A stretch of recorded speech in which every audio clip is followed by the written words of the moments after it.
Chapter 1. Lu Ming was lying on the sofa, reading a book. He looked lazy and dispirited, as if he had no energy for anything. After flipping a page, he yawned while wrapped in a blanket and tilted his head to look at the next page. His eyes squinted, gleaming with a faint sheen of moisture, and the small, pale mole beneath his eye seemed all the more touching. Curling up, he appeared even thinner and weaker. The weather in Canada differs from that in China, being colder most of the time, especially during winter. When Lu Ming first arrived, he found it very hard to adapt and didn't want to leave the warmth of his blanket for even a step. After reading half a book, his sister pulled him up by the ear, exclaiming, "Reading, always reading. All you do since you got here is read novels." Lu Ming protested, Hey, sis, it hurts. This book isn't even mine. It's from Mom, she insisted I bring it so you wouldn't be bored. Here, it's your precious Soviet love novel from back in the day. He raised the book close to Lu Jingshu's face. The old original copy still bore her notes, and there were spots next to them, possibly tears shed in her youth over the romance. Lu Jingshu blushed as she snatched the book back. Pregnant but youthful in demeanor, she clearly was well taken care of by her in-laws. She scolded Lu Ming, "Who asked you to read it? You're lazier than a cat. Hurry up and help me with something. A friend needs a translator yesterday, someone who knows English and Russian. It's too pressing to refuse, and I can't go out like this. Can you do me this favor?" Lu Ming peeked out from under his thick blanket, his handsome face showing. However, it looked paler than usual. He grinned lazily, teasing her, "I'm not going. Mom sent me here to keep you company. Brother-in-law is at work, and if I leave, what if something happens to you?" "No way." Though Lu Ming acted slothfully, his haughty gaze when he raised an eyebrow carried an air of authority, as if he were a wealthy young master issuing commands even while lying down. Anyone else would have been intimidated, but Lu Jingshu wasn't afraid of him. Being 10 years older and having watched him grow up, she knew his temperaments were largely because of the indulgence from her and the elder sister. She pushed him up and led him into the closet. While picking out formal attire for him, she muttered, "I'm fine, this isn't my first time giving birth, and there's still a long way before the due date.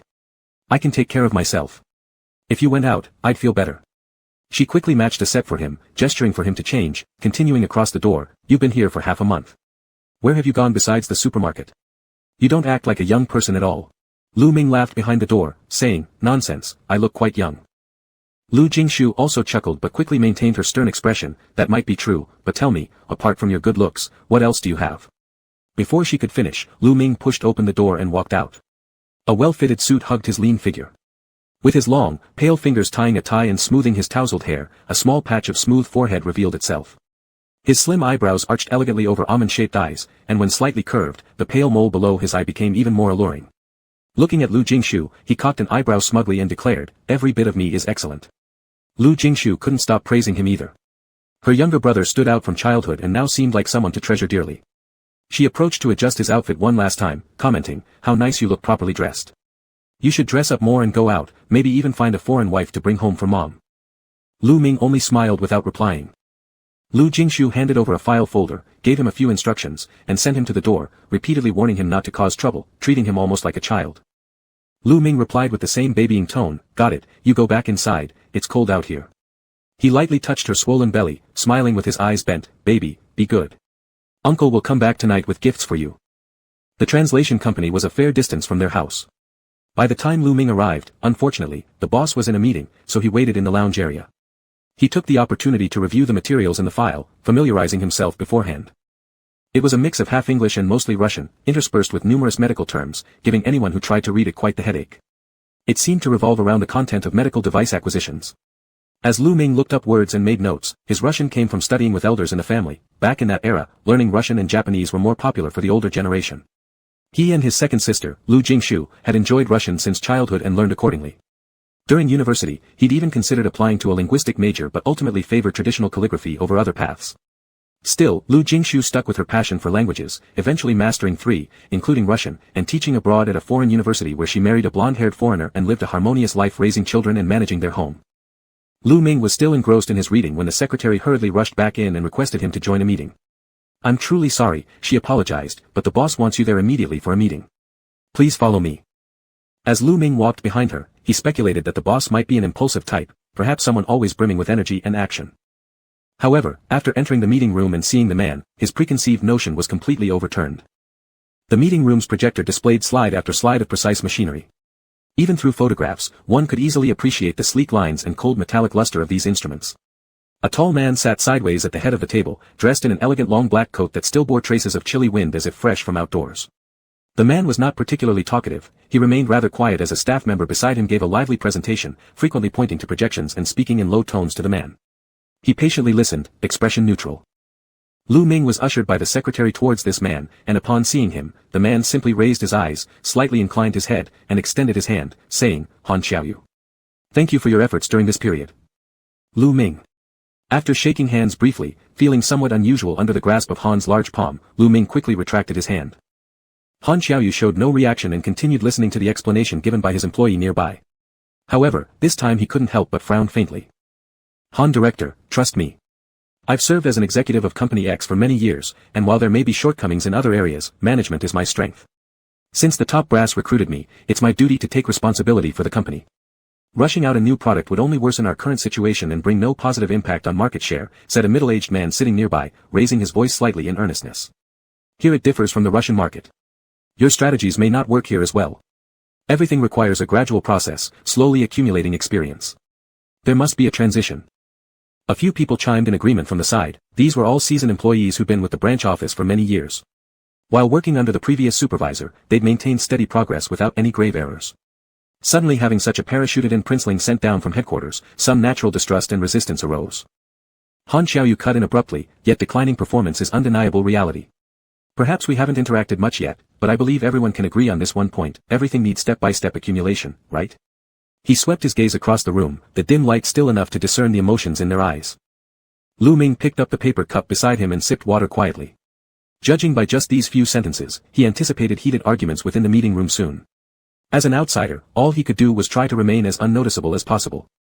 Through prolonged immersion in the same environment, one develops a standard perception of products along with personal aesthetics.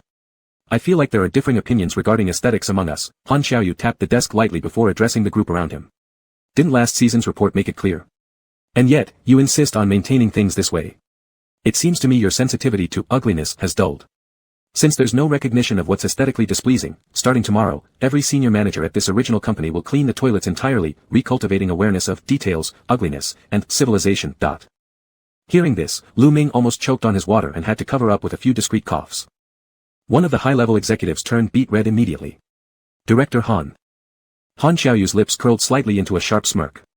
His eyes flashed with piercing sharpness as he said, when you demonstrate today's confidence in defending yourself while crafting products, then you're welcome to come back. This newly arrived prince was undeniably stern and spoke cutting words with absolute authority, leaving not an inch of face for everyone present in the room. Gradually, the senior management attendees left one by one, leaving only Prince Han Xiaoyu and Lu Ming in the meeting room. The prince strode forward a few steps and then beckoned Lu Ming to follow him. With his height and long legs, once standing up, he towered significantly over Lu Ming, appearing nearly 190 centimeters tall. As he took long strides ahead, Lu Ming was compelled to quicken his pace to keep up. After entering the office, Han Xiaoyu shrugged off his overcoat, sat down to look at the new reports on the table while passing a set of documents to Lu Ming with a brief instruction, take a look at these. There will be a video conference soon, okay? Lu Ming quickly took them, nodding. No problem. As the room warmed up, Han Xiaoyu worked quietly in his shirt sleeves, the muscles of his arms straining against the tight lines of his shirt. His presence was intense and commanding, though Lu Ming glanced at him only briefly at the start before concentrating on his own work. His sister had warned him, Mr. Han was a top-dollar client who paid by the hour, so he needed to stay professional. For a while, silence settled over the room, broken only occasionally by the soft scratch of a pen against paper.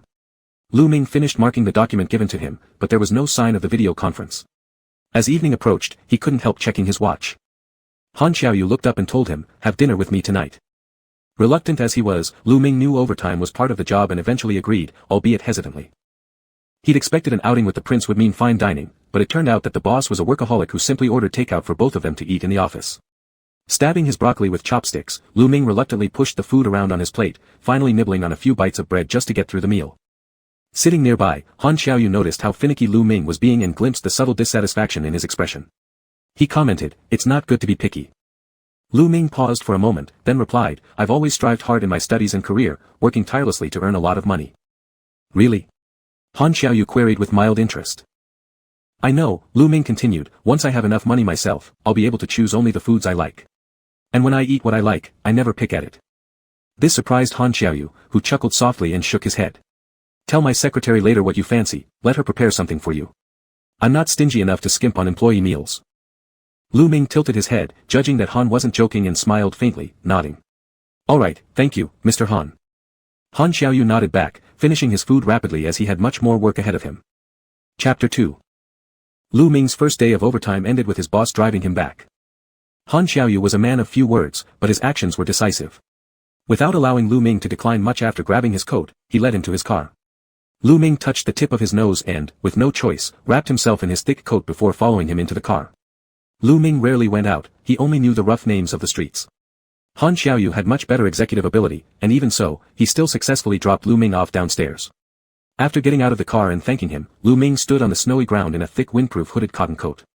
The circle of light-colored fur around his hat seemed to surround him entirely, making him look younger. "Thank you, Mr. Han." After work, Han Xiaoyu appeared more relaxed. He waved and turned the car around to leave. Lu Ming kicked his way through the snow as he walked back home, which was only a few steps away. Snow had accumulated down the wooden staircase all the way to his doorstep. He hesitated for a moment at the entrance and squatted down under the somewhat dim light to mold a small snowman. Made of 2 round snowballs, it also had a small scarf-like collar created from a handkerchief taken out of his pocket. He added some eyes and a mouth using dry leaves and twigs he picked up nearby, giving the snowman an adorable expression. Lu Ming carried it carefully and placed it on the windowsill, then used his frozen fingers to write 2 small Chinese characters in the surrounding snow, "Uncle." He stared at it for a while, smiled by himself, blew warm air into his hands, and eventually felt warmer after entering the house, sighing in relief. Lu Jingzhu was already asleep, but her foreign husband left a note carefully stuck on their most prominent household blackboard. The note seamlessly integrated Chinese and English, "Xiao Jiuzi. Wo shui lu. I don't want her to sleep alone. Ni kwai hui lai, we miss you so much." Lu Ming grimaced as he tore off that disheartening note. His brother-in-law had been with his sister for years, yet his Chinese was completely hopeless, and now his English seemed to be deteriorating too. When they dated for several years and met Lu's grandfather, his brother-in-law called him "Day," causing his sister to pull on his ear and give him years of Chinese pinyin lessons starting from the basics. It seemed that effort had been futile. After washing up, Lu Ming went to bed. Originally, he thought he would struggle to fall asleep as usual, but the fatigue combined with the chill led him to drift off quickly once tucked into his cozy blanket, sleeping soundly without dreams throughout the night. Perhaps because he slept well, he woke up early the next morning, about 10 minutes earlier than his alarm clock, a record. Lying in bed, Lu Ming reflected slowly while waiting for the alarm to go off. Once the bell rang, he reached over to turn it off, got up, and began to change clothes. After preparing himself, he headed downstairs where his brother-in-law was already making breakfast in the kitchen, his head of golden hair particularly striking, but his shining smile was more radiant than ever. Despite being a father twice over, he was as cheerful as always. When Anson saw Lu Ming coming down, he greeted his young brother-in-law enthusiastically, "Good morning." "Sister's husband, good morning," Lu Ming responded as he moved to help. He walked around the kitchen and started chopping carrots into tiny cubes to prepare pancakes, something he was fairly skilled at doing. Anson prepared fried eggs and ham and was busy warming milk when he said excitedly to Lu Ming, "Jingzhu likes this a lot, shall we make more?" Lu Ming nodded in agreement, "Sure, I also plan to make a little extra and take some to the company to eat." "Did my sister tell you? I'll be working as a translator at a company for a while, and it might get busy, so I won't come back for lunch." Anson replied, "She did mention it. Jingzhu said she wants you to get out of the house to change your mood, she's afraid you'll get bored staying at home. We'll wait for you to come back and have dinner together." Lu Ming said, "It might not even be possible in the evening. I see that my boss often works overtime, and if he does, I'll have to accompany him." Anson blinked, clearly perplexed, but shrugged and said, "All right, take care of yourself." Then, looking at Lu Ming who was proficiently cooking pancake after pancake, he couldn't help asking, "Isn't the food at your company good enough?" Lu Ming. "If I weren't a language school teacher, I'd probably be furious." Lu Ming, "Maybe I'm just not used to it, so I'm bringing some along to fill my stomach." Anson, "Why don't you make more then, a bit more? These aren't enough."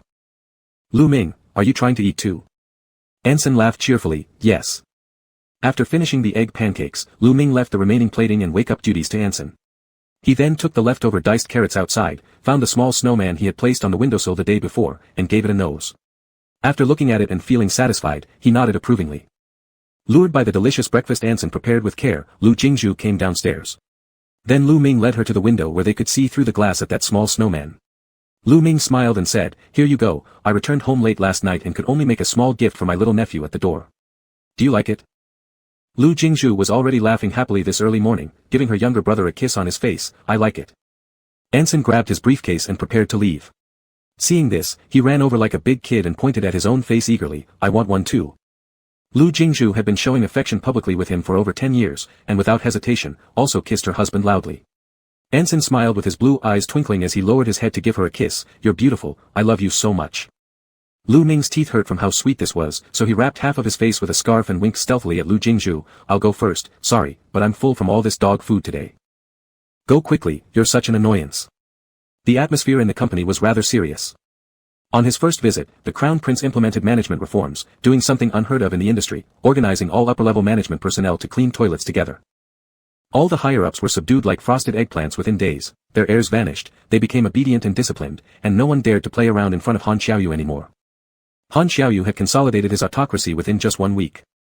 Lu Ming remained steadfastly beside Han Xiaoyu, sometimes accompanying him more than even the secretary did. At least the secretary had a small desk outside the office, while his small desk was directly placed next to Han Xiaoyu. They constantly saw each other, almost inseparable except when sleeping. It was impossible to hide that Lu Ming brought his own meals. The first time, Han Xiaoyu merely glanced up briefly. The second time, he spoke up asking to try some. Is it tasty? Holding a piece of pancake, Lu Ming was momentarily stunned by this question. By Western rules, telling him it's good would suffice. But both being compatriots from a great culinary nation, Lu Ming noticed these past few days Han hadn't been eating well either, so he tentatively extended the pancake toward him. Not bad, would Mr. Han like to try? Han didn't take the box from Lu Ming but instead grabbed his wrist and ate the pancake directly from Lu Ming's hand. The sensation of his tongue grazing Lu Ming's fingertips was too vivid. As Lu Ming pulled his hand back, he couldn't help but rub his fingers, glancing at Han Xiaoyu confusedly yet cautiously. Han Xiaoyu chewed the pancake in his mouth thoughtfully and said after swallowing, "It is indeed quite tasty." Without saying anything further, he immersed himself back into his work, appearing entirely focused, as if nothing had happened. If not for the slightly damp sensation lingering on his fingertips, Lu Ming might have thought that person hadn't been the one who licked them. Suspicious, he eyed the tall man working, his gaze circling several times but still unable to figure out whether what just happened constituted harassment in the office. However, if there had to be someone harassed, shouldn't it be those charming and attractive secretaries at the entrance? After all, it takes real courage to keep wearing short skirts in such cold weather. The heating inside the building was turned up high, allowing many people to wear just t-shirts and jeans. With his small build, Lu Ming bundled up with a t-shirt under a shirt and sweater just to barely manage to keep warm. On the other side, Mr. Han wore merely a shirt with 2 unbuttoned collar buttons, sleeves rolled up, exuding vitality. Unconsciously, Lu Ming's gaze lingered longer on his exposed arms, noting how strong and well-built they were. Han Xiaoyu raised his head and their gazes met precisely. No words were spoken, only a flash of amusement in his eyes, fleeting like trying to grasp wind. Focus on your tasks, the translation materials need to be ready for this afternoon. Understood. Lu Ming quickly averted his gaze, fixing it on the translation materials in front of him, now unwilling to glance again. Lu Ming had been pursued domestically by both men and women alike, among whom there were not lacking in talents. However, the more such experiences he had, the less he wanted to speculate on Han Xiaoyu's thoughts. After deliberation, it wasn't plausible to develop liking within a few days, it was likely just overthinking on his part. Not everyone who showed kindness necessarily harbored romantic feelings, some simply enjoyed being good to others. Lu Ming nibbled his lips, expelling the intellectual silhouette flashing across his mind, furrowing his brows and forcing himself to concentrate on the materials. When feeling overwhelmed, he used his fingers to massage his temples, muttering silently until gradually calming down and focusing on reading. When Lu Ming immersed himself in something, he would become very serious, and external sounds generally wouldn't disturb him. But there were exceptions. Like when the Crown Prince scolded his subordinates with a dark face, that kind of explosive anger could jolt him out of his focused state. Looking up bewildered, he saw Han Xiaoyu mercilessly reprimanding his female secretary. This man evidently had no understanding of gentlemanly conduct, regardless of gender, he treated everyone equally harshly, like a raging lion. The female secretary held the error-filled report in her hands, her face red with embarrassment, her eyes rimmed with tears.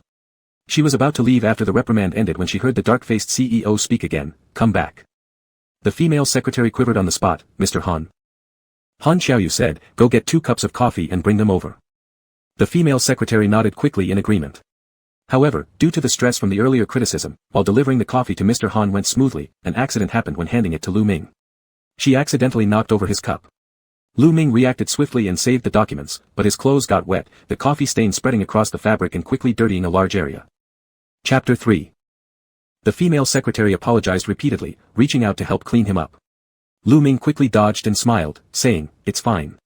I'll wash it when I get back." After a few more words were exchanged, the office was too quiet, leaving the female secretary unsure of what else to say. However, her attitude towards Lu Ming had become somewhat warmer than before. After all, gentlemen were quite attractive, especially in front of the cold-faced crown prince, such a soft smile felt like a warm spring breeze. Han Xiaoyu raised his head, glanced over there, and furrowed his brows. The female secretary was a little afraid of him. Lu Ming winked at her and gave a comforting smile, "You can go out first. It's fine now." After the female secretary left, Lu Ming wiped with a tissue several times, but it was still not very effective. The damp part of his clothes stuck uncomfortably to his body. He looked down at the watch on his wrist, calculating how many more hours it would take before he could go home. He had mild obsessive-compulsive cleanliness tendencies, and this sticky sensation was truly hard to bear. Mr. Han's mood hadn't improved much either. He picked up a pen, wrote a few words, then soon put the pen down and stood up to go into the adjacent small lounge room, fetching one of his own sweaters. He handed it to Lu Ming, saying, "Put it on first." Lu Ming hesitated for a moment, then took it and expressed his thanks. He took off his sweater and indeed saw that the shirt underneath was also soaked. If he wore Mr. Han's clothes directly, they would surely also get dirty. Just as he was unbuttoning 2 buttons of his shirt, he lifted his eyes and saw the Crown Prince looking intently at him from the opposite side, his expression unreadable, but his gaze landing openly and squarely on him. Lu Ming paused his fingers, picked up the large sweater, smiled, and said, "If Mr. Han doesn't mind, may I use the restroom? It's wet inside as well, and I need to wipe it." Han Xiaoyu nodded, "Sure." Lu Ming took the clothes inside. The rest room inside was a bit small, simply furnished with a large bed and sofa, plus a separated bathroom. The black bedspread was slightly wrinkled, suggesting that Mr. Han had returned alone last night to work overtime. The room was decorated according to Han Xiaoyu's preferences, simple and clear, even the clothes hung nearby were all in a monochromatic black and white pairing. Lu Ming looked at the black sweater in his hand, it was truly representative of the Crown Prince's style. Expensive clothing paired with a monochrome palette, almost impossible to make mistakes. Lu Ming wiped his soiled clothes briefly inside, looking at the wet section of his shirt and hesitating, finally decided to take it off and just wear Mr. Han's sweater. At 177 centimeters tall, usually at school, there wasn't much of a noticeable difference, but now wearing Mr. Han's clothes, he discovered that these garments were easily a size bigger than his own.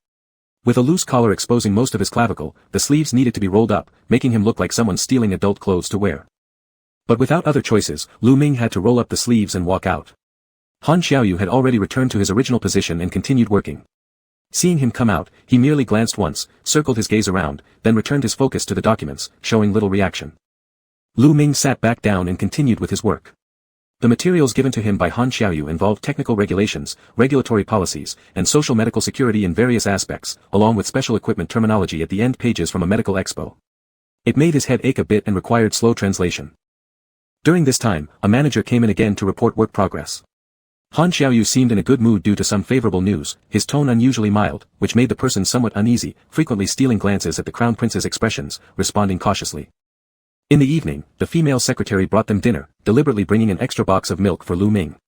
She noticed the clothes on Lu Ming's body and couldn't help her eyes moving back and forth between Mr. Han and this young translator. Han Xiaoyu ate seriously, his military-like dining style quick and stable. Lu Ming was easy to please, the specially ordered meal was nothing more than a submarine burger, which ended up being even more economical than previous meals. His eyes narrowed happily now, snugly wrapped in the large black sweater, with soft black hair hanging down covering his forehead, revealing a scholarly and handsome air, immersed in an ink and water atmosphere. "Thank you," Lu Ming shook the box of milk in his hand and smiled at the secretary. For this afternoon's apology, the secretary smiled, replied quietly and quickly, then left. After finishing his portion, Han Xiaoyu looked at Lu Ming who was nibbling like a kitten, asked, "Do you like eating this?" Although eating slowly, it was evident he liked it better than before when he'd been pushing food around uneasily on his plate. Now, it was probably just habit causing his mind to wander during meals. Lu Ming swallowed what was in his mouth and replied, "Got used to it, it's pretty good." Han Xiaoyu asked, "Have you been working here long?" Seeing Mr. Han's misunderstanding, Lu Ming didn't bother to explain specifically, only vaguely responding once. As a current student soon to enter his senior year, even though he had the ability, companies often harbored some prejudice when they knew he was a student in a different major. Being lazy by nature, he only wanted to do his own part of the work, without wanting to bother explaining the rest. Besides, after the new year, his sister would give birth, and he would return to his home country as well. His remaining time here was short, so there was no need to tell his boss about such personal matters. Han Xiaoyu chatted idly with him for a few moments. Though eating slowly with a hamburger in hand, it was rare that the Crown Prince remained exceptionally gentle and did not lose his temper. He even made an exception by talking a bit more about his daily exercise routine. "There's a Brazilian jiu-jitsu gym nearby, their equipment and instructors are all pretty good." Han Xiaoyu lit a cigarette, his gaze landing on Lu Ming's rolled-up sweater sleeves as he said, "Your body needs some exercise, you're too afraid of the cold." Lu Ming sipped on his milk while blurting out indistinctly, "I'm always like this in winter, I've been afraid of the cold since childhood." Han Xiaoyu nodded and replied, "In a couple of days, we'll make time for me to bring you over there." Lu Ming frowned at him while biting on the straw, feeling that the Crown Prince was a little too domineering. How had things already been decided? His gaze fell on the black shirt Han Xiaoyu wore. This man loved wearing black, A black one on himself and a black one he handed over earlier, both looking stable and arrogant just like the man himself.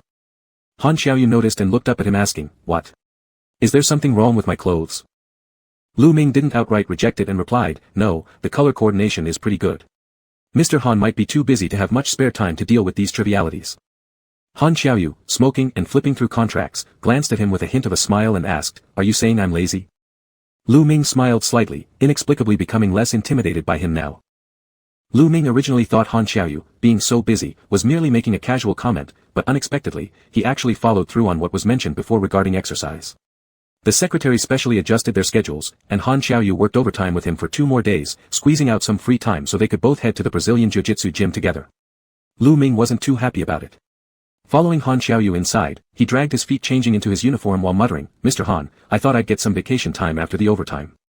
Han Xiaoyu swiftly removed his shirt, revealing neat abs and robust arms. He threw Lu Ming a GI and put one on himself, calmly stating, "The boss doesn't take vacations." Lu Ming held the GI and stared at him. Han Xiaoyu added, "If you're following the boss, you don't take vacations either, but your bonus will double." Only then did Lu Ming start changing into his uniform. Han Xiaoyu reached out and pulled at his collar, hooking the t-shirt under his GI and saying, "You can't wear anything underneath during training." Lu Ming gave him a questioning look. Why? He hated the cold and didn't want to go bare-chested either. Han Xiaoyu smirked, replying, "Because during intense movement, the clothes will tear." Without waiting for Lu Ming, Han Xiaoyu headed out. Lu Ming felt puzzled but still followed his instructions and changed properly. When he went out, Han Xiaoyu had already finished his warm-ups. Upon seeing him, Han Xiaoyu came over and guided him through a few motions, having him first stretch. His movements were fluent, clearly showing that he was quite familiar with them already. Han Xiaoyu, dressed in a black GI with a black belt, contrasted with Lu Ming in white. His moves were steady and precise, entirely capable of being his instructor, allowing the gym's coaches to stay idle as the two formed a pair and instructed each other. Han Xiaoyu, quiet and reserved, still tempered his strength when guiding Lu Ming. After pinning him down, he adjusted his posture and quickly got back up again, repeating the phrase, again, endlessly. This sparked a latent competitive spirit within Lu Ming. Even after being pinned down several times, he began trying to counterattack, struggling under Han Xiaoyu's grip until his breathing became labored, but he refused to concede defeat. Han Xiaoyu pressed against his back, his leg wedging between Lu Ming's legs, leaning close and asking, "Do you surrender?" Lu Ming gritted his teeth, answering firmly, "No." As long as his back hadn't touched the ground, he hadn't lost yet. Struggling under the hold, he attempted to flip using the techniques taught by Han Xiaoyu earlier. However, being significantly larger and stronger, Han Xiaoyu completely enveloped him, leaving no room for escape. At this moment, Lu Ming only smelled Han Xiaoyu's scent with every breath, blinking as sweat slid down from his forehead into his eyes. Han Xiaoyu chuckled lightly, releasing his hands and said, "Time's up. You lost." After waiting for the person on his back to leave, Lu Ming flipped over. His collar had been pulled aside, revealing a large expanse of pale chest tinged with a blush. He lay there gasping for breath and couldn't get up for a long time. Han Xiaoyu stepped forward to straighten his collar and tightened his belt. Before he could offer any reassurance, Lu Ming used both legs to hook Han Xiaoyu's waist and brought him down to the ground. A flash of mischief lit up Lu Ming's eyes as he quickly took control in the second that Han Xiaoyu was stunned, straddling him and pressing him down.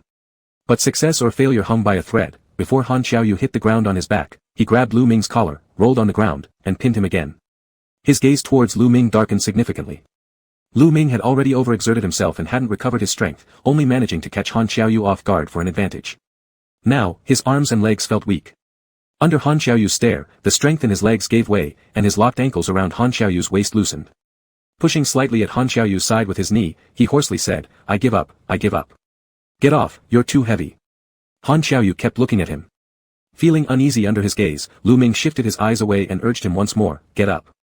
Han Xiaoyu's Adam's apple moved slightly as he got up and let go of him, saying, "I'll grab some water. Wait here for me." Chapter 4. Leaning against the wall, Lu Ming sat down to wait for Han Xiaoyu. Just as he caught his breath, he saw the coach bring over another person. He was also a foreigner but looked younger, not as muscular. The coach brought him over and said to Lu Ming, "Hello, may I ask if your group can add one more person?" Lu Ming glanced at the blonde kid, making the young man blush red in embarrassment, fumbling as he greeted, "Hello. I'm Matthew." Lu Ming. Lu Ming shook his hand, then scanned from his arm down to his leg, circling back. Not bad, just a teenager with large bones but not nearly as robust as Han Xiaoyu. It seemed he would still be a worthy challenge. Earlier, Lu Ming had been thoroughly dominated by Han Xiaoyu during their sparring session and found himself yearning for more after a few pointers from Han. The coach added, "Matthew is a newcomer too, like you, white belt, his first day here." Lu Ming smiled slightly, stood up, and said, "All right, let's practice." Han Xiaoyu returned with 2 bottles of mineral water. As soon as he reached the site, he saw the coach standing where he had been, now acting as referee while counting aloud. Lu Ming was already wrestling with the novice. 1. 2. Lu Ming executed an over-the-shoulder throw, supporting himself with his elbow and gripping the knee joint of the other, pressing down forcefully. This was what Han Xiaoyu had just taught him. Brazilian Jiu-Jitsu combines a mishmash of various techniques, less for competition, more for actual fighting. All its tricks are based on theories of physical combat, knocking someone down, subduing them on the ground until they submit. Lu Ming's grasp of the techniques was commendable, a fiery glint in his eyes, displaying an unyielding determination. Despite having inferior stamina compared to his opponent, he managed to overpower through skill, perspiration glistening on his forehead, revealing both pride and a bit of defiance, a beautiful yet provoking expression. Han Xiaoyu stopped and watched from the side, focusing seriously on his performance. The coach began timing Lu Ming's hold. Due to weaker physical endurance, he struggled to maintain it and eventually got pushed off at the last moment. Han Xiaoyu stood watching stoically, his gaze largely focused on Lu Ming. When the boy pulled at Lu Ming's clothes or tugged at his ankles rather roughly, Han Xiaoyu shot the boy a glance but didn't intervene. Matthew was 18, brimming with youthful exuberance. He resembled a golden-haired puppy, bright-eyed ever since he first saw Lu Ming. Probably unsure how to curry favor, he became all the more eager to show off, pulling out his best moves and landing Lu Ming twice solidly. When Lu Ming fell for the 3rd time, his nose bumped the floor, bleeding slightly. Han Xiaoyu darkened in countenance, stepping in front of Lu Ming and facing Matthew. "You come here, we'll spar." Matthew wasn't sure what happened, but before he knew it, Han Xiaoyu sent him flying with a shoulder throw, following up almost instantly with a real-life demonstration akin to what the coach might do, only Han Xiaoyu did it on him instead of a punching bag. Matthew ended up with a bruised face, sobbing as he asked the coach to switch groups. Cross-legged by the wall, Lu Ming applauded him and whistled. With tissues stuffed into his nose, his voice sounded muffled, but this didn't stop him praising. "Impressive, this way is much more fun." Han Xiaoyu's face remained grim. He decided not to let Lu Ming train further, instead taking him to the adjacent restroom. Lu Ming teased, "Mr. Han, don't tell me you're mad because I lost. I just started learning today. After a few days training, I'll surely beat him." Han Xiaoyu handed him the bottle of mineral water. Stimulated by the cold temperature, Lu Ming let out a sharp hiss and placed it directly on his nose bridge to help stop the bleeding, saying hoarsely, "I'm really fine." Han Xiaoyu's expression hadn't softened. "Don't move." Lu Ming obediently stayed still. Han Xiaoyu left briefly, returning quickly with a damp towel. He carefully wiped away the blood traces from Lu Ming's fingers, then gently cleaned the small traces left on his face. Apart from family, Lu Ming had never experienced such straightforward and matter-of-fact care. Lowering his head, his gaze met Han Xiaoyu's. Mr. Han didn't avoid the eye contact, merely finishing up and checking once before letting go. For the first time, Lu Ming scrutinized Han closely at such proximity. There was no denying that the young master's looks were quite impressive. His thick, dark eyebrows extended almost to his temples, he had a high nose bridge, and a pair of icy clear eyes. When looking at you, they appeared straightforward yet unabashed, as if there was always ample justification for what he did, exuding an air of great confidence. Even with his current furrowed expression, it didn't detract from how handsome he was. Upon reflection, this man had only one fault, his temper. Everything else about him was impeccable. After returning home, Han Xiaoyu made an exception by granting Lu Ming a day off due to illness. Lu Ming didn't feel much from his minor injuries, but having a holiday was still nice, so he returned happily to accompany his sister. Lu Jing's eldest daughter was coming home this weekend. By the time Lu Ming got back, she had just arrived from her boarding school. The little girl greeted him more enthusiastically than she would her own father, running over with her backpack and giving Lu Ming a warm embrace. "Uncle." Lu Ming lifted her up. The 7 or 8-year-old girl was already getting heavy. He bounced her slightly, smiling and said, "Not bad, you've gained a little weight, getting bigger." The little girl communicated in Chinese without any issues, though her pronunciation and way of expression were entirely like her father's. She proudly proclaimed, tilting her head up, "And not only that, I've grown taller too." Lu Ming brought her to the wall at home where heights were measured, standing her there to compare. Sure enough, she had grown a bit taller. He marked it beside the crookedly written 3 characters, Lu Beibei. The child's Chinese name followed her mother's surname instead of her father and Sen's. And Sen didn't mind at all, he even wanted to take on the surname Lu himself, but was declined by Lu's patriarch. Lu Ming praised the little girl loudly, making her feel proud. During dinner, she specially ate an extra piece of meat. Lu Ming, mild-tempered and able to write and draw well, was naturally popular among children. After dinner, the little girl still wanted Lu Ming to accompany her, calling out "Uncle" and refusing to leave. Lu Jing dragged out her words, "Lu Beibei." The little girl then reluctantly let go of Lu Ming, glancing at her father who had been eagerly waiting since she came in. Shrugging her shoulders, she said, "All right, I know mommy." Lu Beibei went with Sen for their family bonding time. She attended a bilingual school, speaking English and French outside, but once home, her father was eager for her to learn beautiful Chinese characters. Hand in hand, they practiced writing pinyin and Chinese characters. Though both wrote somewhat crookedly, they mutually encouraged each other and thought it amazing to be able to write simple characters like Tian, Yu, and Shen. They continued enjoying themselves repeatedly. Lu Ming, munching on an apple, sat on the sofa chatting with Lu Jing. Sis, this won't work. You teaching BB English and your husband teaching her Chinese, I think she'll learn neither properly. Why don't you two switch? Lu Jing sat next to him and said, I wish we could. But your brother-in-law says Chinese is difficult to learn, so he insists on laying down a strong foundation early on. He enforces everyone speaking Chinese as soon as they enter the house. Last time, I got caught on the phone speaking dialect with him. He wouldn't stop asking me to teach him dialects. Jia Pu, he wants to learn them all. Lu Ming laughed. However, his notes, if you carefully decipher them, can actually be understood. Lu Jing retorted, save it, praising him will make his head swell. After chatting with his sister for a while, Lu Ming noticed his phone lighting up, a video call from someone whose nickname showed as Xiao Bao. Once Lu Ming answered, a lively face of a 17 or 18-year-old boy appeared. The boy looked handsome, and upon closer inspection, he shared some resemblance with Lu Ming, except Lu Ming's skin was whiter and appeared gentler. Seeing Lu Ming, the boy immediately lit up and called out, Uncle Xiao. Lu Ming also smiled at him, Xiao Bao, why are you calling me now? The caller was Fang Jingyao, the son of Lu Ming's eldest sister, only 4 years younger than Lu Ming. Now a pitiful high school sophomore, he unusually didn't protest being called by his pet name. Instead, staring at Lu Ming on the screen for a long moment, he sighed with sorrow, Uncle Xiao, I miss you so much. It feels like you've been away for over a year. Lu Ming chuckled, don't exaggerate, I've only been here a month. Chapter 5. Lu Ming saw a stack of test papers on his table and exclaimed, are you doing homework? I thought today was a holiday. Where? Fang Jingyao was almost in tears, dejectedly saying, Uncle, you don't know. I thought only the seniors have no human rights, but it turns out we juniors have no human rights either. The seniors are taking exams at school during the holidays, while we were given so much homework for winter break after being off for more than a week that it would have been better to stay at school for classes. Lu Ming also graduated from City No. 1 High School, knowing that by the second semester of their sophomore year, students usually finish their courses and start preparing for intensive exam practice sessions. He encouraged Fang Jingyao with a few words. Through the screen, Fang Jingyao looked like a puppy, his wet eyes full of sadness, making Lu Ming want to laugh several times. Just grit your teeth and bear it. Crossing the narrow bridge with 1,000 troops ahead isn't easy without putting in the effort. Fang Jingyao, almost crying from writing his homework, said, Uncle, I don't want to study this stuff anymore. I'm sick of taking tests all the time, it's exhausting. Besides, haven't they said in books that reading 10,000 volumes is less valuable than traveling 10,000 miles? I'm going to travel 10,000 miles. I'll wander the ends of the earth. Lu Ming lazily replied, go ahead and show me what you've got. Fang Jingyao. Lu Ming knew him better than himself, snorted, and teased, you've got barely more than 10 yuan in total, just enough for tomorrow's breakfast. Where are you going to wander? The younger cousin utterly deflated and slumped over his desk, bored out of his wits, with a thick stack of error notebooks clearly having worked through enough problems. He whined and reverted back to the previous topic, Uncle, when will you come back? I miss you so much. Lu Ming felt a little heartache, cajoling him, soon, in a bit over a month. Before they could exchange more words, Lu Beibei ran over.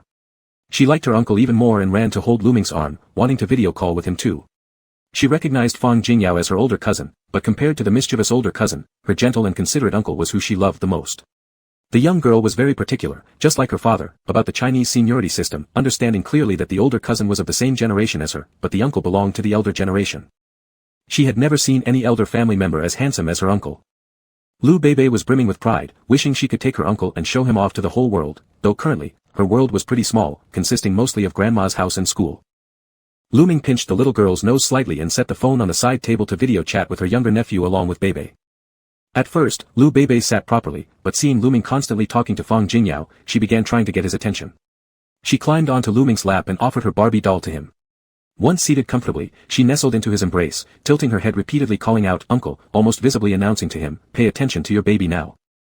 Fang Jingyao deliberately distorted his face and made grotesque expressions, Uncle, look at me too. Lu Ming was thoroughly amused by these two clowns, responding to both Lu Beibei and brushing Fang Jingyao off, why should I look at you? You've lost favor already. Beibei is much cuter than you. Unconvinced, Fang Jingyao retorted, that's jealousy messing up my features. Moreover, I used to be much prettier than her when I was young. Lu Ming smirked, your mouth runs loose against a kid.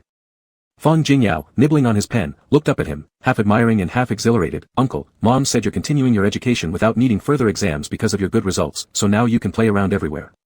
I want that too. Mom said if I make the top 10 in the upcoming exam, she'll let me go out and play for a couple days. Uncle, I calculated, by the time I finish, you'll probably be back. Spare a couple days waiting for me, alright? I'm sure I'll make the top 10. Lu Ming gave him an encouraging glance. Alright then, little treasure, give it your best shot. There's not much more than a year left. Push through, our Lu family has never produced someone with such low scores. Got it? Lu Beibei mimicked his words while lying in Lu Ming's arms. Little treasure, try harder. Fang Jingyao flicked his finger at the screen, producing a sharp sound. Hey, Lu Beibei, what are you saying? Acting so disrespectful, there's a proper way to speak to your older brother. Wait, let go of my uncle first. Lu Beibei giggled, hugging Lu Ming tightly and sticking out her tongue at the video screen. He's my uncle right now. All mine. Fang Jingyao started an argument with a primary school student over video chat. Lu Beibei wasn't familiar with Chinese and soon switched to English, babbling on for a few minutes without pause, the tone of her voice dripping with provocation. Fang Jingyao couldn't stand it. He began responding in English as well, but was corrected twice by Lu Beibei on grammar, which left him feeling humiliated. He glared at her and said through narrowed eyes, Lu Beibei, just wait till I finish memorizing this English-Chinese dictionary, then you'll see what's coming to you. Lu Beibei stuck out her tongue playfully and responded with a sentence in French before Fang Jingyao could process it. However, Lu Ming who was nearby immediately gave her a light tap on the head in response to her comment. She then dropped her gaze and fidgeted with her fingers. Though Fang Jingyao didn't understand French, he knew it wasn't anything nice. Unable to intimidate the little girl any further, he tried enticing her instead, saying, be good, and when you come back, your big brother will take you to the amusement park. Lu Beibei proudly pulled out 2 coins from her pocket, thrilled beyond measure. Alright, let's go. I've got lots of pocket money, I'll pay. While the 2 children were bickering, Fang Jingyao's time for using the phone ended. He handed the phone over to his mother reluctantly while complaining, I've been practicing Chinese with Beibei, hardly getting to say 2 words to uncle. Fang Mom spat at him, whose fault is that? Your own doing. Go back to your homework, and listen up, if you don't do well again this time, even grandma can't help you. She confiscated the phone and went into the living room to speak a few words with Lu Ming. How are things there? Lu Ming put the little girl down, then stood up and moved outside onto the corridor to speak with his elder sister, smiling gently. Things are going pretty well here.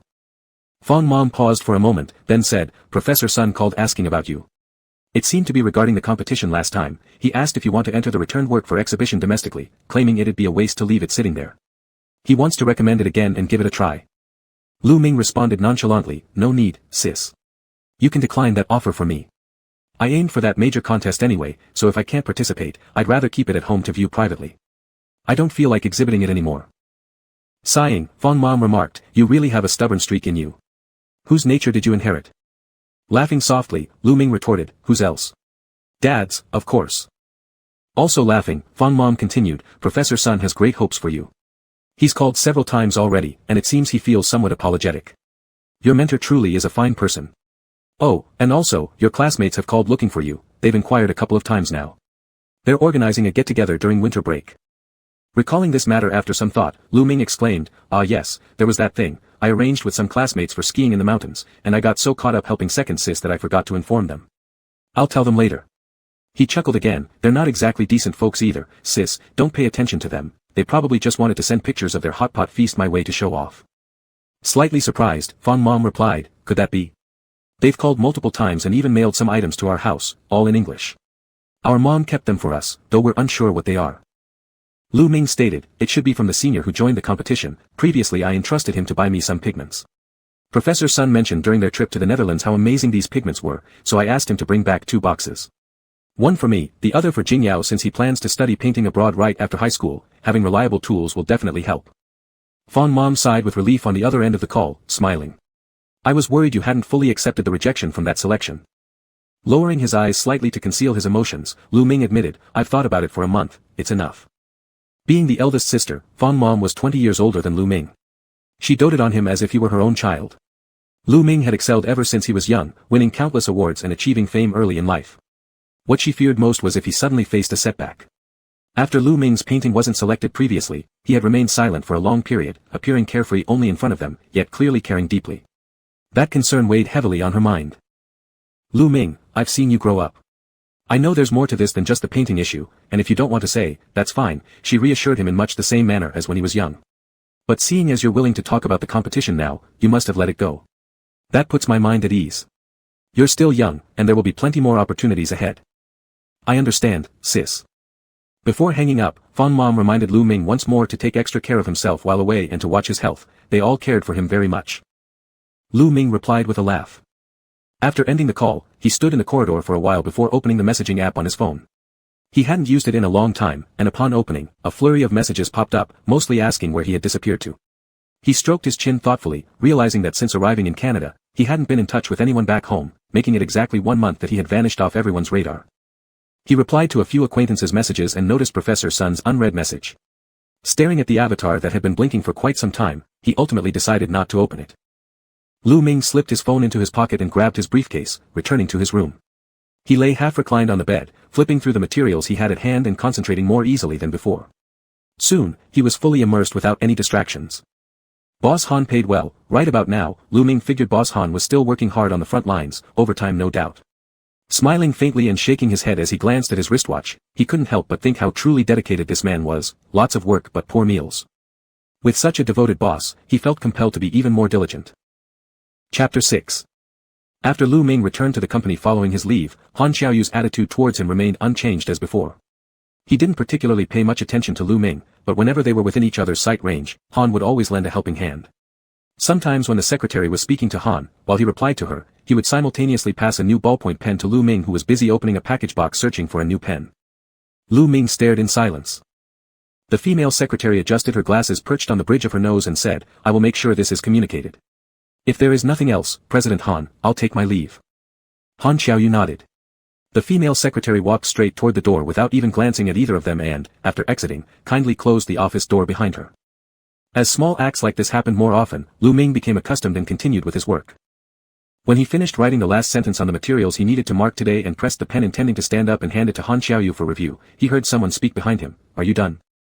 Lu Ming jumped slightly, lifting his head only to see Han Xiaoyu. It was unclear when he had arrived, but he was standing behind Lu Ming looking over at the documents in his hands. "President Han." Han Xiaoyu held a cigarette in one hand, leaning against the chair back while reviewing the same document with a rather striking gaze that was quite penetrating. Even when half lowered, it was sharp enough to make one hesitate to meet it directly. Without much notice, Lu Ming shifted his position slightly and said, "President Han, these are the documents we need today. They have all been completed. There are 2 spots marked which might not be detailed enough, so please take another look."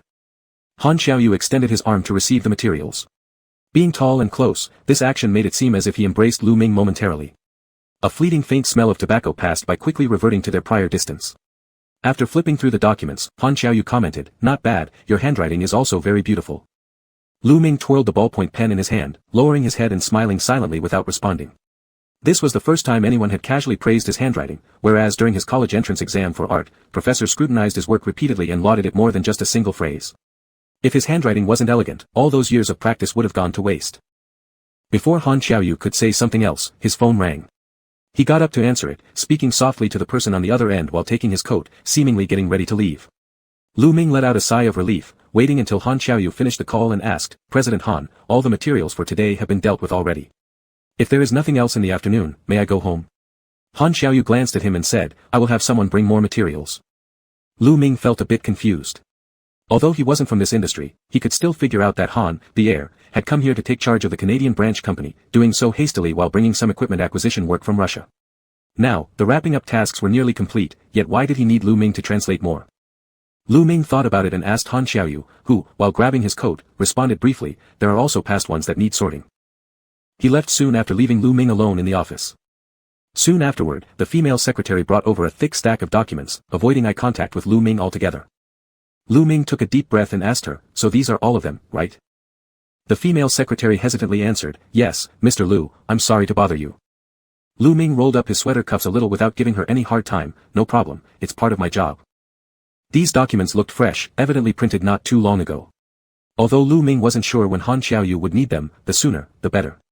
As he immersed himself into the task, time seemed to slip away unnoticed. Despite being a bit lazy usually, Lu Ming was far from truly being a slacker, having practiced writing diligently for over a decade. His demeanor generally appeared nonchalant, except when it came to writing. Nothing else seemed worth expending extra energy on. This time, upon seeing the materials brought by Han Xiaoyu, Lu Ming unexpectedly focused deeply once again. He skimmed through them roughly at first, flipping pages quickly and then started checking unfamiliar terms. No matter how fast he worked, by nightfall, most of the work still remained incomplete, leaving him utterly exhausted. Glancing at the clock, he contemplated whether it would be fine to nap briefly before returning. Given the many days spent overtime accompanying the crown prince, his sister-in-law's family probably hadn't prepared dinner for him. Lost in such thoughts, he relaxed and fell asleep drowsily leaning forward onto his desk. Lu Ming slept for a while and felt cold, but the colder he felt, the deeper he slept, his eyelids too heavy to open. He felt as though he were being carried in someone's arms, swaying back and forth, unable to open his eyes, but aware that whoever was holding him was like a warm stove. The comfort of it made him involuntarily want to cling on. But soon after, they separated, and just as Lu Ming frowned with a hint of dissatisfaction, his body was enveloped in warmth again, as if wrapped in soft clouds, sinking into a comfortable bed. This sense of ease left him completely unguarded, quickly relaxing. However, something came at him again, there was a cool sensation on his lips, so he turned his head to dodge, making a muffled sound. The second time wasn't as lucky. His face was held roughly, and then a small bitter pill was shoved into his mouth before he could even react. Pushed inside by fingertips, it felt almost like an unwilling pet being forcibly fed medication.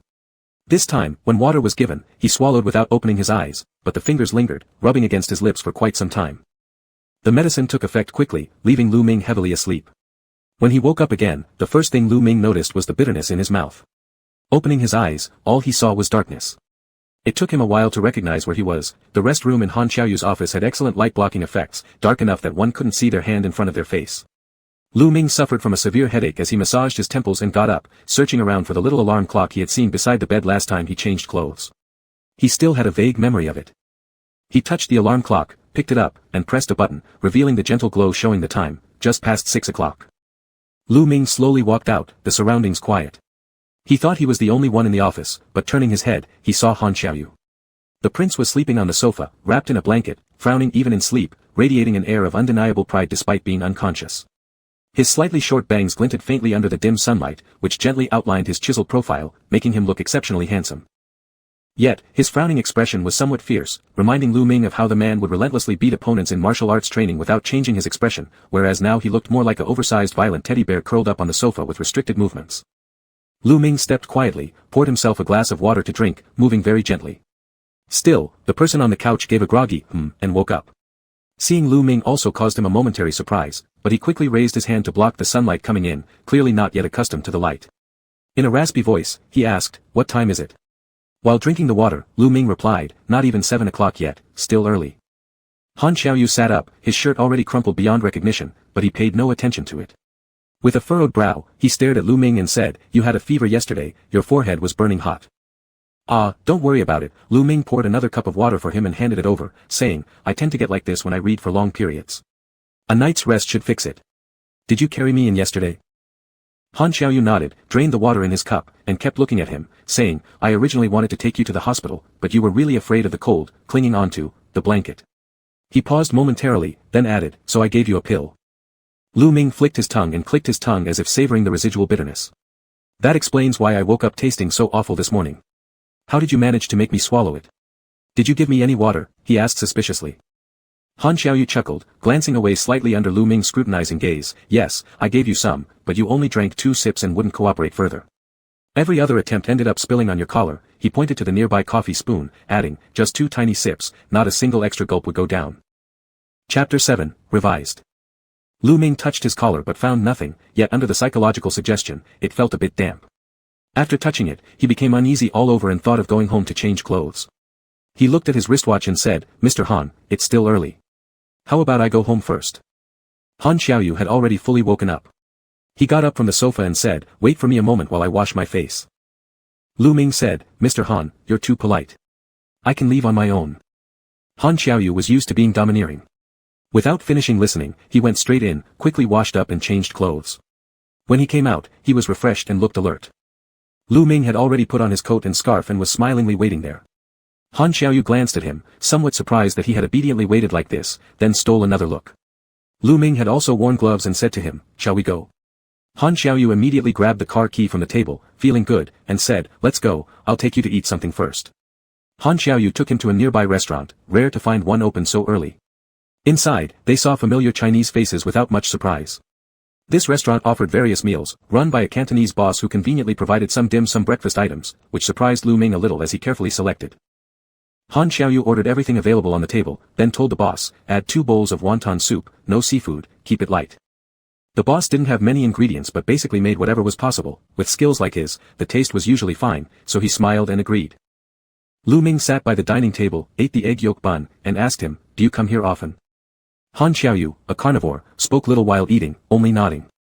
Lu Ming didn't say anything more. After a while, he heard Han Xiaoyu open his mouth again. "It was discovered by Su Tazu, mentioned to me once, I tried it and thought it was pretty good."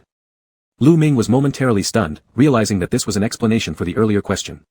He couldn't help but chuckle. This man didn't seem so restrained during meetings, why was he so nervous when it came to food? Lu Ming had a small appetite. After chatting a few words with Han Xiaoyu, he slowly put down his chopsticks. Han Xiaoyu ate more and basically cleaned up what was left, except for 2 overly sweet pastries he didn't touch, everything else he finished clean. After spending so much time together, even sleeping in the same office, especially after seeing the crown prince's hair sticking up in the morning, it became less easy for Lu Ming to regard him as his boss and respect him strictly. So Lu Ming joked around with him, "Being picky is not good. That's what you told me on our first day meeting."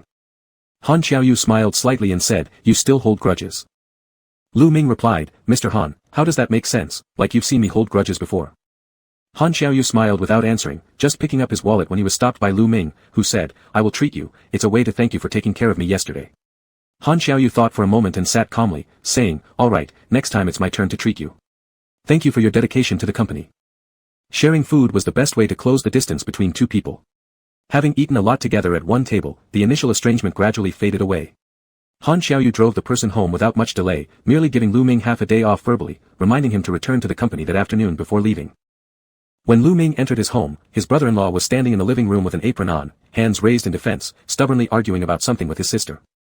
Lu Ming hadn't seen them argue before, so he was curious, changing his shoes while asking, "Sis, what happened? What do you think?"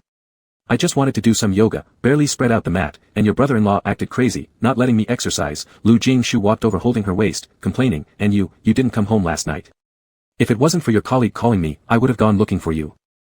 Lu Ming's hand froze mid-motion as he removed his coat, asking her, "My colleague called you?" Lu Jingshu said, "Yes, it was around 10 o'clock, a Mr. Han called. He found an intermediary, who then found the school, and the school contacted me. It was quite a hassle, they asked around a lot." Lu Ming's lips twitched.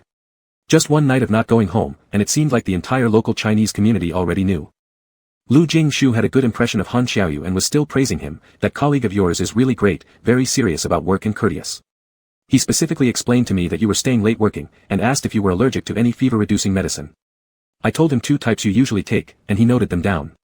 He probably even went out specially to buy some medicine." Lu Ming said, "He's not my colleague, he's my boss." Lu Jingshu blinked and said, "Ah." Lu Ming looked at her and said, "He really is my boss, but he's a good person. The other day when I went to the jiu-jitsu gym, it was also him who took me there." He came closer and joked with Lu Jingshu, "Sis, look at my arms, have they become more muscular?" Lu Jingshu gave him a little push and laughed, "Just once, don't be silly. But you should go out and walk around more, going to work or exercising will do you good. A few days ago, I saw you at home reading gloomily, it worried me so much." Lu Ming hugged her shoulders affectionately and said, "What gloominess? I'm doing great." Lu Jingshu scolded gently, "You've been like this since childhood, not telling your sister or your elder sister about anything, figuring it all out on your own before letting us know. You should change that. If you can't handle something alone, find someone to help carry the burden, don't just keep everything inside. It breaks my heart to see how upset you are." Lu Ming smiled as he lay on her shoulder. Meanwhile, his brother-in-law Anson sneaked over to quietly roll up the yoga mat in the living room. As soon as he moved, Lu Jingshu noticed and immediately stopped him, "Don't move it. I'm still doing my exercise." "No." Anson exclaimed nervously, "You shouldn't move, no way." "No." Lu Jingshu retorted angrily, "Why can't I? I'll just do some simple leg raises. Wasn't the mat spread out for nothing?" Anson tried cleverly, "How about lying down instead? I'll give you that book, you can read while lying down." Lu Jingshu responded, "This is absolutely an insult to yoga." Anson suggested humorously, "Or I'll lie on it and show you how it's done." Lu Jingshu said sarcastically, "Spit." The two bickered like children, Anson treating Lu Jingshu like a fragile item, stopping her whenever he perceived any danger. Lu Jingshu became furious, arguing with him while still remembering to tell Lu Ming to eat breakfast first because she was too busy arguing to eat herself. Lu Ming had already finished eating and went upstairs directly to take a shower. Changing into a new set of clothes made him feel much lighter. With a half-day holiday, he even stayed in bed longer. But now he couldn't sleep, picked up his phone, there wasn't anything particularly urgent, feeling a bit bored. He wondered if it was because he had been used to being enslaved by His Highness, making him feel more at ease working at the company right now. Lu Beibei had returned to school, and Anson quickly went off to work. After getting up, Lu Ming helped his sister tidy up their home, not much to do, merely reorganizing Bebe's toys. They educated the young girl to clean up her own toys, but the kids' sorting always ended up disordered, so after she left, Lu Jingshu would tidy them again. Watching her little girl organize better each time, Lu Jingshu felt quite pleased. Back when you were leading Jingyao, you used to tidy up this way too, my sister and I followed behind to supervise you, Lu Jingshu chuckled. As soon as we started tidying that small wooden horse, Jingyao would hug your legs and cry loudly, almost out of breath, so pitifully wronged. Lu Ming remembered and laughed. Xiao Bao must have been 3 years old back then. I also remember that small wooden horse, he loved playing with it from a young age. Lu Jingshu said, even though he liked it, you liked it even more. For several years, it was your cherished possession, but the moment Jingyao asked for it, you gave it away without hesitation, making me and your elder sister heartbroken. You're only a few years older than Jingyao, yet you always let him have his way. Lu Ming grinned as he defended his nephew. That's because Xiao Bao was such a well-behaved child. Once, I went away with our father for a few months to learn painting at Uncle Dai's place, do you remember that? When I returned, I saw Xiao Bao dragging the wooden horse upstairs and sending it to my room. He was only 4 at the time, but it must have taken him immense effort to get the half-person-sized heavy toy upstairs. Lu Jingshu nodded. Our Xiao Bao may not be smart, but his strength has never been lacking. Lu Ming disagreed. I think he's quite smart, he's just mischievous. He'll improve as he gets a little older. Lu Jingshu poked him on the forehead and said with a smile, last time when I talked on the phone, I told my elder sister, you spoil him so much, I wonder what it will be like when you have kids of your own someday. Lu Ming replied, why blame me? You also buy Xiao Bao plenty of things, even more than for Bebe. Lu Jingshu said, isn't it because I miss them? I'm alone here, unable to go back for years. Each time I see Xiao Bao, he's grown taller and taller. It breaks my heart so much. Then there are our parents. Last year when we went home, Dad was already using a cane. He always cared so much about appearances in the past. If his health wasn't truly deteriorating, he wouldn't use it. As she spoke, Lu Jingshu's eyes became red with tears. She was especially homesick during her pregnancy. Sometimes looking at her own child, she couldn't help but think of how she looked as a little girl, longing for her siblings. That cane is actually all your fault. I bought it, made from one wally wood. Didn't you notice? The price of one wally has skyrocketed recently in China, and Dad wanted to show off. Lu Ming helped her sit down on the sofa and consoled her. Lu Jingshu held his hand and said, Sis and I get so busy that we neglect family affairs. You've really been working hard.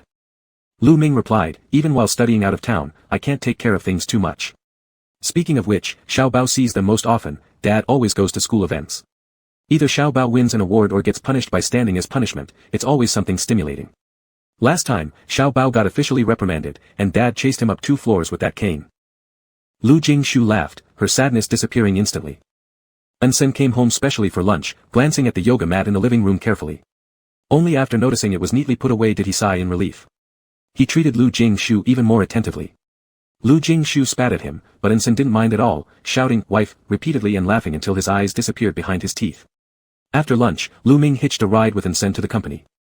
When they stopped, Ensen called him again, stretching out his hand with great excitement. Here, your sister specially prepared this for you. She knows how much you like it. Lu Ming took it. There were 2 maple candies inside. He smiled, pocketed them, and said, thanks, brother-in-law. Please thank my sister on my behalf. The car behind beeped its horn twice. Ensen waved goodbye and left. Lu Ming was about to enter the company when he heard the car behind beeped again, more urgently this time, indicating the driver was impatient. He turned around to look, and saw Han Xiaoyu sitting inside, clearly upset. Chapter 8. Lu Ming walked over and tapped on the car window. He lowered the glass, his gaze still lingering on the car that had just driven off not too far away. Your friend? Lu Ming bent down and smiled by the window. My brother-in-law. He gave me a ride to the company. Here, half for you. Han Xiaoyu instinctively reached out to take it. Lu Ming wasn't wearing gloves, and his fingers were a little cold. After a light touch, a piece of maple sugar landed in his palm, still retaining a bit of warmth. Lu Ming put his hands in his pockets and grinned. I'm treating you to some candy, so smoke a little less. Han Xiaoyu pinched the candy in his hand and looked at him. All right, then will you go to the jiu-jitsu gym tonight? This was like an exchange condition between kindergarten kids. Lu Ming chuckled behind his scarf and said, sure, I've already got the membership. It wouldn't be a waste if I exercise. Han Xiaoyu's expression relaxed significantly as he said, I'll have something to do soon, but my secretary has already sorted your materials. Don't work too hard. Lu Ming nodded and went back into the company. Han Xiaoyu watched him walk in until he disappeared inside, then drove off. This month, he was preoccupied with launching a new product, relentlessly chasing deadlines and truly very busy. By afternoon, he attended 2 or 3 meetings, and even he couldn't help but rub his brow while looking at all those people presenting different opinions, which made him quite irritable. Tiredness was secondary, the main issue was the conflict with the original senior management of the company. The conservative faction turned out to be more obstinate than he imagined. Although Han Xiaoyu temporarily subdued these people, if he didn't make some achievements promptly, it would be hard to continue speaking up. The company primarily focused on the mid-range market domestically. High-end medical device products were monopolized by a few major giants, while foreign branches mainly produced radiological therapy equipment with their partners, mostly consumables. This time, Han Xiaoyu launched a new product line that took a different direction, steering clear of what they had previously done and attempting to create smart medical devices. They were small gadgets, appearing more like test waters. The senior executives weren't optimistic about his move. With sales already declining, this only added to concerns that the company might fail. Some veteran technical experts who spent their lives working in the field had already reported several times to Mr. Han, ready to risk losing their years of achievements in order to criticize young Master Han. It was almost as if they wrote "reckless behavior" in big letters on their reports. Mr. Han was laughing it off, offering some reassurances but showing no intention of recalling the parachuted executive.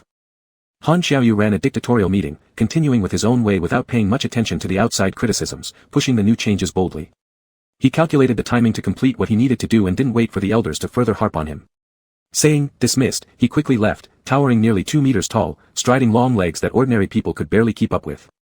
He visited a few venues. The driver wasn't familiar with the road, stopping for a moment, nervously glancing at the boss from the rearview mirror when he noticed the other party fiddling with his phone and not paying attention, sighing in relief. Han Xiaoyu was looking at WeChat messages. He created a WeChat group discussion where there were only 3 people, himself, using his real name just as serious as himself. The other 2 also had their names changed by Han Xiaoyu, one was his elder brother Han Xiaoyang, and the other was his younger brother Han Xiaoye. There were only the 3 brothers in the group. There were not many scattered comments, most of which came from Han Xiaoye. Younger brother Han occasionally sent one message, while elder brother Han Xiaoyang replied every once in a while. The least vocal of them all was actually Han Xiaoyu who initiated the group. Younger brother, second brother, don't rush to pay the bill. First impression is about being gentlemanly, but the second time it's foolish. You should let the other person pay so that you can treat next time. Then you both get more familiar. Younger brother, also, use your reasons cleverly. Don't frown too much. Second brother, when your face drops, I get scared too. Smile a little appropriately and don't scare my future sister-in-law. Just flatter her a bit and trick her into coming home first.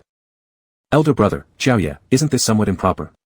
I think both parties need to openly understand each other for there to be common ground in the future. Younger brother, what's improper? Big brother, you've only dated one person. While I don't boast, I've dated about 3 or 4 people, and trust me, I know more about pursuing someone than you. Elder brother, oh, I married after dating. Have you married yet? Younger brother. Younger brother, second brother, why aren't you responding? Did you already pay the bill? It's been a day since then, bro. Reply to me at least. Han Xiaoyu read for a while, smiling slightly at the corner of his lips, then typed back, didn't pay. She treated us, and we're going to work out tonight. Next time, I'll treat her for dinner.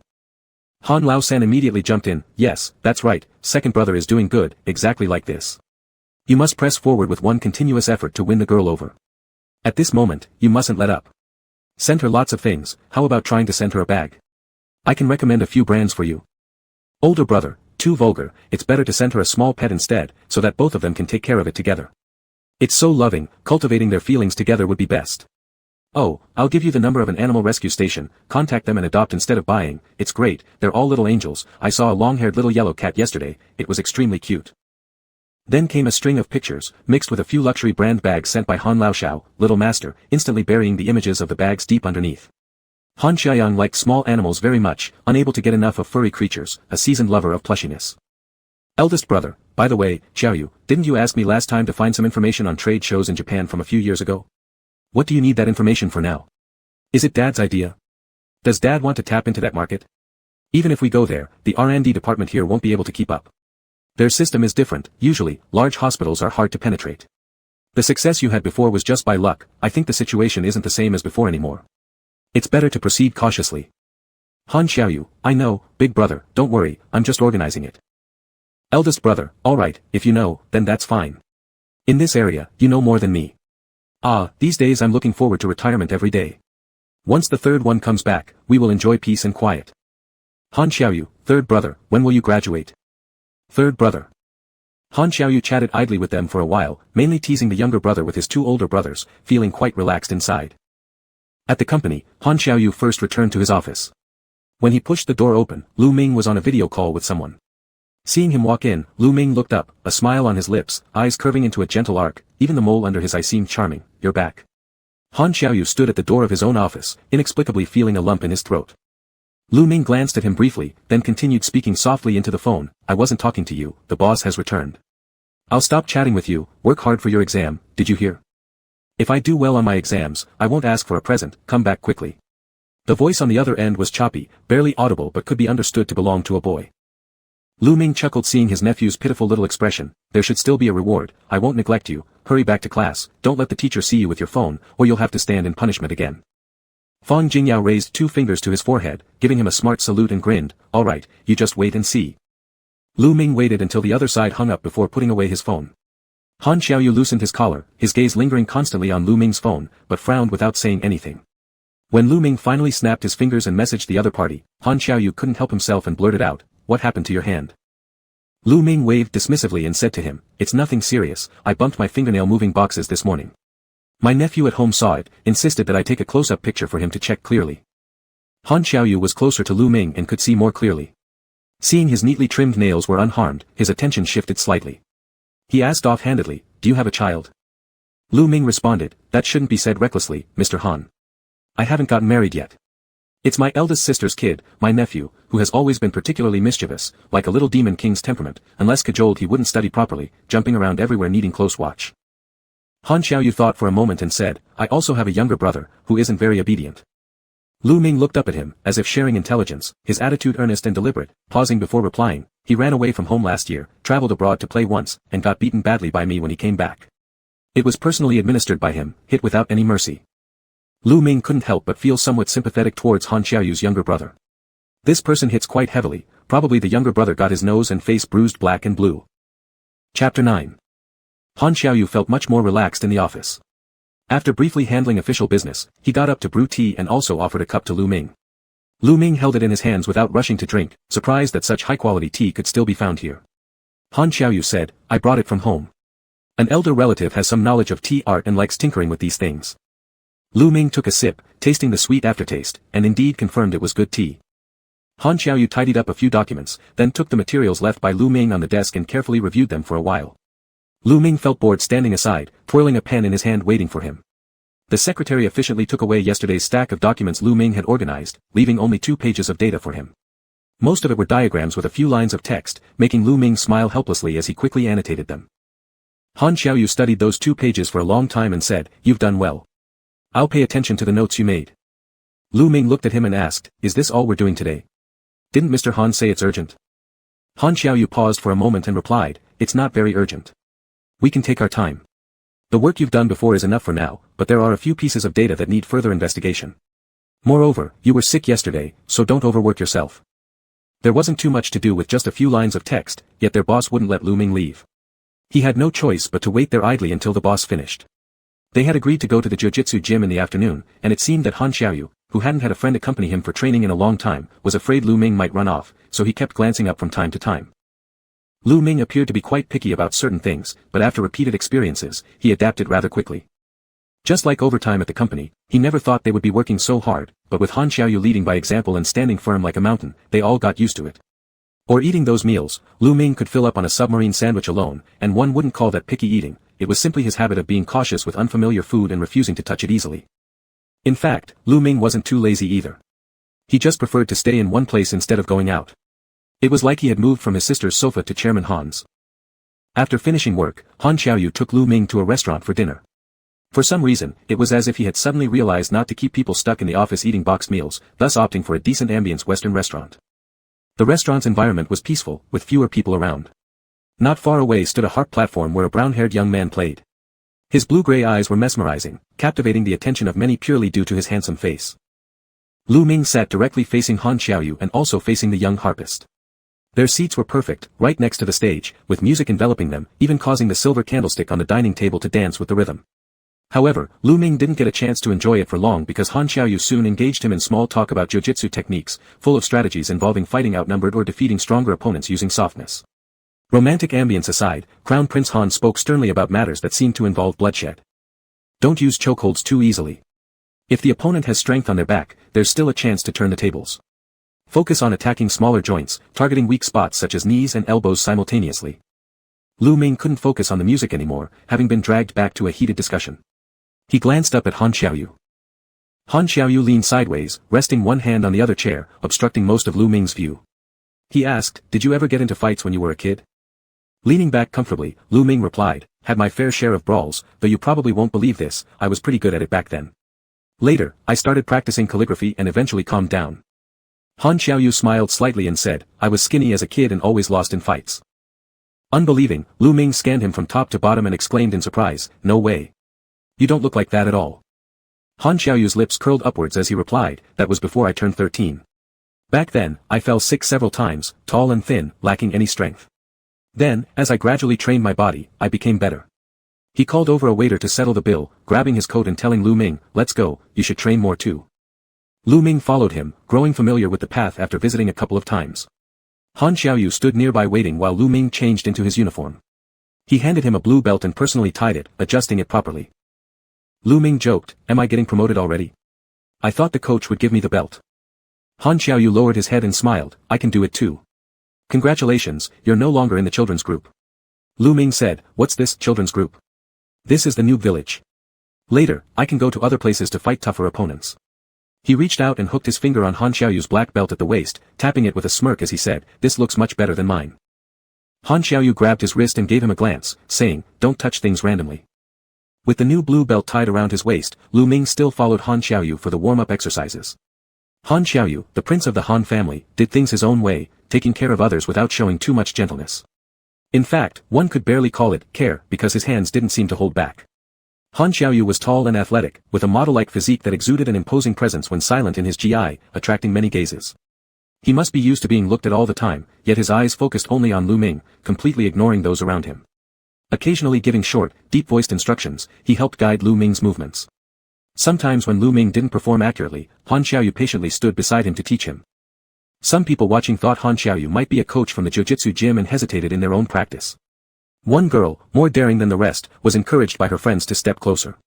Her face flushed as she walked over and softly asked, "Excuse me, could you also guide me on this move? I don't really understand it." Han Xiaoyu was crouched down, kneeling slightly as he guided Lu Ming's knee movements. Without looking up, he coldly replied, "Go find the coach. Don't disturb me." The girl's face turned bright red, and she quickly turned around and ran away. Lu Ming glanced at the girl but noticed Han Xiaoyu pinch his knee and say sternly, "Pay attention."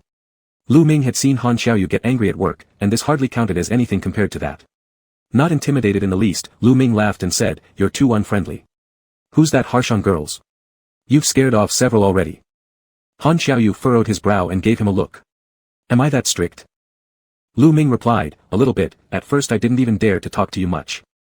Han Xiaoyu bent Lu Ming's waist. With less strength but flexible joints, Lu Ming folded forward immediately, breaking out into a sweat on his forehead. Han Xiaoyu.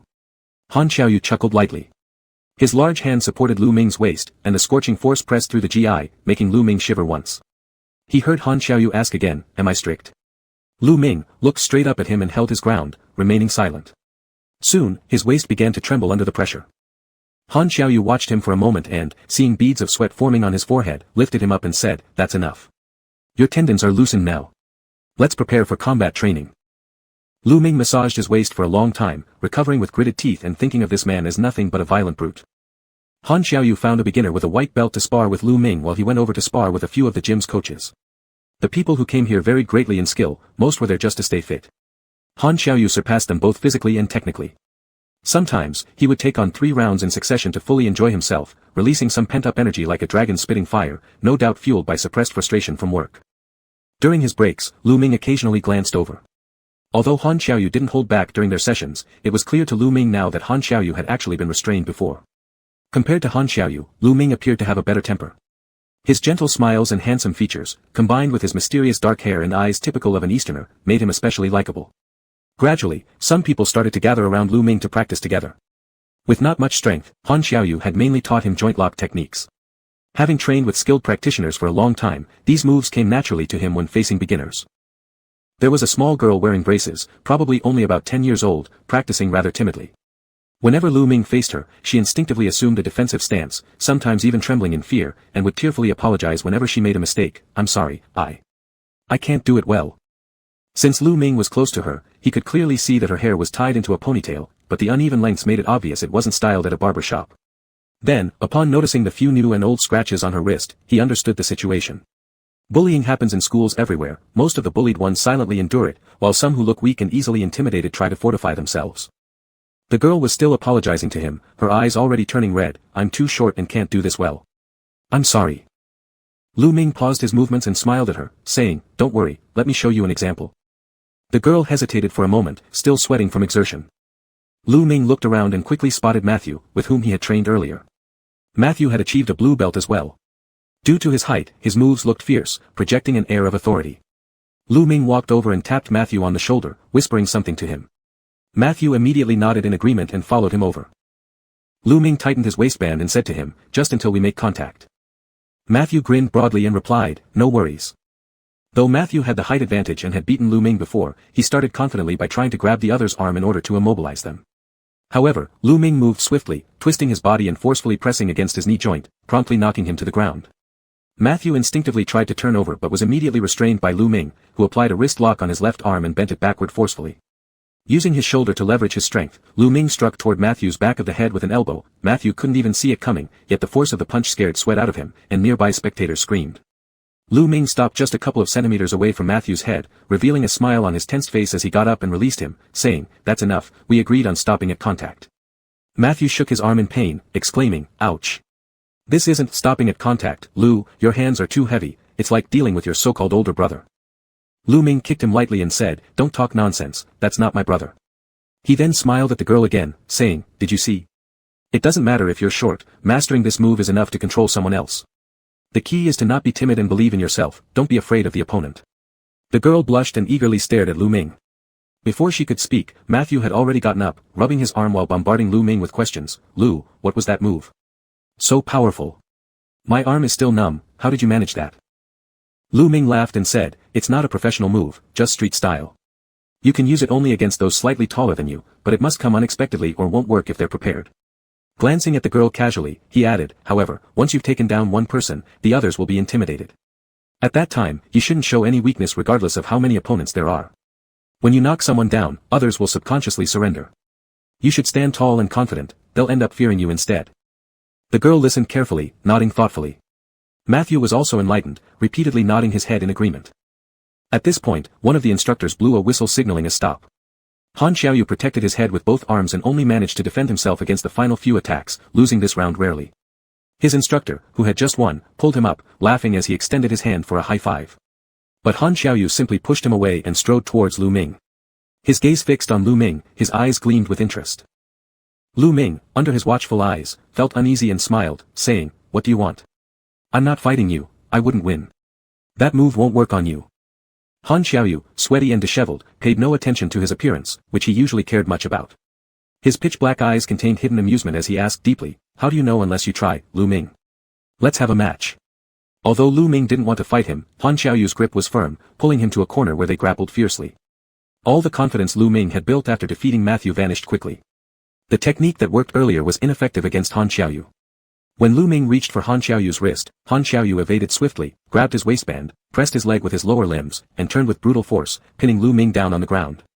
He gradually increased the pressure, making it nearly impossible for Lu Ming to even catch his breath, let alone attempt to flip over. Lu Ming's hands were pinned above his head, his entire body trapped as he waited for the other to slowly press down. Annoyed, he wriggled his wrists and knocked against the ground, saying, I give up, okay. Let go. Han Xiaoyu was in a great mood, he chuckled softly. Being so close, when Han Xiaoyu laughed, Lu Ming's chest also vibrated along with it, creating an odd ticklish sensation. Lu Ming turned his head away, his ear tips turning red. Han Xiaoyu whispered in his ear, this time, I won. Chapter 10. Lu Ming pushed him away, and Han Xiaoyu stood up accordingly, pulling him as well.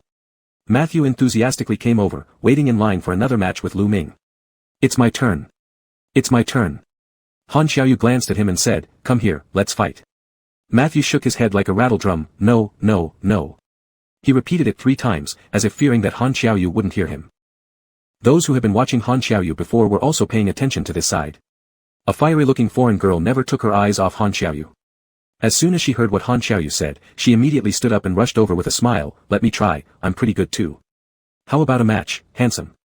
Just as she grabbed the hem of Han Xiaoyu's clothes and was about to make a move, she was thrown to the ground by Boss Han with one hand. The girl's smile twisted instantly, lying face down on the floor unable to get up for half a day. In the end, she was helped away by friends who came along, her shoulders shaking, whether from pain or crying, no one could tell. Han Xiaoyu clapped his hands and furrowed his brows, saying, anyone else? There were some fearless ones who stepped up twice, but Han Xiaoyu took on everyone, not caring if they were targeting him or Lu Ming. After he defeated Lu Ming, it was like guarding the arena. Anyone who wanted to approach Lu Ming would be dragged to fight him first, regardless of gender, all equally treated, breaking countless hearts in the process. Young Master Han of the Han family had an unusually good mood throughout the night. He stayed longer at the dojo with Lu Ming. In the second half, no one dared to fight with him, so he just stayed there and kept playing around with Lu Ming. When Han Xiaoyu fought against Lu Ming, he didn't use much strength, the competition was mainly about technique. His letting go allowed Lu Ming to actually flip him twice. Lu Ming learned from those moves that previously subdued him and tried them on Han Xiaoyu, though being smaller in stature, his exaggerated motions pulled open the loose martial arts uniform somewhat. With insufficient wrist strength, once he pressed Han Xiaoyu's strong wrist with force, his own body started to shake first. Han Xiaoyu's gaze fell upon Lu Ming's chest. On the third occasion when he mounted again, Han Xiaoyu no longer let him come close, slightly keeping a distance while guiding him. No longer suppressing up close, he flipped Lu Ming over by gripping his ankle and smirked at Lu Ming's inability to roll over properly. About done. Breathing heavily, Lu Ming was pinned to the ground. Seeing that Han Xiaoyu still wouldn't release him, he couldn't help urging again, that's enough. If you press me any further, I'll lose my temper. Only then did Han Xiaoyu let him go. Still feeling dissatisfied, Lu Ming muttered, next time don't touch my waist, it feels like you're going to snap it. As Han Xiaoyu looked at his slender waist squeezed tightly by the belt, his hand reached out instinctively, pinching it. Lu Ming looked up, raising his eyebrows questioningly. Han Xiaoyu showed no visible emotion on his face, pinched again and turned to leave for the locker room, saying, you're too weak. Lu Ming. Even though his words sounded somewhat contemptuous, Boss Han still insisted on sending Lu Ming home and even got out halfway to buy him a hot coffee. Surprised, Lu Ming asked, is this for me? Han Xiaoyu replied oddly, aren't you cold? Lu Ming wrapped himself snugly in his thick winter coat, sipping the hot coffee in small gulps. Smiling, although his hands weren't as cold after exercising, warm hands are always welcome. The coffee, added with double milk and sugar, made Lu Ming's eyes squint in delight. With steam surrounding his face, he appeared softer, resembling the dashing young scholar from a storybook. Han Xiaoyu saw him off to the building this time without leaving right away. With true gentleman manners, he watched until Lu Ming entered his house. Lu Ming switched on the light, standing at the door looking back briefly. It seemed as if the moment the light lit up inside the house, the car below softly roared and drove away. Lu Jingzhu hadn't rested yet. She walked over in a knitted cardigan, noticing Lu Ming standing by the window, asking, did you just get back? Lu Ming pulled the curtains closed and said, walking over, yeah, sister, why aren't you turning on a light? This isn't safe downstairs. It's our own house, where's it easy to trip? Lu Jingzhu let herself be carefully supported by him and asked again, was it your boss who sent you back again? Lu Ming responded affirmatively and questioned her, what are you doing, sis, why haven't you slept yet? Where is brother-in-law? Lu Jingzhu replied, he went on a business trip. I'm hungry and can't sleep, so I decided to cook some noodles. Lu Ming rolled up his sleeves and said, let me do it. Sit and wait for me. Lu Jingzhu also wandered over and stood by the stove watching her younger brother cook. She wasn't as afraid of the cooking oil smell anymore, and in just 1 or 2 months she would give birth. This pregnancy seemed to be going smoother than when she had Lu Bebe, though her husband and family were protecting her even more cautiously than they did the first time. Your brother-in-law is ridiculous. The last time I just wanted to make some sweet bean paste. As soon as I mentioned it, he brought his mom over.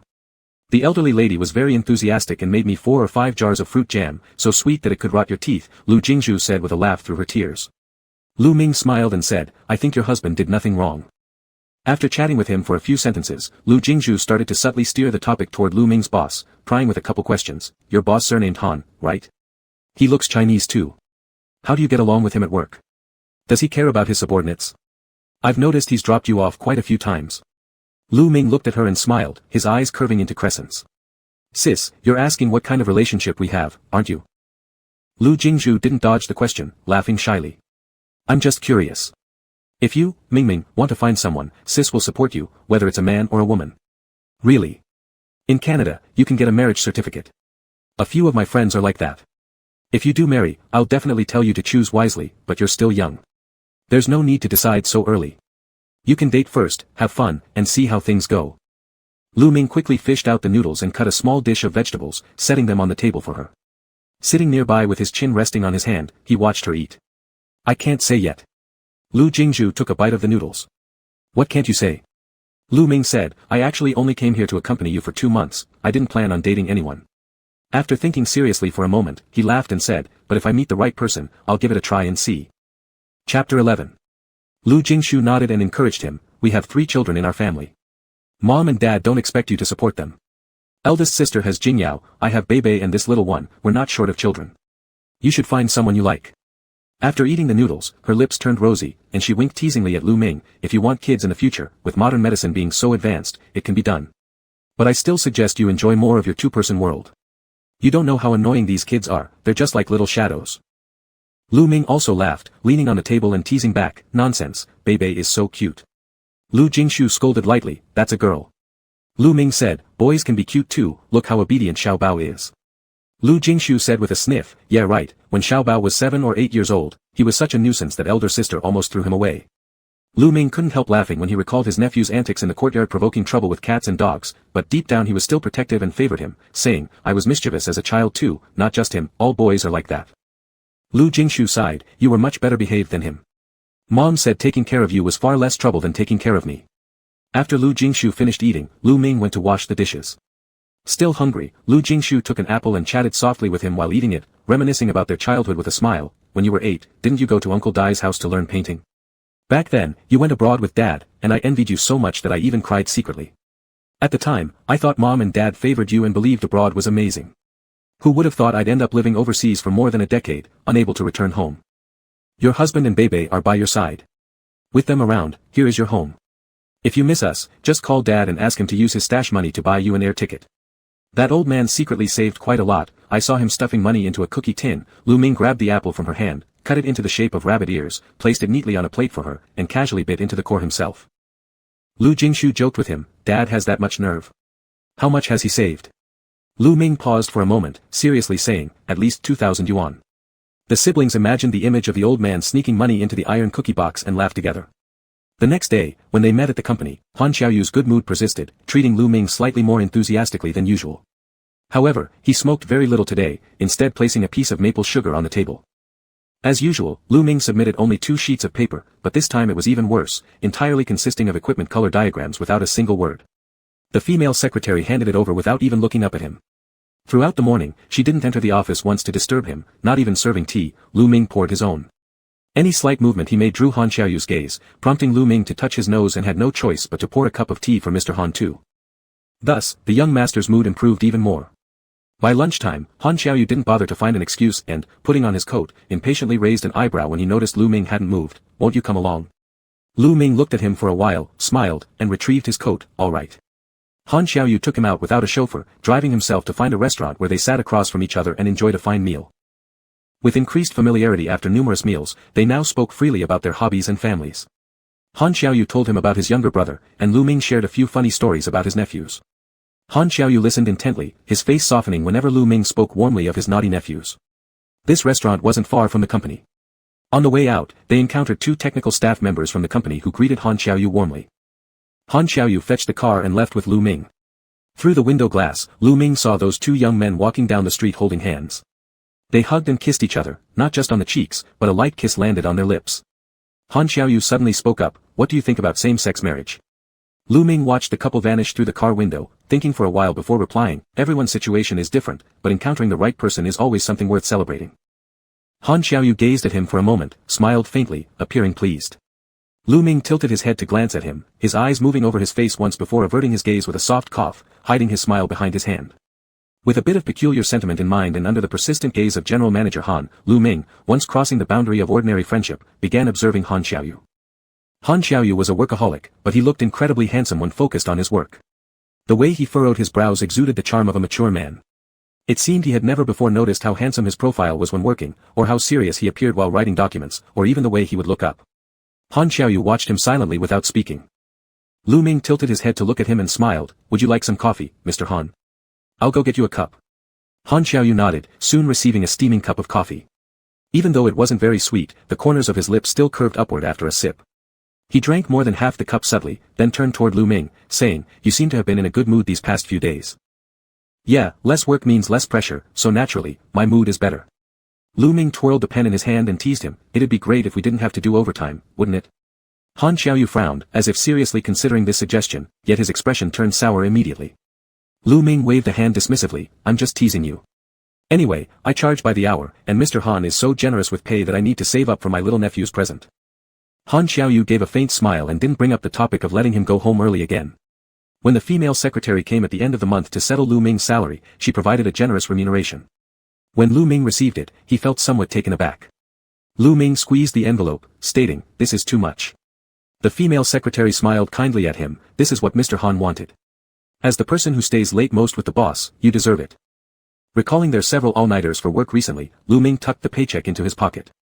He then knocked on the door of the president's office. Han Xiaoyu was inside busy at work, looking surprised upon seeing him enter, puzzled as to why he bothered knocking. Leaning against the doorway, Lu Ming grinned, just got paid, shall I treat you to dinner tonight? Han Xiaoyu's eyes lit up, sure, then next time. Let's leave that next time for later, Lu Ming responded, hands tucked into his pockets, smirking at him. Han Xiaoyu nodded and asked curiously as Lu Ming was about to leave, we're not off shift yet, where are you going? Lu Ming replied, I've already finished today's work. And besides, just in case there might be meetings, I've checked with the secretary, no afternoon schedule. I'm here doing nothing, so I thought I'd go buy a gift for my nephew. Han Xiaoyu stood up, I'll go with you. Lu Ming glanced at him, unmoving. Then Han Xiaoyu added, my elder brother will visit me sometime soon with my nephew. I don't know how to pick things for kids, so help me choose a present. As a result, Lu Ming didn't even enjoy his planned leisurely half-day off and went out with Mr. Han to buy toys instead. Lu Ming found a Lego store, unable to tear himself away from the exquisite little bricks, especially when spotting the Star Wars series, Millennium Falcon, which he immediately picked up. Fang Jingyao loved assembling these kinds of sets and had been waiting for 2 years now to own a large piece of the Star Wars series. He had been eagerly counting down the days every day. Han Xiaoyu didn't understand these specific interests, but he roughly knew that children liked playing with building blocks, so he casually picked up a set. Lu Ming kept browsing, rare as it was to find such an extensive selection of items, so he couldn't resist grabbing a couple more pieces to complete the Star Wars collection. Han Xiaoyu's phone rang twice. Unwilling to stray far, he answered the call while standing by the entrance, keeping an eye on Lu Ming while softly conversing with whoever was on the other end. When Lu Ming glanced back at him, that tall figure held a cardboard box full of toys with a rather impatient expression, biting on the small lamb leather gloves and tapping something on his mobile phone. There was a surprising charm to the contrast. Chapter 12. Lu Ming invited Han Xiaoyu for dinner in the evening. Perhaps feeling that they had bought building blocks together and thus shared a common topic, Mr. Han did not rush back home. They found another place to enjoy a cup of coffee together. Lu Ming usually read a wide range of books, and there wasn't much age difference between them, so their conversation was filled with mutual understanding. While listening to Lu Ming talk, Han Xiaoyu's eyes were fixed on his face. He stared boldly as if no one else existed in his eyes, his gaze burning bright and clear. He observed every detail from the pair of eyes to the pale mole below, pausing momentarily before shifting his attention to those lips moving up and down. The lips were lightly colored, looking perfectly kissable.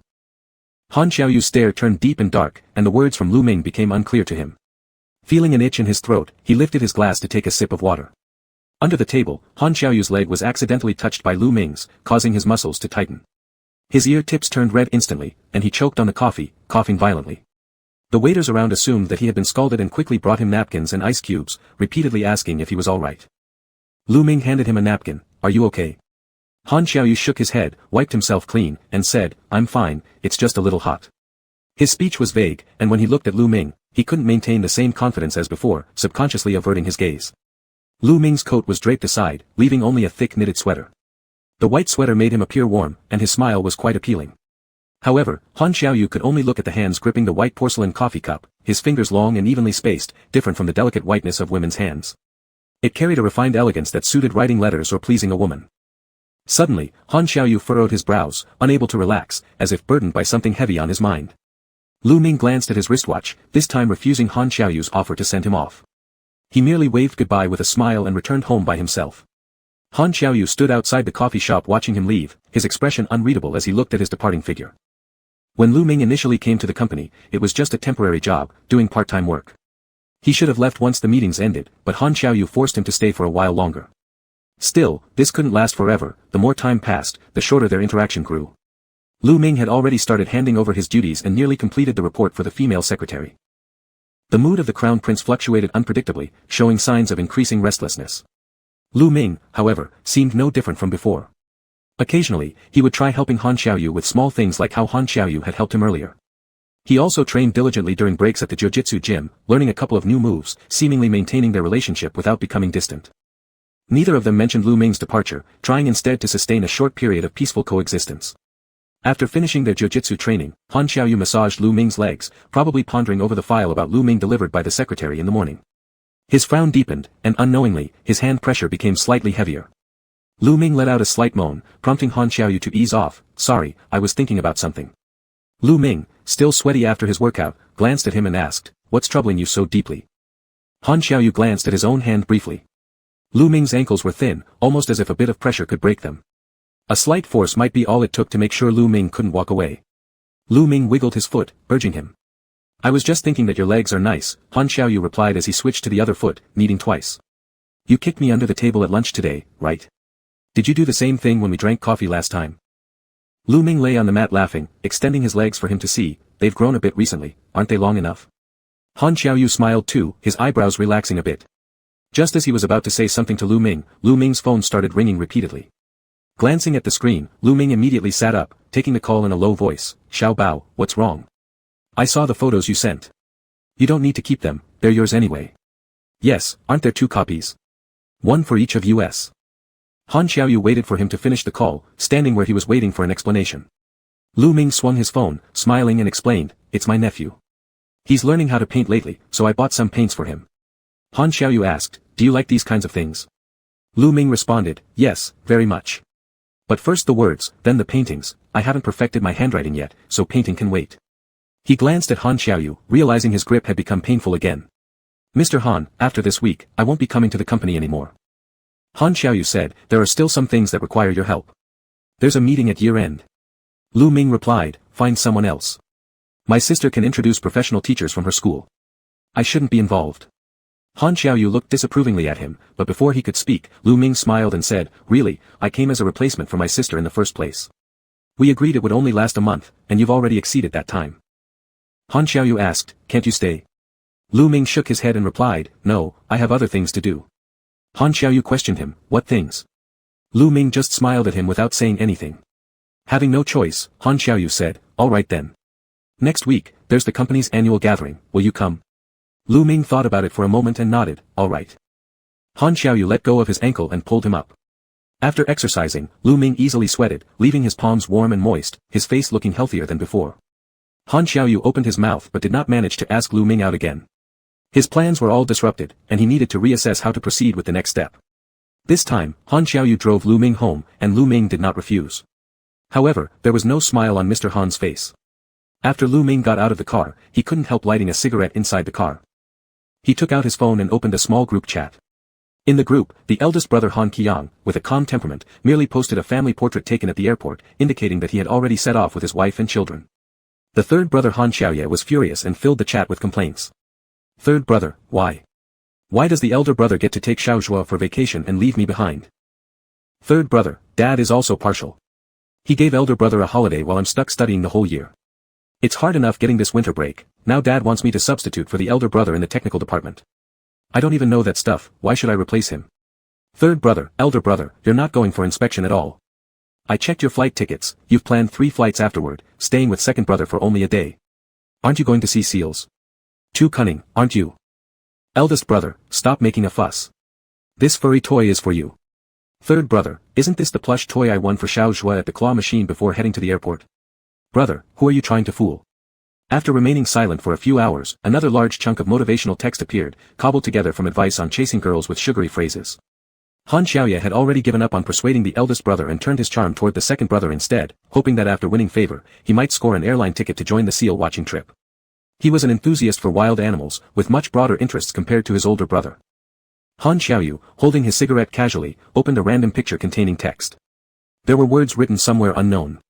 During your relationship, you can judge your partner's physical constitution when shaking hands. Please take advantage of handshakes by confirming whether their hands are moist through touch. If they sweat easily, the moisture retained in their skin creates a sticky sensation during a handshake, it may even make your hand wet as well. Congratulations to you, if this happens, it's said that such a partner has abundant affection. Han Xiaoyu moved his fingers slightly, staring down silently for a long time without speaking. He remembered clearly the sensation of Lu Ming's palms when he held them up that night. Compared to that, Lu Ming's announcement of resignation stood out more vividly in his mind. Feeling quite restless, he responded to the third brother after biting on his cigarette, "Old 3. Old 3 immediately jumped into the conversation, ingratiating himself, "Here, second brother. Are you done with work?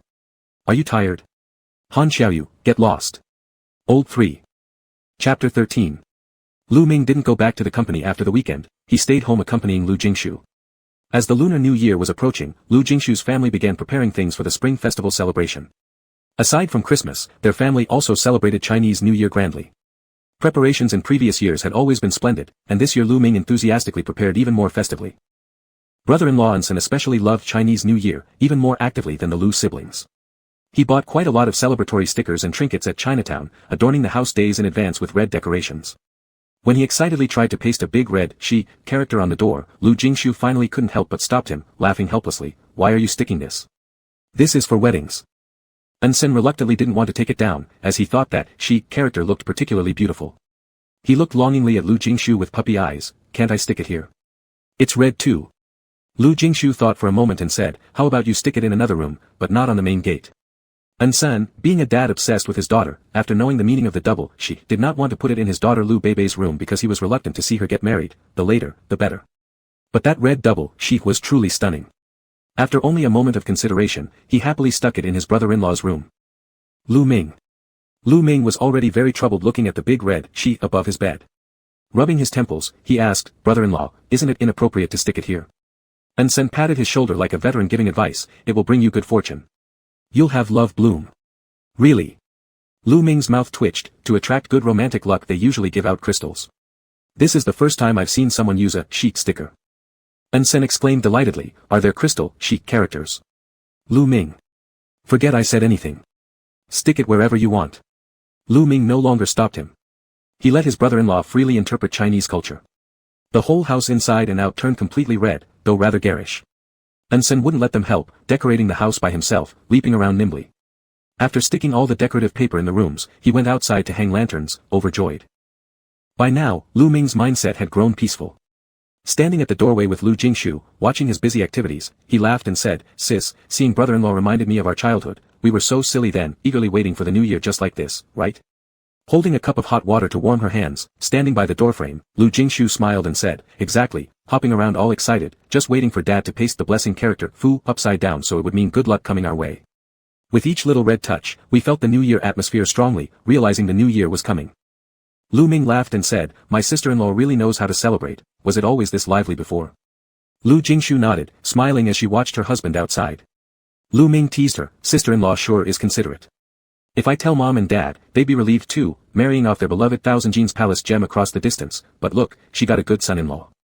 Lu Jingshu smirked while holding her lips, "What's so good about him? He's like a monkey, just childish, loves playing." Anson swiftly finished hanging the lanterns and flipped the power switch, shouting joyfully, "Wife, little brother, look." Lifting their heads, Lu Ming and Lu Jingshu saw something odd. The lantern outside hung by Anson wasn't sold correctly as it read in bold gold letters, "Happy Lantern Festival," and when illuminated at night, due to hollow carved font design projected onto the snow-covered yard ground magnifying the characters exactly twice its size, making them clearly visible. Lu Ming gave him a thumb up in praise, "Brother-in-law, that was a good deal." Anson ran back asking, "How was it a good deal?" Suppressing laughter, Lu Ming said, "This can be hung for a long time until Lantern Festival after the New Year, what a bargain." Though Anson didn't quite understand, he still boasted proudly, "Really? Can hang until Bebe comes back from school, how great." And there he went praising himself again. Lu Jingshu was amused by the two of them but did not dampen her husband's enthusiasm. She brushed off the snowflakes on his shoulders and handed her cup to him. As their gazes met, affection sparkled uncontrollably within their eyes, genuinely loving without pretense. Seeing them like that, Lu Ming also chuckled. Sometimes liking someone could feel just like that, impossible to hide or conceal, an irresistible smile appears at the mere sight, knowing instantly just by looking at each other, that's liking someone. Lu Ming's phone buzzed twice, it was a message from Han Xiaoyu, a plain weather forecast, and at the bottom a brief mention of predicted snowfall with an advice against going out. Not until his last day at the company did General Manager Han seriously call him over and they exchanged WeChat IDs. Han Xiaoyu had said it was for convenience in training together at the jiu-jitsu gym, but recently the company was busy and there hadn't been much time to make arrangements, so most messages sent were just simple greetings. Lu Ming received several days' worth of weather forecasts. Just seeing the three characters Han Xiaoyu made him find it particularly amusing, so he replied with, "Take care of yourself too, and stay warm." The other side almost instantly responded with a then fell back into an endless silence. Lu Ming could practically picture the man holding his phone with a furrowed brow, looking quite displeased. Just thinking about it couldn't help but make him laugh again. Lu Jingshu looked at him and asked, "What's wrong?" You've seemed unusually cheerful these past couple of days. Got any good news? Lu Ming adjusted his collar, raising an eyebrow as he replied, there is something, I'll tell you in a few days. Still confused, Lu Jingshu joked nearby, you must be dating someone, little brother, right? Lu Ming stood there with an ambiguous smile on his face, making no denial. Lu Jingshu hesitated for a moment before laughing along, giving her husband a nudge, don't fool around with my younger brother. After finishing her sentence, she went to hold Lu Ming's arm as they returned to the living room. She had encouraged her younger brother to date before, but now that he really was, she found herself feeling reluctant, since she'd watched him grow up from childhood. It felt as though he were about to leave home, and this made her feel slightly sad inside. Lu Jingshu still had some time before her due date, but the entire family was already very anxious. When Lu Beibei came home last weekend, the first question wasn't anymore about Uncle Xiao but instead when her little sister would come out. Sen was afraid of disappointing her and tried guiding her to accept either a brother or sister, but Beibei insisted it would be a little sister. Moreover, she even decided to give away her favorite Barbie doll to her. While staying at home, Lu Ming also took a book to read stories to Lu Jingshu, carrying out prenatal education work early. Occasionally touching his sister's highly protruding belly, every small movement inside always brought him immense joy. Just moved. It's waving hello at me. Lu Ming's cheek gently touched her belly as he lightly brushed it, smiling till his eyes narrowed. Sister, doesn't she know I'm the uncle? Moving again. The baby knows her uncle, doesn't she? Lu Jingshu patted his soft hair, unable to resist laughing at this foolish uncle. Han Xiaoyu happened to see this scene, Lu Ming leaning over talking softly to the unborn baby, his voice gentle, his handsome features under the sunlight looking warmly radiant, his happiness evident. Sen led him in, calling out Lu Ming's name. Lu Ming saw him and was a bit surprised, standing up and walking over, asking, why have you come? His smile had yet to fade, his hair at his forehead a little disheveled, resembling a lively young boy who tickled one's heartstrings. Han Xiaoyu looked at him and said, there's a company gathering tonight, and I want to invite you to go together. Lu Ming smiled, saying, you could have let your secretary send me a message. You didn't need to specially come here while being so busy. It's pretty cold outside, isn't it? Han Xiaoyu's lips curved slightly as he said, it's not cold. Get ready, I'll wait for you downstairs. Lu Ming went upstairs to change clothes. Downstairs, Han Xiaoyu waited. Seeing his black hair and dark eyes, Sen tried speaking to him haltingly in Chinese. Han Xiaoyu patiently listened, though Sen's intonation was a bit off, difficult to notice unless they'd spent some time together. Lu Jingshu walked over, smiling and inviting him, Mr. Han, please sit down for a cup of tea, let's chat. Han Xiaoyu nodded and said, thank you for your trouble. Lu Ming hadn't expected Han Xiaoyu to personally come fetch him. There was no prior indication whatsoever, so he changed into slightly more formal attire. But after thinking for a while, he switched again into what he usually liked wearing, facing himself in the mirror, grooming his hair, he only then started to feel like himself rather than just another little translator working at his sister's company.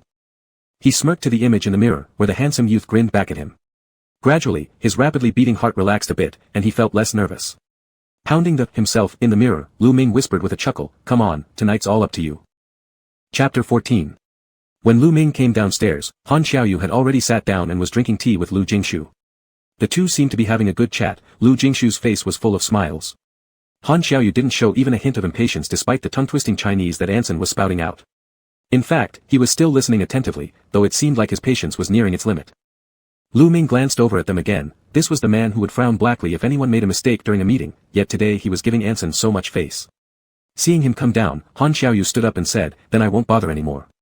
There are a lot of things to handle, so I'll take Lu Ming with me. He spoke with such naturalness, as though Lu Ming were first his employee and only secondly Lu Jingshu's younger brother, going straight to the point and whisking people away. Lu Jingshu had just chatted with him for a while, not knowing what this person had said to her, but she seemed rather reassured. She sent her younger brother to the door, adjusted his collar, and reminded him, go have fun, get to know more friends. This comment made Lu Ming blink involuntarily. Once they got in the car, he couldn't help but keep glancing at Han Xiaoyu. His second sister usually appeared mild-mannered but actually had the hottest temper, and she really hadn't shown such softness to anyone before. Han Xiaoyu's mood improved under the scrutiny, his lips curving slightly upward. He also looked somewhat smug, as if remembering something. Lu Ming asked him, what exactly did you say to my sister? Han Xiaoyu replied, I didn't say anything special, just gave a simple introduction of myself. Lu Ming looked at him skeptically. The event venue was at a local resort hotel, adjacent to a ski field behind it, beautifully lit at night. Han Xiaoyu's new product launch went smoothly and had already started showing positive signs. After this period of intense work, the relaxation allowed many executives to stop grumbling. Especially the young employees who'd been working overtime for so long seized the opportunity to relax completely. There were many Chinese employees in the company, and the previous manager was from Fujian, who also held year-end dinners in a very formal way. Han Xiaoyu didn't skimp on anything either. Food, drink, and entertainment were all covered for 3 days, allowing everyone to revel freely. Lu Ming originally thought it would be a simple dinner gathering, but there was actually such an arrangement. As most employees were young, these thoughtful plans loosened the atmosphere significantly, and they no longer felt constrained like when at the office. That evening, after a few drinks, the youths relaxed noticeably. Some went back to their rooms after the party, while others moved to another venue. When someone called Han Xiaoyu away at this other venue, Lu Ming was sitting among a group of young people. A female secretary tried to guard him but was eye-darted by a young man pursuing her. The young man squeezed through to challenge Lu Ming to a drinking contest. Lu Ming's alcohol tolerance was pretty good. Though he remembered he needed to go home, he still felt dizzy from the drinking. He noticed a girl beside him being pressured into drinking, so he helped shield her twice. The female secretary hesitated to speak, but seeing Lu Ming handling his liquor well, and sensing the fervent stares of those around him, she could only silently hope that Mr. Han would return quickly. Though Lu Ming drank a fair amount, he wasn't causing any trouble.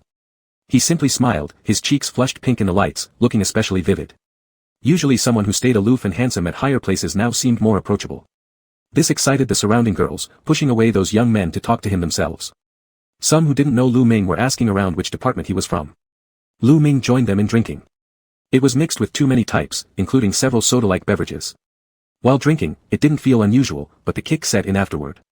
Lu Ming rubbed his temple. The music around him was too loud, and a girl near him leaned closer wanting to kiss him. With an unsteady figure, Lu Ming still managed to dodge. Just then, someone grabbed his arm and pulled him out of the circle. Han Xiaoyu supported him, saying, "He's drunk. I'll take him outside to sober up." The surrounding crowd showed some regret, but the female secretary sitting nearby sighed in relief, finally putting her heart to rest after the whole evening. Lu Ming was taken outside where Han Xiaoyu walked fast, practically half holding, half carrying Lu Ming along. The corridor outside had transparent glass parts, allowing a view of the snowfall outside and providing a quieter environment. Lu Ming heard his heartbeat, unsure whether it was because of the drink or being close to this person. His heartbeat echoed in his ears, urging him to do something. Han Xiaoyu suddenly spoke, "Don't think about her." Lu Ming asked, confused, "What?" Han Xiaoyu grew a little impatient, his voice sounding angry, "That woman, don't let your mind wander. You two are impossible." Lu Ming became a little more lucid, squinting at him, "What do you mean?" Han Xiaoyu also looked at him, but seeing Lu Ming's drunken appearance with moist eyes made him even angrier. Veins bulged on his forehead and he pressed his lips together, staying silent. Lu Ming leaned half of his body against Han Xiaoyu's chest. Even at such close range watching the furious face of his highness, Lu Ming wasn't very scared. After looking at him for a while, he suddenly smiled and tugged at the edge of his clothes, saying, "Han Xiaoyu." Han Xiaoyu bent down to ask, "What?" Lu Ming reached out and touched his face. Before Han Xiaoyu could react, Lu Ming tilted his head up and kissed him, their lips pressing firmly together. It seemed as though it wasn't enough, so he extended his tongue slightly, tasting him softly before gently biting down. Han Xiaoyu's Adam's apple moved, and his whole body stiffened there, unable to move. Lu Ming carried a bit of drunkenness in his hazy eyes, filled with misty brightness, smiling again as he asked, this time whispering by his ear, "Han Xiaoyu, do you like me?" Han Xiaoyu stared into his eyes deeply, something swirling within them. Without waiting for Lu Ming to ask a second time, he embraced him and went to the corner, delivering a passionate kiss. At first, Lu Ming wanted to take back control, but Han Xiaoyu was inherently dominant, his strength consistently immense, and this time, he was rough. He didn't give Lu Ming any room for resistance. Lu Ming quickly succumbed, relaxing and enjoying the kiss thoroughly, occasionally responding to him, teasing him until Han Xiaoyu felt like molten iron, hard and scorching hot. Outside, the light was dim, and the two shadowy figures kissing in the corner of the shadows were barely distinguishable. Only the sounds of their intertwined breaths and faint hums were audible. Lu Ming pushed him a little and said hoarsely, "It hurts." Han Xiaoyu kissed his lips, then his cheeks and nose tip, never stopping as if he couldn't get enough of it. Lu Ming was treated like a precious treasure in his hands that might break with too much pressure, yet he refused to let go. His muscles tightened, becoming rigid, but even so, he carefully cradled Lu Ming, warmly caressing the back of his neck, each breath exhaled burning hot. Lu Ming, having drunk too much, grew dizzier after the kiss. Still, Han Xiaoyu wouldn't let go of him, calling out his name. Lu Ming brushed his nose against Han Xiaoyu's, murmuring in his ear, "Aren't you going back?" Han Xiaoyu looked down at him, massaging tightly and replied huskily, "Not going." Lu Ming chuckled softly. This was the second time the two had spent over 10 o'clock together in the evening, but unlike their previous overtime periods, this night was significantly more heated. Han Xiaoyu took Lu Ming upstairs to his own room, where upon entering they hadn't even switched on the lights when they found themselves entwined in another passionate embrace. Lu Ming struggled for breath under the intensity of the kiss, turning his head away briefly and saying, "We have rules at home." "What?" Han Xiaoyu's breathing was now heavy as his lips stayed planted on Lu Ming's shoulder, continuously kissing him. Lu Ming supported himself against him, biting his lip, "By 11 p.m., we must be back, it's curfew." Han Xiaoyu cursed under his breath. Chapter 15. Han Xiaoyu lay on Lu Ming's body for a while, suppressing his impulses and gritting his teeth to pick up Lu Ming's clothes and dress him again. Lu Ming was unsteady on his feet, but he knew instinctively that the person beside him could be trusted. He leaned his head against the other's shoulder, his breath warm as it fell on the neck, carrying an intimate touch. Han Xiaoyu was buttoning his shirt when the movements of the person in his arms nearly made him rip the buttons off. In his drunken state, Lu Ming was very obedient, doing whatever he was told. When Han Xiaoyu dressed him in a sweater, Lu Ming stretched out his arms with childlike trust, not caring that his shirt was half open, revealing large areas of smooth, pale skin. Han Xiaoyu touched him gently, took a deep breath, his voice hoarse, "If you keep this up, you won't be able to leave." Lu Ming looked up at him and smiled, "Nope, I have to go home." The small light in the entrance hall was dim, with patches of light and shadow. The person in his arms became even more beautifully refined, every feature captivating, even the faint spot beneath his eyelashes cast in the shadow was alluring. Han Xiaoyu's eyes darkened as he reached out to touch the teardrop-shaped mole on Lu Ming's cheek, whispering softly, "When I first saw you, I thought that if you cried, you would look very beautiful too." Lu Ming couldn't hear him clearly. Squinting, he reached out to touch Han Xiaoyu's eyes, imitating his action. Han Xiaoyu chuckled softly, leaning his arm between them and the wall, allowing him to explore. Lu Ming's hand was inaccurate due to the alcohol, and his fingers accidentally pinched Han Xiaoyu's face slightly, laughing smugly, "Soft." Han Xiaoyu caught his hand and kissed it lightly on the lips, smiling, "If you continue teasing me like this, you really won't be able to leave." Lu Ming buried his head in his chest as he helped put on his coat, humming softly. Perhaps feeling safe, he let down his guard completely, behaving affectionately without any restraint. As reluctant as Han Xiaoyu was, there was nothing he could do except send him back before the curfew time. By the time they left the building, half an hour had already passed. Han Xiaoyu accompanied Lu Ming home and only left after seeing the lights turn on in his room from below. Lu Ming fell into a deep sleep, the alcohol having a perfect sedative effect. He slept soundly, but Han Xiaoyu was kept awake all night by fluctuating emotions. Once he finally managed to fall asleep, his dreams were full of the mischievous spirit who had captivated him, causing him no end of torment. The next morning, Lu Ming woke up with a slight headache, but soon the memories of the previous night flooded back, every single detail fresh in his mind. He remembered his bold actions and even the tobacco flavor on his breath vividly, his ears turning red as he hid his head under the blanket. This is what kissing feels like, Lu Ming thought, licking his lips slowly and savoring the taste with half-closed eyes. The phone by the pillow rang shortly thereafter. Upon checking, he found several messages waiting for him. One was a good morning greeting from his young nephew, and the rest were from Han Xiaoyu. The first one simply read, "Good morning," followed by several others scattered throughout the morning. These were brief updates on his schedule and even included a photo of a stack of documents, likely taken at home. Lastly, a dry daily weather report was tacked on. Lu Ming turned over and read them all thoroughly, responding simply, "Morning." Almost instantly, a reply came through, clumsily attempting conversation. It was filled with old-fashioned and cheesy jokes and banter, making Lu Ming stifle his laughter as he typed back responses. On his way downstairs, Lu Jingshu was already up and arranging flowers, one of the rare things Ensign allowed her to handle. She glanced at Lu Ming and smiled, "You look fine. Didn't drink too much last night, did you?" Sitting beside her, Lu Ming cut off a carnation and said, "Not bad." Lu Jingshu remarked, "I said so. You grew up drinking good wine, Yuanhong, not so easy to get drunk. Your brother-in-law wouldn't believe me though." Lu Ming laughed and replied, "Mixing drinks still got me. That's why I woke up late." They spent some time trimming flowers and chatting casually.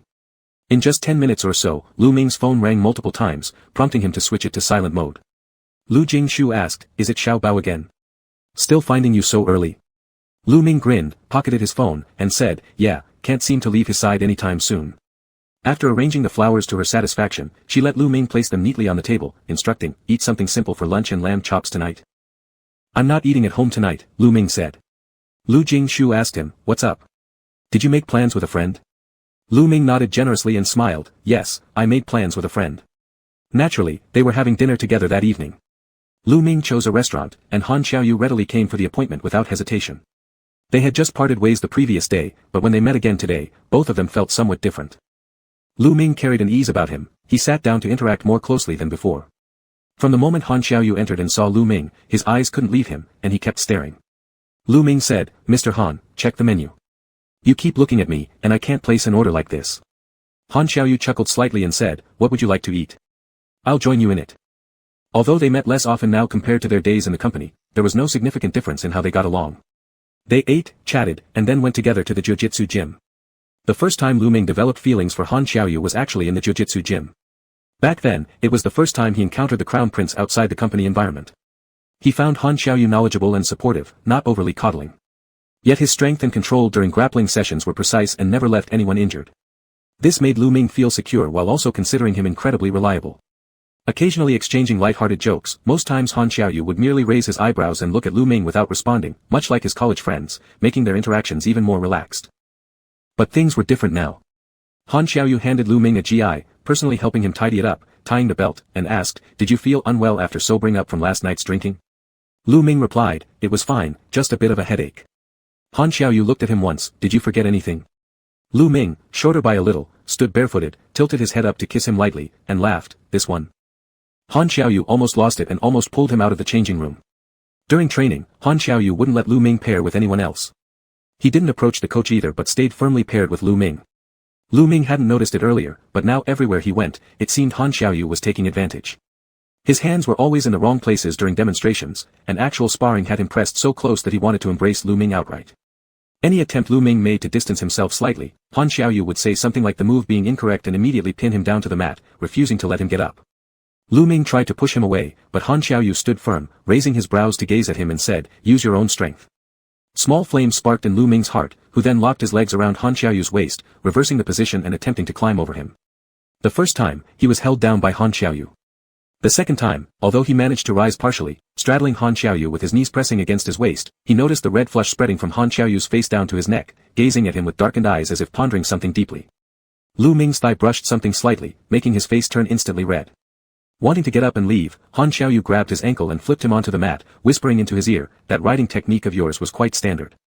Furious, Lu Ming attempted to kick him, only to be effortlessly restrained by Han Xiaoyu.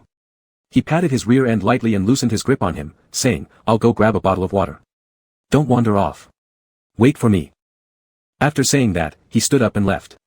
Lu Ming found it strange initially, but soon understood and lay down laughing quietly. Chapter 16. Han Xiaoyu was actually teased by Lu Ming, but he felt much better after leaving Lu Ming. After feeling a bit of cold wind at the door, he quickly calmed down. He went to get 2 bottles of water and came back to find Lu Ming practicing with a little girl he had seen before at the training ground. The little girl practiced earnestly, but she was small and kept getting tripped up repeatedly. However, she would stubbornly stand up again without making a sound. Foreigners are not easy to estimate in age, but seeing her braces and the undeveloped bones, she looked no older than 10 or 11 years old. Han Xiaoyu wouldn't feel jealous of a child, so he stood quietly aside watching them train. Lu Ming has always been patient with children, and while sparring, he wasn't merely shouting orders at her. Instead, he softly analyzed techniques with her, smiling as he gradually built the girl's confidence. "Anyway, you need to win the first time, just like ancient warfare. You have to win your first charge, otherwise if you don't believe in yourself, no one else will either." Lu Ming reached out to help the little girl up and patiently taught her. Even though falling a few times hurt, it wasn't the pain that was the problem, it was losing self-confidence and becoming overly cautious. Lu Ming encouraged her just in time, occasionally throwing in motivational words. The little girl gritted her teeth and got up, unsteadily beginning to dare to attack. She didn't appear particularly clumsy, she was simply young and timid. Now, being braver, she seemed completely different, her spine straightened, and she dared to look others directly in the eye. Lu Ming praised her, "That's it. Very good." Han Xiaoyu watched from the side and smiled slightly, remembering the little boy he met when he was younger. That boy was a few years younger than him. They were about 8 or 9 years old at the time. Back then, his body was frail and tall for his age, but he was stubborn and bad-tempered, often causing trouble outside. The boy smiled mischievously and spoke to him while folding his arms, "You can't just fight stupidly like this. There are several of them, have you read any military strategies? Flank attacks, offensive and defensive moves vary. If you've already lost up front, just give it up and take advantage of their reaction time, using what you're best at. No need to analyze everything, just trust your instincts." Han Xiaoyu still vividly remembered how the kid would proudly raise his eyebrows when speaking, a faint mole on his cheek, looking up with an expression like a cunning little fox. Even when praising people, his words were unique and confident, "Several of them are attacking you because they can't defeat you alone. So yes, you're definitely capable. Once you win once, you'll gain confidence, and afterwards, there won't be anything to fear." These past events, too long ago now, many have faded from Han Xiaoyu's memory. But he has always remembered these words, and until now, his approach remains the same. He believes in his intuition, sometimes when a person loses for too long, they must win once to boost morale and reclaim their position. Whether dealing with people or work, this is exactly what he did. However, years have passed, and upon suddenly meeting that person again, he became momentarily flustered, unsure of what to do beyond keeping an eye on him tightly.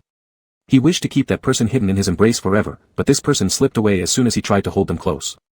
Standing there for a moment, Han Xiaoyu thought about much, and in the end, he could only take a deep breath and focus solely on the person before him. When they rested, Han Xiaoyu approached and handed the water to Lu Ming. Lu Ming took it, drank a sip, then glanced at him curiously since he hadn't interfered with his practice with the little girl. He asked, "I thought you'd stop that little girl from sparring with me." Han Xiaoyu rotated the mineral water bottle in his hand, looked at him, and said, "Was I really obvious in stopping before?" Lu Ming leaned against the wall and smiled, "Definitely. I think even the coaches noticed, I'm just not sure if others picked up on it yet. Remember last time, that Matthew? Now he avoids me whenever we meet, fearing that if he accidentally touches me, you'll challenge him to a match. Do you no longer mind me interacting with others now?" "Not anymore." Han Xiaoyu leaned down and kissed his lips lightly, pulling apart quickly, "No one is better than me." His sudden kiss left Lu Ming unprepared, even in the secluded corner, it startled him, so he nudged Han Xiaoyu with his elbow and couldn't help laughing. Han Xiaoyu pointed to his own cheek and said to Lu Ming, "Kiss me here, and I'll take down the coach for you to see." Lu Ming couldn't help but laugh at his childish behavior. He leaned over and generously kissed the corner of Han Xiaoyu's lips, saying, "Good luck, there's a reward if you win." He had come with 2 maple candies in his pocket, hoping it would coax this person to smoke less. Han Xiaoyu's eyes sparkled after being kissed, he ruffled Lu Ming's hair slightly, then got up to look for the coach. Lu Ming unwrapped one of the maple candies and savored it himself while watching Han Xiaoyu fight. In the company, Grand Prince Han is known for his charisma, and at the jiu-jitsu gym, he's just as impressive. Tall with a lean muscular build and that hearty handsome Eastern face, whether discussing business or heading into battle, everything he does is decisive and thorough. Now as he engaged in a live sparring match, he naturally became the focus of everyone's attention. There was nothing unusual during regular sessions at the jiu-jitsu gym.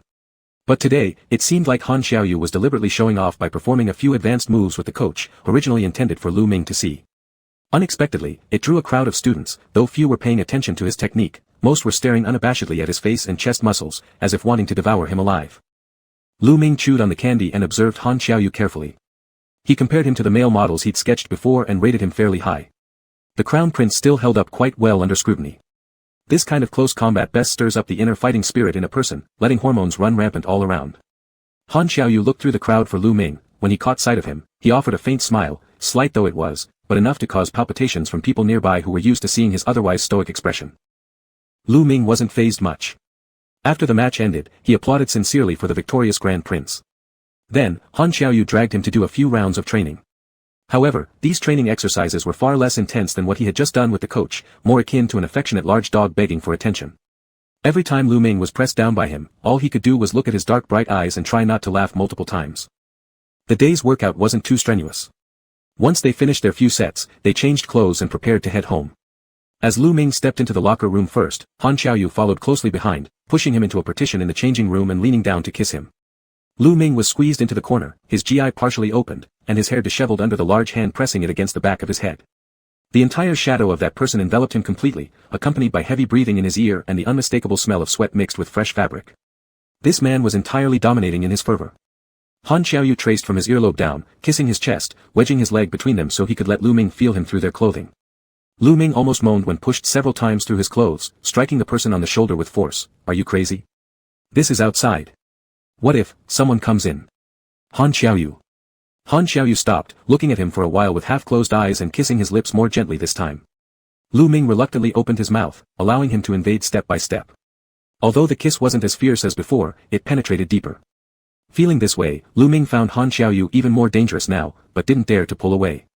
As both were men, he knew that staying calm was better right now, any slight movement might rekindle the fire. Han Xiaoyu's taut, muscular chest was tense under Lu Ming's palm, where he could feel the heat pulsating with his heartbeat, similar to the edge of volcanic magma ready to burst at any moment, separated only by a thin layer. Han Xiaoyu showed no remorse, resting his forehead against Lu Ming saying, "Didn't we agree on a reward?" Lu Ming responded, "Not this. The reward is in my pocket." Han Xiaoyu sent a hand down, feeling around until he found the hard candy in his pocket. Lu Ming licked his swollen lips and told him, "That's the real one. I ate one already, and this one's yours." Han Xiaoyu chuckled softly, peeled the candy, and fed it into Lu Ming's mouth, then leaned in for another thorough taste. Not bad. The kisses slowly intensified again, leaving Lu Ming weak-kneed, momentarily forgetting where they were. It wasn't until Han Xiaoyu's hand came out of his GI that he began to recover somewhat. Han Xiaoyu adjusted his collar for him, rested his forehead against his, looking rather regretful. "Sorry, I've never lost control like this before."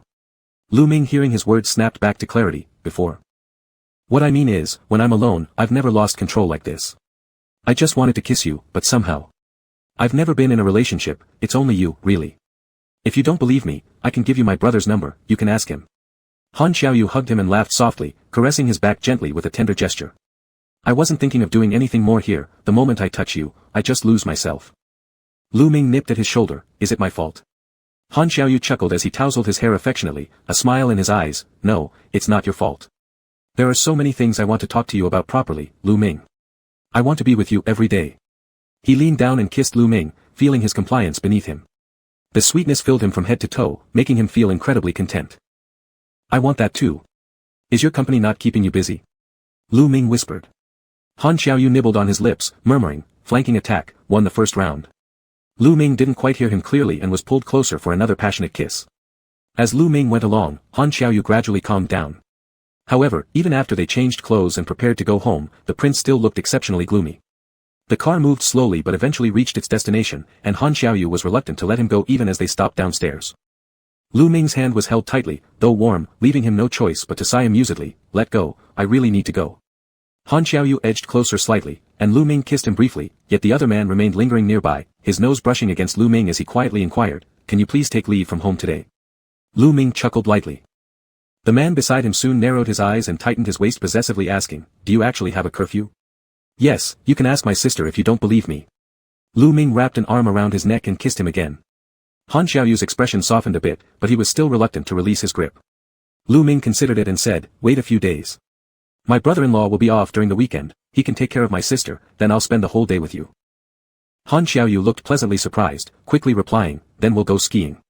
I've already found a good ski resort, it's excellent. Lu Ming was a little surprised, not expecting skiing.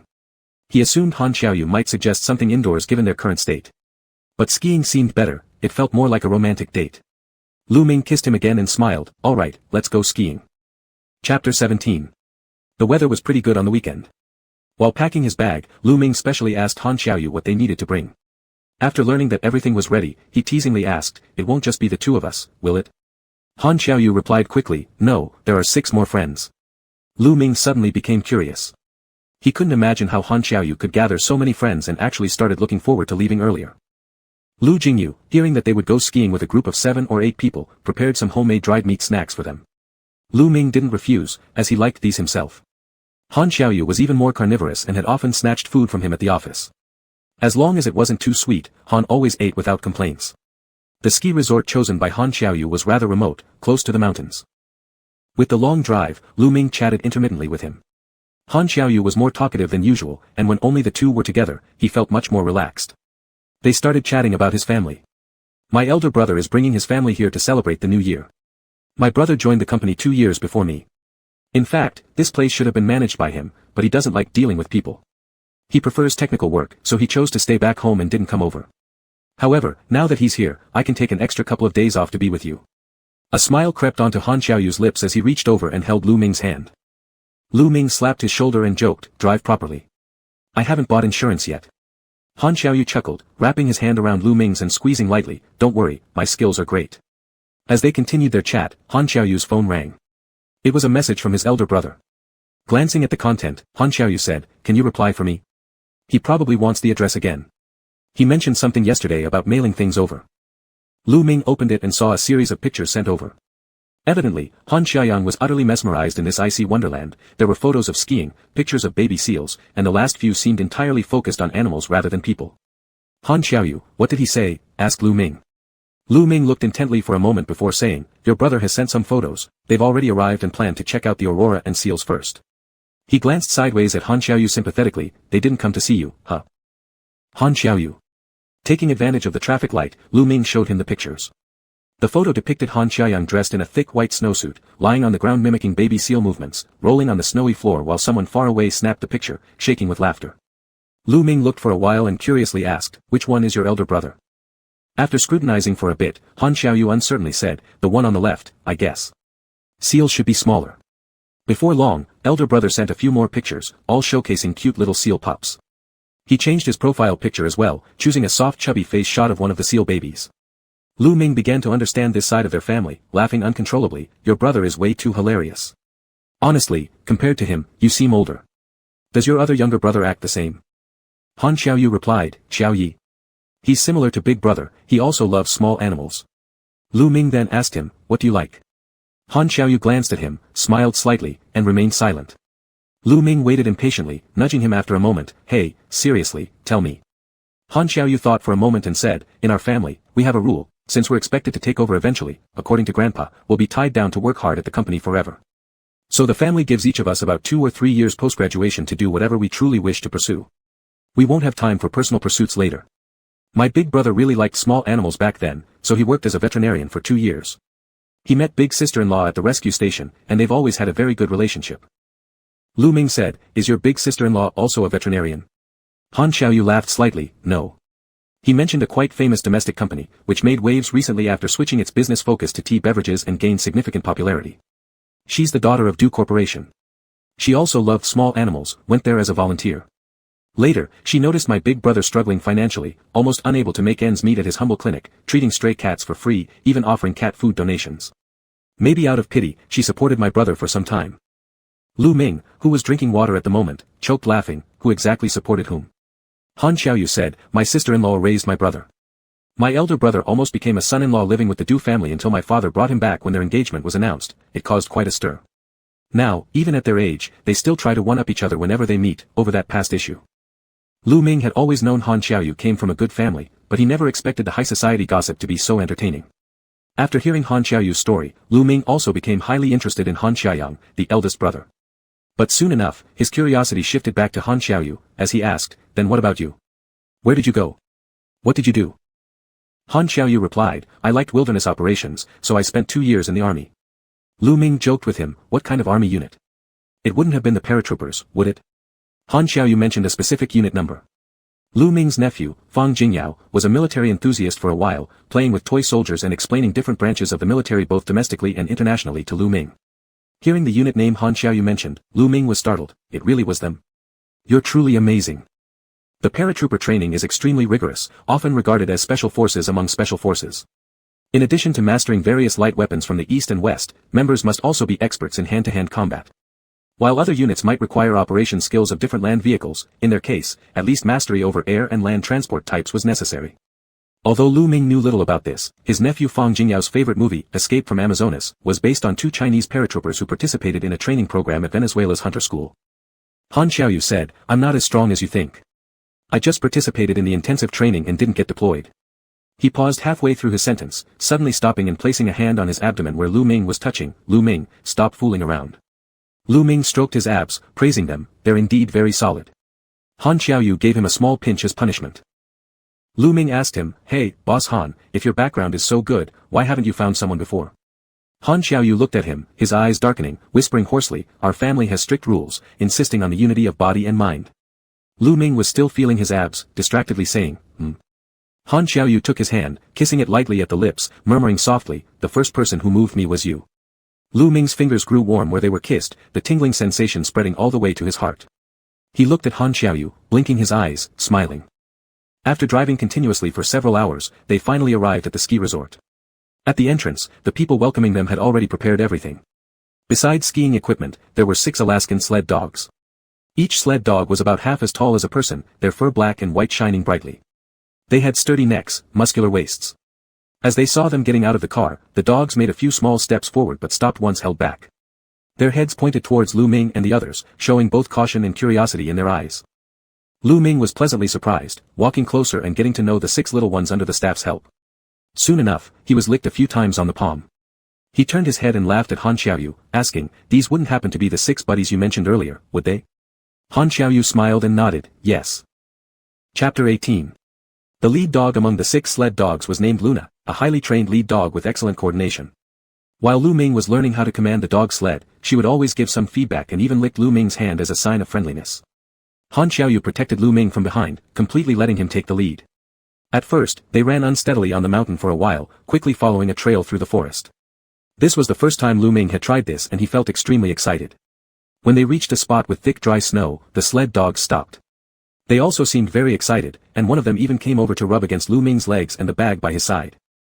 The Alaskan Malamutes were so large that Lu Ming almost fell over when one bumped into him. He was completely bundled up in his snowproof clothing, falling backward into Han Xiaoyu's arms, and laughed, what's wrong with them? Han Xiaoyu gave the heads of the 2 dogs a gentle stroke and pulled out a few flying discs from the bag beside Lu Ming, saying, maybe they want to play. Sure enough, at the moment they were taken out, even the lead dog Luna became excited, spinning around in place and barking twice. Han Xiaoyu looked down at Lu Ming while holding the disc, do you want to play with them first or go skiing? Lu Ming took the disc and smiled, let's play. After playing for a while, compared to these energetic little guys, Lu Ming's stamina clearly couldn't keep up, especially going against 6 of them. He soon exhausted all his strength. Just as Luna enthusiastically knocked him to the ground, Han Xiaoyu came over and helped him up, digging him out of the snow and laughed, do you still want to play? Lu Ming's forehead was covered in a light sweat, his face glowing bright red, his eyes glittering brightly. He shook his head and said, no more, I want to go skiing. Han Xiaoyu said, I thought you'd forget about me because of them. Lu Ming hooked his arm and leaned up to give him a quick kiss, laughing, how could I? Today is mainly about being with you.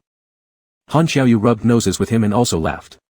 There were several types of skis available, but the single board wasn't easy to control, so Lu Ming chose the regular straight skis. Lu Ming tried on the ski equipment and spoke to him, I thought this trip would be like before, near some hotel. How did we end up in the mountains?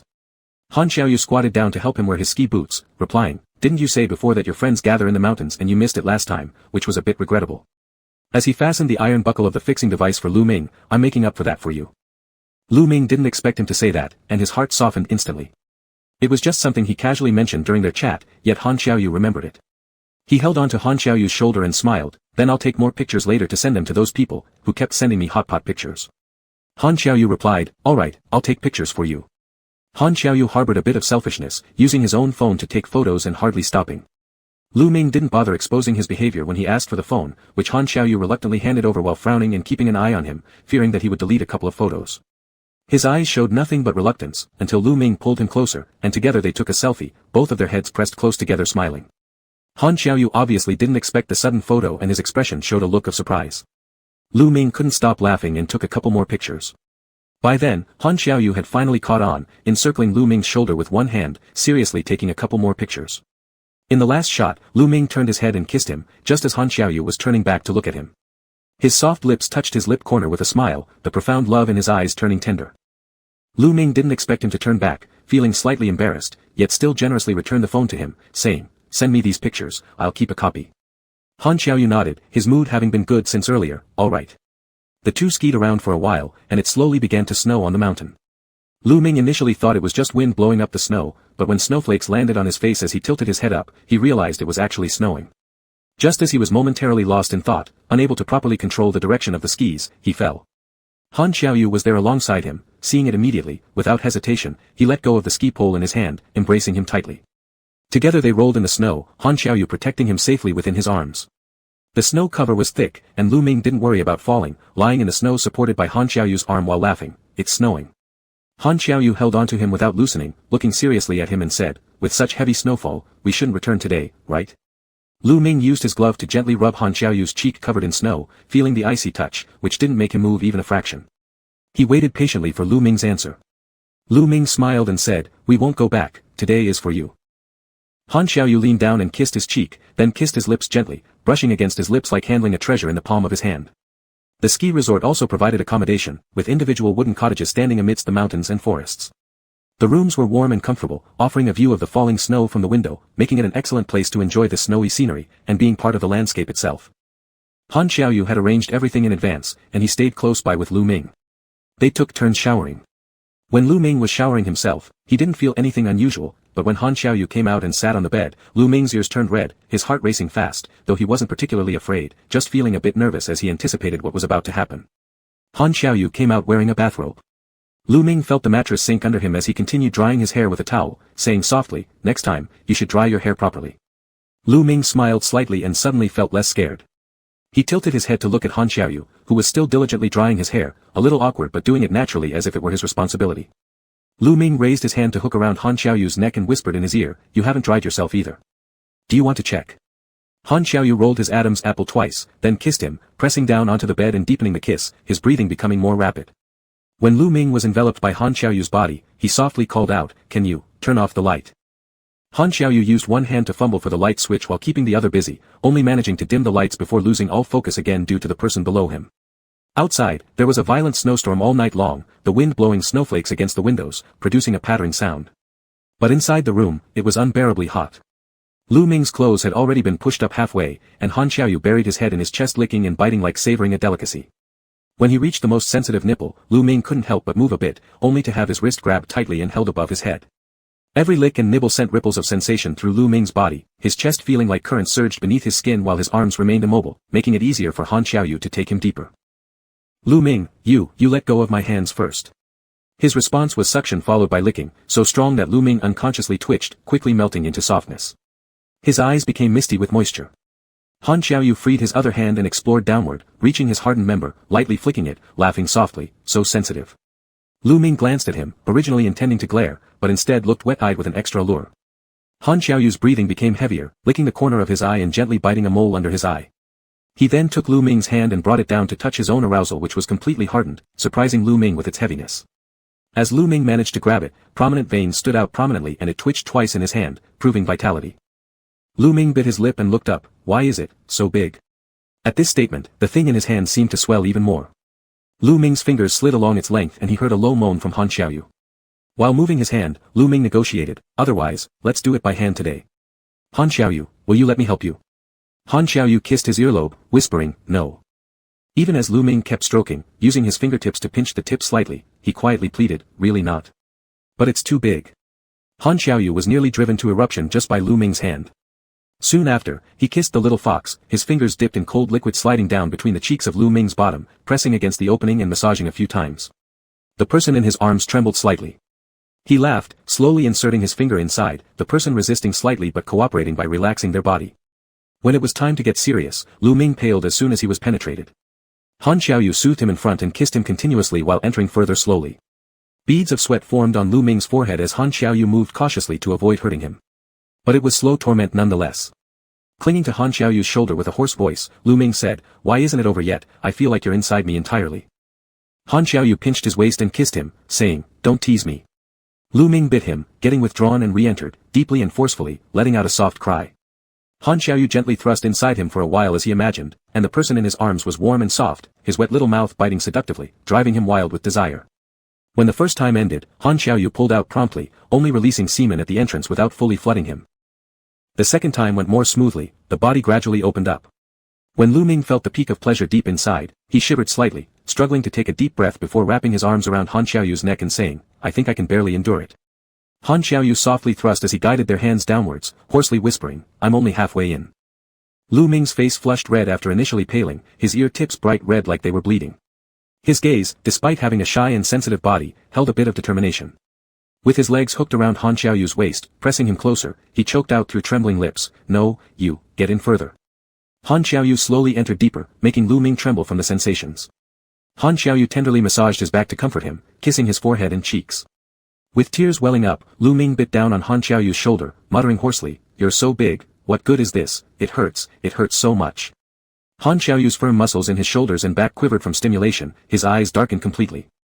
He continued to kiss Lu Ming's cheeks, his lips, and nose tip, sending Lu Ming into a daze. As the pace of Han Xiaoyu's thrusts increased, his movements became intense and forceful. Occupied both above and below, Lu Ming found it hard to catch his breath and released sweet moans when Han Xiaoyu finally let go of his lips. Han Xiaoyu continuously kissed his eyes, the mole under his eyes, brushing his tongue over the pale mark and teasing it playfully. The rougher the thrusts below, the firmer the friction against the sensitive spot above. His tongue danced nimbly, exploring. Lu Ming's body convulsed uncontrollably as he experienced overwhelming pleasure within, his eyes tearing up, involuntarily tightening his legs around Han Xiaoyu's sturdy waist. He wriggled and urged, faster, come climax quicker. I can't take it anymore. Han Xiaoyu, I don't want to anymore. Han Xiaoyu firmly embraced him, hovering over him protectively, pounding strongly but not completely penetrating him, showing restraint by not taking him entirely. Han Xiaoyu was too large in size, leaving Lu Ming nearly speechless in the end, sweat on his brow, and tears brimming in his closed eyes, unsure if from crying or from being overstimulated. In the end, Han Xiaoyu cherished him dearly and refrained from full penetration. Nevertheless, Lu Ming experienced a degree of bliss, allowing Han Xiaoyu immense psychological satisfaction through his incredible self-control. Basking under the dim bedside lamp, Han Xiaoyu spent the better part of the night watching Lu Ming, keeping him snugly in his arms. Occasionally, he pinched his earlobes and cheeks tenderly, a smile playing at the corners of his lips. Chapter 19. The next morning, there was a rustling sound at the door. Lu Ming was a heavy sleeper, but whoever was outside the door was persistent, scratching on the wooden door with claws, making a racket as if trying to tear it down. Han Xiaoyu gently untangled himself from the person in his arms and sat up. Just as he was putting on his slippers, he heard Lu Ming and turn over, grabbing a bundle of blankets to continue sleeping, buried inside. Han Xiaoyu chuckled and covered the exposed back of Lu Ming before getting dressed to see what was going on. Once the door opened, they saw the culprit squatting outside. Its fur was covered in a layer of snow, and upon seeing Han Xiaoyu, it excitedly shook its fur, covering him in snow too. Han Xiaoyu. It turned out to be the big Alaskan dog from yesterday's sledding trip. On its back was a small cloth bag embroidered with its name. Since this was their second meeting, they were already acquaintances. The big dog enthusiastically tried to jump towards Han Xiaoyu but was stopped. However, this didn't dampen its enthusiasm in any way. Skillfully squeezing through the door, it made a couple of turns, then grabbed the little bag off its back and presented it to Han Xiaoyu, barking excitedly, "Woof." Han Xiaoyu signaled with his finger to his lips, "Shoo, keep it down." The large dog's muscular tail enthusiastically thumped against the ground. It wagged its head this time, letting out a quieter bark, almost like a whisper, "Woof." Han Xiaoyu, having been raised by his older brother, had often interacted with small animals. He instinctively treated these dogs like children, rubbing its head as a reward. Then he picked up the little backpack in front of its paws and opened it to take a look. Inside was an insulated lining. Opening it revealed 2 bottles of milk and a box of chicken sandwiches. The food was still warm, serving as a breakfast service.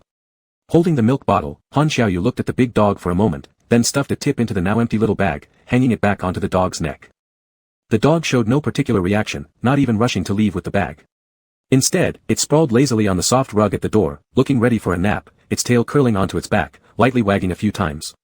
Lu Ming had already woken up and asked him fuzzily, "Who's come?" Han Xiaoyu entered the bedroom and sat on the edge of the bed, giving him a light kiss on the forehead. "Breakfast, go back to sleep.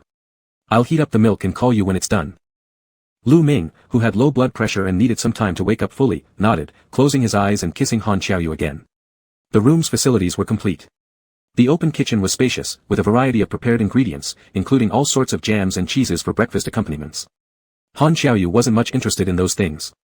After searching around a bit, he found some cereal and cooked it for Lu Ming with milk, cutting up some fruit. Lu Ming came over barefoot, standing behind him, wrapping his arms around Han Xiaoyu's waist and leaning forward to watch. "Can you cook?" Han Xiaoyu said, "Yes."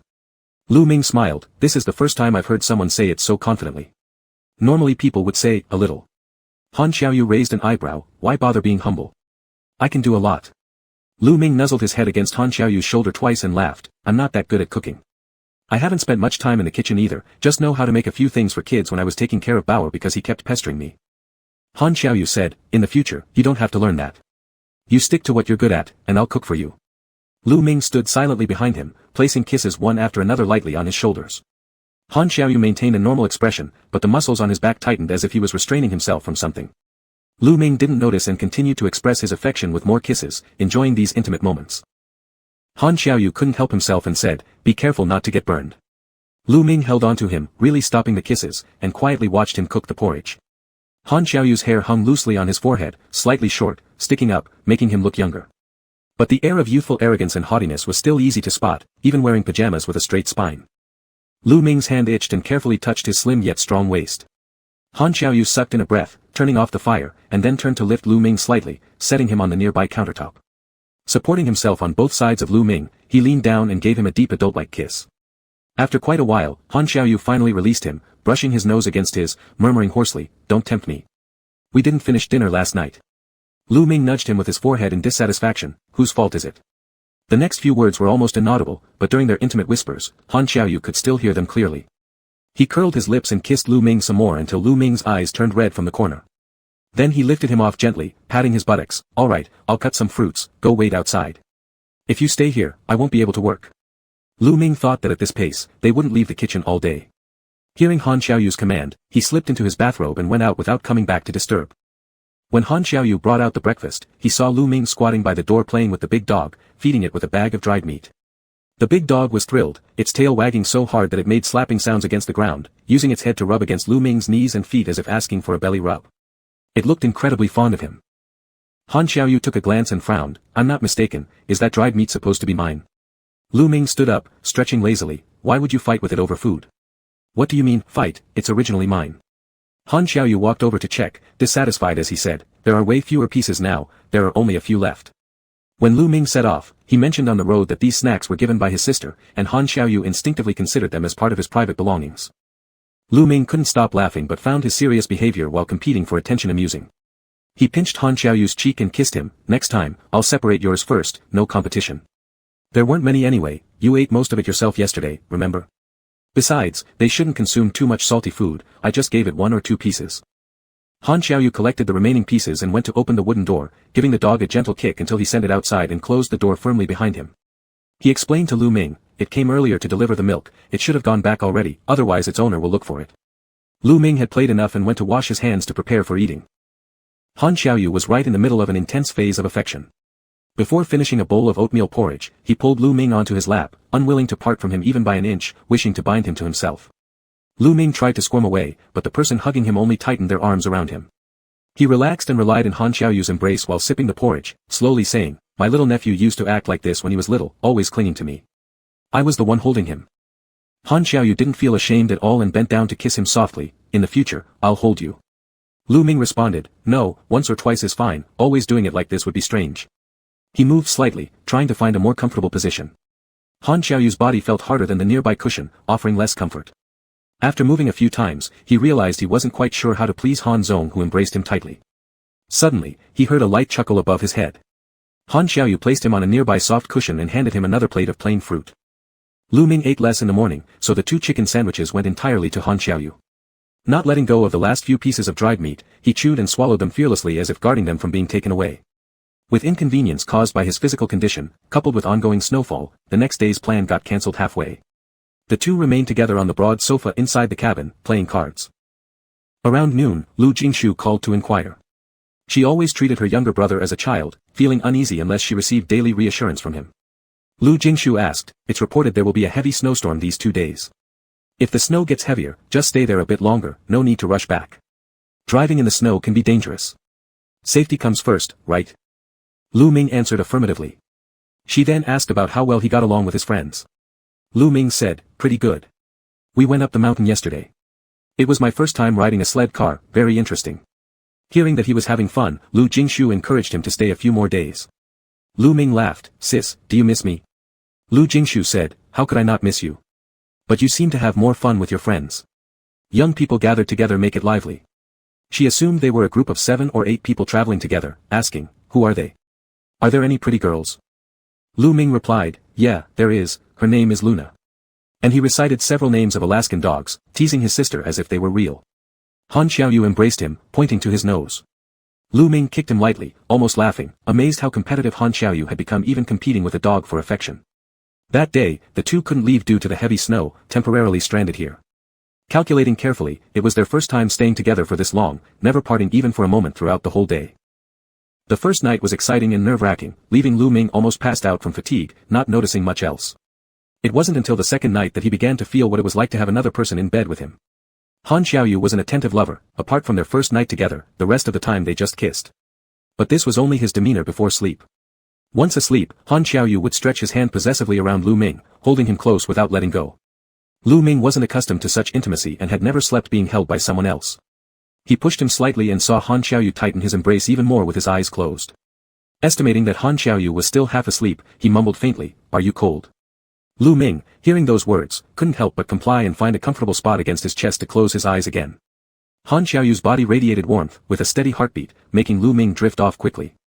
These 2 days went by fast, yet despite everything, their relationship was now completely different from before when they left the ski resort, having made significant progress.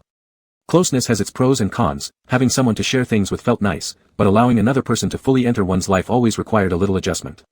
Of course, this was Lu Ming's perception, whereas for Mr. Han, everything was absolutely perfect, basking in pure bliss.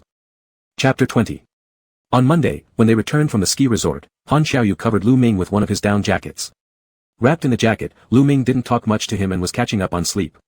The night before, he had been hugged too tightly by Han Xiaoyu, several times feeling suffocated, waking up 3 times during the night and not sleeping well. When they reached the building downstairs, Han Xiaoyu parked the car and woke him up. Lu Ming rubbed his eyes, still a bit disoriented.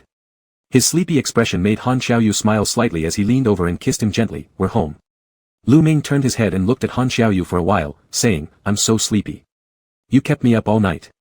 Han Xiaoyu was reluctant to leave. He gave him a scalp massage to refresh him and whispered, "Next time it'll be your turn to keep me awake."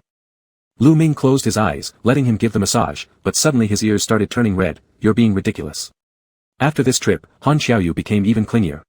In the past, only his little nephew Fang Jingyao would send messages disturbing Lu Ming, constantly asking, "When is uncle coming back?" Just as Lu Ming sent a reply, Han Xiaoyu's message followed, the two taking turns like in a relay race. Lu Ming sat at the dining table eating with a spoon but couldn't take more than a few bites because his phone kept ringing non-stop. Finally, he switched it to silent mode and ignored both. After dinner, after replying with a few words, the other side finally calmed down. It was almost like raising an electronic dog. Lu Jingshu was a bit surprised. What's wrong with Jingyao? Did he do badly on a test again and get hit? She instinctively thought it might be Fang Jingyao seeking help, having watched the child grow up from young. Smart, indeed, but also a bit mischievous. But recalling Jingyao being chased by Grandpa Lu holding a walking stick through several floors of the teaching building, she wasn't sure whether to respect the elder or protect the youth. Either way, it was heart-touching. Lu Ming humbly responded, I'll go talk to him upstairs. Lu Jingshu said, is there anything that can't be said in front of me? Lu Ming smiled at her, men's topics. Lu Jingshu spat lightly and laughed, go quickly, don't bother me. Lu Ming slowly returned to his room and made a video call to Han Xiaoyu. Han Xiaoyu soon answered, fidgeting the lens for a bit before stabilizing it, looking rather frazzled, hugging a child. This time, it was Lu Ming who was a bit surprised, whose kid is this? Han Xiaoyu frowned and said unhappily, my brother's. Han Xiaoyang's family came to Canada and specially stayed a day to visit Han Xiaoyu. Han Xiaoyu originally thought he could reunite with his brother and share some company affairs, but unexpectedly, his brother just dropped off his child en route before happily going to see the Aurora Borealis with his wife. Han Xiaoyu didn't get any brotherly affection, instead, his own brother and sister-in-law forced him to look after a child. Han Xiaoyu pinched his brow, feeling a headache as he explained, when I got up today, there was already a kid in my room. My brother has a key to my place, and he himself brought the little one, Xiaozhua, and left him outside my bedroom door. The 5-year-old didn't cry or make a fuss. He just sat on the ground outside Han Xiaoyu's door playing with toys for a while. There was also a cartoon water bottle and snacks in his carry bag, everything very complete. His calm demeanor showed he wasn't new to such stays at his uncle's house. Lu Ming carefully observed the child on the screen. Neatly dressed and tidy, resembling a small nobleman, he seemed curious about why his second uncle was on the phone and tilted his head while reading a picture book to watch over.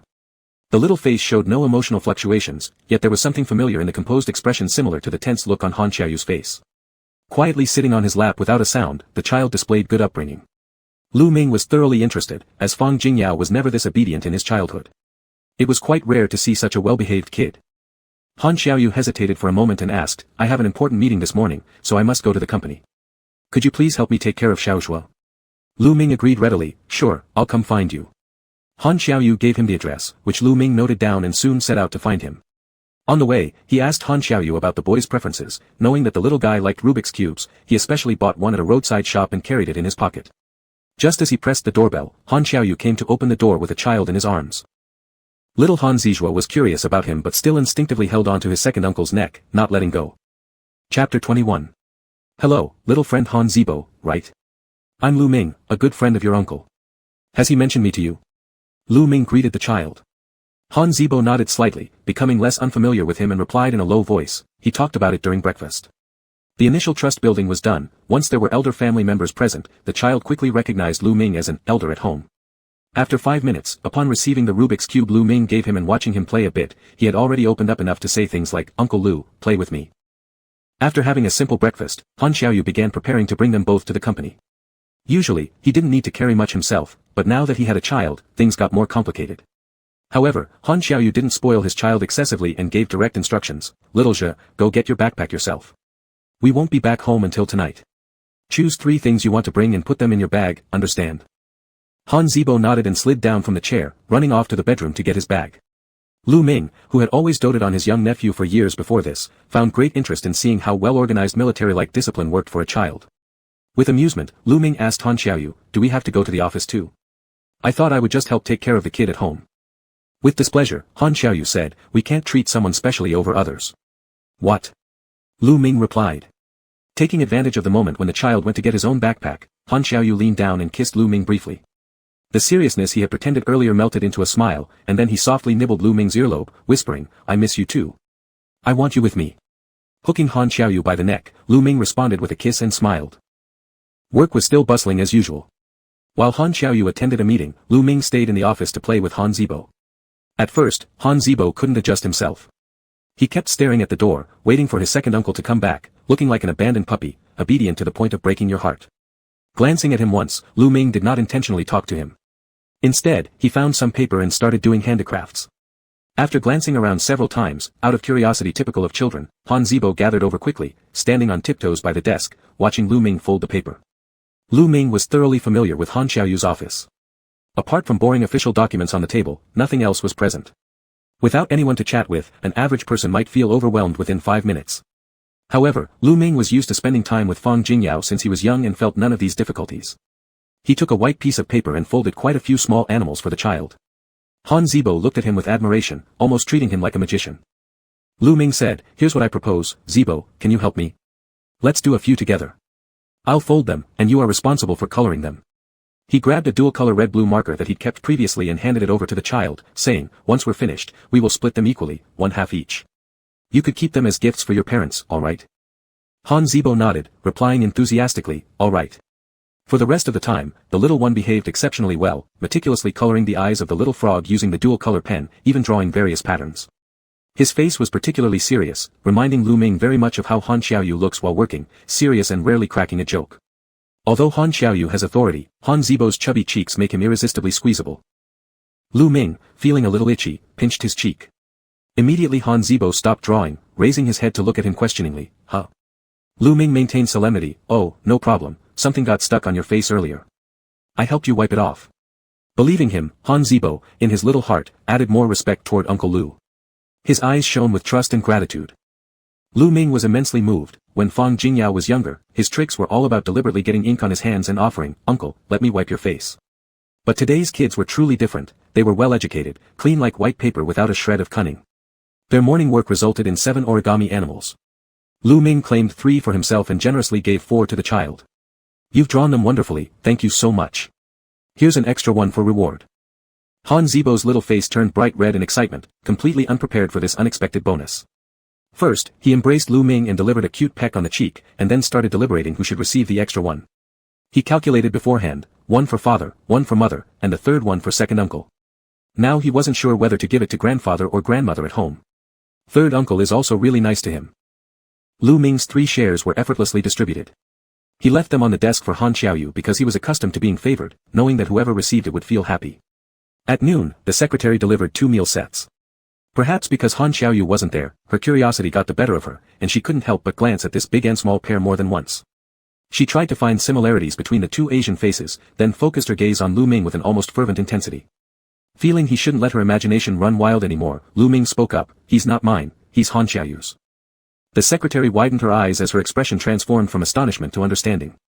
She blinked again, and it was all blessing for Lu Ming. "It's his nephew," Lu Ming added. Her eyes glinted with gossip-laden interest as she exited reluctantly.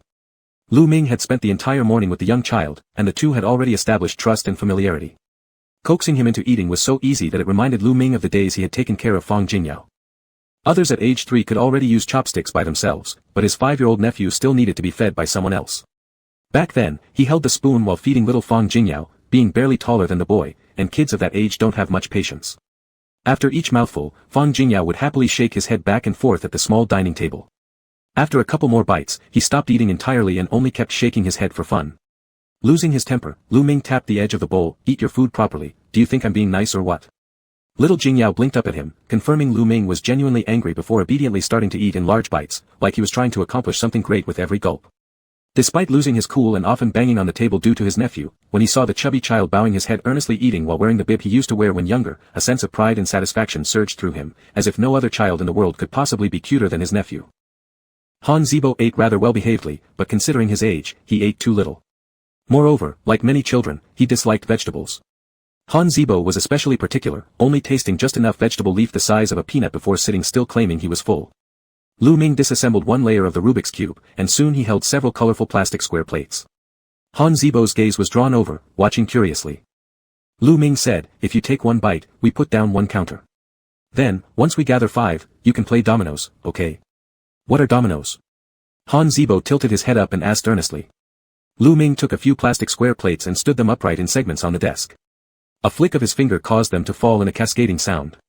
This simple trial immediately sparked the kid's interest. Lu Ming asked him, "Do you want to try yourself?" Han Zibo nodded, "Yes." Lu Ming coaxed him, "Eat one bite of rice, and I'll give you a piece." Han Zibo replied excitedly, "All right." After 3 rounds, the child was still not satisfied. The green vegetables in his dish were long gone. Lu Ming touched his little belly, picked up the toy, and smiled, saying, "That's good. You're now full." Han Zibo still held a plastic plate open-mouthed, waiting for Lu Ming to feed him, resembling a bird chirping hungrily for food. His round black eyes looked at him until realizing the game was over. Somehow, his little spoon had ended up in Lu Ming's hands. Han Zibo felt somewhat shy, as a big child who hadn't been fed by someone in a long time, he slid down from the high chair and went to wash his hands. Running 2 steps, he turned around and ran back to hold on to Lu Ming's leg. "Uncle Lu, wash hands together." Lu Ming smiled warmly, "Okay." After washing, Lu Ming handed him a towel to dry his hands, then washed his own. He turned around to find the little boy still standing there, waiting for him by the door, just as earlier when he waited patiently outside the office for Han Xiaoyu.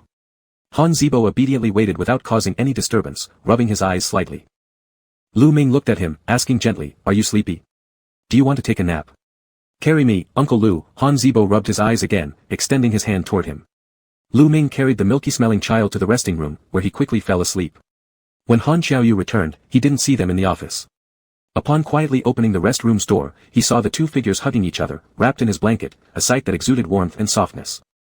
Lu Ming woke up easily and signaled softly for him to keep quiet. He got up gently, closing the door behind him and stepping out with Han Xiaoyu. The little one slept soundly, unaware. "Meeting over?" Lu Ming asked, "Did you eat?" Han Xiaoyu nodded, "I've eaten." "How about Xiao Zhuo? Did he misbehave?" Lu Ming sighed, "If he were naughty, my Xiao Bao might be climbing onto the roof at the age of 3 and declaring himself king of the hill." Han Xiaoyu smiled, "Han Zibo doesn't have any major issues, he's just a bit spoiled. He'll improve with more discipline." Lu Ming said, "No, I like obedient kids like him. I've never taken care of one before, and it's really a relief." Han Xiaoyu moved closer and hugged him. Initially, Lu Ming thought he was worried about him being cold, but after a while, he realized Han Xiaoyu was just being affectionate and coquettish. The two had been apart for only yesterday but exchanged numerous messages. Upon meeting, they couldn't help but lock eyes. Soon enough, Han Xiaoyu pulled Lu Ming to the desk, making him sit on his lap as they embraced and chatted. "What's this? A crocodile?" There were 4 folded paper animals neatly lined up on the desk, and Han Xiaoyu immediately noticed the largest one. "No, it's you," Lu Ming replied with a flick on the paper. "Me like this?" Han Xiaoyu chuckled as he unfolded the middle part. Instantly, the crocodile revealed a big red mouth, glaring with flat green bean eyes as if ready to devour something. He placed it beside him, comparing, "This is also me." Lu Ming laughed, "Yes, little Zibo said it's an angry you." Ha ha ha. Han Xiaoyu. Chapter 22. Lu Ming sat on his lap and said, "Will I affect your work like this?" Han Xiaoyu picked up a file to read and replied, "No, I just want to hold you for a while." Lu Ming had no interest in those boring data tables of his, so he simply leaned back into his embrace, rubbing against his shoulder and fiddling with the collar button of his shirt. Han Xiaoyu was in a good mood. He looked at him for a while, then kissed him. Sometimes it was a light peck, other times he would lean down to share a kiss. As long as it wasn't one of those especially intense and suggestive kisses, Lu Ming could accept it in the office, even becoming somewhat infatuated with this intimate closeness. After Han Xiaoyu finished kissing him, Lu Ming was still not satisfied, pressing forward for 2 more light kisses, his body relaxing due to the absolute security brought by the warm chest behind him. Han Xiaoyu gently massaged the back of his neck, slowly pulling away a bit, his voice hoarse as he said, "Stop kissing." Lu Ming hadn't realized what he meant yet. "What?" Han Xiaoyu held him close with one hand around his waist and whispered into his ear, "You've made me hard." Lu Ming's ears turned red almost instantly, and he practically jumped off Han Xiaoyu. Straightening his clothes, he coughed and said, "Well, Xiao Zhuo should be awake now, I'll go check on him," then left without looking back. Han Xiaoyu watched the figure run away, only shifting his gaze back to the documents when he couldn't see him anymore. Little Han Zhuo woke up groggily after a while. Without crying or fussing, when Lu Ming went to get his coat, Han Zhuo nodded in agreement. Just as Lu Ming turned around with the coat, he saw the child lying back down with his head buried in a pillow, sleeping like a little pig. But this little pig-like pose of Han Zhuo didn't last long. Soon he sat up, got dressed by himself, put on his shoes, and hopped down, returning once again to the role of a solemn little boy. That afternoon, while Han Xiaoyu stayed at the company, Lu Ming went home first, arranging with him to take care of the child for half a day every day until his older brother and sister-in-law returned. Clearly, Han Zhuo hadn't expected that Lu Ming would leave. When sending Lu Ming to the car holding hands with his uncle, he looked up and asked, "Is Uncle Lu leaving? Is he not coming to our house?" Han Xiaoyu shook his head, "He's going home." Han Zhuo regretfully said, "Why?" "I like him so much, I want to sleep with Uncle Lu tonight." Han Xiaoyu lifted him up and lightly tapped his forehead, "Dream on." Lu Ming had been taking care of them for 3 days, getting very familiar with Han Zhuo. Occasionally, the boy dared to be mischievous, deliberately running a few steps before lying flat on the long velvet carpet, all 4 limbs spread out wide, sticking out his tongue and panting like a dog. Lu Ming deliberately guessed incorrectly, saying, "It's Wang Wang." Wang Wang was the name of a cat. Han Zhuo didn't get up, instead rolled over and continued to sunbathe on his tummy. Lu Ming said, "Oh, I know, it's Strawberry." Hanzhou immediately got up, running over and hugging Lu Ming's leg, brushing against it with his head twice. That's right. Han Xiaoyu's elder brother truly loved small animals. Not only did he take many photos on his phone, but he also carried around a few large stickers with him. Hanja had been exposed to these from a young age and naturally had some treasured photos on him too. He took them out to share with Lu Ming, introducing each animal and their little habits in detail, showing that he often visited them with his parents. After looking at a few, Lu Ming realized that these small animals were not kept at home but in a rescue station. In the pictures, Han Xiaoyang wore a white lab coat, suggesting that a significant portion of his holiday leisure time was spent here. Curiously, Lu Ming flipped through them and asked, Xiaozhua, don't you keep pets at home? Hanja shook his head and said, Mom doesn't allow it, because Dad will cry. Lu Ming's face showed shock. This gossip was too explosive. Han Xiaoyu's younger brother frequently got beaten but never cried, so why did his older brother cry even at this age? Hanja tried harder to express his meaning clearly, saying, Dad used to have NI, but it got sick and died, Dad couldn't save it, cried for several days. Mom said we wouldn't keep any animals at home anymore. Uncle 3 said that there's already one little animal at home, me, if Dad misses other little animals, we can all go visit them together. Lu Ming felt touched by the first part, then couldn't help twitching his mouth at the end. Your Uncle 3 praises you so much. Uncle 3 says anyone under 5 years old is a little animal, they shouldn't be called children. Hanja sighed, manipulating his Rubik's Cube like an adult, worriedly saying, Uncle Lu, my birthday is coming soon, I'll be 6 years old. What will my dad do? Lu Ming was thoroughly entertained by their family, even seriously considering introducing Han Xiaoyu to his overly sentimental and tearful brother-in-law. After all, Han Xiaoyu had been fiercely competing for affection recently and acted jealous enough that he probably only had the mental age of an Alaskan Malamute. At lunch, Han Xiaoyu chose a restaurant with good flavors and took them there for a taste. Hanja looked rather happy, especially after they were served a strawberry pudding after the meal that made the child exclaim with delight. Lu Ming's eyelids kept twitching as if something was about to happen. He ate distractedly. Han Xiaoyu glanced at him and asked, What's wrong? Did something happen at home? His words reminded Lu Ming. Although he always handed over his responsibilities well to his brother-in-law every day before leaving, today seemed unusually quiet. He set down his knife and fork and said, I'm a little uneasy, let me make a call to my sister. He went out to call Lu Jingshu. The call was answered quickly at home, and Lu Jingshu thought there must be some urgent matter on Lu Ming's end. What's the matter? Do you need anything? I'll have your brother-in-law send it over. Lu Ming sighed with relief and smiled, saying, Nothing serious. I just worry about you too much. I feel reassured now that I hear nothing is wrong. Lu Jingshu laughed and said, I'm fine at home, what are you worried about? Lu Ming replied, Isn't it getting close to the due date? Lu Jingshu laughed, That's right. Yesterday, you and your brother-in-law helped pack my bag. We're heading to the hospital tomorrow. Look at how anxious you two are. One day won't make a difference. Lu Ming also laughed. He was somewhat worried. When his eldest sister gave birth to Jingyao, he was only 4 years old and didn't understand much. When his second sister gave birth to Bebe, he was far away in a foreign country. In total, this was his first time waiting for the birth of a child, and the closer the time came, the more nervous he became. He felt like he might soon be more anxious than the pregnant woman herself. His brother-in-law, Anson, wasn't doing any better. He experienced mild hair loss, explaining the best scenarios to Lu Jingshu while scaring himself silly internally. It was severe enough that his personality seemed split in two. After finishing lunch, Lu Ming returned home, finding comfort only by staying by Lu Jingshu's side. He leaned over her belly and listened gently. Lu Jingshu stroked his hair and smiled, saying, We'll see them soon. Little did they know how true those words would turn out to be. When Lu Ming woke up startled in the middle of the night, he heard noises from the neighboring room. His brother-in-law was carrying his sister, still dressed in her sleeping robe, going downstairs. His hands trembled as he shouted loudly upon seeing Lu Ming, Quick, quick. Jingshu is going to give birth. Chapter 23. Although Anson had prepared himself, Lu Jingshu's sudden episode in the middle of the night left his hands trembling when he carried her to the car. Behind him, Lu Ming let his sister lean on him and held her hand, softly talking to her. When they arrived at the hospital and Lu Jingshu was wheeled away by the nurse, Anson took a few steps after her without any care for the blood stains on his clothes, his eyes only fixed on his wife. Lu Ming's clothing was also soiled, but he stood silently with furrowed brows, fingers interlaced tightly enough that his knuckles had turned white. The nurse stopped them, and both men stood outside waiting. These two men, usually so concerned about appearances, were seeing each other in their disheveled state for the first time, yet their gazes mostly followed the direction in which Lu Jingshu had disappeared, devoid of any thoughts of joking around. A little while later, the nurse came to call Anson and allowed the husband to accompany his wife inside. Anson immediately followed her in. Lu Ming continued standing outside, his expression not entirely relaxed. He glanced at the time on his phone, it was around 3 in the afternoon back home, and made a brief phone call to inform the family. There was reason for his brother-in-law's concern. When Bei was born, it took almost a whole day and his sister nearly collapsed from exhaustion. This time, they didn't know how it would turn out. Lu Ming stood stiffly in the hallway, lowering his eyelashes to conceal his anxiety. Fortunately, this time the little one did not put too much strain on his mother, appearing eager to meet everyone after just 3 hours. Lu Jingzhu and the baby were together sent back to the ward. The tiny infant's head was still wet, with thick hair.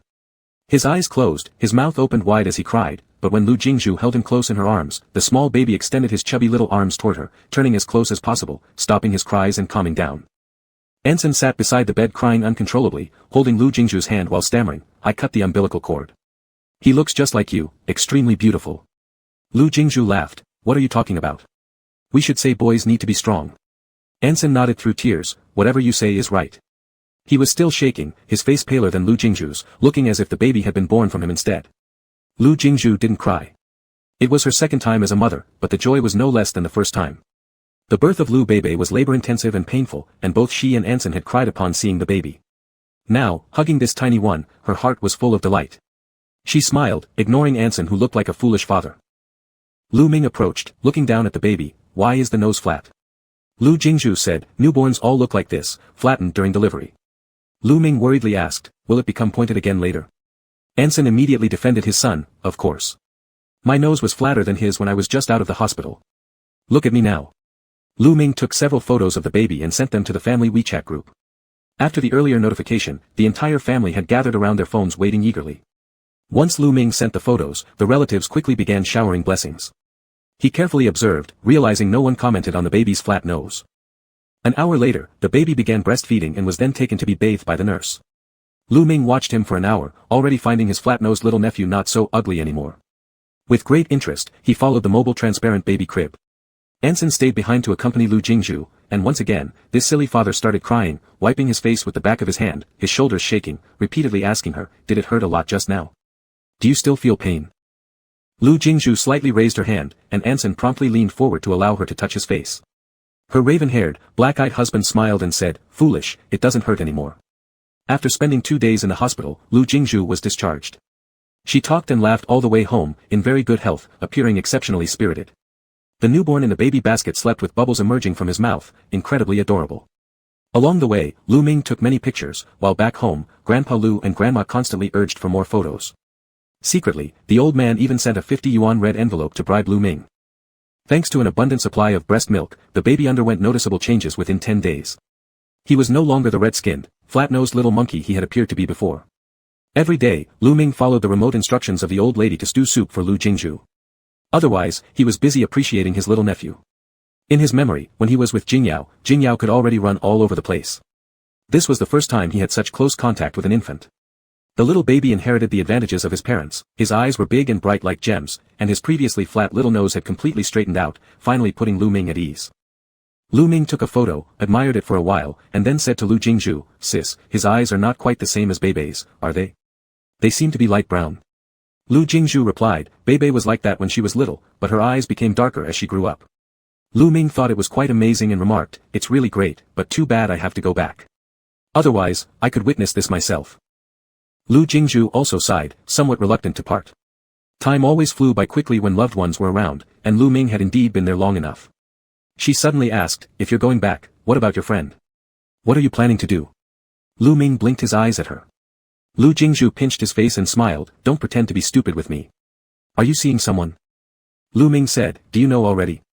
Lu Jingzhu replied, "How can I not notice? A while ago, you were laughing silly with your phone for several days in a row, but you wouldn't tell me who it was. Come on, is it one of those 7 or 8 friends from the last skiing trip?" Lu Ming smiled and said, "Yeah." Lu Jingzhu was also happy and told him, "That's good. Young people should go out more often. You might find your destiny." Lu Ming said, "Where is she from, what does she do for work, and how does her age compare with mine?" Lu Ming raised both hands, interrupting her, "Sis, stop it. We've just started dating. Let's talk about these things later." Lu Jingzhu considered for a moment and said, "You're right. Enjoy the feelings of falling in love first. These can wait until later. Once you start considering marriage, it won't be the same taste as before." Lu Ming only smiled and didn't say anything. His phone buzzed twice in his pocket. Lu Jingzhu laughed and said, "Go ahead. You've been accompanying me these past few days. It's time you spend some time with her." Lu Ming glanced at Anson busy in the kitchen, picked up his coat, and said to Lu Jingzhu, "Remember to drink the soup." Lu Jingzhu nodded, waving her hand, "I got it. Go now, don't keep her waiting." As Lu Ming walked out of the door, he began replying to Han Xiaoyu's messages. Han Xiaoyu rarely caught a cold and was working at home with some documents. One of the photos she had taken for Lu Ming somehow captured a box of cold medicine in the upper right corner. The white box with red letters stood out conspicuously. When Lu Ming pressed her doorbell, Han Xiaoyu opened the door and looked surprised to see Lu Ming, then joy immediately filled her eyes. "Why did you come?" Lu Ming put away his phone and smiled. "To deliver takeout. Didn't you say you haven't eaten?" Lu Ming seldom cooked, but under the guidance of the old lady recently, he had learned a few simple soups and porridges. Han Xiaoyu had no appetite due to her cold, so at this moment, a bowl of warm porridge came at the perfect time. Moreover, having the person she most wanted to see by her side made her unable to keep the smile off her face since Lu Ming arrived. Lu Ming sat next to her, chatting casually, looking a bit absent-minded. Han Xiaoyu put down her spoon and asked him, "What's wrong? Is there any trouble I can help with?" Lu Ming thought for a moment and said to her, "You eat first, I'll tell you after you finish." Chapter 24. Han Xiaoyu soon finished eating, whereas Lu Ming seemed somewhat hesitant to speak. Upon reflection, it was also his fault. While interacting with Han Xiaoyu, because of Han Xiaoyu's job situation, he had never mentioned that he was still a student, only saying he worked at a school, although he did indeed have plans to stay on as a teacher after finishing his studies. After cleaning up, Han Xiaoyu cut some fruit and served it, inviting Lu Ming to sit on the couch and slowly talk. Upon seeing Lu Ming, he felt like they could chat for an entire day without feeling bored, his mood lightening as if he wasn't sick at all. Lu Ming was fed a piece of orange into his mouth, chewing while casually chatting with him. "My little nephew has eyes that are light brown, they're particularly beautiful." Han Xiaoyu chuckled, his finger lightly brushing the corner of Lu Ming's eye, complimenting him. "Yours are beautiful too." Lu Ming blinked, unsure of how to start talking to this overly attentive lover. Han Xiaoyu's sharpness in business contrasted sharply with his simplicity in matters of the heart. As long as Lu Ming sat by his side, Han Xiaoyu hadn't even considered that he would leave. He grabbed a travel magazine and flipped through it with Lu Ming, occasionally conversing and behaving affectionately. Extending his arm first to rest on the sofa, he then naturally draped it around Lu Ming's shoulder, telling him, "Actually, my cold is almost completely gone." Lu Ming was still looking down at the landscape picture, not quite getting it. "You faked being sick." Han Xiaoyu. Han Xiaoyu, not entirely, I really did feel a bit unwell, but I'm much better today. Seeing no response from Lu Ming, he leaned closer and whispered into his ear, "It's not contagious, want to give me a kiss and try?" Lu Ming looked up at him, gazing at the tall and muscular man who was watching him. He could feel the strength in those strong arms and chest, yet see the restrained tenderness in his eyes. It was almost like a large dog waiting patiently for its command. Lu Ming reached up and gave him a quick peck, but the other party kissed back cautiously, and the kiss quickly deepened as dissatisfaction set in. Trusting the seemingly tame giant didn't exactly turn out well. The travel magazine had already fallen to the ground, and on the wide couch, big enough for an adult to sleep on, two people were rolling around. Initially, Lu Ming allowed it partly out of compensatory feelings, but later, it became uncontrollable. The newly invigorated Han CEO pressed him onto the sofa and rolled him over once. When Lu Ming was still catching his breath, the man cradled him again, bringing him to the bedroom to continue their activities. The bedsheet in the bedroom was pure black, making Lu Ming's skin appear especially pale. Like jade or wine aged in a jar, the initial soft touch grew increasingly intense with every passing moment, fresh sweetness lingering between their lips, making one yearn for more. With great effort, Han Xiaoyu reined himself in, allowing a pause. Lu Ming was utterly exhausted, as if his bones had been disassembled and put back together again. Indeed, it was pleasurable, but the guy afterward was just like a giant monster, leaving Lu Ming without the strength to lift a hand. Feeling that he'd sufficiently satisfied Han Xiaoyu, Lu Ming had earlier half-reluctantly complied with actions that he didn't truly enjoy, which now alleviated his sense of guilt significantly, allowing him some courage to speak. "Little Joie, are you back in the country yet?" He tried to lay the groundwork cautiously. "Yeah, when I left, I didn't see you, so I cried quietly for the first time during those many days." Han Xiaoyu toyed with his sweat-dampened hair, relaxed as they chatted in bed. Lu Ming laughed faintly. "Kids forget things quickly, they'll be fine in a while." Han Xiaoyu gave him a small kiss on the shoulder, saying, "Some memories will last, and you're very good." Lu Ming's body stiffened slightly. From the moment the other person leaned close, he could sense his arousal, swiftly moving away a little to keep some distance. Han Xiaoyu hesitated, holding him close again, but refrained from any further intimate gestures. Instead of suppressing his desires, he found it harder to endure without holding the person he cherished in his arms. Han Xiaoyu hugged him closely, encircling him in his embrace, saying, "Spring here is rather short, but by October, salmon return for migration, and fishing becomes a great experience. We can take a few days off for relaxation then." Lu Ming turned his back and spoke hoarsely, "I'll need to go back home for a bit after a while."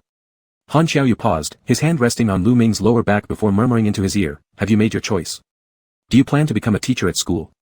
Lu Ming interrupted him vaguely, "Aha." He didn't mention that he was still in school. At first, it was out of laziness to explain, and later, he didn't want to seem too distant from Han Xiaoyu, so he had simply said that he worked at a school.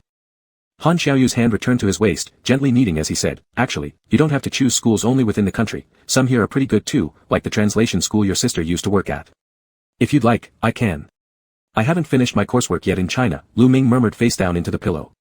Han Xiaoyu's massaging stopped momentarily, raising an eyebrow, didn't you say you already have a job? Muffled under the pillow, Lu Ming replied weakly, I assisted the dean and also taught part-time at other schools. Han Xiaoyu remained silent for a moment before asking, how long will you be gone? For years, came the powerless reply. The man behind him immediately raised his voice, what?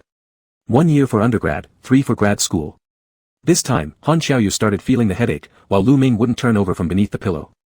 After struggling a bit, the blanket slid down to his shoulders, revealing a series of deep red kiss marks from his neck all the way down to the shoulder blades, interspersed with a few faint tooth marks, that were left when Han Xiaoyu had lost himself in passion.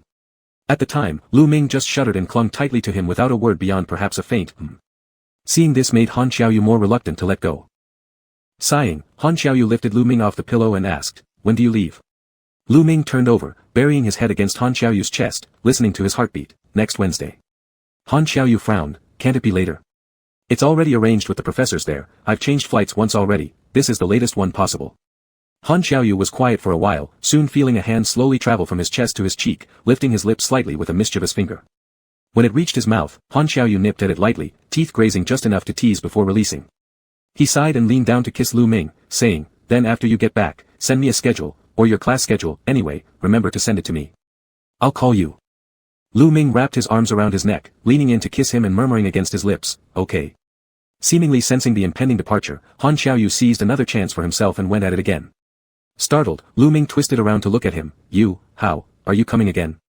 Mr. Han looked solemn as he buried himself into the task. Lu Ming's ears reddened, pushing him away somewhat irritably, no more. Wasn't that enough? He thought about negotiating whether to ask the dean if there were any exchange students available on this side after such heavy losses. Of course, Mr. Han wasn't satisfied yet. Lu Ming lay half-sprawled on the pillow, hoarsely saying, if you keep doing this, I won't be able to leave. Han Xiaoyu responded, then don't leave. By the time everything settled, it was already dark outside. Too exhausted to move, Lu Ming no longer brought up returning and instead called his sister Li Jing to inform her he'd be staying with Han Xiaoyu.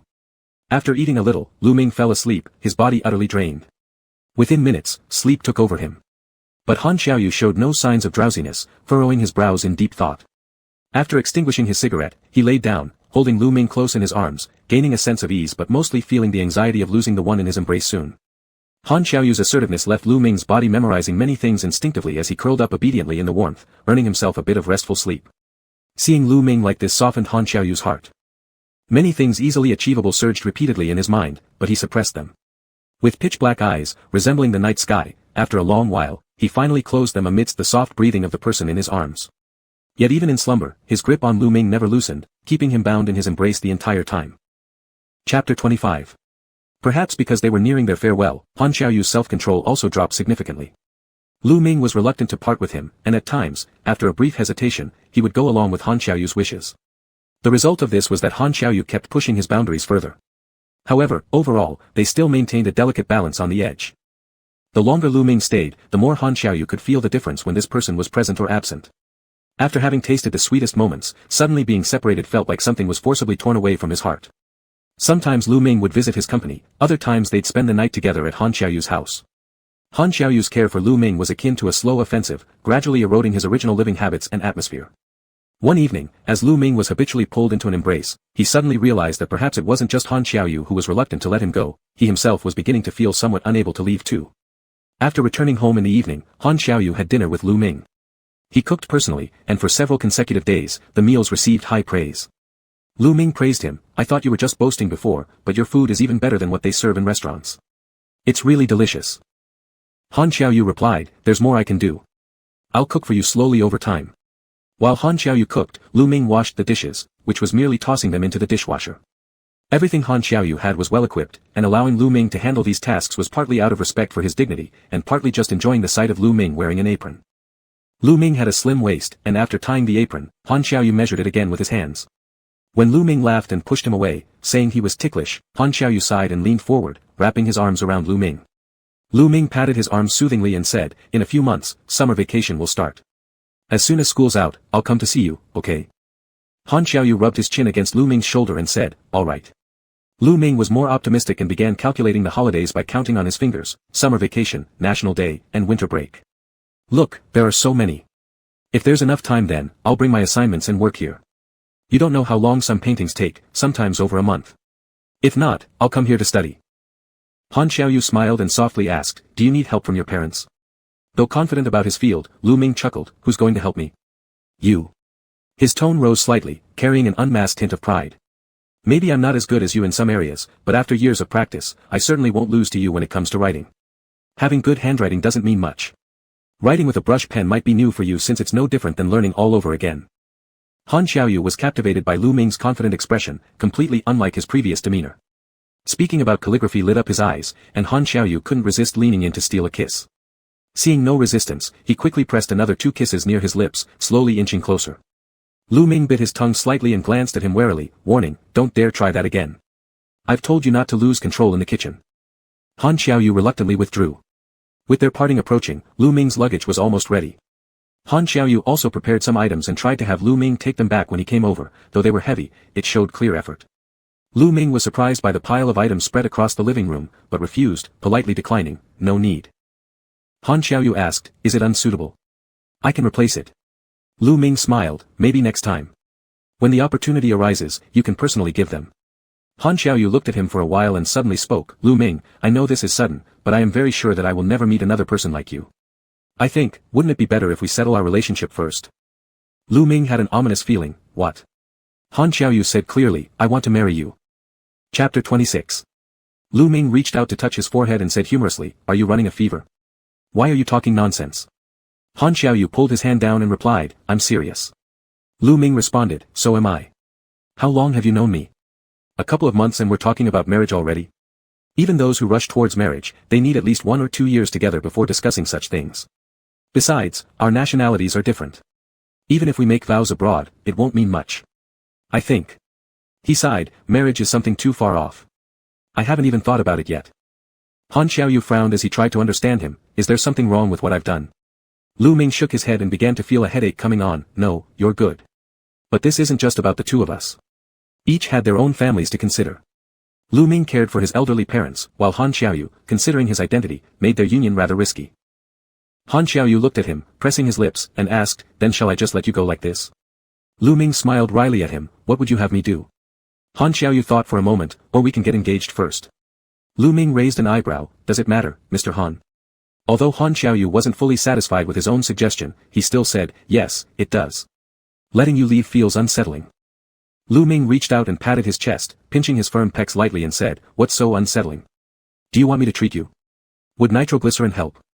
Han Xiaoyu embraced him and placed him gently on the sofa, no, I want you. Mr. Han's first proposal ended in failure. Moreover, from Lu Ming's tone, it seemed that this might be a long battle. Not only him, but even Lu Ming started to reassess this relationship anew, finding it a little heavy but sweet enough. After some contemplation, he smiled and shook his head, realizing he could only take it step by step. After Lu Ming returned home, Lu Jingshu noticed his low spirits and asked, what's wrong? Did you have a quarrel with your lover? Lu Ming bitterly laughed, is it that obvious? Lu Jingshu continued, isn't it because you're going back to China? And she knows and disagrees, right? Lu Ming vaguely answered, something like that. Lu Jingshu added beside him, that's reasonable. Not many people would accept being separated soon after falling in love. Long-distance relationships are hard enough, at least with train tickets you can meet occasionally. Now, you're dealing with international distance. However, girls being a bit capricious is normal. She glanced over to see Lu Ming's expression but found no sign of disagreement. Leaning against the sofa, Lu Ming remained silent. Being messed around by the stubborn Mr. Han really felt like having a girlfriend, one who often fell silent with dark faces hard to console.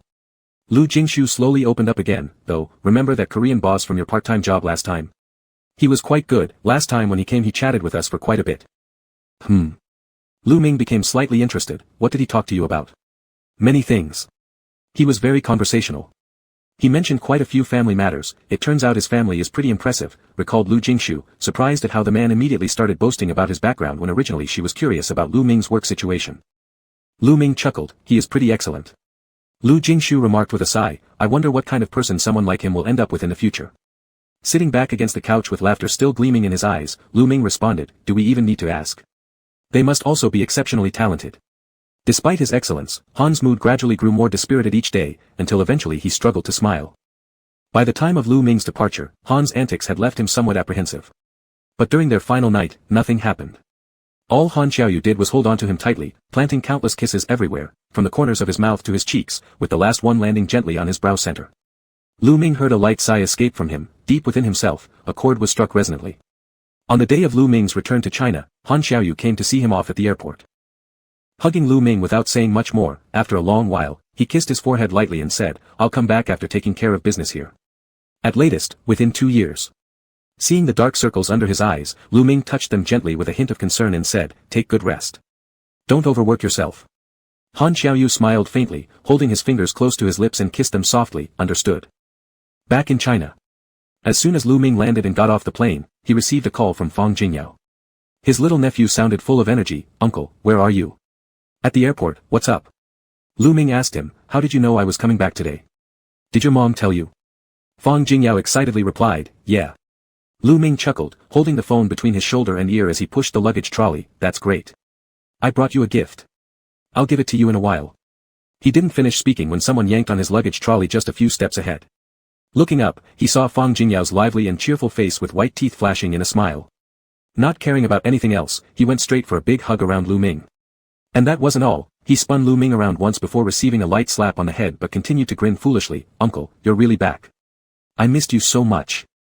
Lu Ming couldn't help but laugh wryly. "Put me down. What does this look like?"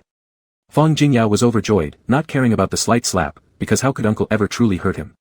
He buried his fluffy head into Lu Ming's shoulder and rubbed against it, still beaming. "My mom said if I did well this time, she'd let me come pick you up as my reward." Hee. Fang Jingyao's eyes sparkled brightly looking at him, surprised. Lu Ming handed over the luggage trolley to him and smiled. "I really didn't expect it would be you." "How did you get here?" Fang Jingyao replied, "Dad is outside. Grandpa gave a direct order to bring you home safely." After a pause, he added with a serious face, "Once home, you'll be locked up, not allowed to go anywhere." Lu Ming kicked him lightly, laughing scoldingly. "Get lost, the last sentence was something you added yourself, right?" Fang Jingyao grinned mischievously, blinking his eyes, seeing that Lu Ming hadn't denied it, and even though beaten, he remained happy without a hint of anger. Since Fang Jingyao's father was the eldest sister-in-law of their family, accustomed to such matters, his wife loved the youngest brother in the family dearly, and he had seen Lu Ming grow up. He cared for Lu Ming just like he cared for Fang Jingyao. In the car, there were mineral water and a large box of already washed fruit prepared. Smiling, he said, "Get in the car first, I'll put your luggage away. Your sister has been talking about you all day long, haha." On the way, Fang Jingyao never stopped talking, incessantly asking Lu Ming if he had enjoyed himself abroad, asking about the baby and aunt number 2. Tired of the noise, Lu Ming stuffed his mouth with cherries. Lu Ming said, "Brother-in-law, how's big sister? Are all of you doing well recently?" Fang Jingyao's dad said, "She's fine, but she's working overtime. People in the publicity department are always busy when the leadership comes for inspection." Fang Jingyao interjected again, "Uncle, why don't you ask about me?" Lu Ming pinched his cheek, raising an eyebrow. "You look fatter, maybe you're not working hard enough. Should I buy you 3 years of high school exams and 5 years of practice drills?" Fang Jingyao grimaced, "No." Lu Ming teased further, "Do you want Millennium Falcon?" Fang Jingyao's eyes lit up immediately, breaking into a grin. "Yes, yes." Lu Ming patted his small face, coaxing, "After your college entrance exam, I'll get both sets for you."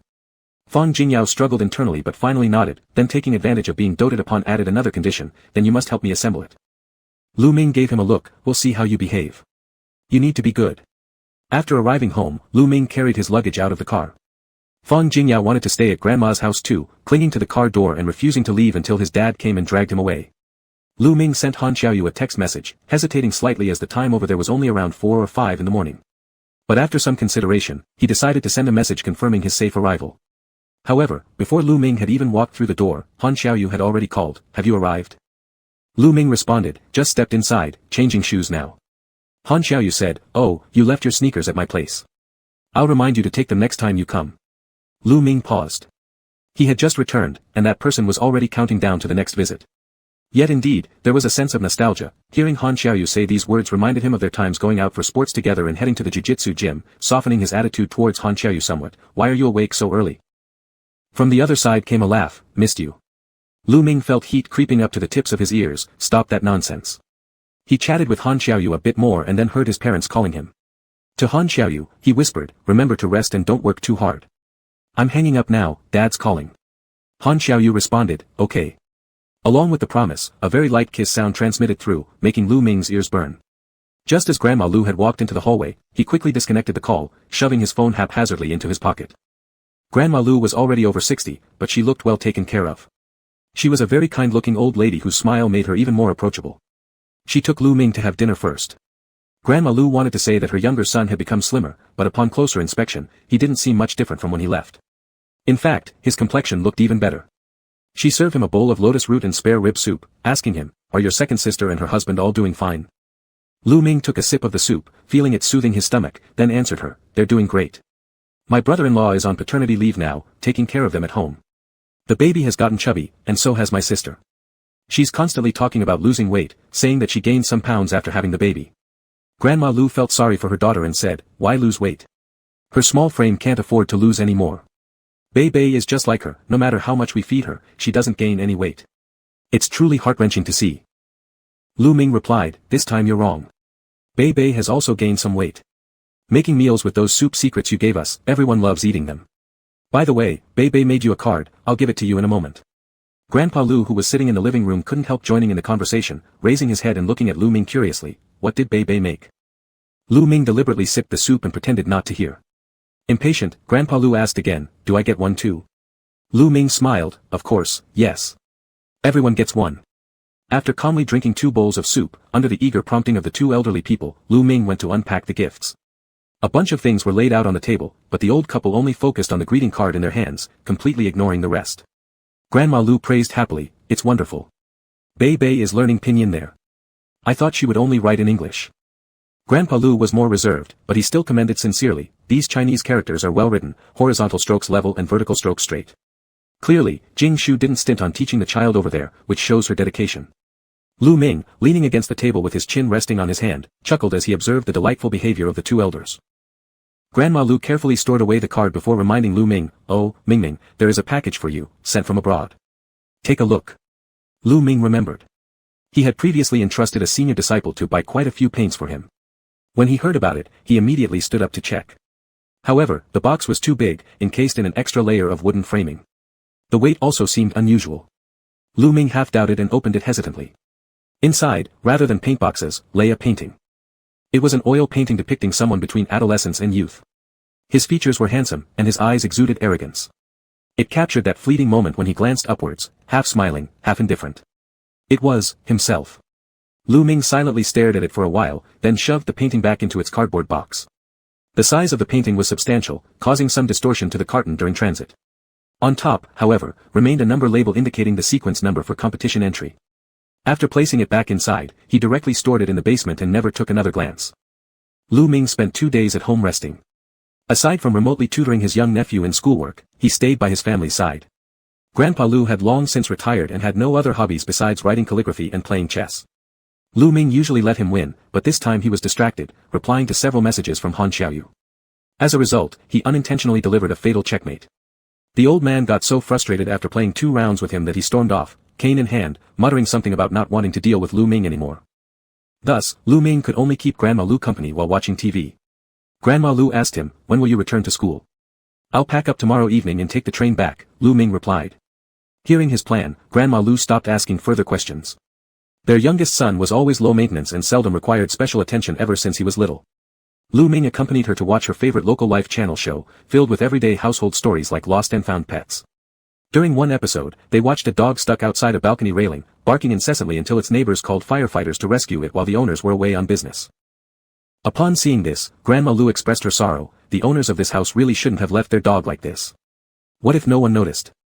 Poor thing must have suffered a week of loneliness locked up like that, almost leading to depression. Lu Ming remained silent, coughing slightly. "Mom, I'm a bit tired. I'll go upstairs to sleep." Grandma Lu waved her hand. "Go ahead then." Back in his room upstairs, Lu Ming placed a call to Han Xiaoyu. The voice answering on the other end carried traces of morning hoarseness, making it sound particularly magnetic. "Lu Ming." Lying down in bed, Lu Ming greeted softly, "Yes, it's me. Did I wake you?" Han Xiaoyu hummed in response, saying, "It's just 6 o'clock, still early." Lu Ming asked him, "Do you want to sleep a little more?" Han Xiaoyu chuckled, replying, "No, I thought I was dreaming that you were by my side." Lu Ming, who melted at tenderness but not firmness, softened his heart hearing this and lay down chatting with him for a while. Mostly he spoke, while Han Xiaoyu listened quietly. Lu Ming idly chatted about a few things from before at the jiu-jitsu gym, when suddenly he heard an odd sound on Han Xiaoyu's end, as if repressing something. His breathing seemed somewhat coarse. Alerted, Lu Ming asked, "What are you doing?" Han Xiaoyu said, "Nothing." Like hell there was nothing. Lu Ming's temples twitched rhythmically as he ground out through gritted teeth, "Where's your hand, Han Xiaoyu?" Caught red-handed, Han Xiaoyu instead laughed, opening up a bit, his voice heavy with drowsy yearning after his climax, "I'm thinking of you." Lu Ming scolded him, but on the other side, his breathing became heavier, making Lu Ming blush furiously and wanting to hang up. However, Han Xiaoyu softly begged him to wait a bit longer, lowering his posture for the first time. Torn, Lu Ming held onto the phone, listening as his body buzzed with electric currents under his seductive tone. In annoyance and embarrassment, he asked, "Are you done yet?" The other side lowered his voice as well, panting, "Not quite, I'm imagining." "What are you imagining?" "Imagining you wearing your martial arts uniform straddling my waist." The prince's stamina was as everlasting as always, and Lu Ming was thoroughly had over the phone by his words. The more he spoke, the more excited Han Xiaoyu got. Even when Lu Ming stayed silent, Han Xiaoyu kept going on his own. Finally, it all calmed down. Defeated, Lu Ming stared at the ceiling too exhausted to speak anymore. After a while, Han Xiaoyu suddenly opened his mouth, saying, "I regret it." Lu Ming replied, "What?" Han Xiaoyu said, "When you were at the airport, I should have kept you back." He said it so seriously, causing Lu Ming's heart to beat faster for a moment. Then he heard the person on the other end soften their tone, telling him, "Go to sleep, it's nighttime there already. I'll contact you when you wake up." Lu Ming placed the phone on his bedside table, but now couldn't fall asleep easily. Although the call had ended and Han Xiaoyu hadn't further pestered him, Lu Ming felt as if he himself had become a negligent owner abandoning a loyal large dog. After only a few days at home, Lu Ming returned to school. His return was relatively late compared to others, his dorm mates had been back for quite some time. Bringing many local specialties after the New Year celebrations, each roommate from all corners of the country didn't come empty-handed. Lu Ming's bunkmate below was a tall boy from Inner Mongolia named Meng Su. Upon seeing Lu Ming come in, Meng Su stuffed a bag of dried beef into his arms, grinning widely and saying, "Here, I saved one for you. It's my mom's new recipe this year, very fragrant." Lu Ming didn't decline, biting into a piece, asking, "Where are they?" Meng Su replied, "Lao Lin went to play basketball, and Lu Wei probably went to look at job fairs." Lu Ming sorted his luggage, handing Meng Su a can of roasted shrimp. While munching on them, Meng Su lamented, "Ah, it's already our senior year. Time flies, I can still remember the events from our freshman year. You've given me your roasted shrimp for 4 years, and after this year, I won't be able to enjoy them anymore." Lu Ming neatly organized his bedding, laughing, saying, "Why be so sentimental? After graduation, we might as well stay here to work." Just then, the dorm door opened, and a tall, slim glasses-wearing boy walked in.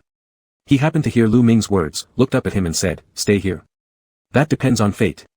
Meng Su asked, "Lu Wei, how did today go, any gains?"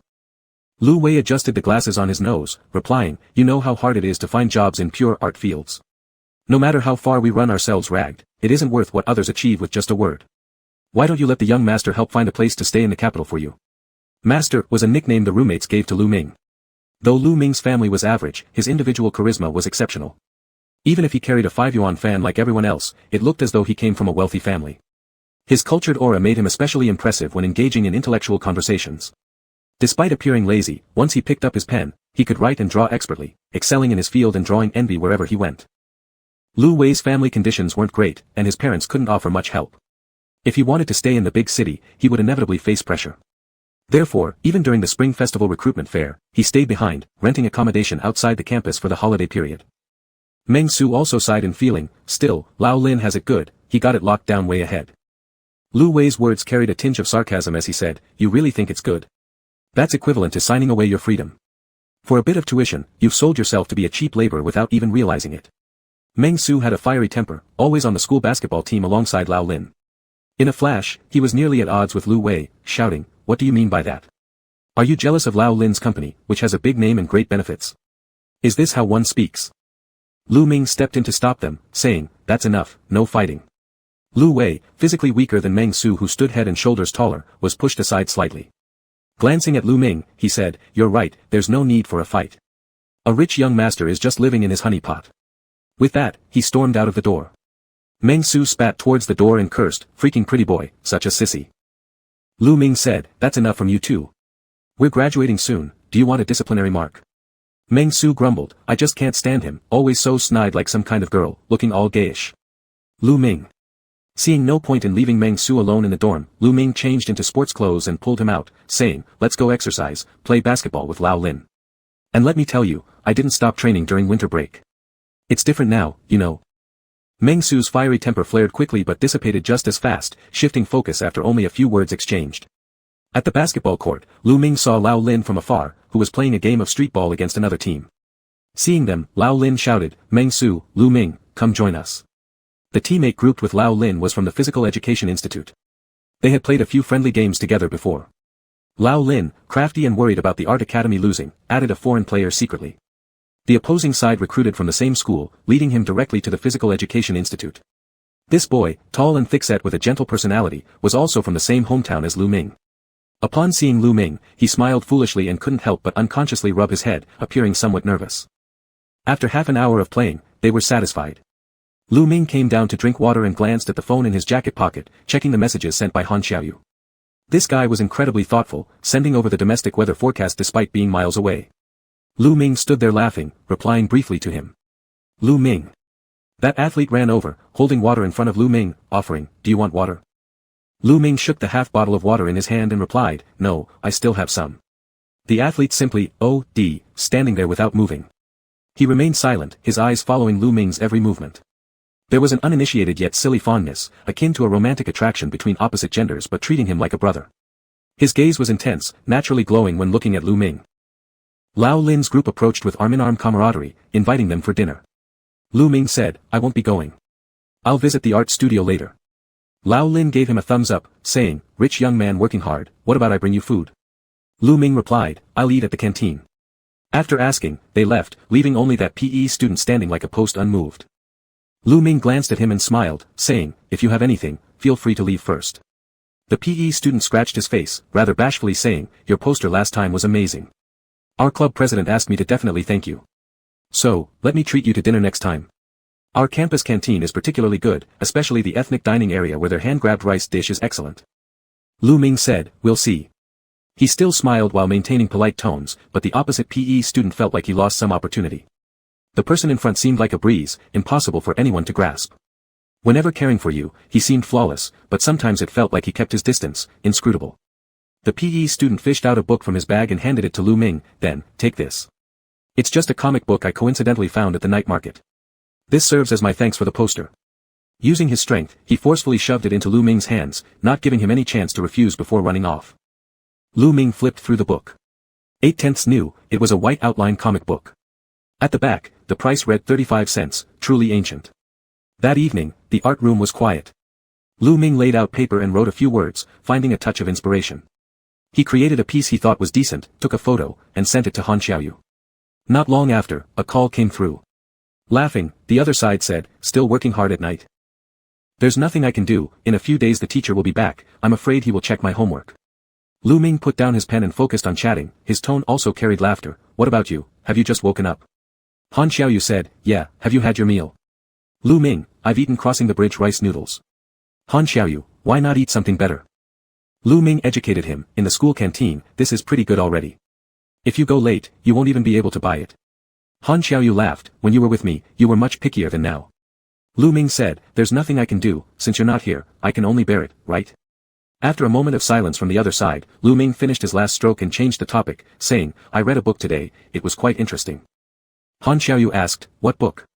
Han Xiaoyu was waiting for his reply, but instead of hearing Lu Ming's response, the call was hung up. He froze for a second, leaned against the bed while frowning, and fell into deep thought about whether to call back. Just a few seconds later, Lu Ming sent over a video call. Han Xiaoyu answered, and there he saw that face he had been longing for, smiling as usual, wearing sportswear and sitting in the art studio, looking more youthful. Lu Ming also saw him, noticing Han Xiaoyu leaning against the headboard in a dressing gown, unable to resist raising an eyebrow. "Still haven't gotten up?" Han Xiaoyu's hair was slightly tousled, and his gaze was slightly softer than usual. "No rush, let me chat with you a little longer." Lu Ming quickly turned the camera, letting it point at the comic book, and laughed, "Let me show you this, it's very amusing." Han Xiaoyu wasn't interested in the comic book at all, his thoughts weren't even on it. He just felt a tickle in his heart every time Lu Ming laughed. "It's the first time I've seen you laugh this happily while reading a book. What book is it? What does it talk about?"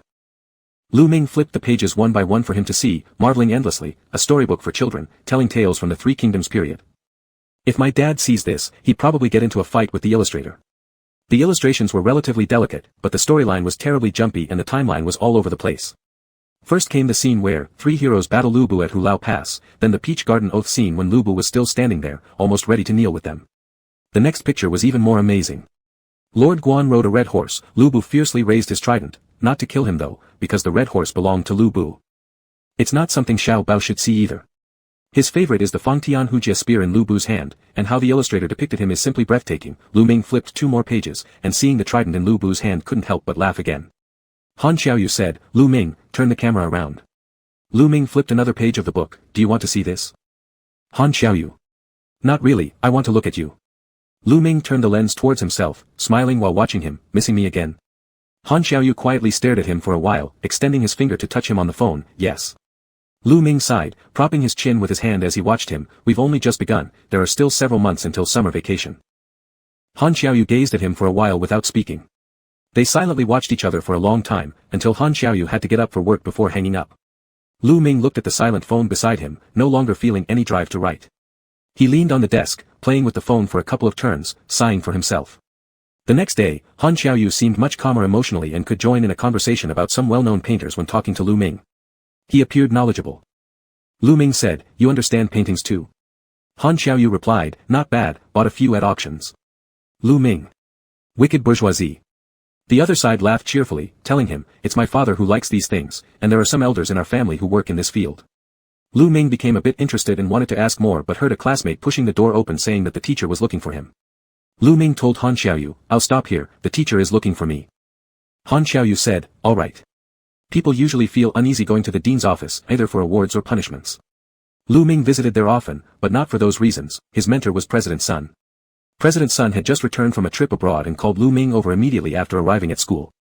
He carefully reviewed Lu Ming's artwork and praised him, saying, pretty good, it shows that you have worked hard. Not many students can maintain such consistency during the transition phase.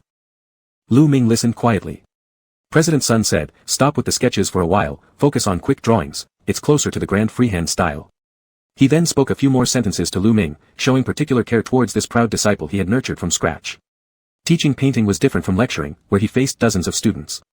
Teaching painting could only be done one-on-one, addressing each problem as it came, occasionally even discussing things with Lu Ming. It wasn't overly serious, he appeared as much a professor as an elder gentleman eager to learn from the young. Writing first, then painting. Writing and painting cannot be separated, President Sun explained. After 4 years of practice, you're almost there. You can start incorporating calligraphy into your paintings. They're all interconnected. Look here, the rocks and mountains actually use techniques from calligraphy strokes. While he was explaining, they heard a knock on the door, and a young man with striking features walked in, calling out, teacher.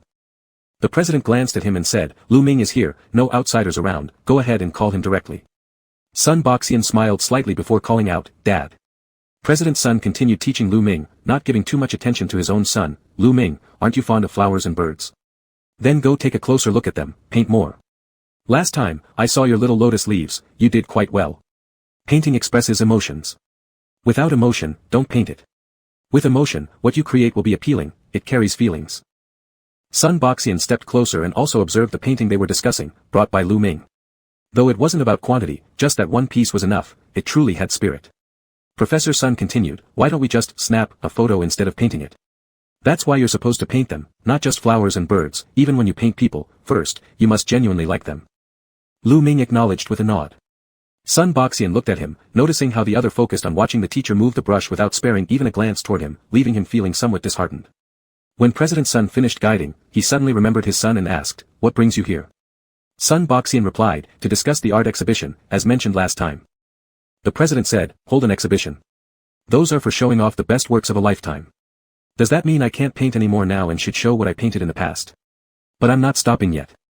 Let's talk about it later when the time comes.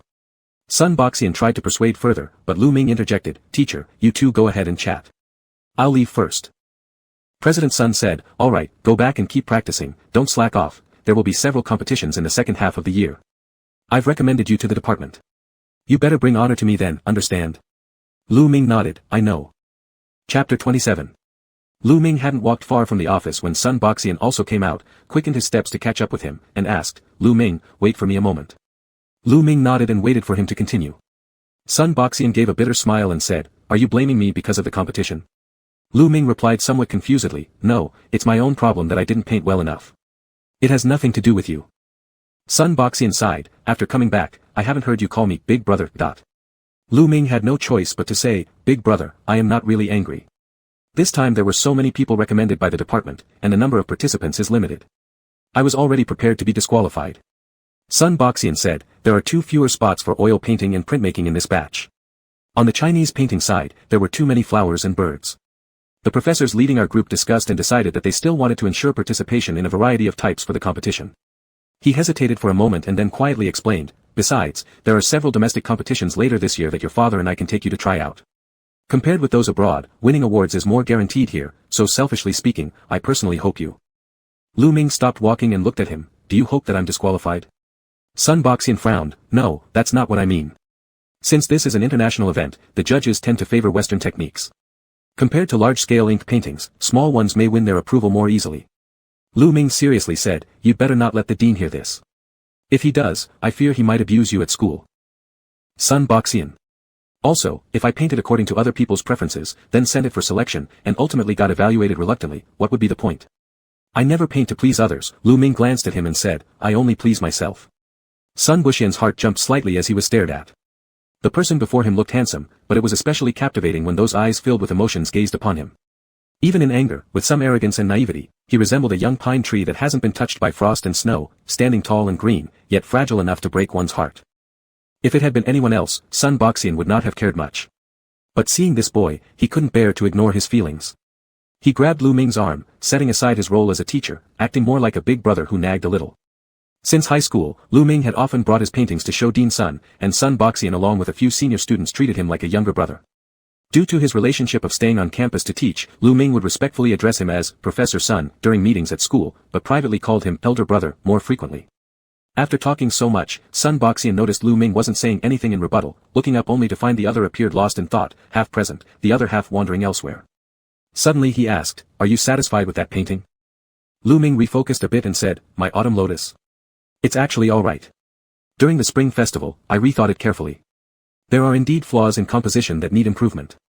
Sun Boxian said, that painting is mine. Lu Ming blinked a few times to remember, the portrait you're referring to. A 10,000 yuan oil painting that surpasses photographs so much. What could possibly be unsatisfactory about it? Anyway, I didn't expect you took it for exhibition. When Go Brother comes back they will definitely mock me again. Sun Boxian laughed, his gaze softening, if you like it, I want to paint more portraits. Lu Ming, can you model for me again? Lu Ming shook his head, can't. His response was too straightforward, making Sun Boxian momentarily stunned, prompting another question, why? Lu Ming briefly answered, busy. Assuming Lu Ming was still holding a grudge, Sun Boxian tried to placate him like a child, alright, then focus on being busy. Remember to let me know if you need any help. By the way, where did you go during winter vacation? I searched for you a few times but couldn't get in touch. Lu Ming said, I went to my sister's place. It's rather remote, difficult to reach. His responses were all short and he didn't seem interested in further discussion. Sun Boxian also sensed the growing distance between them, making the atmosphere somewhat stiff. Sun Boxian wanted to say something more, but suddenly heard someone calling him behind, teacher. Sun Boxian turned around and saw a boy in his early 20s with glasses standing there, holding a stack of papers. He opened his mouth again after looking at him, teacher, I'm not sure how to write part of my paper. Can you help guide me? Sun Boxian glanced at the paper and recognized the name, Lu Wei, written on it. He nodded and said, sure. Lu Ming was about to leave with his painting when Sun Boxian looked at him and called out, hold on, Su Tu left some paints for you with me. He had to rush off on an urgent trip outside the city, so you'll have to go to my place later to pick them up. Su Tu was also one of Dean Sun's apprentices and one of the leaders for this trip. Lu Ming usually addressed him as senior brother, and they had a pretty good relationship. Hearing this, he simply nodded and said, alright, I'll get it another day. Sun Boxian, holding the stack of papers, noticed that Lu Ming was leaving again, seemingly not even interested in the paints, and asked curiously, what's going on? What exactly are you busy with these days that you don't even care to pick up the paints? Lu Ming thought for a moment, then suddenly smiled and said, no way around it, I've got too many assignments and I'm busy falling in love, got to make the most of time. Both of them were stunned. Sun Boxian hadn't seen him smile like that before, and his feelings grew complicated. Meanwhile, Lu Wei, who was guessing behind his glasses, wasn't sure whether Lu Ming was serious or joking. Lu Ming didn't rush back immediately. Instead, he wandered through the campus, taking 2 laps, just as Han Xiaoyu happened to be free, and they spoke on the phone for 10 minutes. Lu Ming casually asked him while walking, hey, what's it like to fall in love on campus, is it super romantic? Han Xiaoyu replied, do you mean over the Pacific Ocean? Kicking a small pebble along the road with his foot, Lu Ming laughed and said, seriously, did you ever fall in love during your studies? On the other end came the sound of flipping through documents and Han Xiaoyu's steady voice, as always, no. Lu Ming's lips curled slightly as he kicked the pebble further, saying, then let me give you a taste. Okay, Han Xiaoyu chuckled, then after a pause, asked seriously, what does it take to fall in love on campus? Is there something I can do now? Lu Ming considered earnestly for a moment, looking up at the moon in the night sky and said, we could eat together, chat, go to class. Oh, or you could come out and look at the same moon with me. Han Xiaoyu helplessly responded, I would, but it's noon here. Lu Ming laughed. Han Xiaoyu said, let me check by myself then. Lu Ming encouraged him and finally wound his way back to the dormitory after circling around under Han Xiaoyu's urging. The campus was still cold, with snow yet to melt. The moment Lu Ming entered the dormitory, his roommate seized him. Meng Su and old Lin held onto him tightly, exclaiming, Lu Ming. You found a girl and didn't even tell us, spill it already, when did you start this secret romance? Lu Ming was particularly ticklish, so even before Meng Su's hands reached his waist, he quickly raised his hands in surrender, saying, all right, it was this year during the winter break, when I went to my sister's house and met her. Lu Wei sat on the upper bunk opposite them, reading a book, but hearing this, couldn't help but look over. Meng Su teased, which school does the girl attend? Is she pretty? Old Lin thought more deeply, asking, hey, doesn't your sister work in your hometown? The one who makes delicious grilled shrimp? If that's the case, aren't you and your girlfriend technically long distance? Lu Ming acknowledged it frankly, simply replying, yeah, so it's kind of tough, I miss her, but she's a few years older than me and is quite rational. Everyone exclaimed in surprise, then asked, so how about this big sister? Is she beautiful? Lu Ming carefully thought for a moment, she's decent looking, but has a really fiery figure. This group of guys went berserk, barking out questions for photos of Lu Ming's new girlfriend. Lu Ming just grinned mischievously without any intention of showing anything, though his face bore hints of sweetness, an obvious sign of someone eager to flaunt.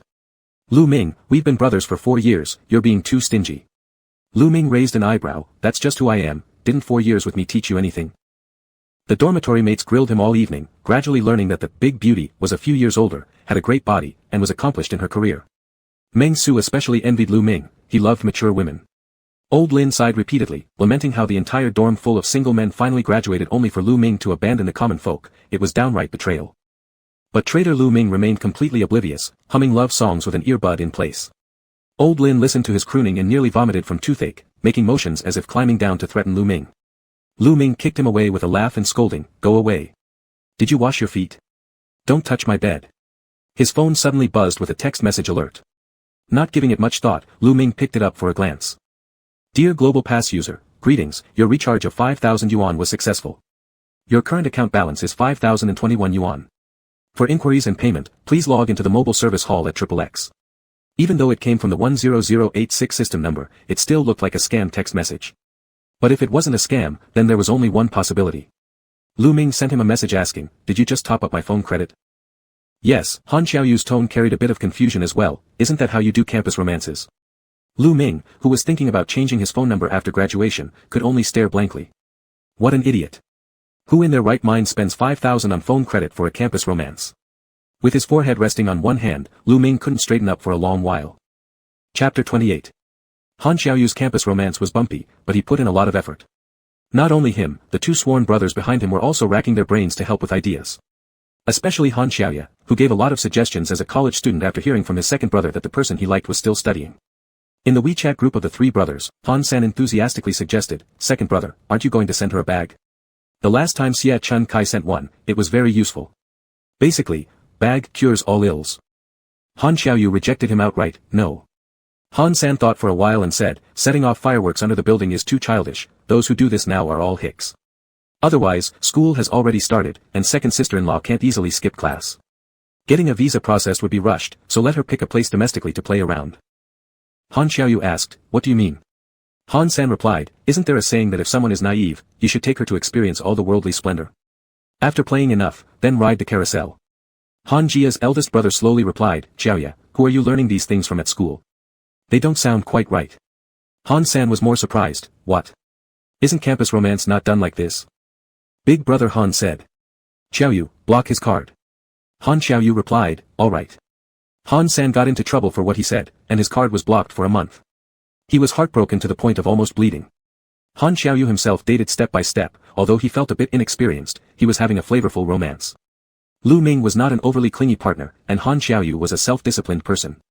When Lu Ming was busy in the studio, Han Xiaoyu waited quietly, and when Han Xiaoyu was busy in meetings, Lu Ming did the same.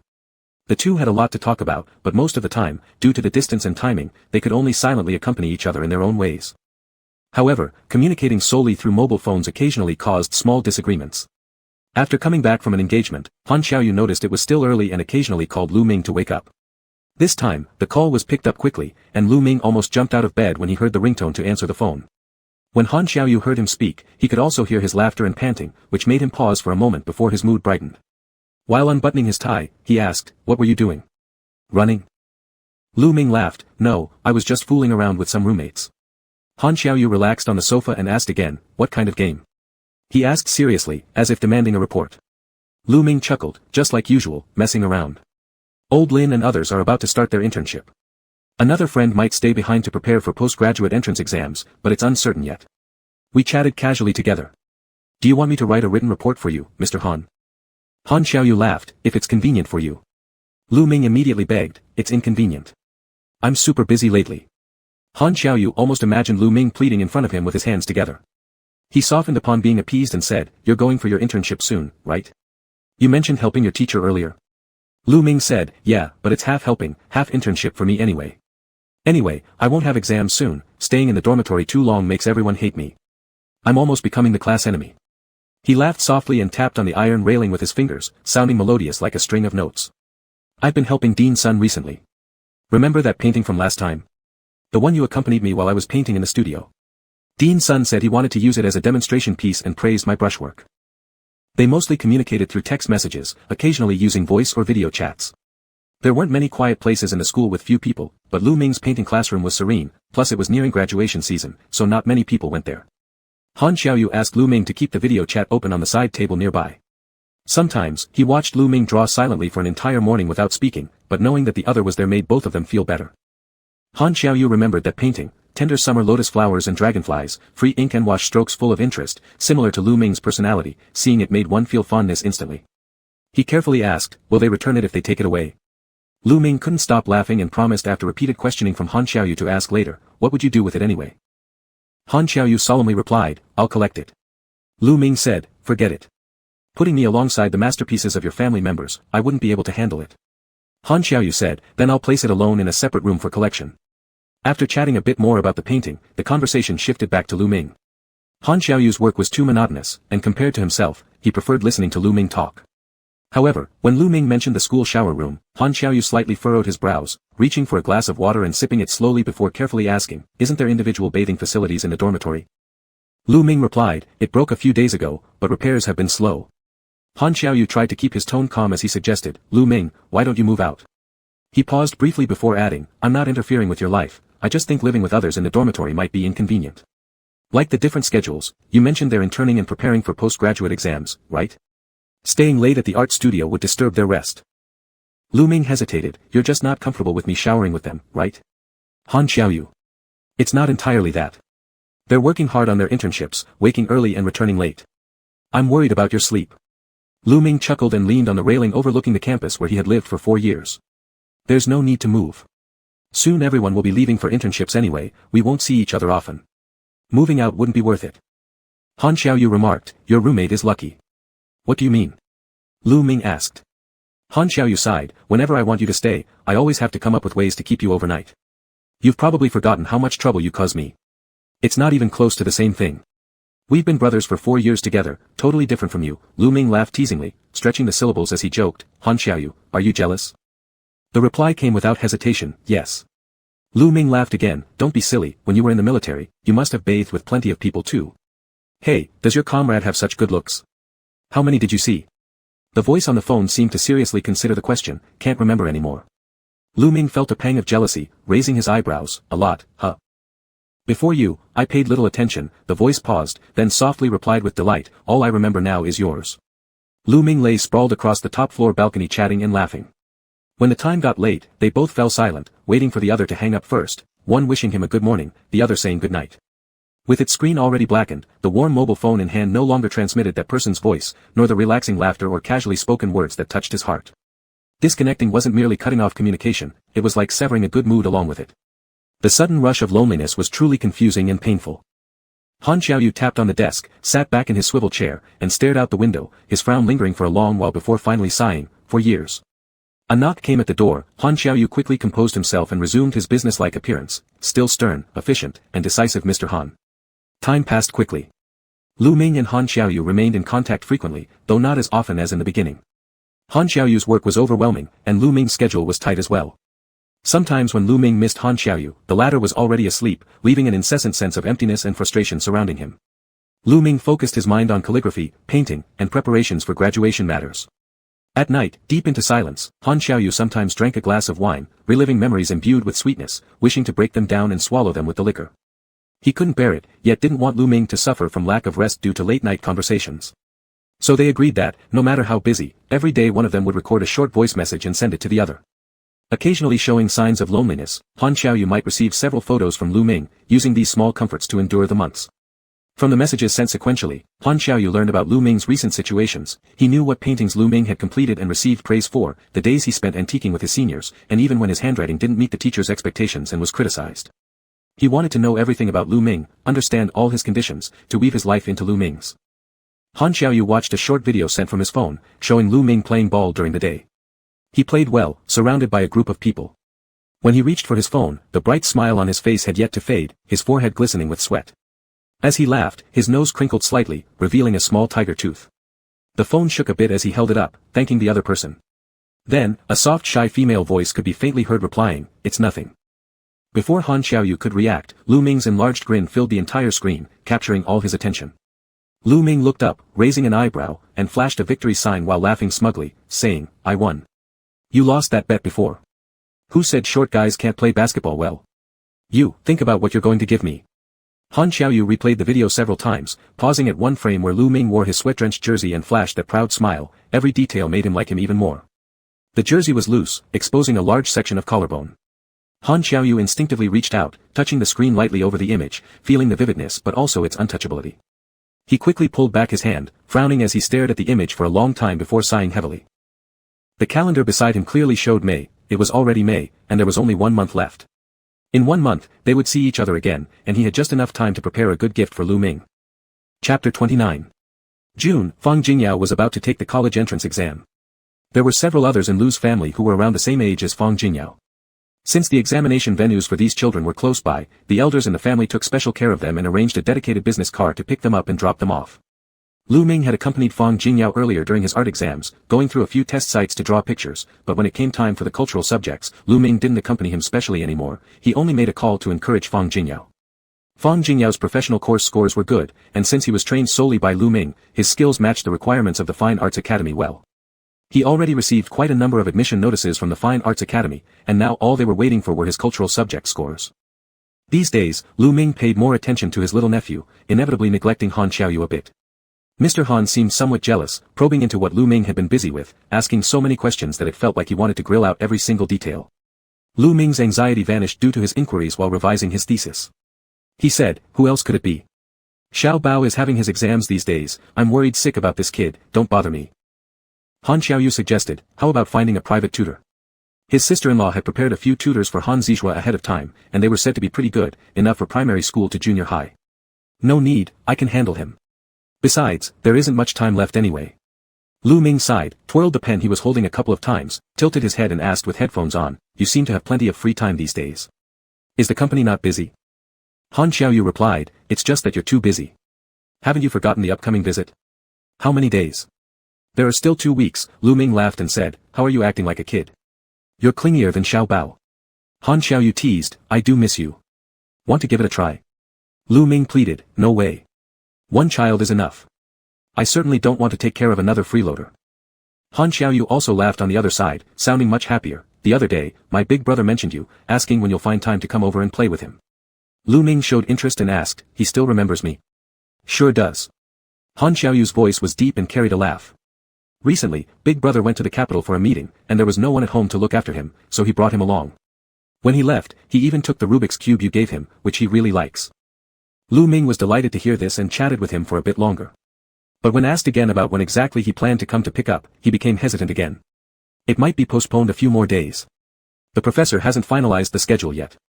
They mentioned an assignment a few days ago where they would be working together with senior students, and they mentioned my name. Lu Ming looked a bit troubled. "I'll do it soon, okay?" Han Xiaoyu remained silent on the phone for a while, then asked him, can't it be rescheduled? Lu Ming sighed, the professor specifically named me, and it wouldn't look good if I didn't go. Han Xiaoyu said, more important than me. Lu Ming chuckled despite feeling annoyed, don't act spoiled. It's like your work, you haven't stopped doing things either. After saying this, he paused momentarily, feeling he might have spoken too harshly. But indeed, their separation was getting too long, and the agreed-upon time had been postponed again and again. Lu Ming sighed softly, just wait a few more days, really, just a few. Han Xiaoyu didn't say anything for a long while, as if thinking seriously. Eventually, he agreed with Lu Ming, alright, just a few more days. Lu Ming affirmed, yeah, I promise you, just a few more days. For the following week or so, Han Xiaoyu resumed his busy state. He probably was still upset about the delay in their meeting time. Therefore, he sent only a few messages occasionally, and even reduced the number of calls. Meanwhile, Lu Ming was taken by Dean's son to a small temple in the suburbs of the capital city. They unearthed 2 new stone steels there, and since Dean's son had a penchant for calligraphy and paintings, he immediately led his students to go make some rubbings for teaching purposes. The signal in the mountain area was poor, making phone calls nearly impossible, let alone internet connectivity. Lu Ming and his classmates felt as if they'd been abandoned by modern society, except knowing what year it was, they knew nothing else. Beyond the rubbings, they were completely oblivious to everything else. During the day, Lu Ming was busy, and at night he anxiously paced the hill looking for signals, occasionally sending text messages. However, seeing fewer replies from Han Xiaoyu, he began to suspect missing some messages. After a few days, his furrowed brows indicated that he was increasingly unable to eat or sleep peacefully. The few students Professor Sun had brought along were all those who'd been with him for years. Besides Sun Bohan, there was Su Tu, who used to deliver pigments to Lu Ming. Su had followed Dean's son for 7 years straight until his doctoral studies. Holding no reserve between them, he treated Lu Ming like his own younger brother, being especially warm and amiable. He saw Lu Ming looking worried with his phone in hand, stepped forward, patted his shoulder, and consoled him, Lu Ming, stop stressing already. Your boyfriend's an adult, not going anywhere in just a few days. Look at your little face, it's completely stressed out. He pointed to the somewhat bluish circles under Lu Ming's eyes, you haven't slept well for how many days now? TSK. Lu Ming sat around idly holding his phone, still trying to find a signal, I'm not afraid he'll run away, I'm just worried, if he can't reach me these past few days, he might think I ran off. Su Tu sighed deeply, it's nice, though, this is just when you start dating, always being inseparable. When I left, my sister-in-law was so glad, she packed my luggage a week ahead of time. Lu Ming stuffed his phone into his pocket and sat silently without responding. Su Tu said, when I sell the paintings from the gallery, I'll privately sponsor a signal tower for you here so you can call your boyfriend every day. Lu Ming laughed, why would I need that? I don't even live here, I'll be leaving in a couple of days anyway. Su Tu was crafty. His eyes gleamed with a mischievous idea, this afternoon, the young master from the temple is going down the mountain to purchase supplies. Why don't you follow him down? We're also missing some materials here for the rubbings, white glue is almost gone. Let me tell the teacher and give you a half-day break. You can make a proper phone call and comfort him. Lu Ming's eyes brightened, thanks, big brother. Su Tu looked around carefully before whispering close to his ear, bring back some snacks for me when you return, cough, something we can eat secretly outside the temple, you know. All the monks on the mountain ate vegetarian meals. Su Tu was a tall man standing 185 centimeters tall, his rugged appearance not resembling any art student unless he shaved his scruffy beard daily. After a week of only eating vegetables, his eyes were practically glowing green. He had been eating plain rice with hot sauce daily because his mouth missed meat, so he wanted to take advantage of Lu Ming's trip down the mountain to sneak in some food. Lu Ming readily agreed and had nothing much to pack. Grabbing his wallet, he slung the sports bag he'd brought with him over his shoulder and set off with the young monk from the temple. As they walked out of the temple gates, the young monk folded his hands together, bowed toward the temple while murmuring a prayer. Lu Ming turned around as well and caught sight of a stone Buddha statue, partially hidden but radiating infinite compassion. He joined his hands and bent slightly, silently making a wish in his heart. Time would pass faster, and he would see that person soon. The winding mountain road didn't deter Lu Ming, his steps were light and steady. He even helped carry a bamboo basket for the young monk and picked up a tender green willow branch to play with in his hand. Keeping his eyes fixed on the path, he calculated the deposit in his bank account and whether he could advance his flight by one night. He meticulously planned every second, if they could meet earlier, perhaps it could compensate enough for his previous absence. Lu Ming thought it was a bit crazy, straying from all the plans he had made over the years, but he willingly went insane for once, even thinking about that person made his lips curve upward involuntarily. With his head lowered, gazing straight at the mountain trail, he kept walking until the young monk in front of him stopped. Looking ahead, his gaze landed on a pair of leather shoes parked opposite. Lu Ming looked up, seeing Han Xiaoyu climbing the steps towards him. A fine, tailored business suit hung loosely on his arm, revealing only a crisp shirt beneath with a few top buttons undone. His handsome, stern face tilted upwards, meeting Lu Ming's disbelieving gaze with those dark, deep eyes. Lu Ming blinked, unsure if he was dreaming. How did you come here? Han Xiaoyu smiled faintly, to see you. Still dazed, Lu Ming stared at him blankly as if watching a magician pulling a rabbit out of a hat. Even as Han Xiaoyu approached, he pinched his arm gently. Han Xiaoyu took the bamboo basket off Lu Ming's shoulders and said to the young monk, "If you keep heading down this way for half an hour, you'll find a black car. I'll have the driver send you to the town below." The young monk seemed afraid of him, not daring to protest, accepting the instructions and scurrying off nervously. Holding hands, Han Xiaoyu and Lu Ming began descending. Once the young monk had disappeared into the distance, Lu Ming asked again, "How did you find time to come back? I've been trapped in the mountains with no signal for several days. Did you receive the messages I sent you? Your replies were so scarce, I thought I couldn't reach you anymore, I thought." Han Xiaoyu leaned down to kiss Lu Ming, first softly pressing their lips together before deepening the kiss with a teasing sweep of his tongue, exploring fully until Lu Ming was left breathless. Only then did he let go slightly, nipping at Lu Ming's lower lip and asking, "Did you miss me?" Lu Ming retaliated with a gentle nibble of his own but only held it for a moment before soothingly licking the small mark he'd made, whispering, "I missed you." Han Xiaoyu chuckled, pulling Lu Ming into an embrace. The kiss tasted even better than any he had imagined during the past few months, filling him with a sweet ache as he hugged Lu Ming closer. After a while of kissing, they continued down the mountain, and Han Xiaoyu began answering Lu Ming's questions as they strolled slowly. "This time I'm back because of my father. We're about to collaborate with the government, which might mean returning to the country earlier than originally planned," Han Xiaoyu explained casually as they walked hand in hand. "It wasn't specially arranged, it's something that was meant to happen within 3 years anyway. If we can seize the opportunity now, it'll be better for us." Lu Ming asked, "So where do you plan to settle?" "I think it'll be in the capital," Han Xiaoyu responded, "but the first few years will still require frequent business trips." He raised Lu Ming's hand to his lips, giving it a light kiss. "Sorry to trouble you."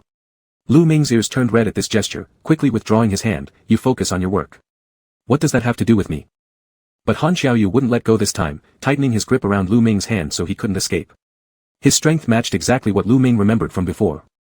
The car Han Xiaoyu sent off seemed to have conducted meticulous investigations, purchasing plenty of rice, flour, and vegetables for delivery up the mountain by 2 tall assistants who looked more like bodyguards than helpers.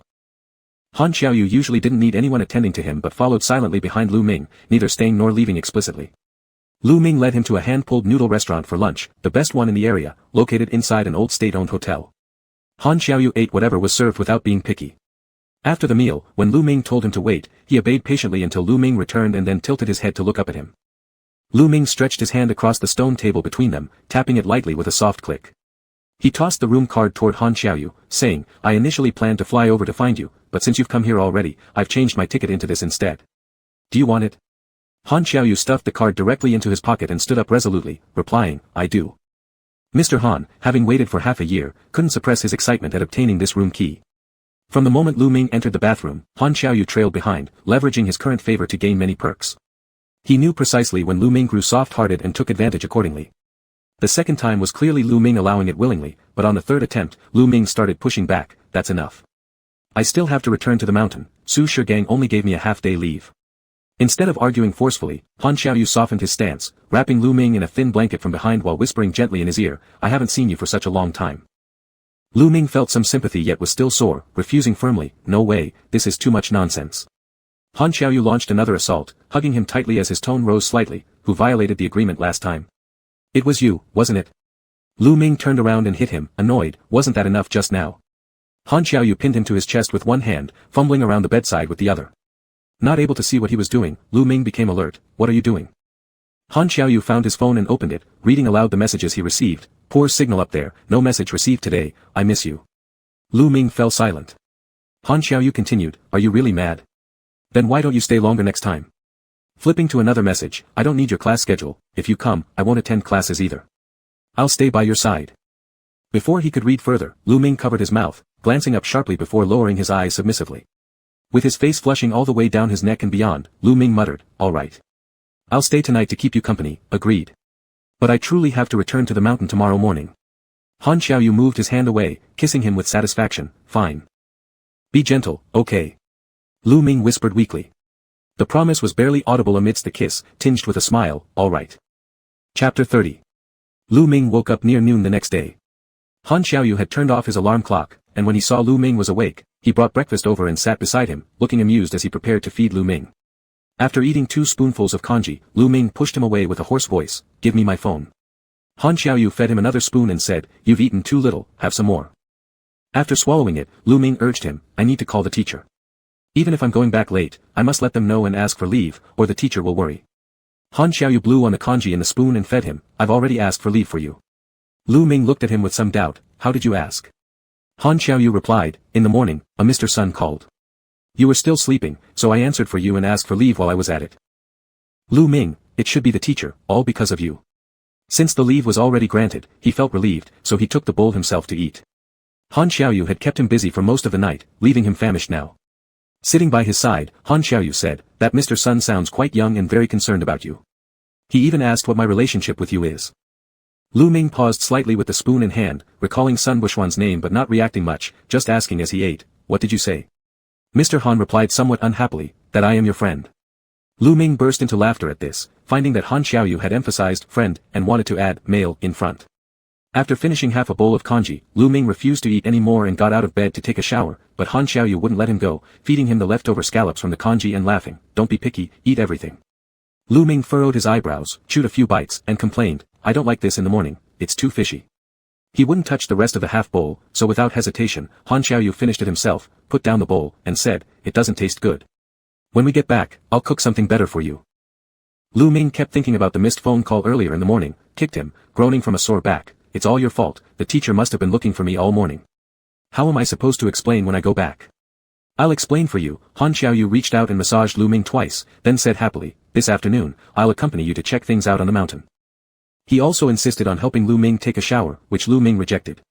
However, Han Xiaoyu was much taller, stronger, and simply picked him up effortlessly, whispering in his ear, our family has always worked in the medical field, you know. My father once served in a military hospital, and both my brother and I learned a lot from him. He even suggested I apply for military medical school. So please listen to me, let me take care of you.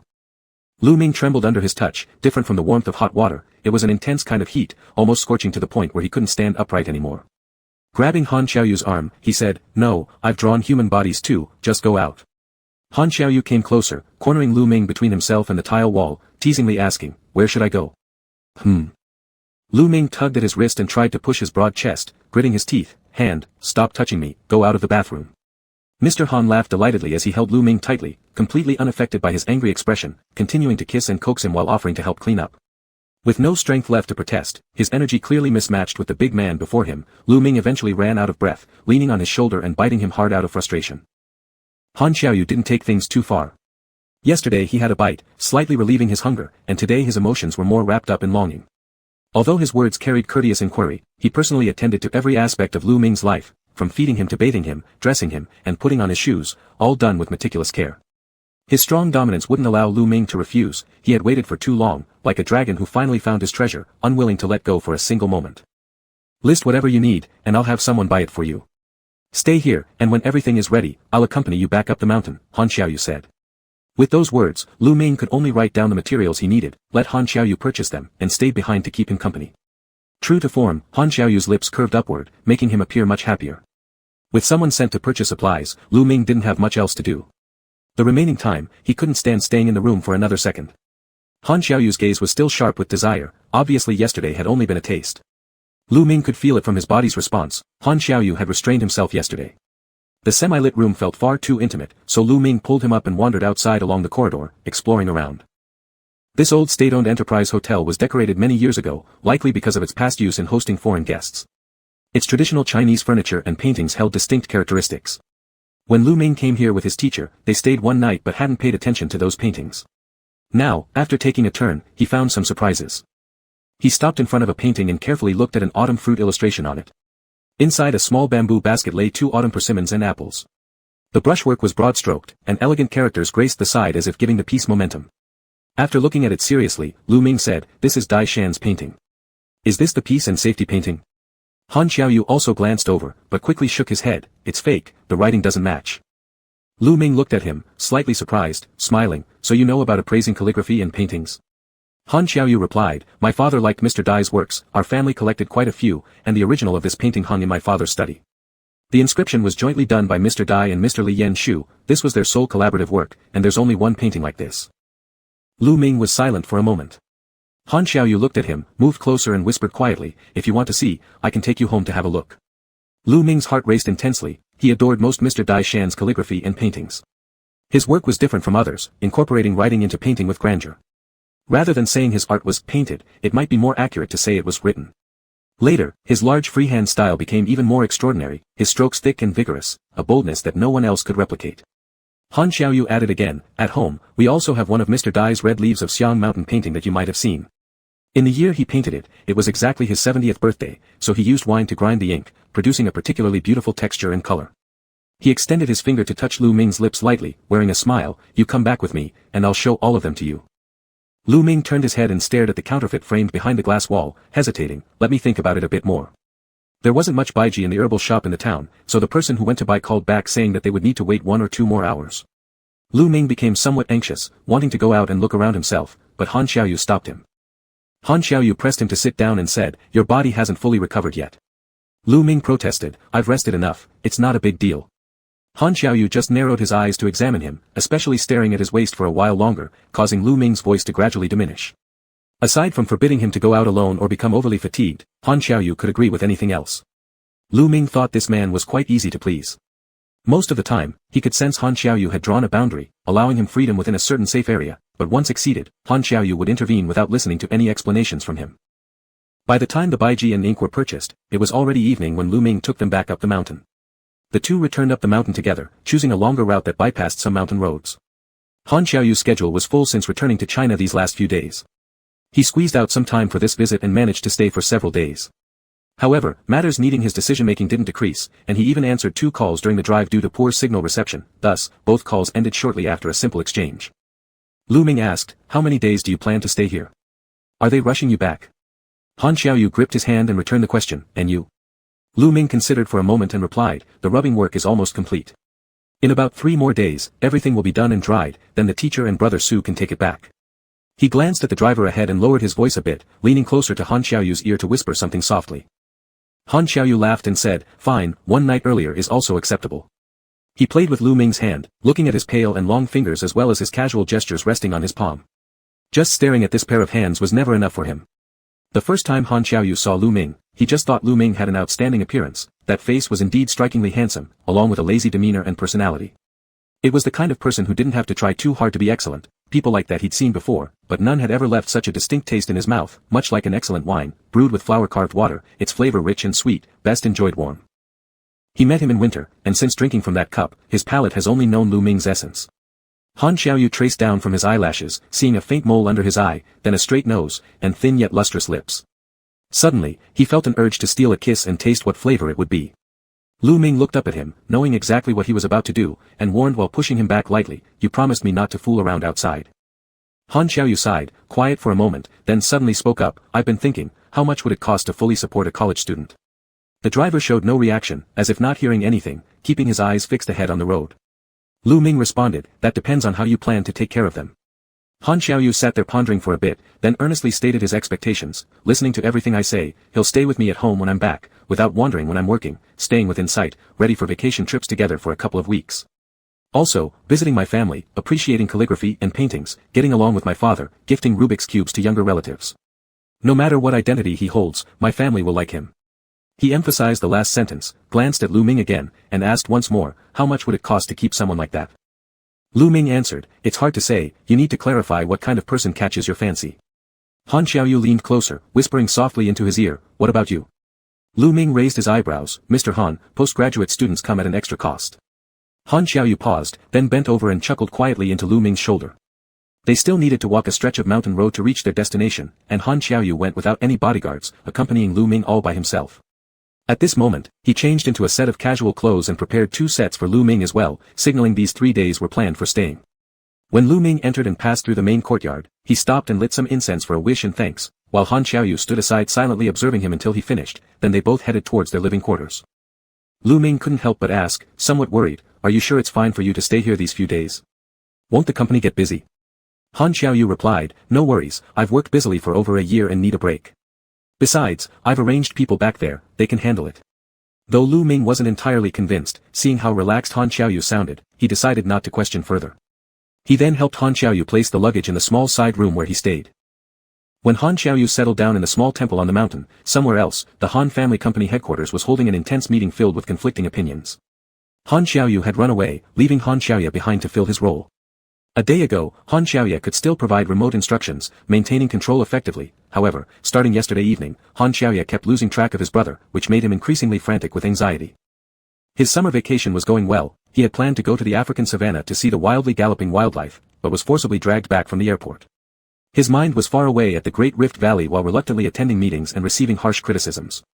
With many seasoned elders present, his authoritative presence couldn't match his brother's demon face, making it impossible for him to maintain order. Bored and disinterested, he resorted to playing on his phone, hoping against hope that his older brother hadn't forgotten him amidst his sufferings, perhaps sending him some guidance for the next steps. Young people these days are utterly out of line, using phones during important meetings. Your brother wouldn't dare do something like that. An opposite party member pounded their chest dramatically, almost ready to die protesting. Han Xiaoye remained silent. And yet, none of them dared cross swords with my second brother either. Damn, it infuriates me so much. Chapter 31. The side room was fairly simple, but it had been cleaned relatively neatly. The plain vegetarian food here was quite famous, and during holidays, many people would come to climb the mountain and have a taste. Besides that, the volunteers often came over to help tidy up and clean, so staying for a few days wouldn't be a problem. Han Xiaoyu had already sent up a lot of things yesterday. Most were daily necessities gifted to the temple. Now he only carried a bag with him, traveling light as he entered the room where Lu Ming was staying, and instinctively placed his things next to Lu Ming's hiking bag. He sat down on the bed, tested it, and furrowed his brow slightly. This bed seems a bit shaky, doesn't it? Lu Ming handed him a damp towel. It's good enough for sleeping. Han Xiaoyu said, if you move too much, it will creak. Lu Ming pressed the wet towel directly onto his face, his ear tips turning red. What are you thinking about here? Han Xiaoyu. Lu Ming took his own bag and told him, I'm going to visit the teacher. You rest here for a while and wait for me, we'll have dinner later. Do you want to eat the plain meal? Seeing Han Xiaoyu nod, he left with peace of mind, but at the door, he said again, I'll be back in a bit. Han Xiaoyu smiled and nodded, all right. Lu Ming brought Bai Ji and some other things to Su Tu, also reporting to the teacher. However, when he arrived at the backyard, he only saw Su Tu there. President Sun and the other students were not around. Lu Ming handed over the items and asked curiously, Su Shige, where is everyone? Su Tu replied, the teacher went out with a young monk from the temple. He heard about an open-air abandoned mine nearby and wanted to dig up some minerals for pigments. How could Bowen and the others let the old man go into the mountains alone? They all followed along. He searched through the bag and indeed found a sealed small bag beneath the Bai Ji and ink. After feeling it with his fingers, he grinned widely, you still remember. Lu Ming didn't dare bring more, just this one piece, so he said, remember to eat outside in the bamboo forest, it's not good if the master sees. I know, don't worry, Su Tu patted his shoulder and sighed, still, you're better. Last time I also mentioned it to that little Bowen, but he never remembers. I don't know what's always on his mind. By the way, he called you this morning, did you get it? Lu Ming nodded, how do you know? Su Tu sked and said, still asking how I know. You weren't back all morning without any news, and he was so worried his face turned pale, saying something might have happened to you on the mountain. But I told him, you're a grown-up, you can take care of yourself, right? Still, he almost argued with me at the table. Lu Ming moved his lips but didn't smile. Su Tu paused for a moment and looked at him, are you two fighting or something? Lu Ming responded indifferently, no. Su Tu added, for half a year now, I haven't seen you come to our art studio either. In the past, Bowen asked you to model quite often. Wasn't everything fine before winter break? What happened between you two during the winter vacation? Lu Ming interrupted him, Shige, nothing's wrong, it's just been really busy since graduation, you know. Su Tu, who wasn't very detail-oriented, nodded along, recalling his own days a few years ago, true, there's a lot to sell before graduation. But you don't need to bother. Just let us know when the time comes, and both me and Bowen will help you move out of the dormitory. If it's inconvenient to store during summer vacation, you can leave it at Bowen's place. His teacher's dormitory has always been empty anyway, and I don't see him living there much. Lu Ming replied, let's see. Su Tu, with his warm-hearted nature, quickly helped plan, don't say, let's see. Once we return from the mountain, we should clear out your dormitory, right? Perfect. We'll help you move stuff when we get back.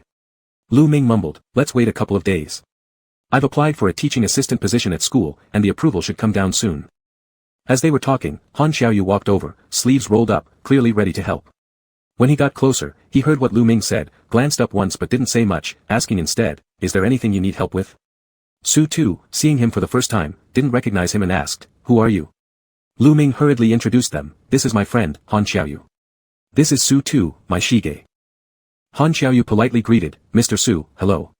Su Tu was a straightforward person. When Han Xiaoyu offered to help, Su Tu did have plenty of work at hand since Dean Sun had taken others to dig for minerals today, leaving only him to hustle alone. Without being formal, Su Tu got Han Xiaoyu to assist in cutting some wet cotton and mulberry paper while he soaked them aside for later use until Lu Ming came back with the white root water for brushing over it. The two quietly exchanged a few words as they worked. Han Xiaoyu's actions were both quick and strong, his presence significantly helped the workload. Work that originally required 1 to 2 hours was finished in half an hour with all three pitching in. Right when they were done, a young monk from the temple came by to inform them it was time for the vegetarian meal. They promptly washed their hands and went to eat. It didn't take long for Su Tu and Han Xiaoyu to get familiar with each other. Both were tall and well-built, but Su Tu was more muscular whereas Han Xiaoyu was slightly taller, though still belonging to the kind whose build isn't obvious under clothing. Despite this, Han Xiaoyu carried himself with authority. Su Tu asked Han Xiaoyu, "What do you do?" "You must exercise regularly." Han Xiaoyu replied, "Not bad, I train during my free time." Su Tu said, "Your grip strength is quite good and you're pretty dexterous too. It only took you following once to learn." Han Xiaoyu, "Not like you guys, I just started learning." Su Tu responded, "I'm sure I can't manage that stuff. If our teacher wasn't out, I wouldn't even be doing this either.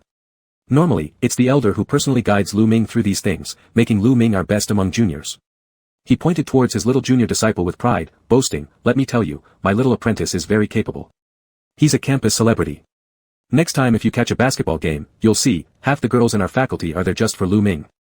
Han Xiaoyu raised an eyebrow and glanced at Lu Ming, "Maybe next time I will watch." Lu Ming turned his head away, not responding. When they reached the dining area, there stood a large wooden table surrounded by lotus cushion seats modified into chairs, using wire for support. It was rather unique. Han Xiaoyu gave it a second look, prompting Su Tu to smile and explain, "These are quite distinctive, huh? You won't find them elsewhere." Bo Xian and Lu Ming modified these together. Lu Ming quietly whispered something to a nearby young monk before pulling out a neatly packed rubbing tool from his pocket and handed it to him. This was just a simple cotton bag stuffed with something and tied up with coarse hemp string resembling a sandbag. Lu Ming told him, "Here, take it to play with." The young monk looked younger than the one who had descended the mountain with Lu Ming yesterday. With chubby cheeks, upon receiving the item from Lu Ming, he shyly smiled and cheerfully thanked him before heading back to the kitchen to help out. Soon after, the dishes were served. In front of each person was placed one plate and two bowls, a dish of stir-fried seasonal vegetables, a bowl of tofu medley, and another of plain rice.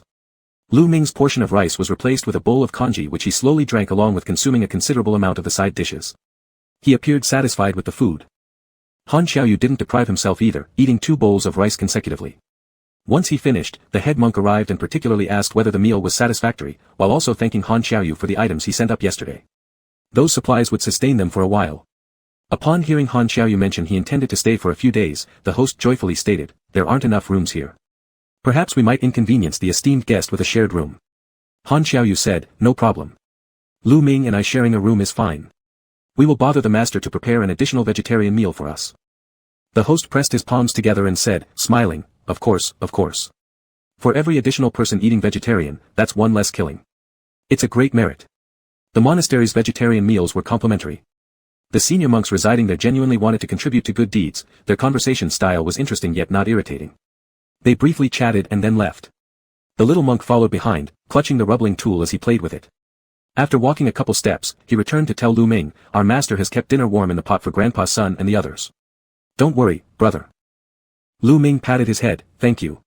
The little monk touched his own head, grinned, and quickly ran off chasing after his master. Lu Ming ate sparingly, waiting a bit before becoming restless and heading back to the courtyard to organize the rubbings. Feeling uneasy about losing a day of work, he wished to make up for lost time by doing more tasks. To everyone's surprise, Han Xiaoyu remained behind instead of tagging along, choosing instead to chat with Su Tuesday. He spoke in low tones, incomprehensible. However, snippets of their conversation reached Han Xiaoyu's ears as Su Tu's voice carried on. "You missed the beauty's calligraphy Lu Ming copied, so beautiful. Stubborn. Our teacher only mentioned once, writing before painting, so what does he do? 3 years of practicing calligraphy, no drawing allowed unless otherwise, running off to attend classes at the oil painting department, never once picking up the brush to draw back home. Entirely stubborn. How could he not? He's especially talented.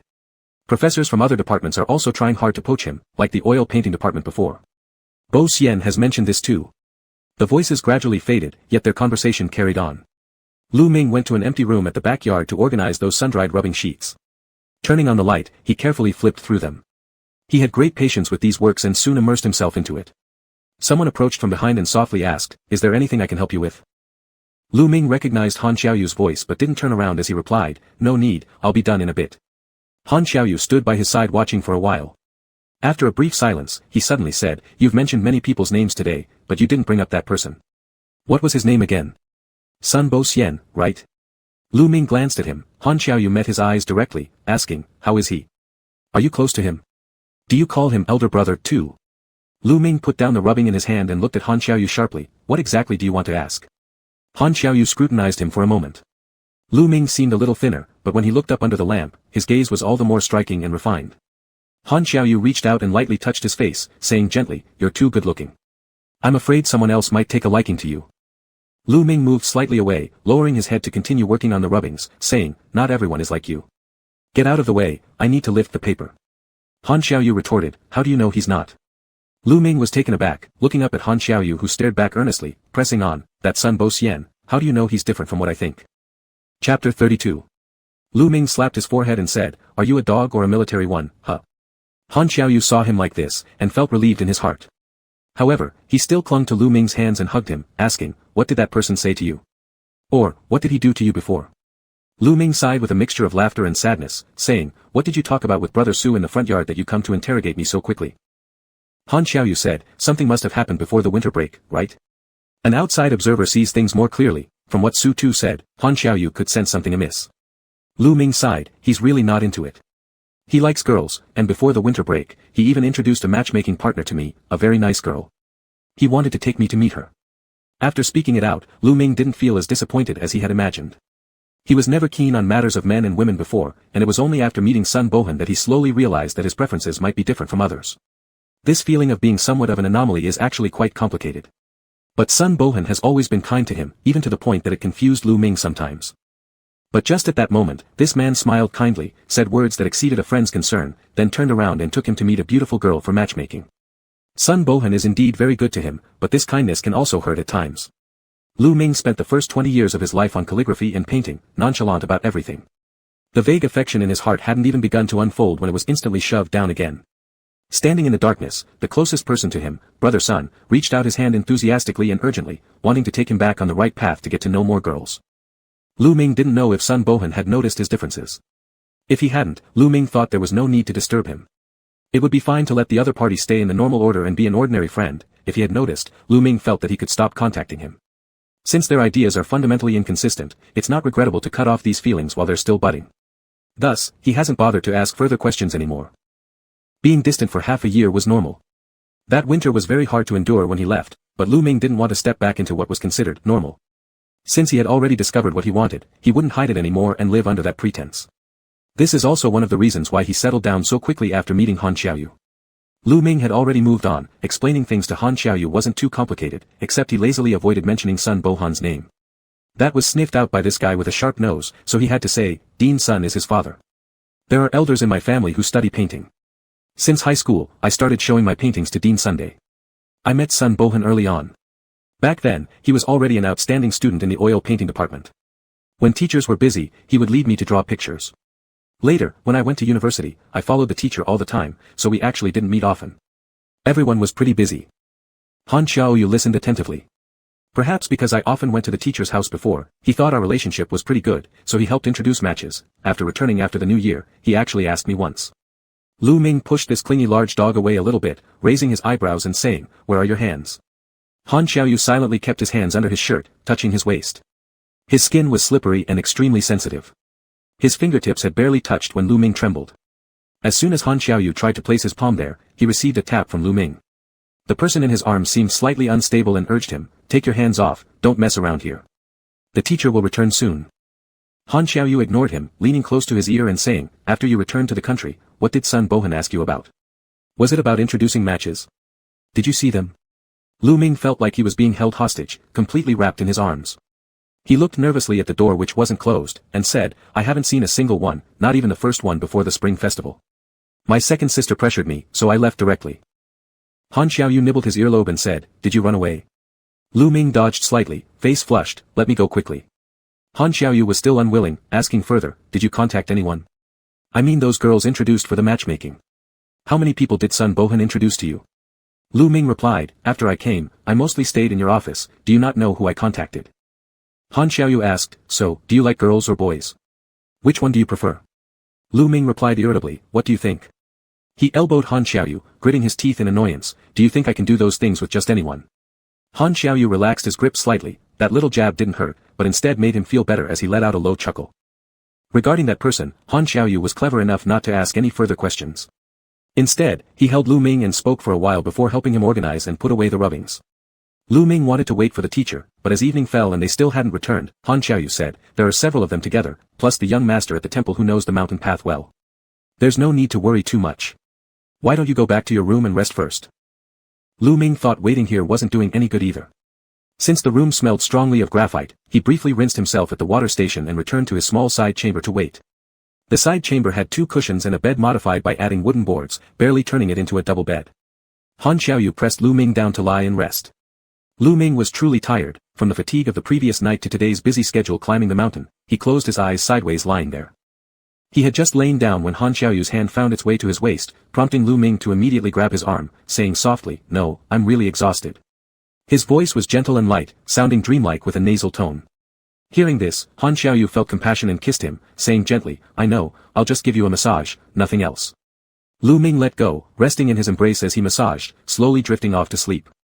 Han Xiaoyu played with his hair, kissed his cheek, looked at him for a moment, then pulled his hands around the sleeping figure, closing his eyes as well. Lu Ming originally intended to rest a bit, planning to get up again when the teacher arrived to help look for pigments. However, when he opened his eyes, it was already the next morning. His clothes were taken off, covered with a thin blanket, obviously someone's doing, and Han Xiaoyu was already up, having gone outside. Lu Ming, suffering from low blood pressure, rested for a while before slowly sitting up. As he was dressing, he heard voices outside, seemingly accompanied by an argument. Pushing the door open to check, Lu Ming saw General Han standing in sportswear at the door. Facing him and arguing was none other than Sun Bohan. Han Xiaoyu had just come back from jogging. He had a habit of exercising in the morning, but this time, since he hadn't brought all his equipment, he was wearing a t-shirt belonging to Lu Ming. The pure white short-sleeve top with their art academy's name printed on it usually hung loosely on Lu Ming, but fit Han Xiaoyu perfectly. At that moment, General Han stood there frowning as he conversed with Sun Bohan. "Isn't it a bit inconvenient?" Sun Bohan replied, "We've always done it this way, what's inconvenient about it? We were supposed to wake him up anyway if he hasn't risen yet." One wanted to enter the side chamber while the other wouldn't budge, claiming Lu Ming was still asleep. Their eyes locked in a tense exchange, on the verge of another spat. Seeing Lu Ming emerge, Sun Bohan lit up momentarily, but quickly noticed his disheveled hair from sleeping in his incomplete attire, saying, "Did you overwork yourself yesterday? You just woke up. Hurry up and tidy yourself, the teacher is looking for you." Lu Ming responded with a mumble, while Han Xiaoyu declared, "I'll change my clothes inside and find you afterward." Though cool on the mountain, a jog left sweat-soaked clothing. Stepping aside to let Han Xiaoyu into the room, their movements were practiced, clearly not the first time they'd interacted this way. This didn't escape Sun Bohan's notice, who furrowed his brow and asked, "What's going on? Did you two sleep together last night?" Lu Ming replied, Yes. I haven't introduced you to him yet. He's my friend, Han." Han Xiaoyu, Sun Bohan cut in first, suggesting they knew each other but carried an evident clash of personalities. Surprised, Lu Ming asked, "You two know each other?" Sun Bohan paused briefly, replying, "General Han is a renowned figure in the collection world, a regular visitor to galleries, naturally, we know each other." Han Xiaoyu nonchalantly changed into a different t-shirt, tossing Lu Ming's school issue one onto the bed, a shirt without the school emblem but didn't seem to belong to him either. Approaching Lu Ming and leaning against the doorframe with a hand, encircling him within his territory, he calmly stated, "Just running errands for family elders interested in collecting artworks." He looked up at Sun Bohan, asking, "Is Dean's son here too? My father always remembers him fondly. If convenient, I would like to pay him a visit." Sun Bohan wore a placid expression and said, "He's here, in the backyard. I'll take you there." He walked a few steps and then called out to Lu Ming, "Come here, I've been looking for you all day yesterday. I was really worried, and you only gave me a single phone call back. I thought something might have happened." His voice speaking to Lu Ming was low, but Han Xiaoyu refused to walk ahead and listen clearly to every word. Unable to continue whispering private things, Sun Bohan could only cough and say, "The teacher needs your help with pigments. Last night, we found quite a lot of hematite, round as grape beads. I'll show them to you shortly." Though they exchanged professional terms, Han Xiaoyu maintained an indifferent look and didn't interject. When they arrived at Dean Sun's side, Dean Sun was much friendlier to Han Xiaoyu than he was to Sun Bohan, warmly greeting him, "How does Master Han Xiaoyu find time to visit? You're such a busy person. Is your father doing well?" Han Xiaoyu replied, "My father is fine. He asked me to thank you. The last ink painting you gifted him, he received it and liked it very much." Dean Sun patted his shoulder and had an amicable chat with him before allowing him to freely browse around while turning his attention toward Lu Ming to inspect the dug-up ore. This open-air abandoned mine was small, with the iron content in the hematite not being too high but with larger spherical formations. Dean Sun led the team digging until late evening, selecting some smaller grape bead-sized ones along with some rice grain-sized pieces. While those would be unsuitable for smelting, they were great for making pigments. Dean's son picked out the smallest batch, akin to half a handful of millet grains, not letting others touch them as he began mixing with glue and grinding them into a paste. After clarifying once more, he remarked, "Didn't you see? Rough and fine particles separate instantly, and both should be preserved, they're perfect for ochre." Lu Ming responded, "This material's pretty good, combining it with lampblack makes for strong coverage." Delighted, Dean's son chimed in, "Of course, this material's substantial and very useful." Lu Ming noticed that quite a lot could be produced, teasing his teacher by saying, "Guess we've got enough for 4 or 5 boxes, teacher, can you spare me some? These are far better than chemical pigments and don't fade easily." Dean's son hesitated briefly but quickly replied confidently, "Naturally, those chemical pigments, like acrylics you use, are no match for these treasures passed down by our ancestors." As if cutting through flesh, he added grudgingly, "I'll give you half a box, just half. Any more and the other students will come asking too." With both focused on their work, Han Xiaoyu chose a spot leaning against the mountain rocks quietly watching Lu Ming, waiting patiently. Several times, Sun Bohan caught him openly staring at Lu Ming, which made his brow furrow repeatedly.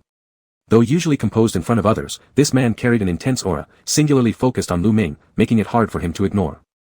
Dean's son brought several students this time, not entirely for producing rubbings for teaching materials. The scenery here was nice, so he took advantage to let them experience fieldwork. They'd taken several plein air art lessons, and each day, 2 sketches were required as homework. Regardless of whether one was working on grand or delicate brushworks, sketching remained fundamental. Professor Sun set strict requirements for his students, ensuring compliance, but Lu Ming hadn't managed to paint the previous day due to helping prepare pigments, so now he rushed to make up by adding a couple extra sketches. Sun Bohan also grabbed his sketchbook and followed, sitting near Lu Ming. Seeing this, Lu Ming felt a bit curious and questioned, "Didn't you already draw this area 3 days ago? Not changing places today?"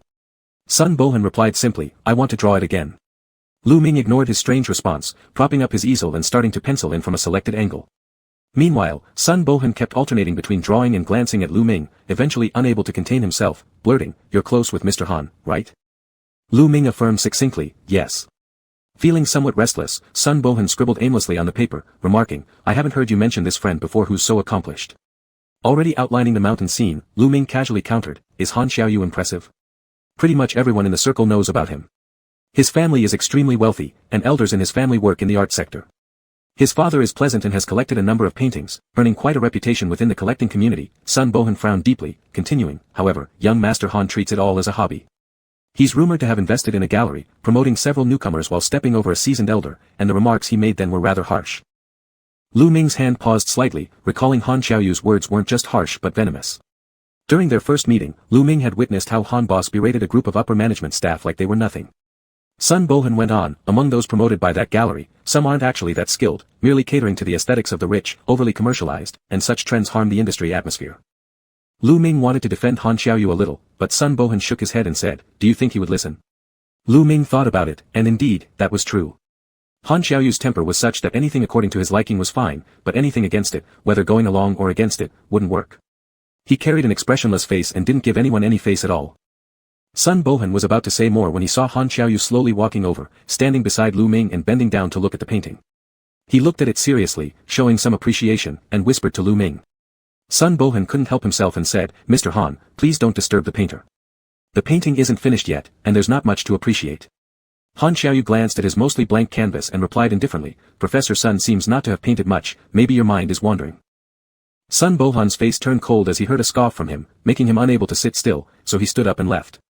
Left alone with each other, Lu Ming relaxed a bit, tugging on the edge of his sleeve, and asked, "Why are you wearing my clothes again?" Han Xiaoyu sat closely next to him in a familiar way, looking at the scenery together, replying, "I didn't bring enough of my own."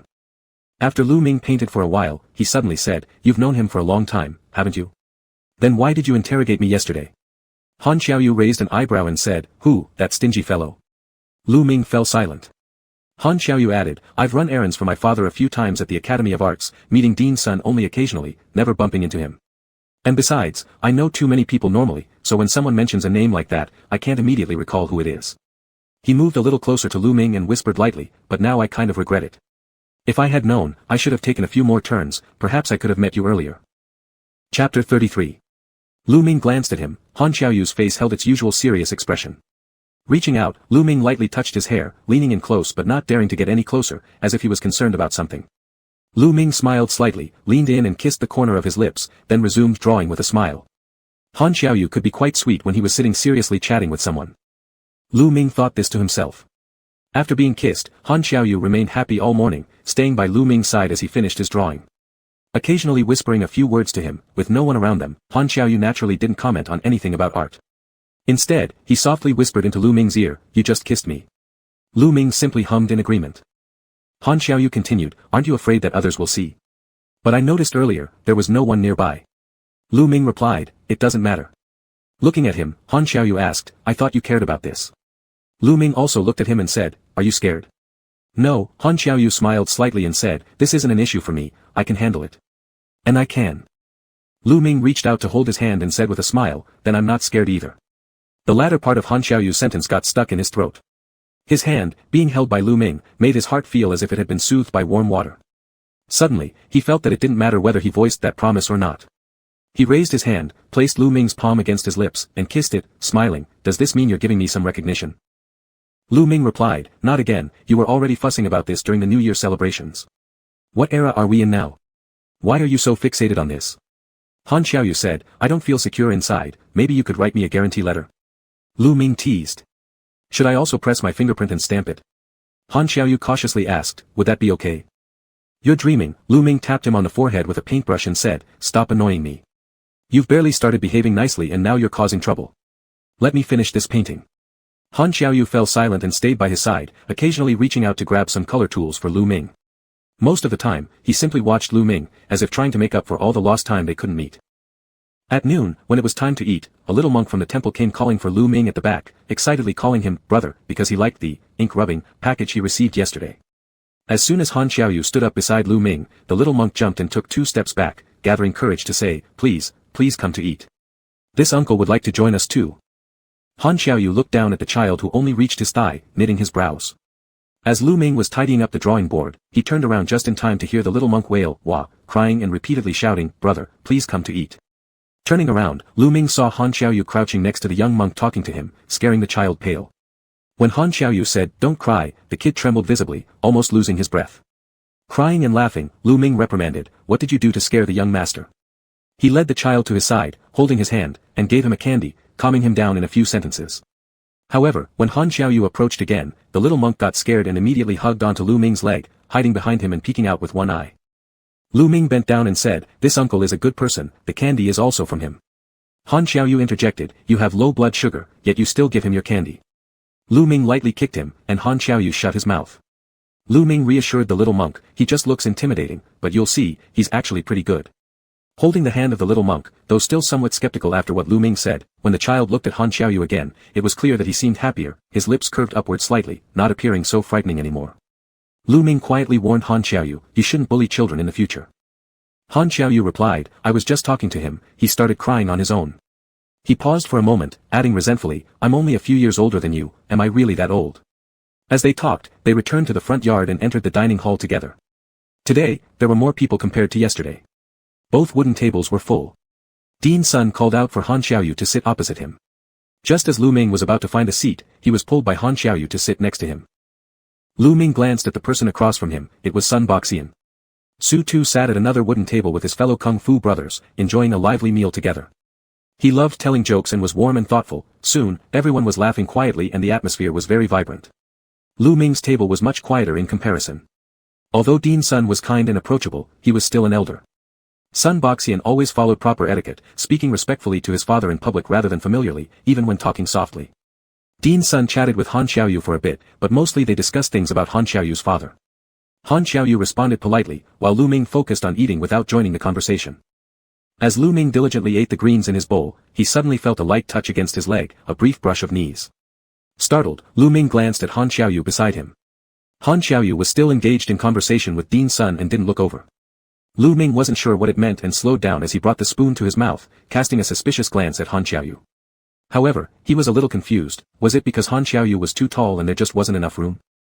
Quickly, the person beside him touched again, this time more suggestive and lasting longer. His thigh moved closer with a warm sensation. It was deliberate, Lu Ming thought. Since it was summer, they were both wearing less clothing. Han Xiaoyu wore long pants, but Lu Ming, seeking comfort, only had on shorts. The feel of Han Xiaoyu's soft fabric brushing against his leg was no different from being touched directly. With the narrow space under the table, there was nowhere to dodge. Soon, Lu Ming's ears began to redden, and he put down his chopsticks and said, "I'm full."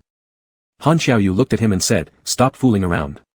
I'll go get you another bowl of porridge, eat a bit more." This statement was intended for Lu Ming, signaling that he wouldn't mess around anymore. But others who heard it interpreted it as advice for Lu Ming not to cause trouble and to eat more food. Forced to eat another bowl of porridge, Lu Ming muttered internally. Dean Sun glanced at them and chuckled, "Xiaoyu, have you two known each other before? You never mentioned it." Han Xiaoyu replied, "Yes, we met overseas. I didn't expect him to be at the Academy of Arts." Dean Sun added, "Ah, so you're old acquaintances. Seeing how well you two get along makes me glad. Earlier, I was worried that if Lu Ming stayed at school for too long, he wouldn't adapt to life outside of campus. Knowing you're together reassures me." Han Xiaoyu nodded yes. Lu Ming, sitting nearby, silently ate his porridge, listening to Han Xiaoyu making up stories. In the afternoon, Lu Ming helped Dean Sun, leaving Han Xiaoyu free to wander around on his own. Han Xiaoyu took some time to handle company affairs and contacted his third brother, Han Sanyi. Hearing his second brother's voice almost brought tears to Han Xiaoyu's eyes, and he repeatedly asked when Han Xiaoyu would return. Han Xiaoyu looked at the mountains and trees before him and said, "By tomorrow evening, I should be back." Han Xiaoyu exclaimed dramatically, "If you don't come back soon, those guys will eat me alive." Han Xiaoyu chuckled, "Not possible." Han San let out an unwilling humph. Han Xiaoyu said, "You're tough, you can take it." He didn't wait for his younger brother to protest, continuing, "You know the basic process. It's just a formality, doing a bit of formalism anyway. There are bound to be changes after all these years, it's time to shake things up completely." Han San hesitated for a moment, replying, "I know, Dad mentioned this last time." Han Xiaoyu asked, "What did Dad tell you?" Han San replied, "He said that since Brother 1 is focused on research and doesn't want to interfere in this area, Dad wants me to follow your lead and work with you." Han Xiaoyu said to him, "Working with me? You're not one to stay put. After graduation, travel for a couple of years first. When you come back, you'll face some challenges."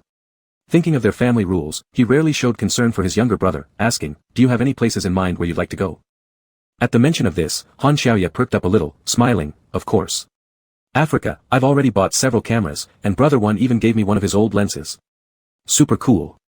Han Xiaoyu said, "Great, let me know if you need anything else later." Han Xiaoyu hesitated and said, "Brother 2, could you activate my card? Last time, you said you'd stop it for a month, and it's been a long time." Han Xiaoyu appeased his younger brother, promising to activate his card after one more day of diligence. Satisfied, Han Xiaoyu hung up the phone and returned to the meeting, brimming with renewed determination. Han Xiaoyu then contacted his assistant and instructed him on a few matters.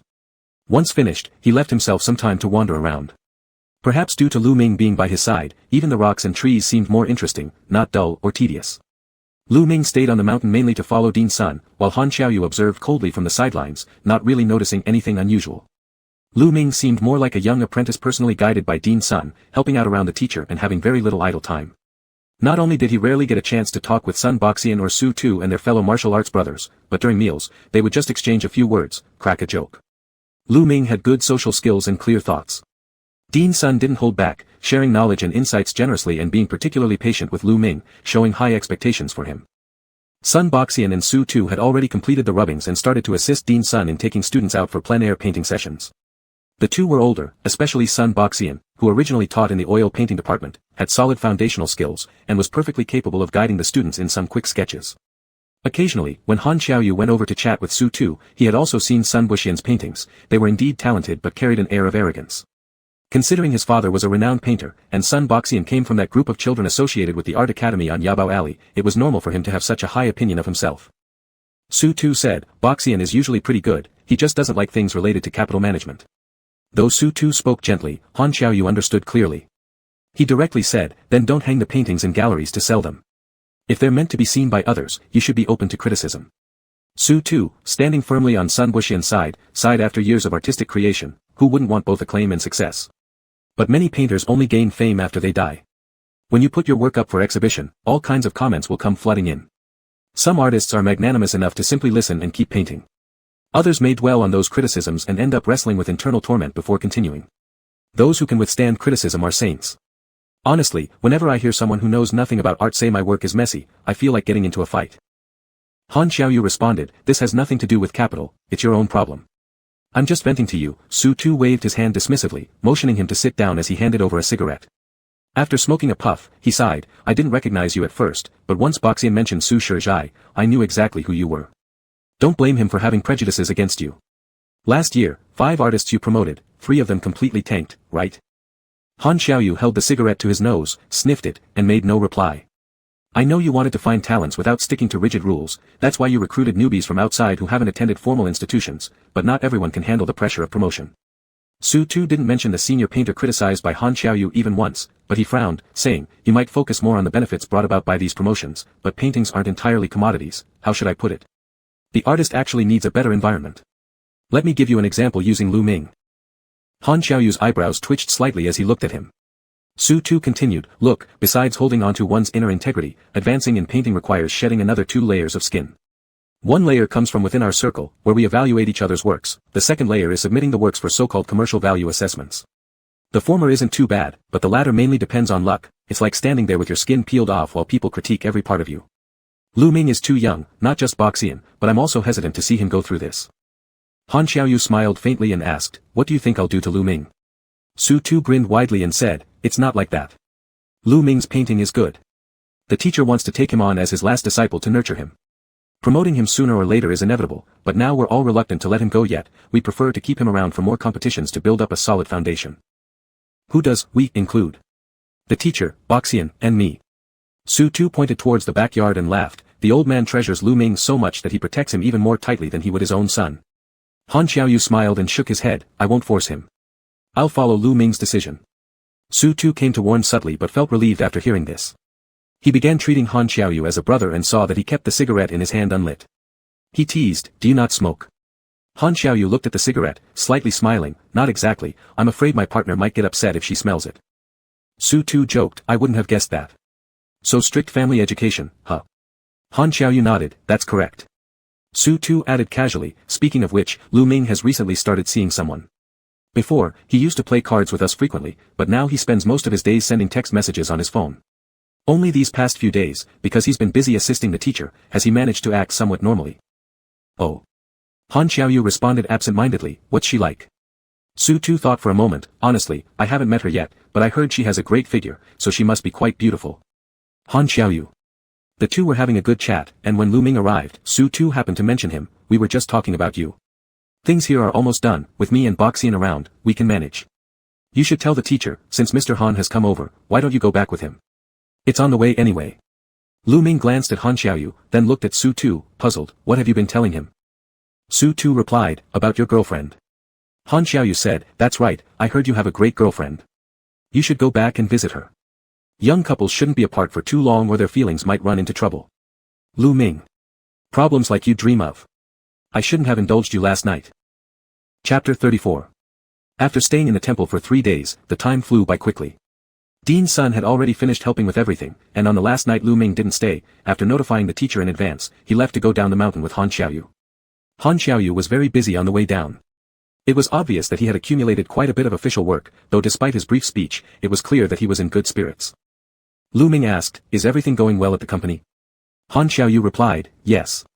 He reached out his hand and habitually grasped Lu Ming's. While on the mountain, they had to be mindful of others, but now inside his own car, Han Xiaoyu was much more relaxed and bold than usual. Lu Ming said, you mentioned your brother has been urging you, so why don't you go see him first? You can drop me off near my school. I'll return there just to leave some things. Han Xiaoyu interrupted him, isn't it about moving dorms? Don't rush, come with me first. In a few days, I'll help you. Lu Ming replied, even so, I should still go back to grab some spare clothes. You've worn all my remaining t-shirts and haven't washed them yet. Han Xiaoyu said, the clothes are already prepared. Just come as you are. It sounded completely natural, and it was clear that Han Xiaoyu had no intention of letting Lu Ming away from him for even a step. Too assertive, Lu Ming couldn't find any other excuse. Considering the teaching assistant dormitory application he had made hadn't been approved yet, possibly needing a few more days, he was hesitating when he heard Han Xiaoyu whisper softly into his ear, I will be leaving soon. Can't you just accompany me for a while? Who knows when we'll meet next? Lu Ming felt somewhat softened and agreed, saying, all right then. He actually wanted a more ordinary kind of relationship, where both were equal and each had some space, could rely on and support each other. But once he chose Han Xiaoyu, things diverged a little from the norm. President Han certainly wasn't an ordinary person, whether it was his identity or background, or even the attachment and emotions he displayed, which far exceeded what was considered normal. But Lu Ming had to study, and Han Xiaoyu had to work, so they would be separated for half a year or more. Whenever they met, they definitely wouldn't want to separate again. Lu Ming thought about it and became tranquil. Han Xiaoyu took Lu Ming to the conference center hotel. Most of their company's upper management was already there, and meetings had been going on for several days discussing various issues. They also booked the suite upstairs for Han Xiaoyu, which had remained vacant these few days until now that the principal guest had finally arrived. When they returned, it was already late, and Han Xiaoyu quietly brought Lu Ming back to the room to rest without disturbing anyone. Han Xiaoyu, who excelled in practical tasks and normally lived self-disciplined, efficiently organized the luggage that Lu Ming brought while taking a shower. He also sent all dirty clothes to housekeeping for cleaning. Lu Ming came out wrapped in a bathrobe with still damp hair, asking, "Where are the clothes you prepared for me?" Han Xiaoyu sat on the bed looking at him for a while before suddenly asking, "Didn't you wear anything underneath?" Lu Ming ignored him, saw a set of clothes on the bed and went over to take them, but before his fingers touched the clothing, Han Xiaoyu grabbed his wrist, pulling him down onto himself and chuckled deeply in his ear, "Let me check." Pushing against his shoulders, Lu Ming felt like he was pushing a massive rock, solid and unyielding, and his waist started tickling uncontrollably. Biting his lip, he called out, "Han Xiaoyu." Han Xiaoyu leaned over him and ran one hand under the robe, laughing and commenting, "Indeed, nothing underneath." Lu Ming, teased until his eyes misted, struggled to speak, "Of course not. You didn't let me go to the school to pick up clean clothes, and the ones you supposedly prepared, weren't given to me." Han Xiaoyu gave his fluctuating lips a playful nibble and remarked cheerfully, "You'll get clothes later." Lu Ming grazed his knees against Han Xiaoyu's waist and raised an eyebrow. "Your later is tomorrow, Mr. Han." Han Xiaoyu held Lu Ming tightly all night long as if he were a precious treasure recovered after loss. Lu Ming started feeling sore, pushing him slightly. Han Xiaoyu smiled and whispered in his ear, "You were making quite a lot of noise. I wonder if the neighbors heard." Lu Ming blushed and glared at him. "I told you to be gentle." Han Xiaoyu turned to kiss the corner of his lips ambiguously. "I couldn't control myself." Lu Ming said, "Then don't kiss me, back off." Han Xiaoyu's hand slipped under the light blanket. Lu Ming trembled, but his next protest was violently suppressed. Han Xiaoyu kissed him seriously, swallowing those protests deep into his stomach. Lu Ming wasn't sure whether he fell asleep or passed out. He only knew that after being with the insatiable monster for a while, he plunged into a deep and dreamless sleep. When Han Xiaoyu got up early the next morning, Lu Ming was still sleeping. After tidying up, Han Xiaoyu gave him a light kiss and then left. Lu Ming woke up at 1 in the afternoon. His body felt like it had been crushed by a heavy tank, his waist and legs achy, every inch of his skin throbbing as if grazed. When the blanket accidentally brushed against his chest, he gasped softly and looked down to find bruises all over his chest, an awful sight. Supporting himself with great difficulty, he walked a few steps before breaking into a cold sweat on his forehead, feeling like muscle soreness from several basketball games. He saw a set of neatly folded clean clothes beside him, picked them up, and headed straight to the bathroom. While showering, Lu Ming examined himself. Although the bruises were severe, the deepest spot that Han Xiaoyu had entered did not seem injured and was already cleaned. Lu Ming didn't remember this part and assumed Han Xiaoyu did this while he was sound asleep. Then when he casually looked into the mirror, noticing the love bites around his neck and behind the ears, he cursed under his breath. Next to him were the clothes Han Xiaoyu prepared. He chose long pants and a long-sleeve shirt, but since it was summer, he couldn't possibly button them all. So, he asked housekeeping to bring a few band-aids to cover his neck wounds just in case. Even so, it seemed quite obvious what had happened, especially to himself, and he stayed in the room instead of going out. In the room, he simply ate a little food. During the housekeeping service, even though the maid avoided looking directly at him, professionally good-mannered, Lu Ming's cheeks blushed hotly, knowing the battle traces in the room were too clear to overlook. He hid in a small compartment of the walk-in closet until the maid left and returned to the living room. With nothing much to do, he flipped through the backpack he brought and took out a book to pass the time. Leaning back on the sofa reading the book, he kept imagining the cleaning scene earlier, flushed, and covered his face with the book, only exposing a pair of blood-red ears. It would be better next time if they stayed home. Lu Ming thought. But soon after, he corrected himself. Next time, he shouldn't listen to Han Xiaoyu and behave so recklessly, which showed absolutely no discipline. Han Xiaoyu returned late in the evening, bringing along a young man who was tall and bore a slight resemblance to him, but appeared younger. Han Xiaoyu introduced, "This is my younger brother, Han Xiaoyu."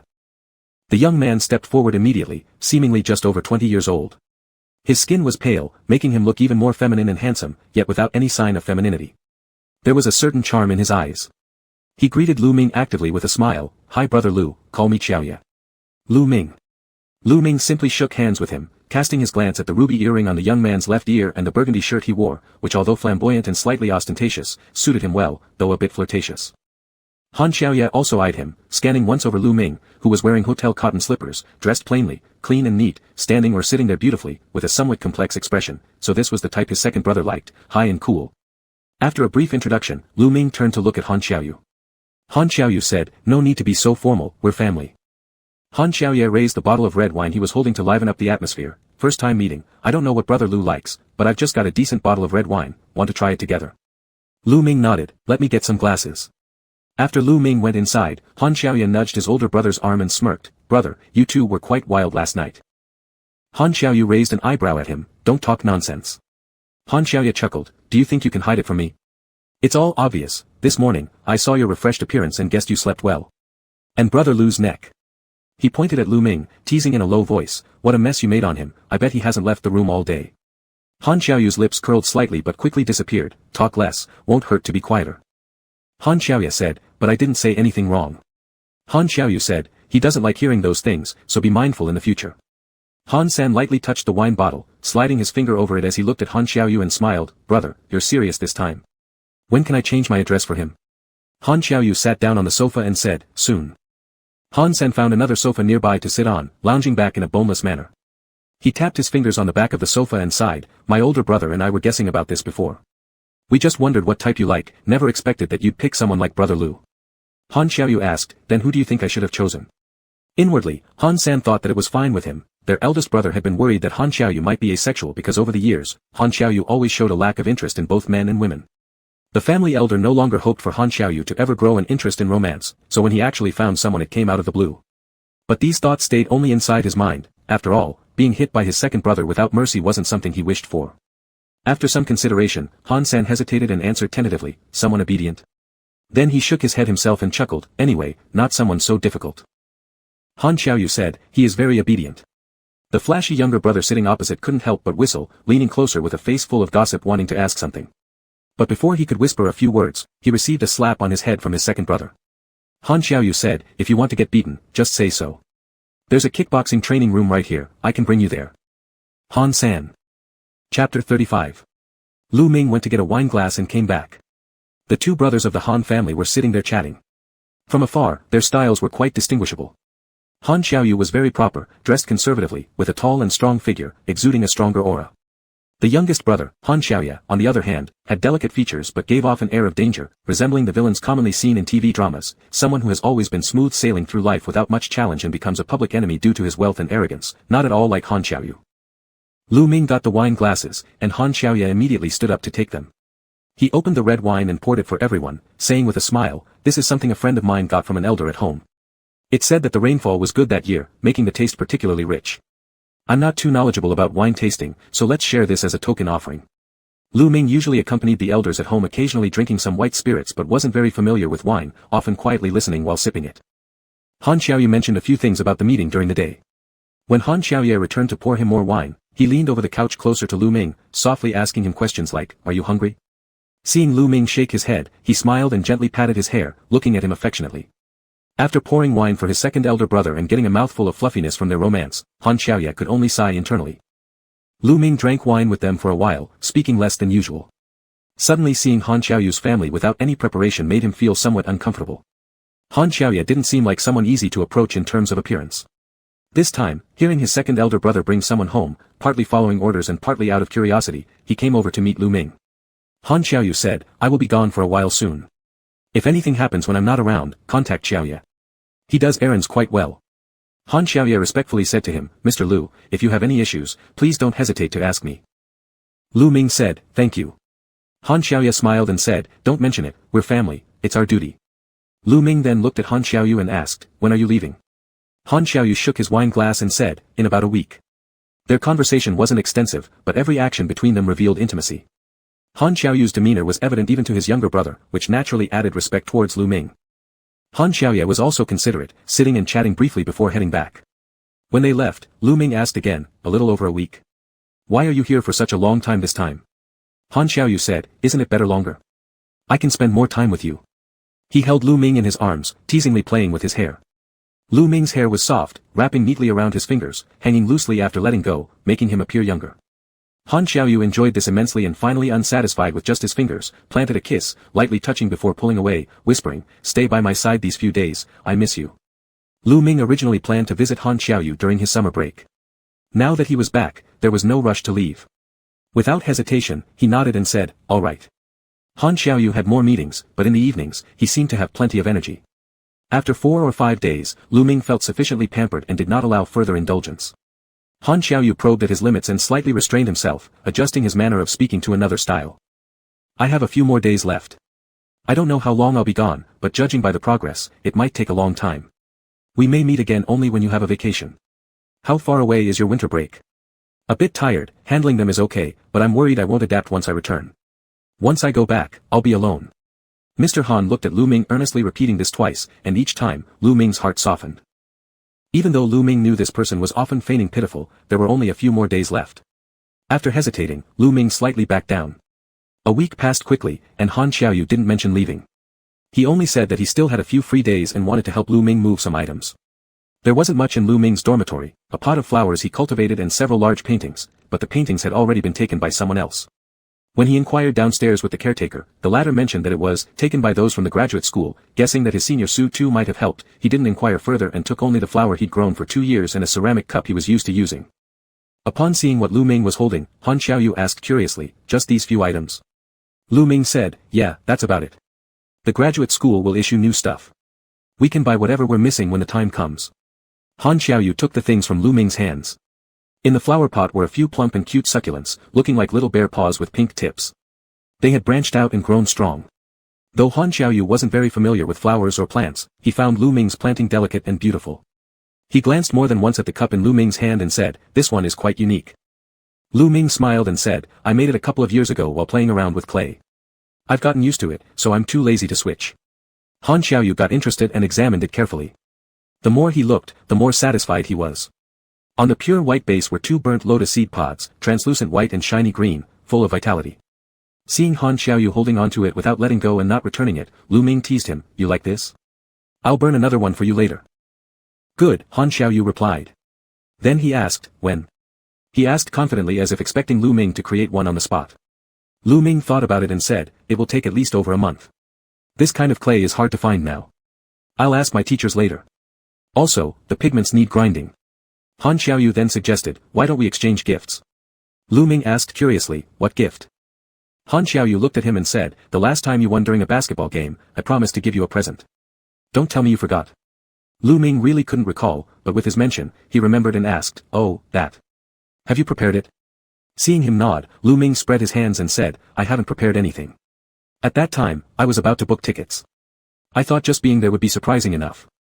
Han Xiaoyu laughed and nodded, that was indeed enough. Lu Ming accompanied him around the campus, which were the usual paths he walked. With it being summer vacation, there weren't many people in the campus. As they strolled, Lu Ming said jokingly, "This is what real campus romance feels like." Han Xiaoyu found it rather novel, especially when they went to Lu Ming's studio. Even though the desk position seemed somewhat cramped for him, his gaze remained curious as he asked Lu Ming, "Do you normally have class here?" Lu Ming replied, "We sometimes have public classes in lecture halls, but mostly I come here." Han Xiaoyu played with a small inkstone on his desk with a corner chipped off and asked, "I saw this during our last video call. You used it to press down the paper. Do you want to leave this behind?" With Han Xiaoyu's too straightforward vision, Lu Ming felt like he had come to collect junk. Wanting the old water cup earlier, now even this broken inkstone. Laughing awkwardly, Lu Ming took the inkstone from Han Xiaoyu and said, "These are unusable. Don't take this. Let me paint your portrait instead as a gift." Han Xiaoyu agreed and sat as Lu Ming instructed, relaxed but exuding an instinctive hunting nature. Even sitting casually, he managed to dominate, making everything else around him look like mere accessories. His eyes locked onto Lu Ming, revealing emotions impossible to hide, filled with fervent passion and love, almost seductive. Having not seen each other for so long, after stealing a glance or two, Lu Ming couldn't help but be hooked. After all, the man before him was exceptionally handsome, his back straight, giving a sense of pressure even when seated. But those eyes delivered a sort of permissive warmth allowing free exploration because of his strength, making resistance almost futile.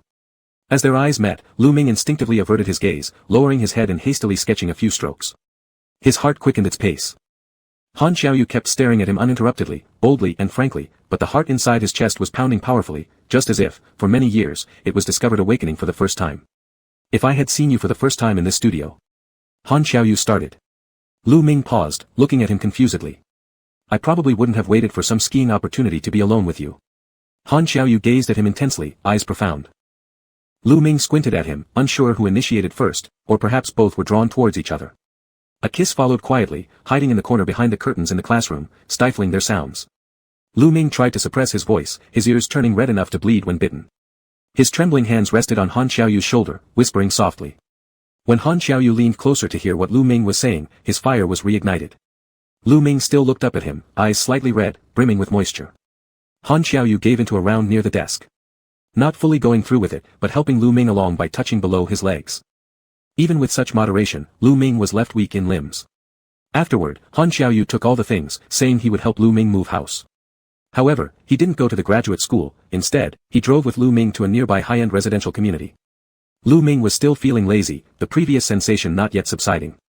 His eyes carried a sense of contentment when looking at people, much like a kitten. When they arrived, Lu Ming asked, "Where is this? How did we end up here?" Han Xiaoyu couldn't resist and kissed him for a while in the car before saying, "I'm going to show you something." The something Han Xiaoyu referred to was an apartment. It was elegantly decorated, the furniture already bought. Even items in the kitchen like the coffee maker were thoughtfully prepared, only lacking a master to move in. Chapter 36. Han Xiaoyu took Lu Ming for a tour and asked him, "What do you think? It's close to school, convenient transportation nearby, and the security here is said to be good too." Lu Ming glanced at him and smiled, "So this is what you call helping me move?" Han Xiaoyu replied, "It counts as that." Lu Ming, "Huh?" Han Xiaoyu said, "When we played basketball before, you won. I've been thinking about what gift to give you. How about this one?" Lu Ming said, "You're going overboard with this. I don't want it." Han Xiaoyu said, "It's not specially prepared. I was originally planning to have a place to stay when I return from abroad. You can take it first, and we can live together when I come back, or if you like another place, we can switch then." He stood by the floor-to-ceiling window, looking outside with Lu Ming. Standing high up, they could easily see the surrounding environment. It's close to school, currently the most suitable place. Lu Ming said, "This house is pretty good, but no need. I can take care of myself." Han Xiaoyu frowned, "Don't like it?" Lu Ming leaned against the window, looked around, and smiled, "Really don't need it." As Han Xiaoyu was about to say more, Lu Ming raised his head and looked at him jokingly, "Or are you leaving soon and want to argue with me?" Han Xiaoyu sighed and said, "Of course not, I just want what's best for you." Lu Ming turned around and said, "I'm fine now." The wind outside still carried some heat, but there was nothing more for the two of them to talk about. Han Xiaoyu wanted to persuade Lu Ming again to accept the house. He thought Lu Ming might complain about its location or decoration and had a backup plan. When he spoke to the third brother, Han Xiaoya, he had already hinted to prepare everything according to Lu Ming's preferences. However, he didn't expect Lu Ming to decline so directly, and noticed the distance in Lu Ming's eyes. Lu Ming, hands in the pockets of his coat, walked a few steps and suddenly looked at him, saying, "You don't want me to live in the dormitory?" After thinking for a moment, Han Xiaoyu said, "That's true." Lu Ming looked at him and said, "Are you afraid that I'll live with someone else and make you uncomfortable, or do you just want me to live in your house?" Han Xiaoyu said, "It's not exactly like that. I want you to adapt early, because I'll be back eventually." Lu Ming said, "So when you come back, you're going to keep me here?" Han Xiaoyu's brow twitched and he said, "Isn't this called cohabitation?" Lu Ming shook his head and said, "Not the same." Their conversation ended unhappily. This time, Lu Ming didn't go back to the hotel with him. On the way, he received a phone call and there were matters at school that required his attention, so he returned to school on his own. Han Xiaoyu wanted to follow, but Lu Ming didn't allow it, smiling and saying, "You're busy enough. It's rare for you to come back once, don't always follow me around. Go attend to your business, and I'll find you when I'm done." Since Lu Ming said that, Han Xiaoyu couldn't force himself to tag along. Lu Ming brought the flower pot and cup back to the hotel, wiped them clean carefully, and placed them on the windowsill for a while. Han Xiaoyu couldn't quite decide how he felt, it seemed like as long as things remained, Lu Ming would certainly return. As night fell, he waited until the doorbell rang and immediately rushed to open the door. Seeing the familiar figure standing outside and the hint of a smile on his face, his heart finally settled back into his chest. After Lu Ming returned, Han Xiaoyu became much more cautious in his speech, but Lu Ming remained the same as before, treating him kindly. They continued their relationship as usual, and Lu Ming showed no reservation in expressing his affection, wrapping his arms around him to kiss, and remaining passionate even in bed. He was an excellent partner. But he was more like a cat. In the sunlight, if it feels comfortable, you can stroke it all you want, and it will crawl onto your lap. But if you forcefully confine it in even the most luxurious cage, you will always get slapped and watch as it turns away without hesitation. Han Xiaoyu observed him cautiously, trying to approach inch by inch within acceptable boundaries. Yet, deep inside, he felt hollow, greedy and unsatisfied, always wanting more. With his arm around Lu Ming's shoulder, Han Xiaoyu watched TV together with him. The screen displayed the financial news Lu Ming often watched, but Han Xiaoyu only gave it half his attention. His eyes lowered, focusing more on Lu Ming's face, frowning without noticing. Lu Ming was lying halfway down and, unable to bear Han Xiaoyu's direct gaze, pushed his chin aside, saying, "Watch the TV, don't look at me." Han Xiaoyu simply pulled him into his arms and sighed, "I just want to spend money on you. Don't people in relationships exchange gifts?" Lu Ming found a comfortable position and lounged there, lazy like a half-asleep cat. "Most people don't give gifts like you do." Han Xiaoyu asked, "Then what do you want?" Lu Ming laughed softly, closed his eyes, and let his hand wander on Han Xiaoyu's chest for a while before stopping at the left heart position, gently grabbing it. This is enough. Han Xiaoyu chuckled softly and watched Lu Ming sleep with his head pillowed on his legs. His gaze lingered shamelessly on Lu Ming's face again and again. His brows furrowed tightly, but after a moment, he sighed and relaxed, gently stroking Lu Ming's hair and said, "Let's take it slowly then." Chapter 37. Han Xiaoyu's last 2 days in the capital, Lu Ming met other members of the Han family again. In the morning, Han Xiaoyu managed to call Lu Ming, just telling him that someone would come over soon and he should prepare. Lu Ming heard a cacophony of sounds on his end, seemingly busy, so he agreed, tidying up slightly. He thought it was either room service delivering meals or perhaps Han Xiaoyu bringing over some wine. When the doorbell rang, and Lu Ming opened the door, he was momentarily stunned by who stood there. The child standing in front was Han Zhuo, whom he had met before overseas. The young master still carried a touch of shyness in his smile but lit up with joy upon seeing Lu Ming. Wearing suspenders and a t-shirt, with one arm in a cast hung around his neck, he extended his good hand forward, embracing Lu Ming's leg actively and greeted, "Uncle Lu." Beside Han Zhuo stood a tall man, genteel and polite, wearing a pair of thin-rimmed glasses that made him look more like a researcher. But the similar features with Han Zhuo left no doubt of their connection. Seeing Lu Ming, he smiled and extended his hand graciously. "You must be Lu Ming. I've heard about you from Xiaoyu before. Thank you for helping take care of little Zhuo when we were abroad. Since he came back, he's been mentioning you constantly, always calling you Uncle Lu." He shook hands with Lu Ming, introducing himself smilingly. "First time meeting, I'm Han Xiaoyang, Xiaoyu's elder brother." Lu Ming, clad in hotel slippers, stood a little bewildered at the doorway. Upon hearing this, he quickly replied, "President Han, nice to meet you." Xiaoyang laughed warmly, "Too formal. You can call me Brother Yang, same as Xiaoyu." Though friendly in nature, this person differed clearly from the third son, Han Xiaoya, possessing a mild personality without any aggressiveness, easily blending in with people. Lu Ming welcomed them inside, glancing at the plaster on Han Zhuo's arm and asked, "What happened, little Zhuo?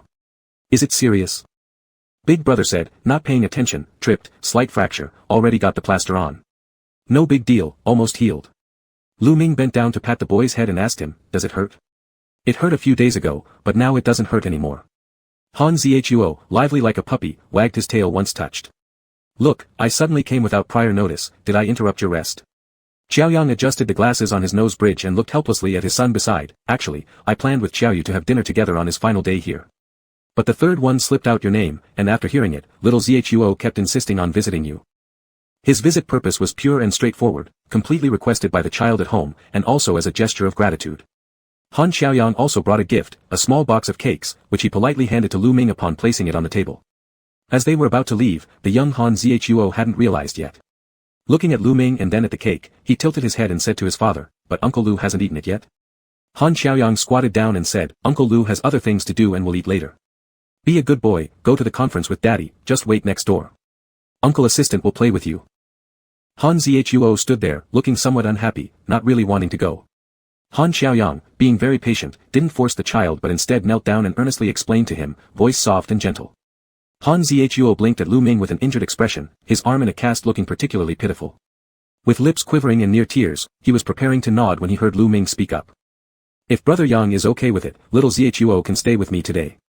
Anyway, I'll be in the hotel all day. You can pick him up after you're done." The unexpected happiness came too fast, making not only Han Zhuo happy but also leaving elder brother Han Xiaoyang somewhat awkwardly adjusting his glasses, saying, "Really? Then thank you Lu Ming, it's quite troubling." Little Han Zhuo was allowed to stay again, but this time it was his own initiative, making him feel all sorts of good inside.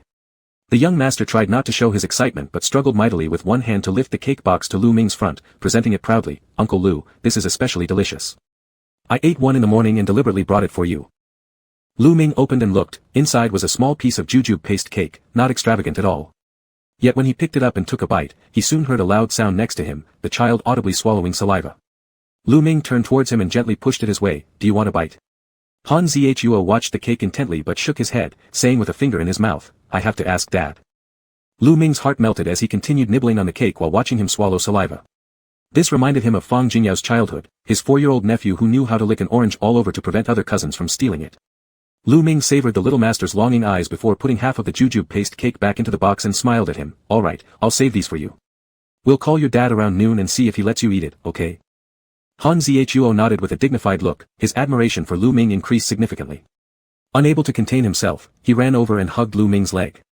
Lu Ming couldn't help laughing as he now had great experience taking care of kids like Han Zhuo, especially such obedient ones.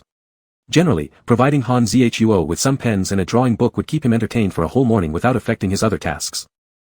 Before coming, Han Zhuo was thinking about origami, but after seeing Lu Ming draw a few pictures on paper casually, he exclaimed loudly, his eyes sparkling with admiration. Lu Ming asked him, "Do you like this? What do you want? I can draw it for you." Han Zhuo hesitated shyly but soon blinked and said that he wanted Spider-Man. Lu Ming drew it for him, and the boy cherished that piece of paper dearly. Noticing Han Zhuo's aversion to the plaster on his arm, Lu Ming drew his favorite Transformers on it, which looked particularly cool. It was as if Lu Ming was casting magic with just one pen, making the boy's eyes shine brightly. Soon enough, they played together joyfully until finally, the little one climbed onto Lu Ming's knees by himself, letting Lu Ming draw cartoon characters and sticking to him tightly. When Han Xiaoyu returned, he saw his 4-year-old nephew playing clapping games with Lu Ming. Their palms were held parallel and suspended in air, with the upper hand trying to evade while the lower hand attempted to strike successfully upon hitting the other's back. Winning required flexibility. But in Lu Ming's hands, this simple game seemed to have lost its innocence. Han Zhuo tried dodging but his little meaty hand didn't stand a chance before being hit firmly by Lu Ming's quick reverse slap. Lu Ming said lazily, "You lose." Never having played such a water-free game with adults before, Han Zhuo pouted stubbornly and said, "Let's go again." During the next round, Lu Ming made a few fake moves scaring the kid into quickly moving away several times. However, focusing only on Lu Ming's right hand left the left open for an easy strike. A bewildered Han Zhuo stared. Lu Ming pinched his nose and grinned, "Kid, here's your first lesson in life. In this world, there are not only good people who follow rules but also bad people. Have you seen bad people?" Little Master Han Zhuo dry-mouthed replied, "Play again." This time, as the child defended left and right, Lu Ming caught his little meaty hand firmly, giving him a firm pat. Driven by Han family bloodlines, Han Zhuo refused to give up and insisted on playing again. This time, though he grabbed Lu Ming's hand first, it was easily pulled away, followed by a soft kiss landing on his forehead. The never-before-encountered rule-breaking bad person Han Zhuo could only stare blankly. Just stepping in the door, Han Xiaoyu witnessed the scene. Han Zhuo tugged on Lu Ming, unwilling to let him leave. His play already started raising doubts. "No, it's wrong. How can it be done like this? No one ever taught me before. How come it cannot be done? Think more yourself." Lu Ming tapped his forehead playfully, asking, "Do you want to continue playing?" Han Zhuo turned red-faced, "Play." Han Xiaoyu picked up the kid from behind the sofa, expressionless and took him away. "No more playing, you need to eat." Still looking back at Lu Ming in Uncle Han Xiaoyu's arms, Han Zhuo plaintively looked at his uncle again. "Uncle Lu is hungry too." Han Xiaoyu pinched his nose, "Of course we will eat together." As Lu Ming went to change clothes, Han Zhuo kept trying to reach the remaining bit of the jujube paste cake, evidently wanting to take it to the dining room. After checking it, Han Xiaoyu found it less fresh since it had been left out all morning. Considering it would ruin their appetites if either the child or Lu Ming ate such sugary things before the meal, he suggested otherwise. Yet unable to throw the cake straight away with his little nephew following like a dog, Han Xiaoyu spoke, "You cannot eat this. Come here, let me feed you instead." Both of them looked strained, the feeder with tears welling up in his eyes, aggrieved and close to crying, while the eater struggled greatly to swallow. The child asked him, "Does it taste good?" Han Xiaoyu replied matter-of-factly, "It doesn't. Don't bring it next time." Han Zhuo, QAQ. They had lunch at the restaurant downstairs. Han Xiaoyu did not avoid anyone and took Lu Ming and the little nephew to a windowside spot. When ordering, he asked, "Do you have winter bamboo shoots?" Lu Ming quite liked this dish, they'd eaten together a few times, so Han Xiaoyu remembered. Han Xiaoyu served Lu Ming some dishes, and Han Zhuo mimicked him, saying in a childish tone, "Eat more, please." Han Xiaoyu glanced at the child and said to Lu Ming, "Thanks for helping out this morning. Did Xiaozhua give you any trouble?" Lu Ming smiled and replied, "Nope, he was very obedient. I was bored alone in my room, so it was nice to have him keep me company." Han Xiaoyu said, "Tonight will be the end of everything. Tomorrow, I'll set aside an entire day. Is there anywhere you'd like to go?" Lu Ming thought for a moment and said, "There's an art exhibition nearby that I'd like to see." Han Xiaoyu nodded and said, "All right." His elder brother was still busy and couldn't make it in time to pick up his son by noon, so Lu Ming coaxed the kid into taking a nap. Since Han Zhuo had played happily all morning, he was relatively quiet when going to sleep and soon began to snore softly. Lu Ming was particularly good at taking care of kids, which made Han Xiaoyu slightly envious. Han Xiaoyu still had work to do in the afternoon, so he rested briefly after coming home at noon. He didn't usually take naps. However, when he saw Lu Ming lying on the couch, he couldn't resist walking over and standing there looking down at him as he held a pillow and asked, "You're sleeping here?" Lu Ming said, "Just resting a bit, I'm feeling a little sleepy." The sofa was very spacious. After tidying up briefly, Lu Ming noticed Han Xiaoyu still standing there and asked, "Would you like to lie down for a while?" Han Xiaoyu walked over, looking at Lu Ming lying against the pillow and rubbing it a couple of times. He bent down and extended his hand to touch his cheek, lowering his gaze and saying softly, "No, I need to leave later." Lu Ming shifted over to make room, raising his eyes to look at him. Han Xiaoyu stood there holding back for a while, then knelt half-heartedly beside the sofa and kissed him, calling his name quietly. Lu Ming chased after his movements, giving a soft and Han Xiaoyu gently rubbed the back of his head to release himself from the kiss. When they separated, a tip of his tongue could still be seen lingering, along with his hazy half-closed eyes. He tenderly caressed Lu Ming's lips with his fingertips, reluctantly saying, "I really need to go." Lu Ming's shirt was open halfway. With his eyes closed, his response was a series of gentle kisses trailing from the corner of his mouth down to his chin. He hummed softly. Han Xiaoyu felt captivated. It took a great deal of effort for him to break away from such tenderness. Since their argument about the house, it had been a long time since they'd been so intimate. Though Lu Ming was still in his arms, Han Xiaoyu didn't dare to act rashly, and Lu Ming also lacked interest. This was a rare instance of Lu Ming initiating closeness. Han Xiaoyu kissed him again and said, "I'll come back earlier tonight. Will you wait for me?" Lu Ming smiled and said, "I'm right here, where else could I go if I don't wait for you?" Han Xiaoyu also smiled. Before leaving, he turned back and kissed his forehead twice, saying, "Don't kiss other men, not even 4-year-olds." Lu Ming pushed his face away to shoo him off, laughing as he urged him to hurry. Chapter 38. In the evening, the three Han brothers came over together.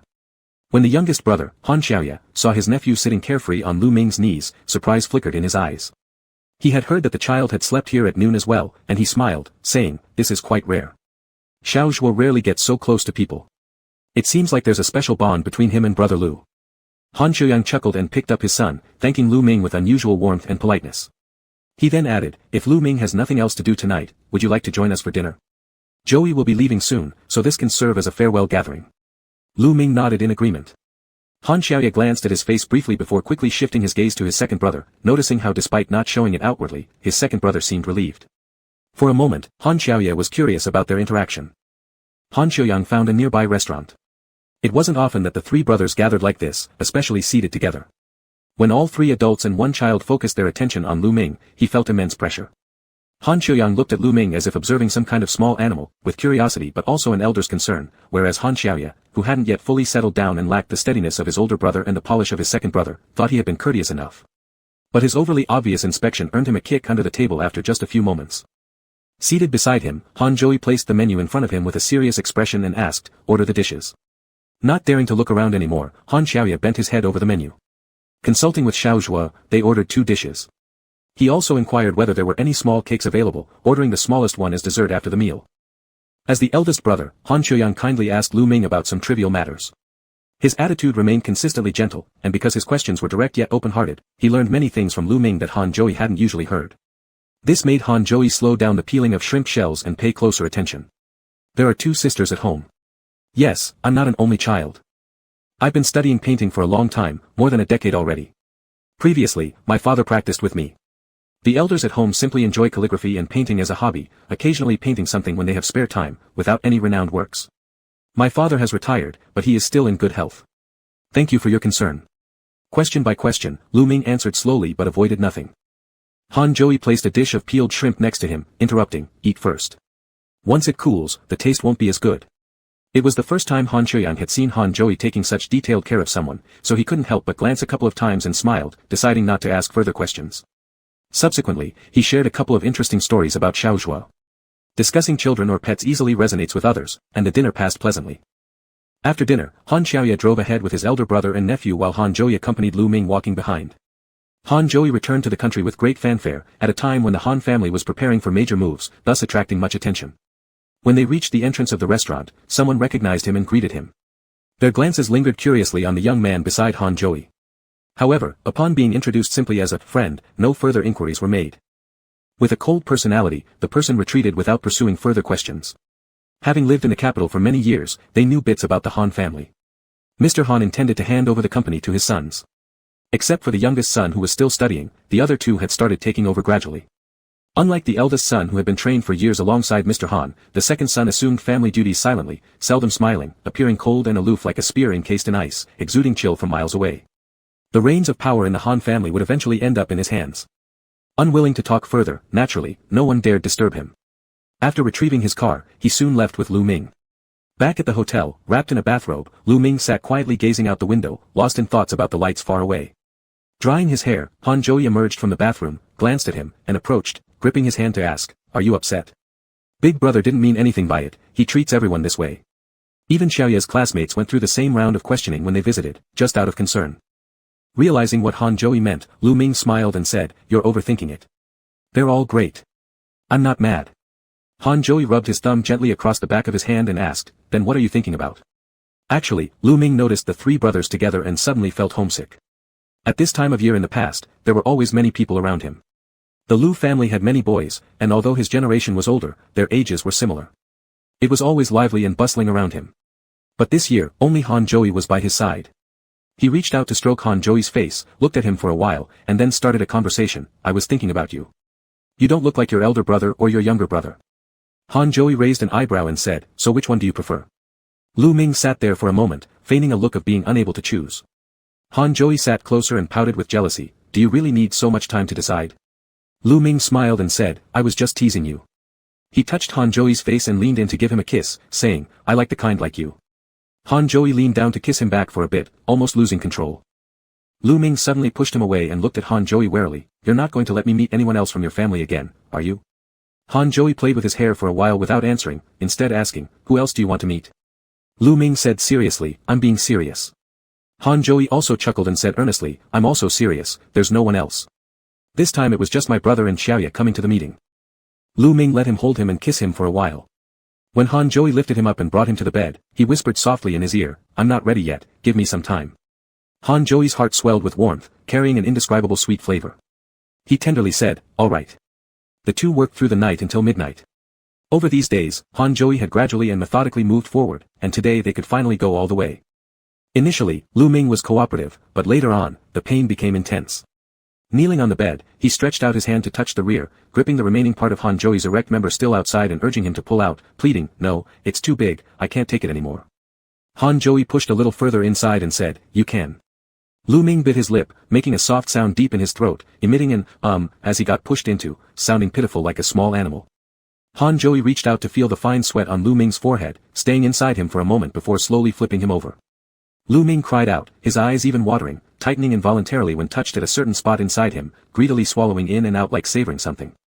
Han Joey's muscles tightened, restraining himself again and again to keep moving slowly. In bed, Lu Ming was rather delicate, far from the tough guy he usually was. He seemed to know what would push Han Joey's buttons, always trying to beg for mercy to make himself feel better.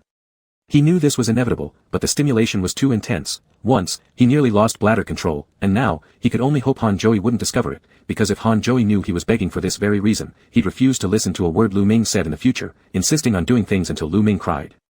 Han Joey thrusted into Lu Ming from behind for a while, each thrust deep inside. Lu Ming's lower abdomen was visibly lifted, with Han Joey's abs rubbing firmly against his hard erection.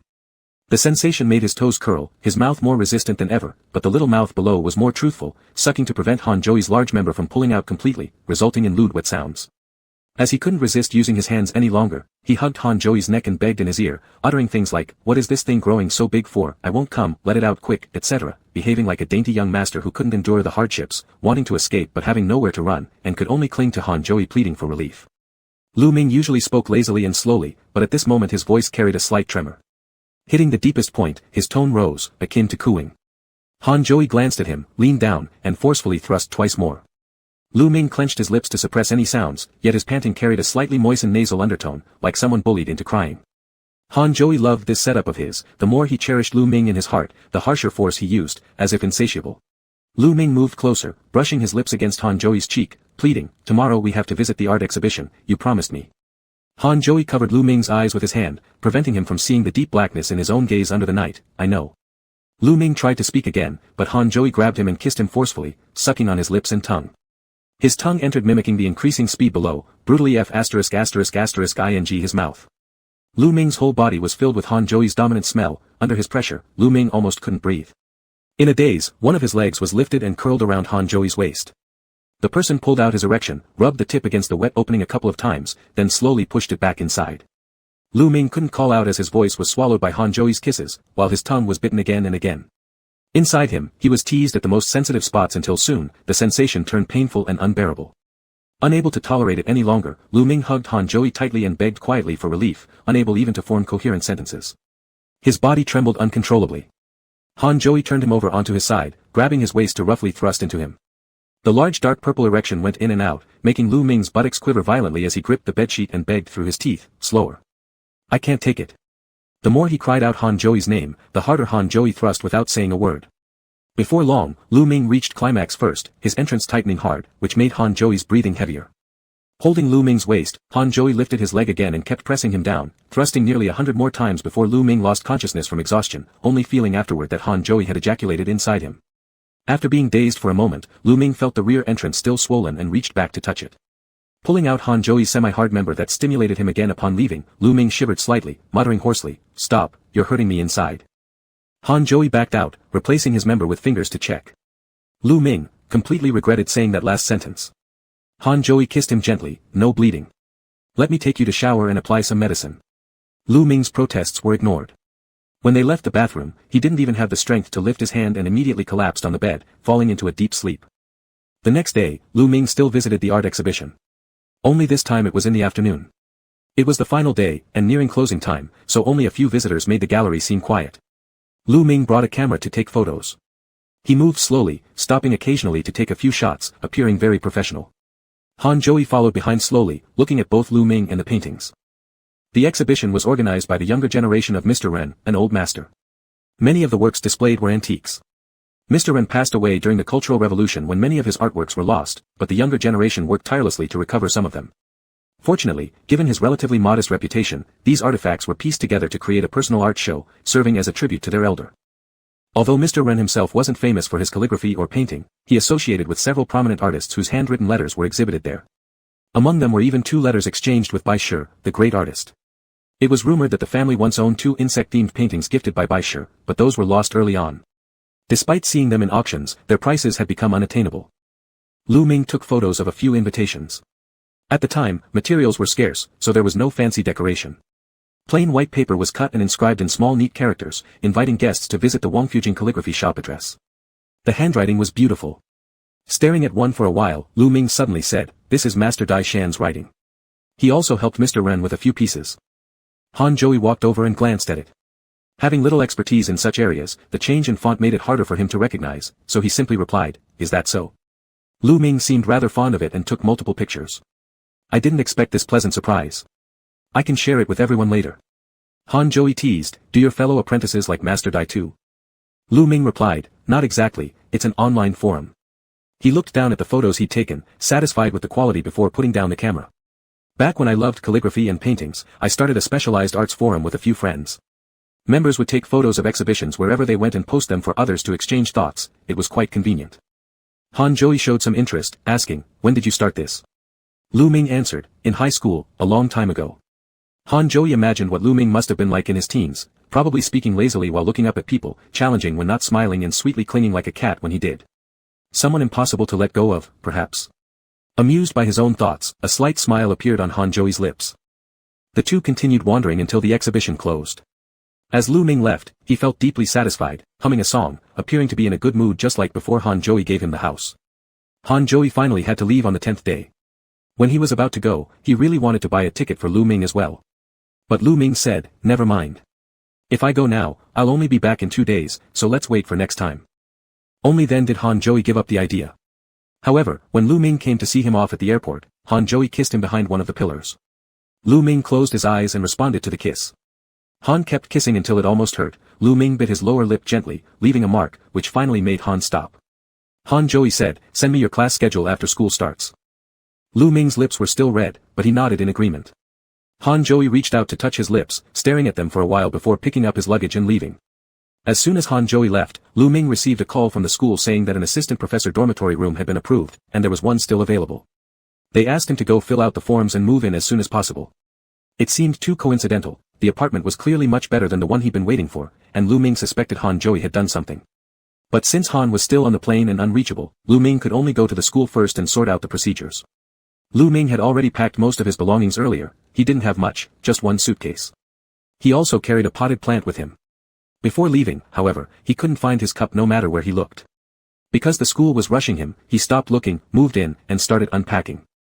The room Lu Ming got turned out to be much better than he expected. It was located in the main campus, with a 1-bedroom, 1 living room, 1 bathroom layout.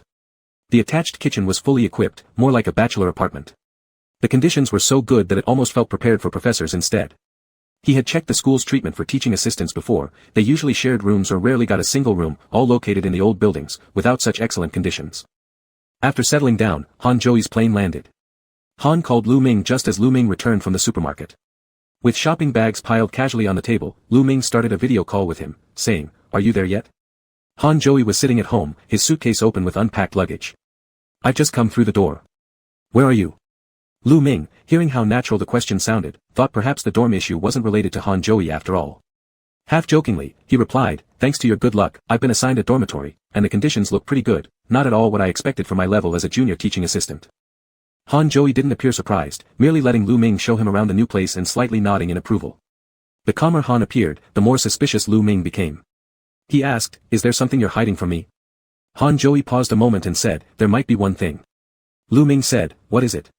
Han Joey turned the camera toward his luggage, where among the clothes lay a round-mouthed white porcelain cup painted with 2 lotus pods, looking fresh and adorable. From behind the screen, Han Joey's voice maintained its usual calmness. "I must have packed it by accident without noticing. I brought it over unintentionally." Lu Ming, who had spent the whole day searching for his cup and eventually bought a mug at the supermarket, was speechless. Chapter 39. Lu Ming looked at the cup in the suitcase. He couldn't ask him to send it back by mail, so he said, "It's fine, I'll make another one later." Han Xiaoyu said, "I want one too." Lu Ming asked, "You want one as well?" Han Xiaoyu turned the camera back and looked at Lu Ming, saying, "Next time, I want to make it with you."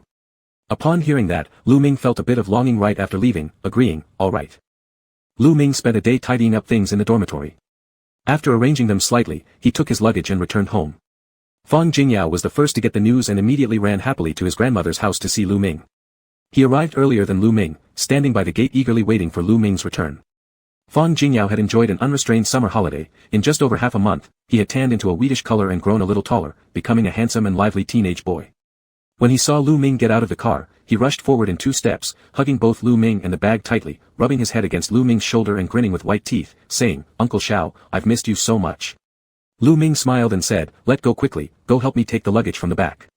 Fang Jingyao helped Lu Ming carry the bag and asked, "This time you're not going anywhere else, right?"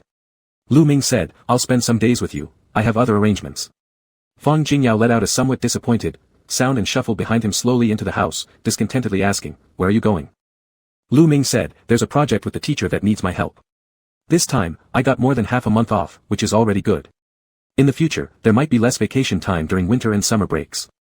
Fang Jingyao became slightly gloomy but soon cheered himself up again, smiling, "That's fine. I'll be heading over soon too. Uncle Xiao, I've decided on my school, Tianjin Academy of Fine Arts. Although we won't be together, it's pretty close, a 1-hour drive to your school. I can visit you often." Lu Ming knew about his professional course scores. They were fairly decent, so upon hearing Fang Jingyao chose this school, he asked, "What? Didn't do well in the liberal arts exams?" Fang Jingyao said, "No, there are still a few comprehensive universities, but I don't feel like going." He kicked a small pebble underfoot and sighed, "Besides, it's not your academy, others are pretty similar anyway." Lu Ming thought for a moment and asked him, "Not planning to retake the exam next year?" Fang Jingyao shook his head continuously, saying, "No, no. 3 years is enough for me. Besides, I ranked first in my major at this school, and my liberal arts score is high. I can get a scholarship, and then apply for exchange programs. I've already found out, each department has 2 spots, applications can be made in the 3rd year." He blinked at Lu Ming, "Uncle Xiao, you're planning to go abroad, right? Wait for 2 years, and then I can follow over to take care of you." Lu Ming rubbed his head, laughing, "What kind of taking care of me? It's more likely I'll take care of you." Fang Jingyao said, "Almost the same. Anyway, I don't trust you being alone outside. If someone lures away my wonderful uncle, what would I do?" As Fang Jingyao walked along while chatting with him, probably feeling extremely relaxed after the exams, he grinned brightly, also filled with anticipation for a life of freedom. He chatted enthusiastically to Lu Ming about several countries and schools they could choose. Suddenly, Lu Ming said, "I might not go." Fang Jingyao was stunned, "Uncle Xiao, you're not going?" Lu Ming replied, Plans changed, need to rearrange." Mr. Dai Shan was in Country M, a guest professor at a well-known university. Originally, he wanted to apply to Mr. Dai's university, but now calculating the timing, it wasn't suitable. Even if he rushed, when Han Xiaoyu returned to the country, he would just leave, and their meeting time would likely be delayed for another 1 or 2 years. He could almost imagine Han Xiaoyu's gloomy face already. Lu Ming chuckled softly, shaking his head. Fang Jingyao kept asking, "Uncle Xiao, why aren't you going out? I've planned not to go to Japan but to go to Country M with you. Why follow me?" Your major is different. Choose where you want to go, Lu Ming said. It doesn't matter where I am, director's son treats me quite well. Fang Jingyao said, but didn't you always want Dai Grandpa to look at your paintings? After thinking for a moment, Lu Ming still refused, no, maybe later. Fang Jingyao didn't quite understand why he suddenly changed his mind and chased after a few questions. But Lu Ming didn't intend to discuss it further, just casually replying, when the painting improves, then I can show it to him. Fang Jingyao finally stopped asking with some reluctance. He didn't know why, but his uncle-in-law seemed not too sad at all, and rather, he himself, a stranger, after hearing such a 6-7-year plan that was suddenly changed in the end, felt somewhat gloomy. Lu Ming spent a few days playing at home with Fang Jingyao and thoroughly relaxed. Fang Jingyao was favored by Grandpa Lu, who took out some of his cherished Xian paper collections and gave some to him for practice. After getting them, Fang Jingyao immediately gave half of it to his uncle-in-law, and held the remaining pieces carefully as he ran into Lu Ming's room to prepare for painting. Lu Ming pinched the edge of the paper and kneaded it. Knowing it was mica Xian paper, he looked up and asked, how did he give you this one? It's hard for ink to soak through processed Xian paper, which makes it less useful. Fang Jingyao replied, I don't paint flowers or freehand bird and flower works. Giving me good quality ones would be wasteful. This is sufficient. Lu Ming watched as Fang Jingyao spread out the paper on his desk eagerly preparing to paint, and didn't bother to stop him. He then lazily leaned back onto the small sofa to continue basking in the sun. Are you going to draw your comic books again? How many did Grandpa give you? Fang Jingyao proudly showed his fingers, saying, for Zhang Hole. Lu Ming raised an eyebrow, saying, it's truly a big investment, pretty generous. These are enough for you to use. Mica paper is thick and can endure your trouble, but it loves to tear at the edges. I remember there are some cicada wing Xian papers in the large study. Next time, I'll ask your grandpa for those. Fang Jingyao said, my grandpa has given me some already, but they aren't very useful because they wrinkle once touched by water. Lu Ming said, in my opinion, you should just use raw Xian paper. Ink has 5 colors, one stroke completes the picture. Scribbling and revising like that is not proper. Fang Jingyao said, I do fewer revisions compared to others. I'm ranked first in my major. Lu Ming looked over, and Fang Jingyao somewhat shyly corrected himself, at least in our school, I am ranked first. Lu Ming wanted to give him some pointers, but before he could open his mouth, the mobile phone next to him started ringing with incoming messages one after another, about 3 or 4. He had to bow his head and start replying to texts. He went to sleep too late last night playing cards with Fang Jingyao and wasn't able to make a call, thus Mr. Han kept asking non-stop. Lu Ming focused on dealing with his own messages, while Fang Jingyao, looking askance at him, asked, Uncle Xiao, are you in love? Lu Ming, typing as he spoke, said, yes. Fang Jingyao was quite envious, that's great, I want to fall in love too. What kind of person did Uncle Xiao find? Lu Ming chuckled, why are you finding someone based on me? Just curious, Fang Jingyao grinned mischievously, but when I do find someone, I hope they're just as good as you, only better at cooking. The food you cook is terrible. Lu Ming, holding his phone, snorted with ridicule, and you have the gall to criticize me, capable of boiling nothing more than instant noodles. Fang Jingyao grumbled resentfully, is my talent point distributed in cooking? Lu Ming coldly retorted, neither is it placed on painting. You didn't inherit even a bit of your grandfather's skills with fine brushwork. You'd better hide away those cartoon characters you drew on the Xian paper today. If he sees them, he will surely jump up and beat you. Fang Jingyao remained silent sullenly. Lu Ming, propping his chin on his hand, observed his young nephew for a moment, and suddenly laughed softly, your talent points must all be distributed in your face. You do look quite charming. Fang Jingyao immediately flattered him, of course. That's because I resemble Uncle Xiao, right? Lu Ming ignored him. Watching him draw a few strokes then look at him, he asked, painting me? Fang Jingyao vaguely responded, aha. Lu Ming stretched out his legs confidently letting him draw. In the middle of the process, he hung up on a call, then continued replying to a few text messages. Mr. Han wasn't too happy on the other side, but he himself was also quite busy, and after some effort, he was finally left alone. Lu Ming stretched with a yawn, stood up to loosen up a bit. Fang Jingyao quickly called out to him, hey, Uncle Xiao, don't move, if you keep moving around, I can't finish drawing. Lu Ming walked over to take a look at his drawing. Upon getting closer, he saw the pen first. Fang Jingyao used a rabbit shoulder purple tip brush from Lu Ming and started painting carelessly with it. Now, he was using it horizontally. Lu Ming raised an eyebrow, what are you doing? Is that how you use a pen? Are you going to rub it with that? There are so many brushes beside you and you choose exactly this one. His voice trailed off as his eyes landed on the painting, then he faintly smiled towards Fang Jingyao, hand away. Fang Jingyao covered the painting with both hands, got slapped by Lu Ming, and could only awkwardly move aside, revealing a painting of a beauty reclining on a couch. Next to the couch was a small window framed by banana leaves, 2 wine jars lying nearby, indeed a pleasant scene. Lu Ming mockingly remarked, is this what you painted of me? Quite filial, even added a little skirt. Fang Jingyao dryly said, in ancient times, both men and women wore skirts. Lu Ming said, oh, the chests are this big as well. Fang Jingyao dropped the painting and wanted to run away, but was caught by Lu Ming and got beaten up. He cried while shouting, Uncle Xiao, I will never dare to do it again, and was finally let go. The painting was confiscated by Lu Ming, and Fang Jingyao wanted to take it back but didn't dare to. He was heartbroken because the painting was really beautiful. The young nephew was very close to his uncle, since he had been raised by him since he was little. Being used to getting beatings, he soon forgot about it. When Grandma Lu called them to take some watermelon, Fang Jingyao happily went to the backyard well and fetched a watermelon that had been cooled there. He cut it open and started eating with Lu Ming. Fang Jingyao cut himself a wide piece, holding a half melon-sized portion, eating with great satisfaction. The watermelon had been soaked in well water for a long time, cool and refreshing. It was fresh and sweet, perfect for cooling off from the heat. After eating, they both felt less hot and lay on a small platform outside the door. They enjoyed the breeze while watching the courtyard, feeling incredibly happy inside. They chatted casually for a few moments, slowly getting drowsy, listening to the wind chimes overhead. Together, they took a nap. Lu Ming was lying down properly, curling up a bit with a small pillow under his head, whereas Fang Jingyao spread out like the letter T. His t-shirt had bunched up to reveal his slightly sunken navel, which rose and fell gently with each breath, sleeping soundly. Grandma Lu came over and covered them with a small blanket, smiling and saying, they're still kids. Grandpa Lu snorted and turned to walk slowly towards the backyard. The grandmother followed after him, gently massaging his hands and softly persuaded, you shouldn't look down on these two either. You yourself are just an old kid, you can't sneak around drawing anymore. No one is stopping you from writing or drawing, but you mustn't hurt yourself. At your age, you should know better than to not cherish your body. You're all bones now and can't withstand such trouble anymore. The old man looked sheepish, wanting to argue back but dared not. The grandmother then gave him wrist guards, thicker on the right hand and thinner on the left, handing him a small box and smiling broadly, here, Jingyao didn't go out running around aimlessly these days, instead, he worked to earn money to buy gifts for you. He earned a little money through working, bought 2 walnuts, so you can turn them to exercise. Old Mr. Lu opened it and saw a pair of quite nice king patterns official cap walnuts, with good color and sheen. They were red and looked pleasing. He liked them very much and immediately took them out to turn them around, but his right hand seemed a bit clumsy, so he had to switch to his left hand. That's right, practice more and you'll be fine, the grandmother said again, the children care about you. Mr. Dai also called to ask. Old Mr. Lu sighed after putting the walnuts away, I have disappointed Mr. Dai. The grandmother patted his shoulder and comforted him, no problem, the children are here. Lu Ming's paintings are already pretty good now.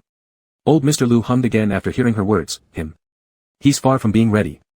He won't carefully practice meticulous brushwork, hasn't even touched the gate of grand freehand style yet, he will trip in the future. The grandmother scolded him, is there anyone who talks about their own son like this? Old Mr. Lu replied, it's precisely because he is my real son that I say this. He put his wrist in the grandmother's hand again, shamelessly asking, it still hurts a bit, can you rub it for me again? The grandmother wasn't pleased and shook him off, you rub it yourself, I'm going to cook dinner for my son and grandson. The old man had never been apart from his wife, following her with a shameless request, can you make some dompa pork?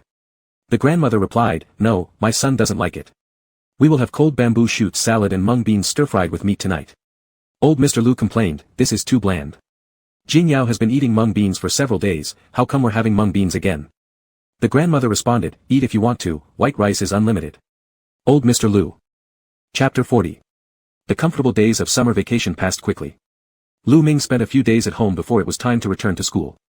Fang Jingyao was reluctant to let him go, tugging on Lu Ming's arm and saying, Uncle Xiaojia, you must come see me when I start school again. Lu Ming pinched his cheek, lifting the drooping corner of his nephew's mouth and smiled, all right. Only then did Fang Jingyao pick up his luggage and send Lu Ming off to the station. Things at school were going pretty smoothly as well. Dean's son was applying for a research project. Knowing that Lu Ming had good writing skills, he asked Lu Ming to help with writing materials and gave him a living allowance. It was just some written material organization, the old man got headaches staring at a computer screen and preferred to handwrite some drafts and have Lu Ming organize them. Later, seeing how neatly Lu Ming summarized the references, he became more confident and directly handed over all the written material work to Lu Ming while he went off to do practical work.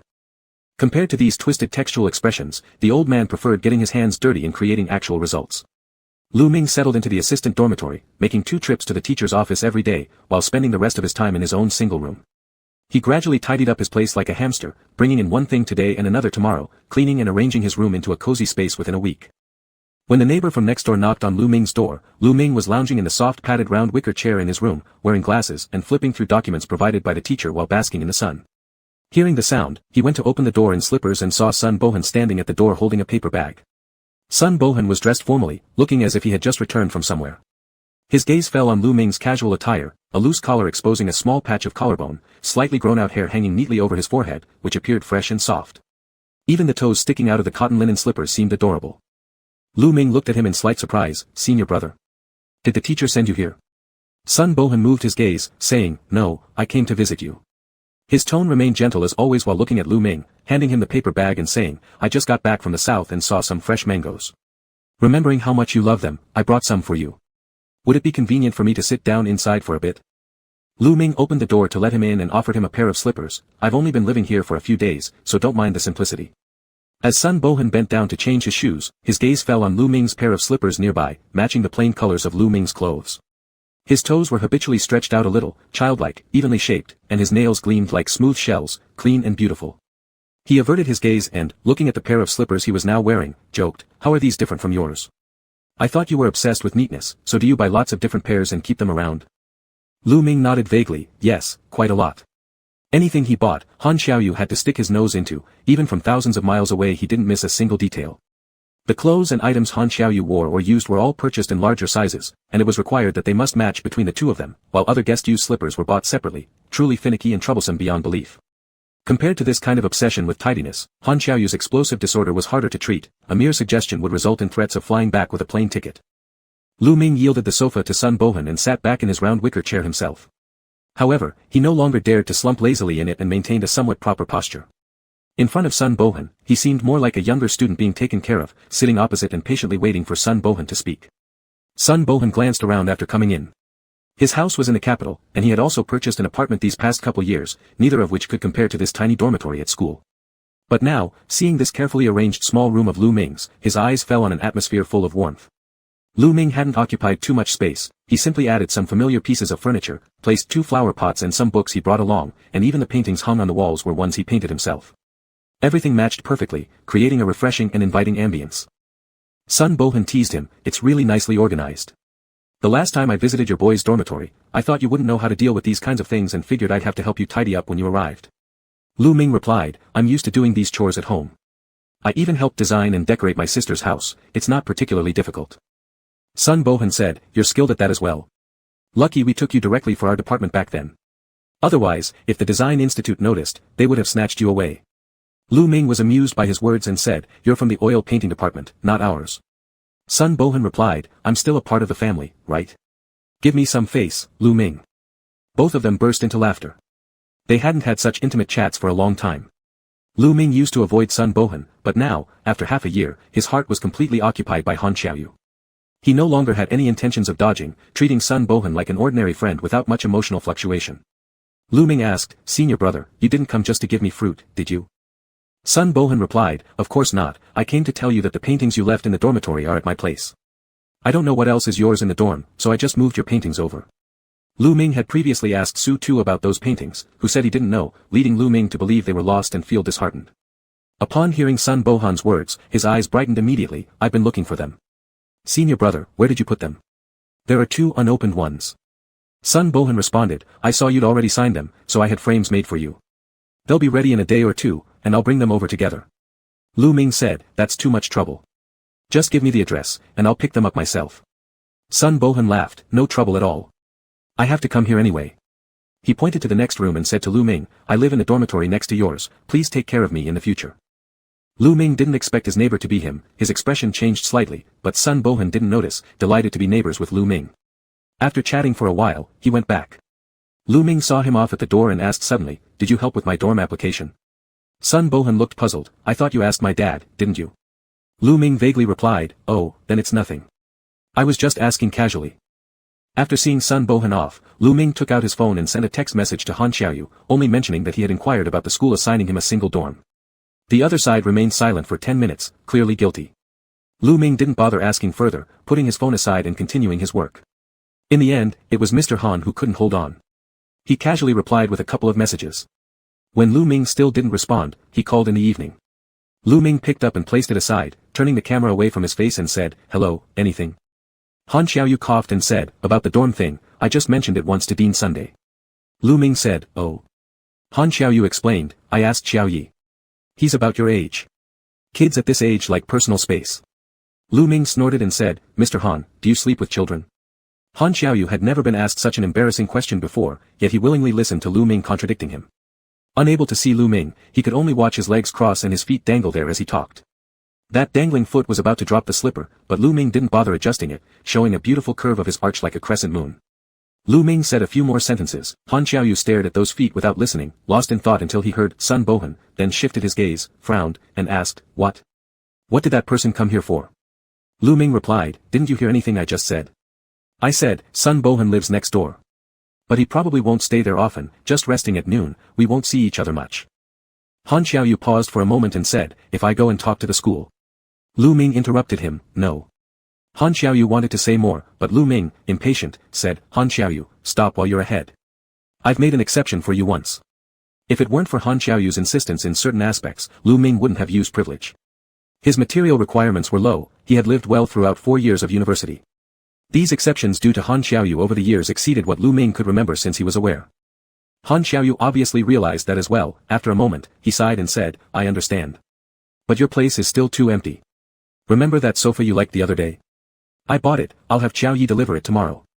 Lu Ming was stunned for a second and asked, "What sofa?" Han Xiaoyu said, "The one we picked out together the other day, don't you remember?" Lu Ming thought for a moment before remembering the other day during his video call with Han Xiaoyu, when Mr. Han had shown him a few home decor pictures. Back then, he might have casually complimented, "The sofa design is pretty interesting," but it was just an offhand comment. How did Han Xiaoyu end up placing an order? "It arrived in Jingqing today, and it should be delivered and installed tomorrow." Mr. Han's tone made it sound like a casual notification. Lu Ming said, "The elevator here is particularly small. Don't buy me stuff, what if we can't bring it upstairs?" Han Xiaoyu was flipping through some documents while calmly replying, "Then we'll hoist it in through the window. There's always a way." Lu Ming never imagined that Mr. Han hit the nail on the head. The sofa was too big to fit through the door or the elevator. Han wants to get married. Chapter 41. When he saw the workers start to hoist a sofa in mid-air and try to squeeze it into his window, his heart collapsed. Thank goodness school hadn't started yet. It was also good that he had arrived a few days earlier. If it were during school time, it would definitely attract an audience. Shit, how stupid, one sofa already took up half of the living room, right? Han Xiaoyu also thought it was a bit exaggerated. He touched his nose and said, "Brother Lu, putting it inside doesn't seem very nice either. This is a bit too big." Lu Ming said, "Can it be moved away?" Han Xiaoyu avoided looking at him, laughed and said, "It's already been delivered. I don't know where to move it to. Look what my second brother did, not even measuring the size beforehand, ha." Lu Ming, with a bad headache, said, "He has another house nearby. You can deliver it there." Han Xiaoyu was a bit surprised, "My brother has another house. Then why don't you?" He looked at Lu Ming's face, retracted the last few words, and smiled, all right, I'll have it delivered there now. Brother Lu, could you please inform my second brother and ask for the key or something?" Lu Ming said, "Wait a moment." He turned around, searched through the drawer, took out a new set of keys. "It's this one. Just send it over directly." Han Xiaoyu agreed, gave the keys to the person beside him, and had him deliver it with the workers while he stayed behind. Lu Ming's room was in a mess, and his mood wasn't great either. He asked, "Aren't you leaving?" Han Xiaoyu rolled up his sleeves and said, "I'll help tidy up a bit." "Brother Lu, you sit down and rest for a while." After cleaning for a short while, someone knocked on the door twice, stood at the open door and looked inside, also with a look of surprise. "What happened? Wasn't everything fine yesterday?" Lu Ming straightened up, somewhat exhausted and said, "I planned to change furniture, but it didn't work out." He then introduced them to each other. "Big brother Shi, this is Han Xiaoyu. Xiao Yi, this is Sun Bohuan, professor of the oil painting department." Han Xiaoyu looked quite aggressive, not saying that he looks ferocious, but rather that his appearance was too carefree and beautiful. Even if dressed simply, one could see the arrogance in his bones. A slight raise of his eyebrows made it seem like he was about to cause trouble, and his mouth carried provocations and mockery. But at the moment, he was still fairly honest, shaking hands politely with Sun Bohuan. His eyes flickered and fell on the huge frames in Sun Bohuan's hand, asking, "What are these?" Sun Bohuan quickly replied, "Oh, these are Lu Ming's previous paintings, just finished framing today." Han Xiaoyu reached out to take them, smiling, "They're brother Lu's, so I'll take them." "Thank you, Professor Sunday." Unexpectedly taken by surprise when Han Xiaoyu snatched the paintings, Sun Bohuan felt something was off upon finding his hands empty and said, "If you need to hang them, I can help." Han Xiaoyu wouldn't let him touch the paintings again and said, No, it's too much trouble. We can manage ourselves. How can we bother others like this? It's rude. You can just stay seated. Oh, the sofa seems dusty and dirty. Would you mind standing aside for a bit while I clean it up?" Sun Bohuan had never been pushed like this, but what this person said sounded genuine enough, appearing extremely sincere. For a moment, he didn't know this person's real intention, and just looking at this face made him think he wasn't a good person. Lu Ming wiped his hands clean, came over, and said, "Give me the paintings." Han Xiaoya handed them over, asking, "Brother Lu, should these ones be hung as well?" Lu Ming shook his head and said, "Too big. Keep them stored." Han Xiaoya laughed and said, "All right then. When the assistant comes, I'll let him make another trip and send them to my second brother's place." Lu Ming thought of putting them casually in the bedroom or cabinet, but Han Xiaoya seemed quite favorable towards his second brother and sent them home directly. Moreover, Han Xiaoya greeted everyone with a smile, spoke more skillfully than Han second, and politely told Lu Ming, "Brother Lu, don't bother. These things are heavy. I'll move them. Family members don't mind trouble." Hearing from the doorway, Sun Bohuan couldn't wait any longer and hurriedly left after muttering something about having other business. Han Xiaoya leaned against the doorframe and watched Sun Professor's figure disappear down the corridor before neatly folding the rag in his hand, making it look like a limited edition branded silk handkerchief. Then he continued to wipe the table and do chores for Lu Ming. Naturally, Han Xiaoya reported to his second brother about the unsuitability of the sofa and personally accompanied Lu Ming to select another set. When Lu Ming wanted to pay, Han Xiaoya beat him to it. Smiling, he said, "Brother Lu, you're moving house, and I didn't have anything to give you. This costs nothing much, let me treat you." Lu Ming said, "How can this be possible?" Han Xiaoya said, "Actually, I have a favor to ask of Brother Lu. My family all like paintings. The few paintings sent to my second brother's house this morning were really good. I liked them at first sight. It just so happens that my grandpa will soon celebrate his birthday. I wonder if Brother Lu could part with one of the paintings for me. Would that be alright?" Lu Ming paused and thought about it before replying, "Those are copies I made, not suitable for gifting. But you tell me when you need it, and I'll finish one especially for you." Han Xiaoya was quite pleased. Not only did he leave the date with Lu Ming, but he also detailed his grandpa's preferences and collection during their trip. If it weren't for knowing Han Xiaoya's background, Lu Ming would have assumed he was bragging just by hearing the names of the few calligraphies and paintings. They were all classic works by several renowned painters whose pieces are rarely seen in public. He'd only ever encountered such fine works in textbooks, yet they had all found their way into the Han household. Han Xiaoya chuckled and said, "To be honest, my dad's only real hobby is collecting calligraphy and paintings. He gathers some himself, and seeing how much he likes them, our younger generations gift him more from time to time, slowly accumulating many. There's even a dedicated storage room on the third floor now, like having a small exhibition at home." Lu Ming imagined this and suddenly felt a bit envious. "That's amazing." Han Xiaoya added helpfully, "Next time my second brother comes back, let him bring you over to take a look. My parents are pretty open-minded, and since Brother Lu specializes in this field, you're sure to enjoy art and conversation with my grandfather." Lu Ming replied, "Let's see what happens next." Han Xiaoya knew when to stop and didn't press further. After redelivering the sofa, Han Xiaoya politely bid farewell and went home. On the way, he updated his second brother and received a reward. His friends then called him out for an evening of fun at the bar. By the time night fell, he returned home. The moment he stepped inside, Grandpa Han grabbed his arm and grilled him, "How was it? How's your second brother's partner? Why didn't you bring him along?" Han Xiaoya remembered there was another task assigned to him. His father had also given him money to invite Lu Ming back for a visit. Grandpa Han was quite curious. Han Xiaoya quickly evaded the question, "Oh yes, the thing is, Lu Gu is busy moving right now and couldn't come. Dad, you don't know. The sofa my second brother bought turned out to be too big, occupying most of the living room, making it a tiring ordeal for a whole day. I accompanied him while we bought a new set just to save face." Grandpa Han widened his eyes in astonishment. The house is so small, yet second still dared to send such a large item. Leaning against the doorframe, Han Xiaoya played with his car keys, saying, "Not exactly, Brother Lu lives in a dormitory, refusing anything extravagant. I've checked it out, this guy is pretty decent, reserved but talented, currently pursuing graduate studies and concurrently serving as a teaching assistant under Director Sunday." Upon further inquiry, everyone around him gave him good reviews. Grandpa Han was very satisfied. He walked around a bit, then came back asking, "Has he officially started dating your second brother yet?" Looking up at the ceiling after some deliberation, Han Xiaoya hesitated and answered, "I guess, he does seem serious." Grandpa Han sighed deeply, "As long as second likes him, that's all that matters. For years, I haven't seen him talk about anyone, so whether man or woman, it's time for him to find a companion. I do worry about his disposition, showing no particular warmth to others, he'll end up lonely in old age." Then he cheerfully asked, "Did you cover the sofa expenses? How much, and I'll reimburse you?" Han Xiaoya blurted without hesitation, 370,000. Grandpa Han slapped him lightly on the head and teased, "Tell me honestly." Han Xiaoya grumbled unhappily. 37,000. If offering an expensive gift led to scolding the youngest son, hearing such a bargain left Grandpa Han slightly displeased. Worrying over thriftiness, he lamented, "Why buy such a cheap one?" Han Xiaoya. A few days later, elder brother Han Xiaoya also learned about Lu Ming moving into a dormitory and earnestly sent a congratulatory gift. It was a remarkable jade carving of a three-legged golden toad holding a coin that could create a cyclic water flow. Seeing this human-sized precious stone sculpture, Lu Ming was, completely at a loss for words. It seemed that after sending the sofa, Han Xiaoya felt closer to Lu Ming. Attending school in the capital city, the distance between their schools wasn't great, so every few days, he ran errands for his second brother, delivering items. However, their interactions weren't frequent. The third master of the Han family was overly self-absorbed, often sitting beside Lu Ming taking selfies, holding the phone silently for long periods. If it weren't for occasionally seeing him flashing a V sign, Lu Ming might have thought he was trying to secretly take pictures of him. Actually, Lu Ming had only guessed half of it. Han-san not only secretly took photos, but also recorded videos, which he sent to Grandpa Han for a fee, earning quite a bit of pocket money. He gathered enough funds to buy about a dozen tents, enough to lead a trip to the East African Rift Valley. Once when Lu Ming had a cold, Han-san specially came over to deliver medicine and porridge, speaking very politely. However, his flashy car was as ostentatious as himself, a brightly colored supercar parked downstairs that caught everyone's attention.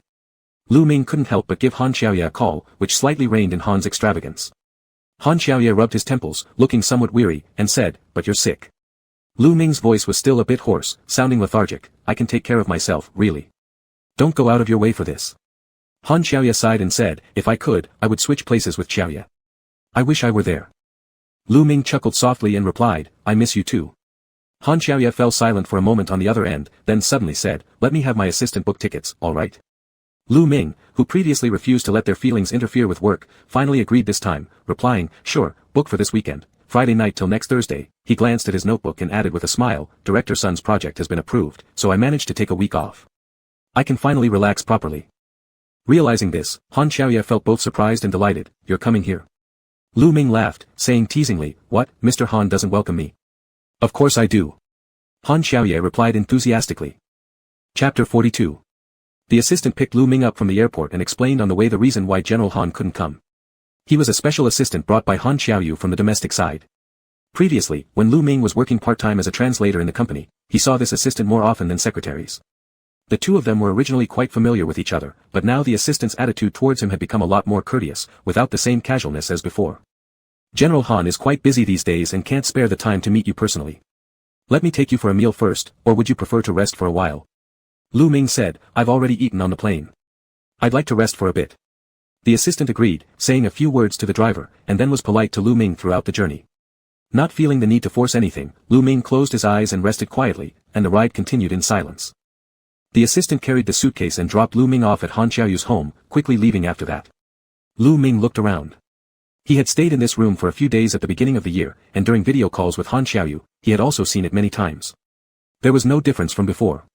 Black and white colors spread through the room coldly, giving it an icy texture matching Han Xiaoyu's own style, simple yet strong. He yawned, took a shower, and climbed onto the only bed that seemed soft, curling up in the blanket to sleep.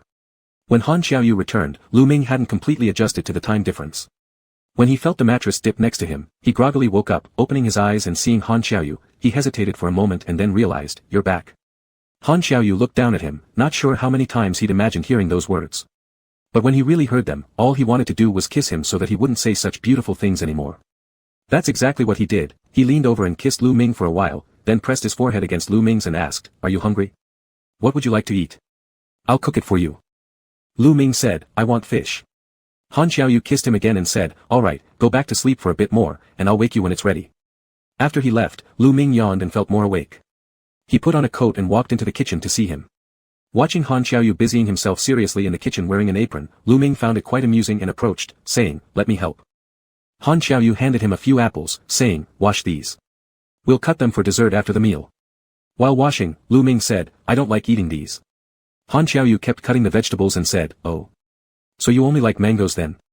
Lu Ming soaked the apples in the water basin, then walked over and hugged Han Xiaoyu's waist with his wet hands, leaning against him and rubbing a bit before laughing, "What a sour smell. Did your brother even tell you about me eating mangoes? Didn't you know? He's my spy." Han Xiaoyu laughed too. Feeling Lu Ming touching him through the clothes, Han Xiaoyu turned and lifted him onto the countertop, pinning him beneath his arms as he held him close, asking, "Do you want to eat dinner or do something else first?" Lu Ming raised his hands in surrender, "I want to eat. I didn't eat well on the journey, I'm really hungry." Han Xiaoyu kissed him twice and stopped, planting the final kiss on his forehead, saying, "Be good."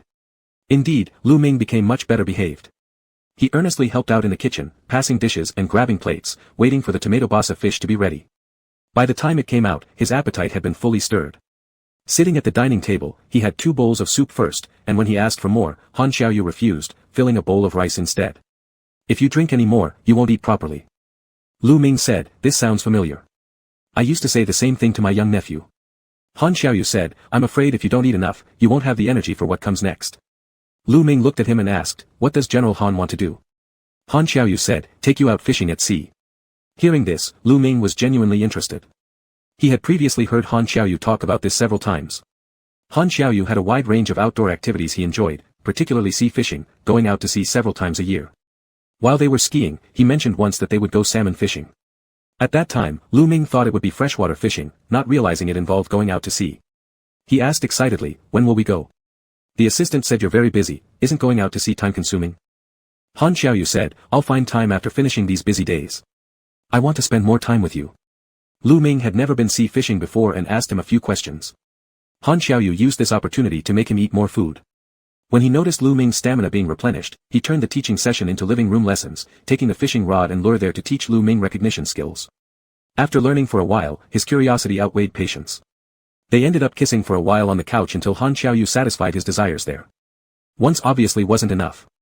Carrying Lu Ming back to the bedroom, they engaged deeply again. Lu Ming was sleeping soundly, with a hint of dark circles under his eyes from staying up late. They were very faint, but his pale complexion made them more noticeable. Han Xiaoyu reached out to touch them lightly, then kissed his eyelids and pulled him into an embrace to sleep together. In Canada, by October it was already getting a bit cold. During this season, salmon migrate upstream, making it suitable for fishing. Han Xiaoyu had reserved a boat to go out to sea, driving with Lu Ming on the way there. They took turns driving so they didn't get tired, and Lu Ming seemed in high spirits. Han Xiaoyu indulged him, answering any questions he had. During one stretch of about 10 kilometers where there were no streetlights, and encountering foggy weather, Han Xiaoyu insisted on switching to drive himself, giving Lu Ming a large coat and a cup of hot chocolate, allowing him to sit comfortably in the passenger seat. Lu Ming took a sip and warmed up, asking, I just saw a road sign, there are wild animals around here, right? Han Xiaoyu replied, that's correct.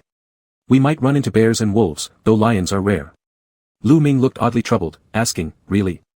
Are there many? Han Xiaoyu explained seriously, occasionally, you're more likely to encounter brown bears. After hearing this, Lu Ming started feeling a bit anxious. The roads ahead were covered in dense fog, making the car move slowly, and the vast emptiness around offered little security even on the highway. Staring ahead for a while, Lu Ming felt like something had darted by outside. He edged closer to Han Xiaoyu and said cautiously, I think I saw something pass by, there's something bright-eyed out there ahead. Han Xiaoyu grabbed his hand and laughed softly, saying, what should we do, there's no gun in the car. Seeing Lu Ming getting tense, he quickly consoled him, just joking, you've got one. Lu Ming. He wasn't sure which sentence to take seriously anymore. The journey was relatively peaceful, no incidents, and they safely arrived at the pier. Han Xiaoyu let him rest for a night first. The next morning, he roused Lu Ming from bed, dressing him warmly before leading him aboard the ship. The captain Han Xiaoyu arranged for was a rather well-known local figure, providing a well-equipped vessel. On board were some basic sea fishing supplies. Han Xiaoyu also brought some additional equipment, which seemed even more refined than what the bearded captain had. After seeing it, the captain gave him a thumbs up, exchanging a few words with him, and they set sail out to sea. Han Xiaoyu found Lu Ming. In the pitch-black night, Lu Ming was wrapped in a soft white sweater, sitting at the bow, his hair blown back by the sea breeze. Han Xiaoyu walked over, unbuttoned his windbreaker, and wrapped Lu Ming in it entirely, asking, are you cold? Lu Ming answered, not now. Han Xiaoyu chuckled slightly, embraced Lu Ming as he sat down, hugging him tightly and saying, I just asked the captain, he says these days the mist is heavy, and the wind direction isn't good. The conditions at this fishing area aren't ideal, so we'll have to travel farther to change spots. He held Lu Ming's fingertips and noticed a slight coolness, asking, would you like to drink some red wine to warm up? Lu Ming nodded. Han Xiaoyu uncorked a bottle of the wine he brought along, using only one glass for both of them. After Lu Ming drank a couple sips, he suddenly grinned and teased, why are you being so stingy? Not only did you bring my water cup, but now you're sharing it with me. Han Xiaoyu rested his forehead against Lu Ming's in the dim lighting on board, sharing body warmth through their kisses and murmured intimately, this belongs to me. Mine is yours. Lu Ming stared at him for a moment, leaning in and smilingly giving him a light kiss, followed by another one until they couldn't part. Han Xiaoyu hugged him as they kissed deeply, each kiss becoming more intense. Lu Ming was growing increasingly aroused, feeling Han Xiaoyu's heat too. He nudged him twice on the chest, but the latter was not as gentle, slipping his large hand inside Lu Ming's shirt to stroke upward from his abdomen to his chest, pinching that sensitive small nub. Lu Ming hummed softly and clutched him tighter. Han Xiaoyu nibbled his earlobe and whispered teasingly, do you like it? Lu Ming remained silent, bullied until tears welled in his eyes, trying to pull away the offending hand only to have his chin caught and tilted up for a wet kiss, tongues intertwining heatedly, occasional sucking sounds filling the air. Each moan turned into labored breathing, until after one kiss, both were fully aroused. Han Xiaoyu embraced him, withdrawing his hand from inside Lu Ming's shirt to knead his bottom, quickly shifting to hold Lu Ming close again under the cover of his windbreaker. The rustling of fabric ensued, accompanied by quiet movements. Lu Ming rested on his shoulder as he let himself be lifted up, whispering faintly when feeling a slight coolness below, "This is outside." Han Xiaoyu licked his lips and said hoarsely, "So you be good, and keep your voice down." The already moist sex organ rubbed against Lu Ming's buttock cracked twice before slowly inserting itself, gradually breaking through the tight orifice. Lu Ming shivered slightly, but since he was kneeling on Han Xiaoyu, there was nowhere to hide, so he could only clutch onto his body, biting his lips while emitting a few soft moans, then go faster. "Han Xiaoyu, I'll try my best." When Han Xiaoyu was completely inside, Lu Ming mumbled and called his name softly, "Xiaoyu." Han Xiaoyu kissed him lightly, holding him and rocking gently a couple of times, allowing him to adjust before thrusting powerfully into him. Lu Ming tightly embraced him, wrapping his legs around Han Xiaoyu's waist, feeling as if this position went deeper than ever before, almost like his internal organs were going to break. His fingers left marks on Han Xiaoyu's back as he soon moaned with a nasal tone, shaking his head, "No, I don't want it. I don't like it this way." Han Xiaoyu gave him another thrust, grinding inside to find that spot Lu Ming loved the most and whispered in his ear while thrusting, "You do like it." Unprepared, Lu Ming panted heavily in his ear, his moans becoming broken, sometimes even unable to cry out. His arms clinging onto Han Xiaoyu transitioned from grasping support to tightly hugging him, as if holding onto the only floating timber in the sea. Han Xiaoyu's movements, considerate for Lu Ming, soon caused sweat to bead on his forehead. Lu Ming, without realizing its gravity, clung to him and softly pleaded in his ear, "Don't go so deep inside." These words only made the thing wrapped inside his soft hole even harder. Han Xiaoyu kissed his forehead, being gentle on his lips but moving more fiercely below. He lifted Lu Ming's legs, placing them on his arms, each thrust now faster and harsher. Lu Ming collapsed limply onto him, realizing begging was useless, and lightly kissed his neck, his ears, kissing them when feeling comfortable and kissing them again when being roughed too much. Other than this, he couldn't find other ways to express himself. When sucking gently on Han Xiaoyu's earlobe, he felt him tremble violently inside him. Grabbing his leg tightly, Han Xiaoyu slammed forcefully against that spot several times. Lu Ming held him tightly as his trembling body softened. Han Xiaoyu continued pleasuring him for a bit longer before ejaculating inside him. The large hand placed on Lu Ming's leg was scorching hot, yet his lips showed tenderness as they brushed against him. He reached out to touch Lu Ming whose lower abdomen was damp, cleaning him slightly then pulling him close, savoring the fading pleasure. The pre-dawn sky was pitch black, with only stars reflecting faintly in the heavens, making the surrounding waves seem like ink-like fluctuations. Wrapped snugly in Han Xiaoyu's windbreaker, their tight embrace swayed slightly along with the motion of the ship. The sounds of waves cutting through the waters were too loud to hear their whispers. Lu Ming was held closely by him for a while. Han Xiaoyu offered him a sip of wine, and Lu Ming obediently drank it. The captain stayed in the cabin the whole time without coming out, focusing intently on steering the boat. Outside, apart from them, no one else was around. After a bit, Han Xiaoyu took Lu Ming into the cabin, letting him rest for a while he inspected the fishing gear and enjoyed some fresh sea breeze, clearing his mind. The wine he had consumed earlier wasn't high in alcohol content, yet it was enough to make one tipsy.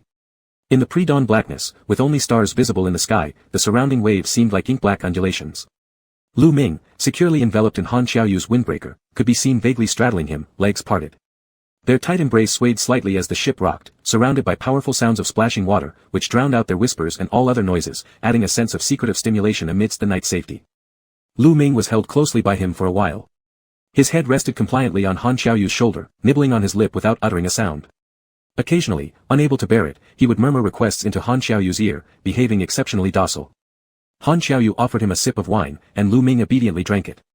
The captain remained in the cabin the entire time without stepping out, fully concentrating on steering the ship. No one else was around outside. A little later, Han Xiaoyu carried Lu Ming into the cabin, letting him rest for a while he checked the fishing equipment and got some fresh sea air, calming himself. The red wine he drank earlier wasn't high-proof, but it was strong enough to get someone drunk. When the horizon started to brighten, they also arrived at the new fishing area. Han Xiaoyu set the bait and adjusted the trolling equipment, then went to wake up Lu Ming. He added another coat for him, saying, "It's cold outside, don't catch a cold." Lu Ming enthusiastically wanted to take a look but only managed to put on one sleeve before stepping out. It wasn't until he reached a spot with light outside that he realized he had mistakenly worn Han Xiaoyu's coat instead of his own. The sleeves were too long by a bit, so he rolled them up. Once he was presentable, he walked over and asked, "How do you use this? Don't we need a fishing rod?" Han Xiaoyu took him over and placed some bait down, explaining, "For deep water trolling, we use this. No need for a fishing rod, let me show you." He carefully guided Lu Ming as they prepared one together. After lowering the bait into the water, Lu Ming continued staring as it sank further and further.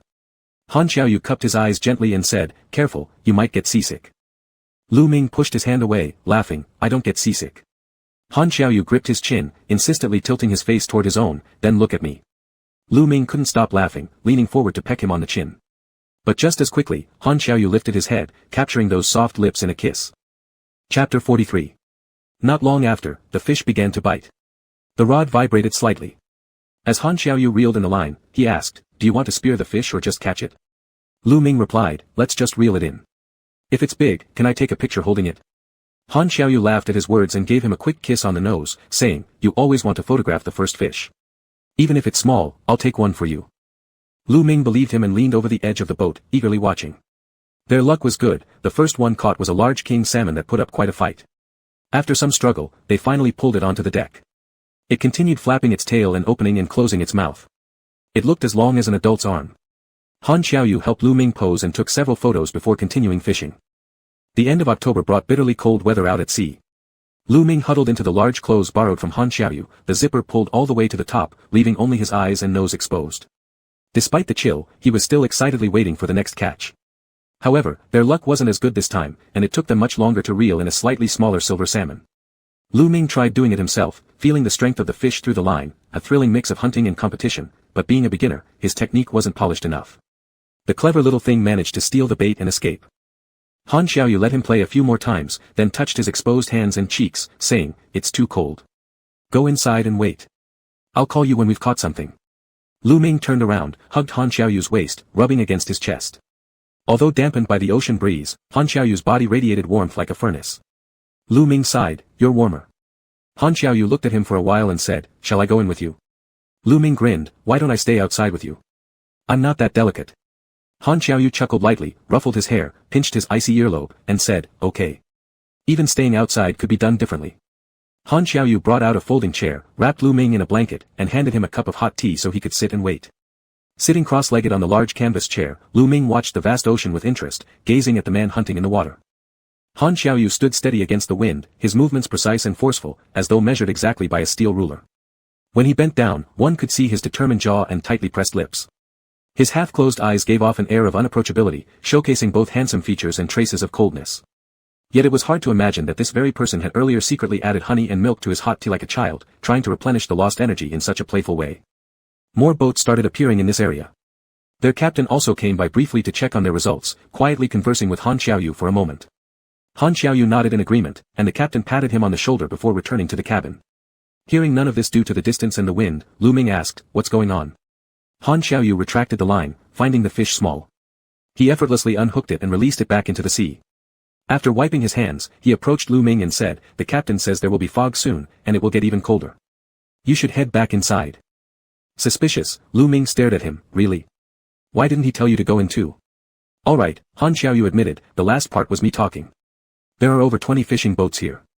The captain mentioned that everyone seems to have bad luck, likely due to the wind direction. Let's rest inside for a bit, and when the fog lifts by noon and the wind changes, we'll go out again. Though reluctant, Lu Ming followed Han Xiaoyu into the cabin after glancing at their half-full bucket of catches. Still, Lu Ming couldn't resist peeking through the round cabin window, surprised to find the fog indeed thickening, limiting visibility. The fog really has rolled in, he remarked.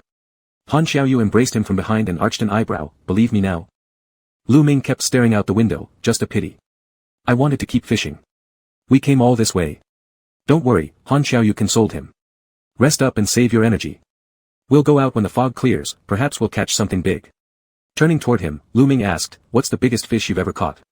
Han Xiaoyu thought for a moment, took out his phone and showed him a picture. This is the North American sturgeon I caught last time with friends. His tone was casual, but the fact that he kept the photo showed a hint of pride, a rare boasting. In the picture, Han Xiaoyu stood in water up to his waist, holding up a massive silver sturgeon partly above the water, its tail still floating submerged, looking both splendid and fierce. Lu Ming asked, how big is it? Han Xiaoyu replied, less than 4 meters. It took several hours to catch it, nearly capsizing our boat. But it wasn't our kind of boat today, it was just a small boat my friends and I used casually for fishing. We didn't expect to encounter such a big fish. He described it offhandedly and then showed Lu Ming another photo where the sturgeon was pictured alongside the small boat. Although the main focus was on the boat, one could also see their other friends. One of them wore a windbreaker jacket, had a cap on, and was looking down at the sturgeon. Even though only half of his face was visible under the brim, he appeared to be a handsome young man with a graceful jawline and lips that seemed cold yet still captivating. Lu Ming paused his finger there, looking at it for a while before saying, "This person looks familiar." Han Xiaoyu glanced at it too and said, "His name is Long Yu. He's the only son of an old friend of my father's. He's pretty capable." Lu Ming kept looking as Han Xiaoyu flipped to the next picture, this one showing him shirtless, carrying the fish ashore. He pointed to it and said, "Look at me." Lu Ming's thoughts were diverted from thinking about anyone else. As instructed, he zoomed in on the designated picture and slowly scanned from his eyebrows down to his chest muscles, trailing his finger across the screen and commenting, "This guy has a great physique." Han Xiaoyu's gaze stuck on that lazy moving finger of Lu Ming. Unable to hold back any longer, he tossed the phone aside, grabbed those hands, kissed them near his mouth, bit his fingers lightly, and said, "Not tired anymore." Lu Ming nestled against his shoulder, laughing, "Tired, don't mess with me. My hands are sore." They'd been out at sea since dawn and were also a little sleepy now. When Lu Ming wanted to keep looking outside, Han Xiaoyu pulled him into the blanket together, and they both dozed off for over 2 hours.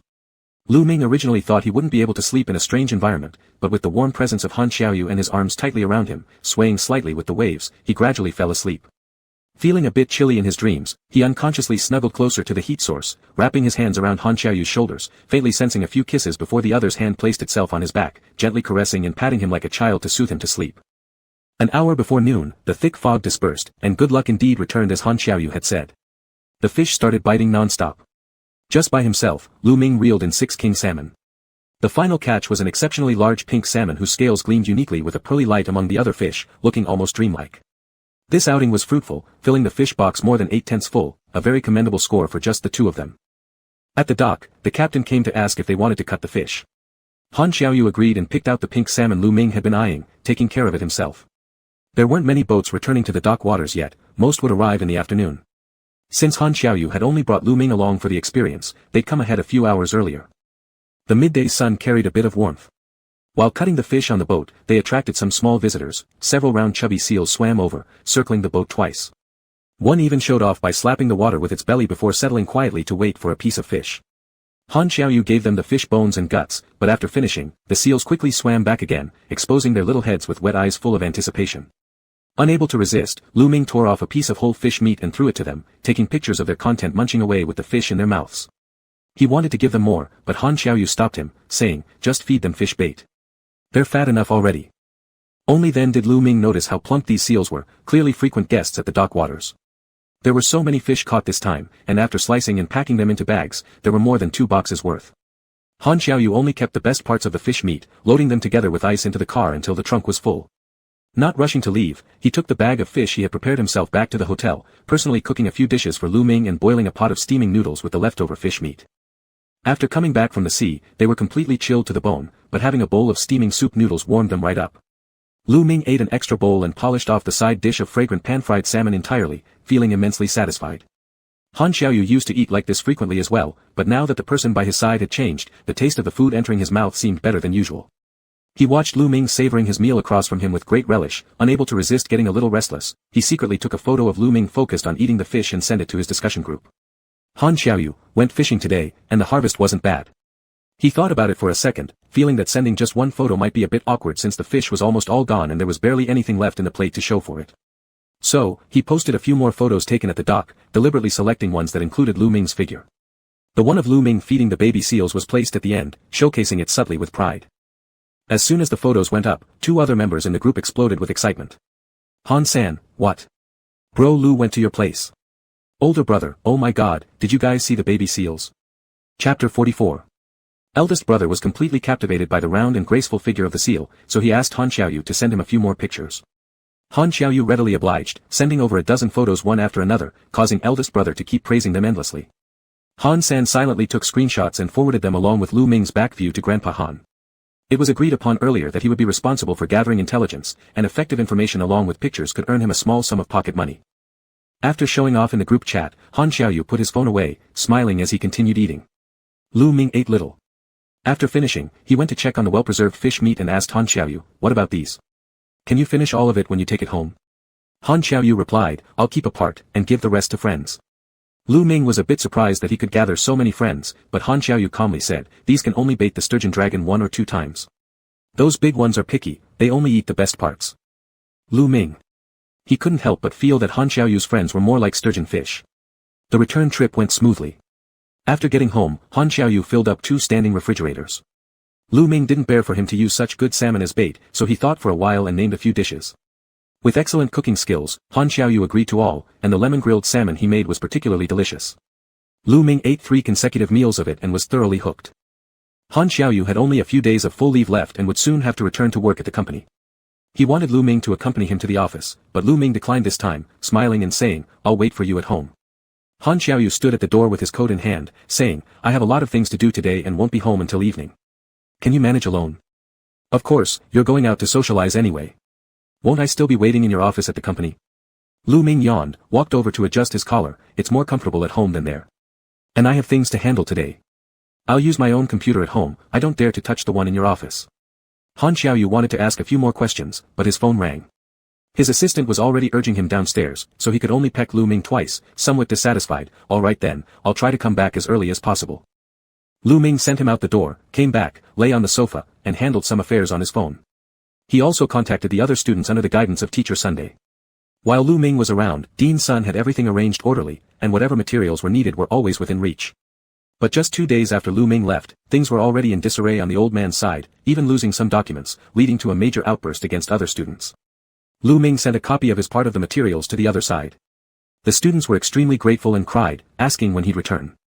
Lu Ming thought for a moment and replied, "At the end of the holiday." This time not only did Han Xiaoyu seriously count down to the remaining days of Lu Ming's vacation, but also a few other students under Dean Sun started counting the days until Lu Ming returned, feeling like every day lasted forever. After finishing these tasks, Lu Ming opened his laptop and browsed a forum. The forum looked simple and elegant, resembling styles from 7 or 8 years ago. Discussions were limited to calligraphy and painting enthusiasts, making it a niche gathering place. Lu Ming discovered this small forum during high school, initially coming here just to look at the posted paintings and calligraphy works. Later, he gradually expanded it with a few online friends into its current form, investing much effort, becoming a seasoned administrator. Lu Ming reviewed the forum posts over the last 2 days, found some materials he needed, and uploaded 2 clear photos from some art exhibitions he attended previously. After finishing these, he noticed a small envelope jumping next to his avatar, indicating someone had sent him a private message. Upon opening, unsurprisingly, all the letters were complaints. Someone today violated the rules by plastering their post with promotional images in others' threads and even started quarrels, switching countless anonymous identities. They requested the administrator to check this person's address and ban their ID. Indeed, there are also factions among calligraphy and painting circles. With various styles of masters, these groups have their hierarchy, and disputes among cultural elites can sometimes get extremely fierce, no less violent than any fan circle fight. Lu Ming opened the post and instantly recognized the style. Scrolling down and seeing that the poster was Jia Yui Bao, he immediately felt a headache rising. This user had been around for a long time, registering an account not long after the forum was set up. For years, he never changed it. Whether it was sharing or commenting, he did so diligently every day and particularly enjoyed earning points. The only downside was that he liked to post photos of rare items to flaunt them, leaving comments like, "Just bought today, younger family members gave it as a gift, don't know if it's genuine, just take a look," or "Found this interesting antique while rummaging through some boxes." The issue was that everything he posted without exception were highly valuable calligraphy and paintings, some of which weren't even known to have circulated outside. The most ridiculous instance was when, in the morning, he consecutively uploaded 3 shrimp works by Baishir Lao Ren, Master Baishir, and then, in the afternoon, a horse painting by academician Su Beihong. The photos were blurry, as though taken hastily with his phone, even showing some shaking effects. Yet, his comments remained calm and nonchalant. How could they be calm this time? That day, the forum exploded. A fierce debate about whether these artworks were authentic or fake spanned over 10 threads, and the comments reached dozens of pages, but no clear conclusion was ever drawn. However, the person earned a nickname, Duo Bao Dao Ren, Many Treasures Immortal. Users on the forum semi-jokingly referred to him this way, saying that even random trash from this guy's house turned out to be masterpieces. Today's contentious post also originated from this individual, but it wasn't about showing off. It was about picking a fight. Indeed, while this person displayed his collection in a relatively low-key manner, when it came to his favorite masters, he couldn't contain his inflated enthusiasm. He tirelessly promoted them, not only boasting himself but also going under other people's posts to do so. No matter what others shared, he would first like and comment blessings, then shake his head and sigh that compared to Master XX, their work still lacked refinement. He had gone through a phase where he particularly admired Mount Daishan, during which Lu Ming almost mistook him for a troll and nearly banned his account privately. This argument was embarrassingly childish. Initially, the thread discussed a new artwork by a painter. Duo Bao Dao Ren didn't think much of it but left a casual comment, "Not bad, passable," using it to earn a few extra points. However, the thread starter didn't like it and confronted him. During their spat, someone mentioned Mount Daishan. Duo Bao Dao Ren couldn't let this insult slide, not just for himself but for his idol. He quickly retaliated and this time got smarter, using multiple accounts to attack the original poster. He exposed negative gossip about the artists favored by the thread starter, presented it all professionally, which made the post blow up instantly and drew countless spectators to enjoy the drama. It was exactly like middle schoolers fighting over idols, extremely childish. Lu Ming roughly dealt with it. The offending post was removed, both sides' accounts involved in the quarrel were suspended for 3 days, and a big yellow banner appeared on the forum's homepage reading, "Peaceful discussion only, personal attacks are prohibited," signaling the end of the drama. The entire process took just over an hour. As Lu Ming yawned and prepared to rest, Han Xiaoyu's call came in, asking, "What are you busy with?" Lu Ming idly flipped through web pages and smiled, replying, "Browsing the forum, saw some rather amusing posts." Han Xiaoyu said, "Do you feel like playing ball? There's a decent golf course nearby. If you're interested, I can bring you there to try it out." Lu Ming responded, "I thought we were talking about basketball or something. Golf isn't really my thing, I'm not too into it." Han Xiaoyu asked, "How about basketball? Do you want to go?" Lu Ming mumbled with a nasal tone, "Nah, my back still hurts from last night's activities. Did I not move enough for your sake?" Han Xiaoyu paused on the other side before laughing, "I was just worried you might get bored." Lu Ming replied, "No need to worry about me, I'm having fun at home." "Are you just browsing forums? There are some specialized calligraphy and painting forums too, right? I remember for a while my father learned to use the internet and loved hanging out on forums. Just forgot the name." Han Xiaoyu was quite busy, and during the call, 2 groups of people came in, quietly consulting him about something. He chatted with Lu Ming while giving short answers, "The data is incorrect, recheck it." Lu Ming said, "I'm browsing a calligraphy and painting forum as well, I'm actually an administrator. Next time if your dad wants to join, I can create a high-level VIP account for him." He chuckled lightly and added, "You go ahead and focus on work. Don't worry about me. Just come home early tonight." Han Xiaoyu agreed and said, "All right." Even so, at noon, Han Xiaoyu sent some fruits and a set meal over through his assistant. When the assistant arrived, Lu Ming had already prepared a simple salmon pasta. While the assistant placed the items down, when Lu Ming went to the kitchen to put away the fruit, the assistant secretly snapped a picture of the pasta and sent it to their boss, reporting, "Mr. Lu ate very well." Han Xiaoyu's first reaction was that he didn't want Lu Ming to enter the kitchen, but after several edits, he finally sent back a simple reply, "Got it." Meanwhile, domestically. At the Han residence. Grandpa Han was anxiously waiting for the resolution, pacing around and returning to stand behind the computer chair, urging his younger son, "Xiaoye, are you done yet? Can we log in?" Han Xiaoye clicked a few random spots on the screen and mumbled, "It doesn't work yet. Seems like there's an issue with the internet speed, I'll call someone to fix it, Dad." Grandpa Han asked him, "Why can't I suddenly access the forum anymore when it was fine just now?" "Unacceptable. Call someone to fix it right away so I can argue clearly with that person. What they said makes no sense at all." Han Xiaoye closed the forum before Grandpa could see and cut off the house's network connection, saying, "Dad, I'll find someone to repair it immediately. Don't be angry with those people." Grandpa Han pondered for a moment, then said, "Reply on my behalf using your phone. I can't let this slide." Han Xiaoye reluctantly used his phone to record what Grandpa said, but the 4 words, "Jia Yui Bao, one treasure at home," on his profile picture always remained gray. He couldn't leave a comment as the system displayed a message, "You have been banned by the administrator." Han Xiaoye. This time, Grandpa Han was actually innocent. He had sincerely been exchanging thoughts with his friends on the forum. The previous few comments were mostly spam-like posts, simply trying to earn some points. Points on their forum were hard to come by, not even purchasable with money, and could only be gained through daily check-ins and active participation. However, his style of spamming was different from others. Wherever he spammed, he inevitably praised his favorites, genuinely loving his own preferences and making every effort to recommend them. When someone opposed him, because typing was slow for the old man, he let his younger son Han Xiaoye reply and explain a few sentences, which turned into an account-switching challenge. Han Xiaoye, tired of opening the computer, registered a new account on his phone and started replying. In just a few responses, his temper flared up, and he quarreled with others for a while, getting his account blocked without daring to tell his father. When Han Xiaoye saw that Grandpa Han's most treasured account had been blocked, he felt somewhat embarrassed too. Quietly, he sent private messages to the forum administrator, trying to throw some money to get the account unblocked. After several internal messages, he was warned again and had his account blocked for 2 more days, the reason being an attempt to bribe the administrator. Han Xiaoye was fuming. He refreshed the page, and sure enough, saw another warning in bright yellow letters increasing the account ban by 2 more days. As soon as he glanced at it, he hurriedly scrolled upwards. The old man quickly spotted it, chasing with questions, "What happened? I seem to notice a warning." Han Xiaoye failed to stop him, and the elder caught sight of the prominent account ban warning, making Grandpa Han feel as if his heart were bleeding. The old man struck his younger son twice with his cane, looking regretful. "How did you respond for me? I told you to add you before every sentence, use honorifics, did you hear or not?" Han Xiaoye, "I added it." Grandpa Han, "Then how did you say it?" Han Xiaoye, "I asked him, are you mentally ill? Before he could finish speaking, Grandpa Han smacked him hard on the head, lamenting, "Quick, get out of here. Don't let me see you again." Mr. Han Sanbao sat in front of the computer himself, cautiously examining the account he had cultivated over many years. Countless small diamonds lit up, basically gathering every kind available. His gold coins also numbered nearly 1,000,000, a result built over years of effort. Long-term member, extremely wealthy, currently banned 7 times by the administrator.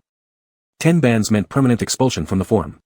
Now online, Grandpa Han tread carefully, having learned to quietly stay within his own little community. Han Xiaoya stood nearby, a bit resentful, and said, "Dad, I'll ask a friend to help check the site later and have their administrator give you a super VIP membership." Grandpa Han shook his head. "Our administrator is different." Carefully reviewing the results posted by the forum management, criticism and account bans on both sides, he sighed, "Our administrator is a very upright person. You wouldn't understand." Chapter 45. Lu Ming had enjoyed his few days of vacation. Under the cautious reminders of time from those classmates in the academy, it was now time to start packing for the return trip. Han Xiaoyu had prepared a lot of things, and Lu Ming's suitcase couldn't fit them all. Without hesitation, Han Prime Minister confiscated Lu Ming's suitcase and replaced it with a new large leather one. Lu Ming couldn't dissuade him and could only sit there resting his chin on his hand, watching as Han Xiaoyu efficiently packed everything, leaving no gaps unfilled yet neatly fitting into a perfect rectangle when closed. Lu Ming watched with great interest, especially enjoying the satisfaction of seeing items well organized.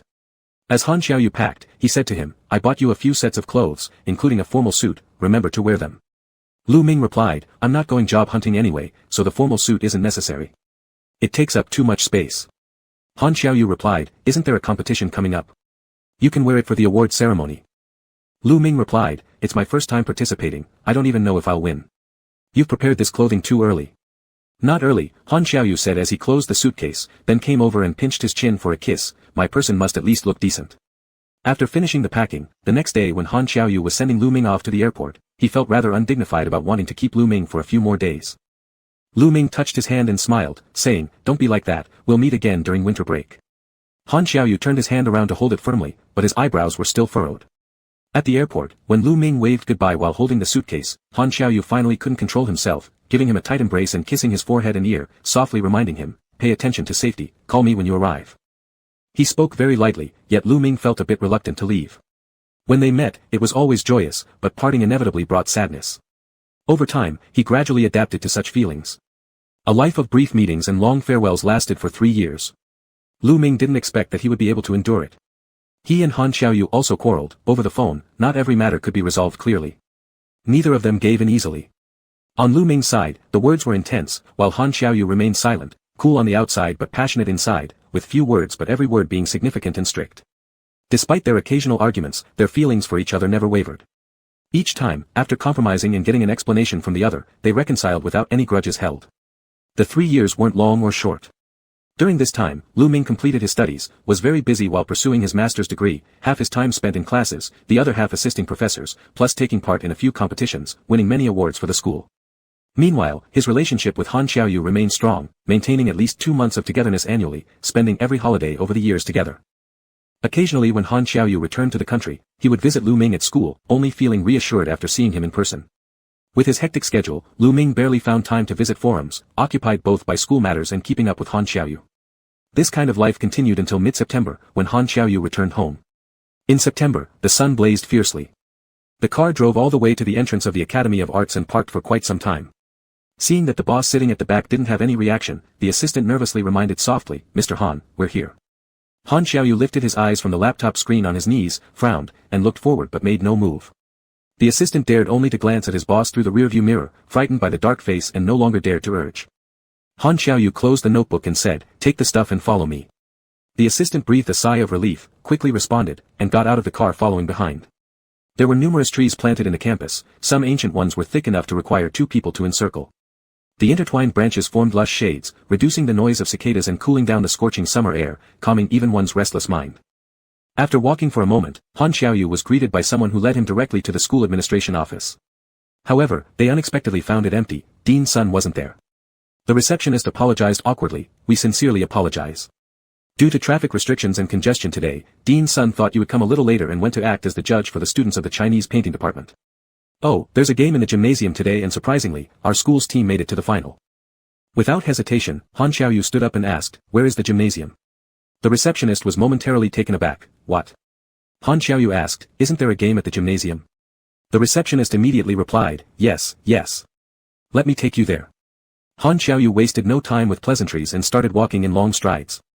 His tall frame made him appear imposing as he walked silently behind, causing the person leading the way to hurry nervously, almost jogging all the way as if being chased by an influential figure.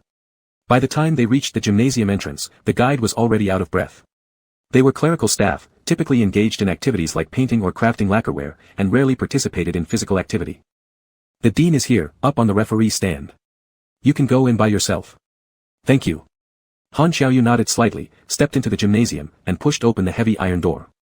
The shouts filled his ears immediately, but before he could frown any deeper, he was enveloped by an energetic youthful atmosphere. The entire gym was buzzing with enthusiastic cheers, some voices even strained from shouting too much. Just then, a forward player scored a three-point shot. From jumping to shooting, his movements flowed smoothly like clouds gliding across the sky. Sweat dripped off the tip of his hair just as the ball soared in a perfect parabola through the air, fast and precise. It fell right into the hoop. Ayaha! Lu Ming, Lu Ming. Brother Lu did great. Go painting department, go. Fight them to the end, woohoo. Lu Ming, Lu Ming. Winning depends on you. The cries and shouts of both boys and girls mixed together, nearly tearing the roof off during the scoring moment. Everyone's gaze fell onto the young man at the center of the court. If gazes carried heat, the air inside the court would have been set ablaze. Han Xiaoyu hadn't been in such a lively setting for a long time, and he was initially unaccustomed to it. However, his body proved more honest than his mind. Without hesitation, his eyes landed on the focal point on the basketball court, a familiar silhouette that he knew too well. He was a strikingly handsome young man, around 20 years old, with a height of about 170 centimeters, which made him seem petite among the burly men. In contrast to these robust players, his fair skin gave him the appearance of a scholarly youth, yet his play was far from weak, showcasing a certain wildness. He extended himself fully mid-air while shooting, displaying a graceful and elegant motion. Even more captivating were his eyes. The instant the ball went in, his brows lifted slightly, making his naturally upward slanting eye corners curve further. Beneath one of his eyes was a light freckle that exuded charm. Han Xiaoyu's eyes locked directly onto the figure, taking an instinctive step towards him, only to be promptly followed by his assistant, who quietly asked, Mr. Han, Mr. Han. Where are you going? Han Xiaoyu took a deep breath, still staring at that figure for a while before finally tearing his gaze away. Suppressing his voice, he shook his head and said, Nothing, where's Dean Sun? I want to see him. The assistant quickly guided him to the referee's stand. On the way, Han Xiaoyu kept looking at the court, his frowning brow relaxing intermittently. Compared to before, his face looked significantly better. Dean Sun greeted them when he saw them approach. He quickly handed over his whistle to someone beside him and came over, saying, Xiaoyu, I truly apologize, but it's rare for these kids to reach the finals, so I had to come check. Last year, your elder brother cut the ribbon for this place. Have you ever seen this gymnasium? Shall I give you a tour? Han Xiaoyu said, That's very kind of you. Dean Sun chuckled, No need to thank me. It's all thanks to Mr. Han's generous donation back then that we got this gymnasium. The assistant discreetly observed his boss's expression and saw that the man indeed appeared calm as the tour commenced. The assistant felt somewhat relieved since he had been following their boss back from overseas. Before returning to China, their boss had seemed to stretch every moment to its fullest. But after coming back, despite the perpetually gloomy expression not improving, things had gotten worse. Over the past few days, they'd been anxious non-stop. It wasn't until today that things improved slightly, as he seemed to actually take interest in visiting the gymnasium. The assistant sneaked a glance at number 10 on the court, his thoughts complex. Being also responsible for personal affairs, he was naturally aware of some of the boss's private life. The reason for Han's recent irritability had much to do with that player. Despite thinking about it, he maintained proper decorum and followed respectfully throughout the visit. Han Xiaoyu's tall stature made him appear taller even compared to the members of the basketball team. His suit accentuated his impressive build, drawing many admiring looks. Dean Sun laughed heartily, Mr. Han must also enjoy playing basketball, right? With this height, not playing would be such a waste. Han Xiaoyu nodded and said, Occasionally, my younger brother is quite fond of these things. The two exchanged a few quiet words. The Han family had started their fortune in medical devices and had earned some recognition in the industry over the years. Old Mr. Han harbored a special sentiment towards art, especially calligraphy and paintings. Though his own calligraphy was subpar, he had a deep appreciation for collecting and appraising artworks, maintaining a cooperative relationship with the Capital City Art Institute all along. He even established a foundation, donating 30 million yuan last year alone to build this gymnasium, which is why Dean Sun was so welcoming when he saw Han Xiaoyu. Han Xiaoyu came here partly because of his grandfather's wishes, but also for himself. If someone had told him a few years ago that he would be visiting an art academy, he wouldn't have believed it. Now, though, he wished he could live here. Lu Ming had been working overtime for a week without coming home. Han Xiaoyu kept his eyes on the court as he idly discussed the gymnasium with Dean Sun, but his gaze remained fixed on just one player wearing number 10. Chapter 46. Just then, the National Painting Academy's team scored 2 consecutive goals. Dean's son stopped in his tracks and exclaimed excitedly, "Good." He remembered that Han Xiaoyu was still by his side and pointed to the court with a smile, saying, "Xiaoyu, do you see that number 10? It's been years since you've returned to the country, I wonder if you still recognize him." Lu Ming. Han Xiaoyu looked at the person inside the court and slowly repeated his name. Dean's son laughed, "Wow, it's been years since you've seen each other, yet you recognized him immediately. Lu Ming looks much better than before these days." The old man had been mentoring Lu Ming for several years now, praising this student even more enthusiastically than he did his own son, showing an obvious affection. Han Xiaoyu said, "The whole stadium was shouting his name just now, it echoed like thunder." Dean's son patted his chest proudly and boasted, "My student is both cultured and athletic, very much like me back in my day." As he spoke, a conflict erupted on the field. It seemed the opposing team became impatient and either intentionally or unintentionally rammed into one of the National Painting Academy players twice. Lu Ming, under close surveillance, failed to dodge in time and fell over. The opponent also grabbed his jersey, tearing a hole in the back with a shredding sound, which instantly caused a wave of boos from the crowd. The number on Lu Ming's jersey was torn, changing from 10 to just 0. The referee blew the whistle immediately. Lu Ming was given a free throw opportunity and effortlessly made a 3-point shot. Apparently not someone to be easily provoked, after scoring, Lu Ming flipped the player who bumped into him the middle finger. The vice dean sitting at the referee's desk nonchalantly looked up at the wall while chewing on the whistle, pretending not to see. Infuriated, the opposing player reciprocated with a middle finger when the referee ignored them, creating a buzzing reaction. Some female fans blushed as they cursed aloud, "Shameless. They take advantage of our brother Lu, disgusting. A toad wanting to eat swan meat, beat him, brother Lu, hooligan." Lu Ming's popularity was very high. Dean's son felt quite satisfied. Back in his youth, he too had won games through fake fouls with the help of his peers, not really, but through righteous means. However, it was slightly embarrassing to see such biased refereeing in front of an honored guest. The person visiting was nothing short of a golden Buddha statue, and making such a commotion in front of them wasn't ideal. The old man chuckled and apologized, "They're all still kids, without much decorum, laughing matter for Mr. Han." The corner of Han Xiaoyu's lips curved upward slightly, then quickly straightened as he replied, "Not at all, your academy students are excellent." Dean's son, feeling somewhat apologetic, puffed out his belly again to brag loudly, "I'm not blowing smoke here, but Lu Ming is a great talent of our art school. Last time, when you guys designed that logo using calligraphy, I saw it too. The handwriting wasn't bad, but it leaned too much toward design rather than pure art. Pure art is the real thing.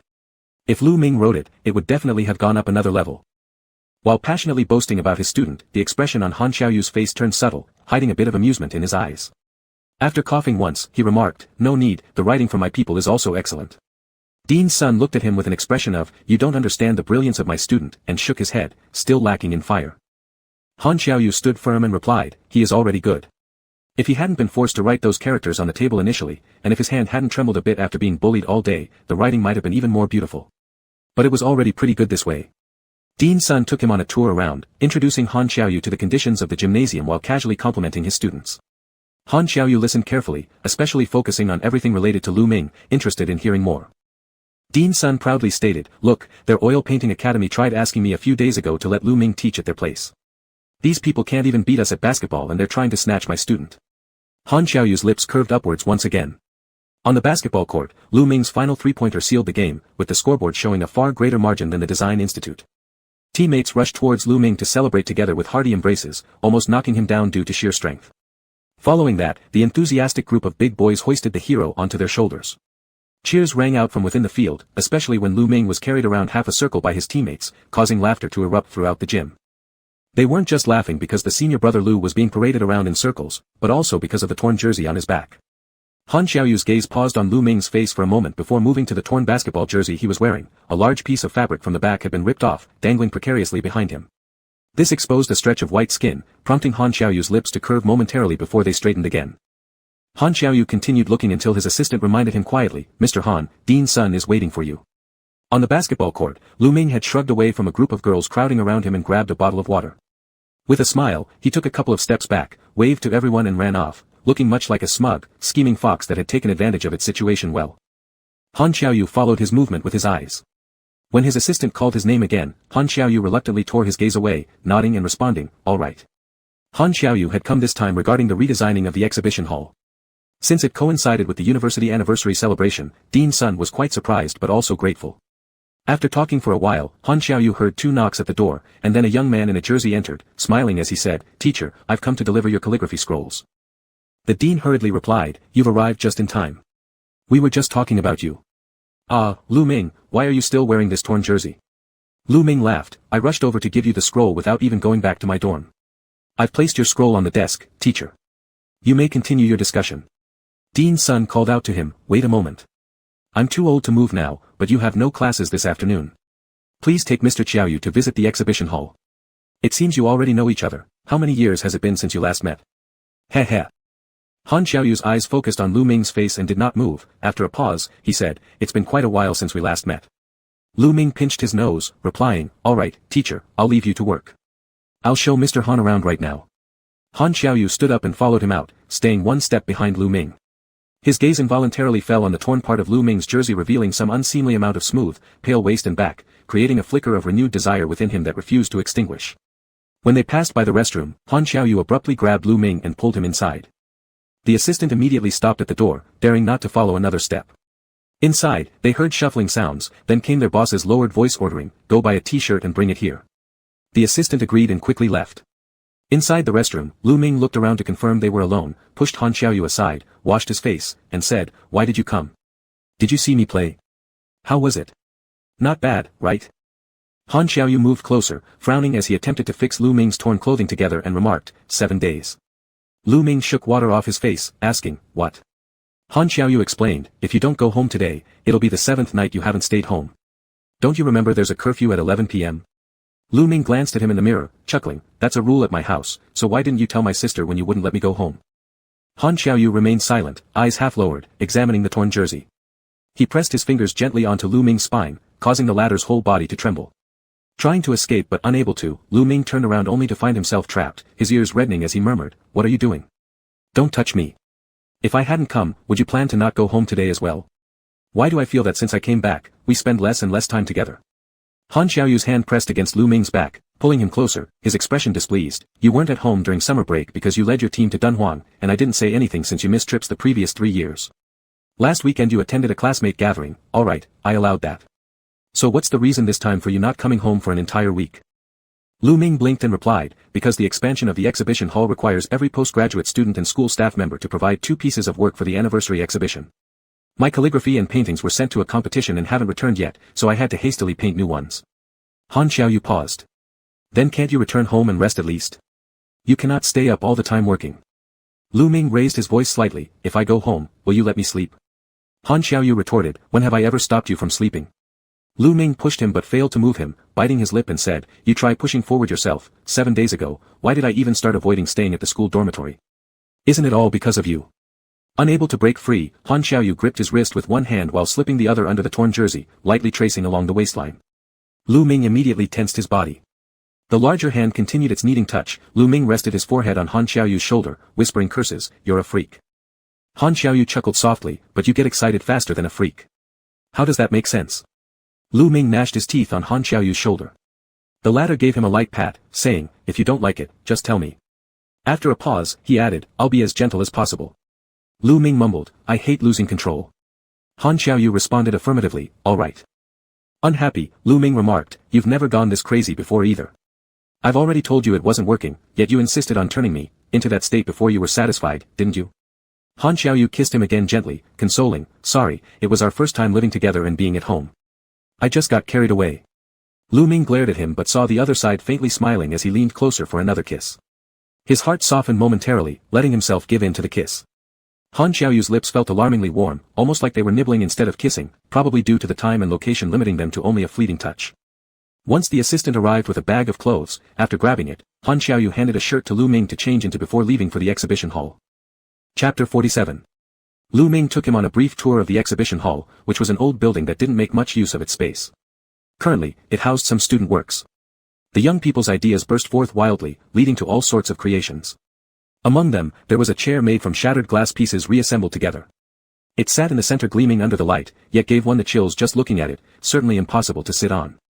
Additionally, there were several tin chairs hanging upside down from the roof, seemingly explaining some profound artistic philosophy.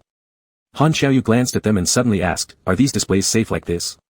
As they walked, Lu Ming replied, "Can't say for sure, isn't Mr. Han walking along the safest side?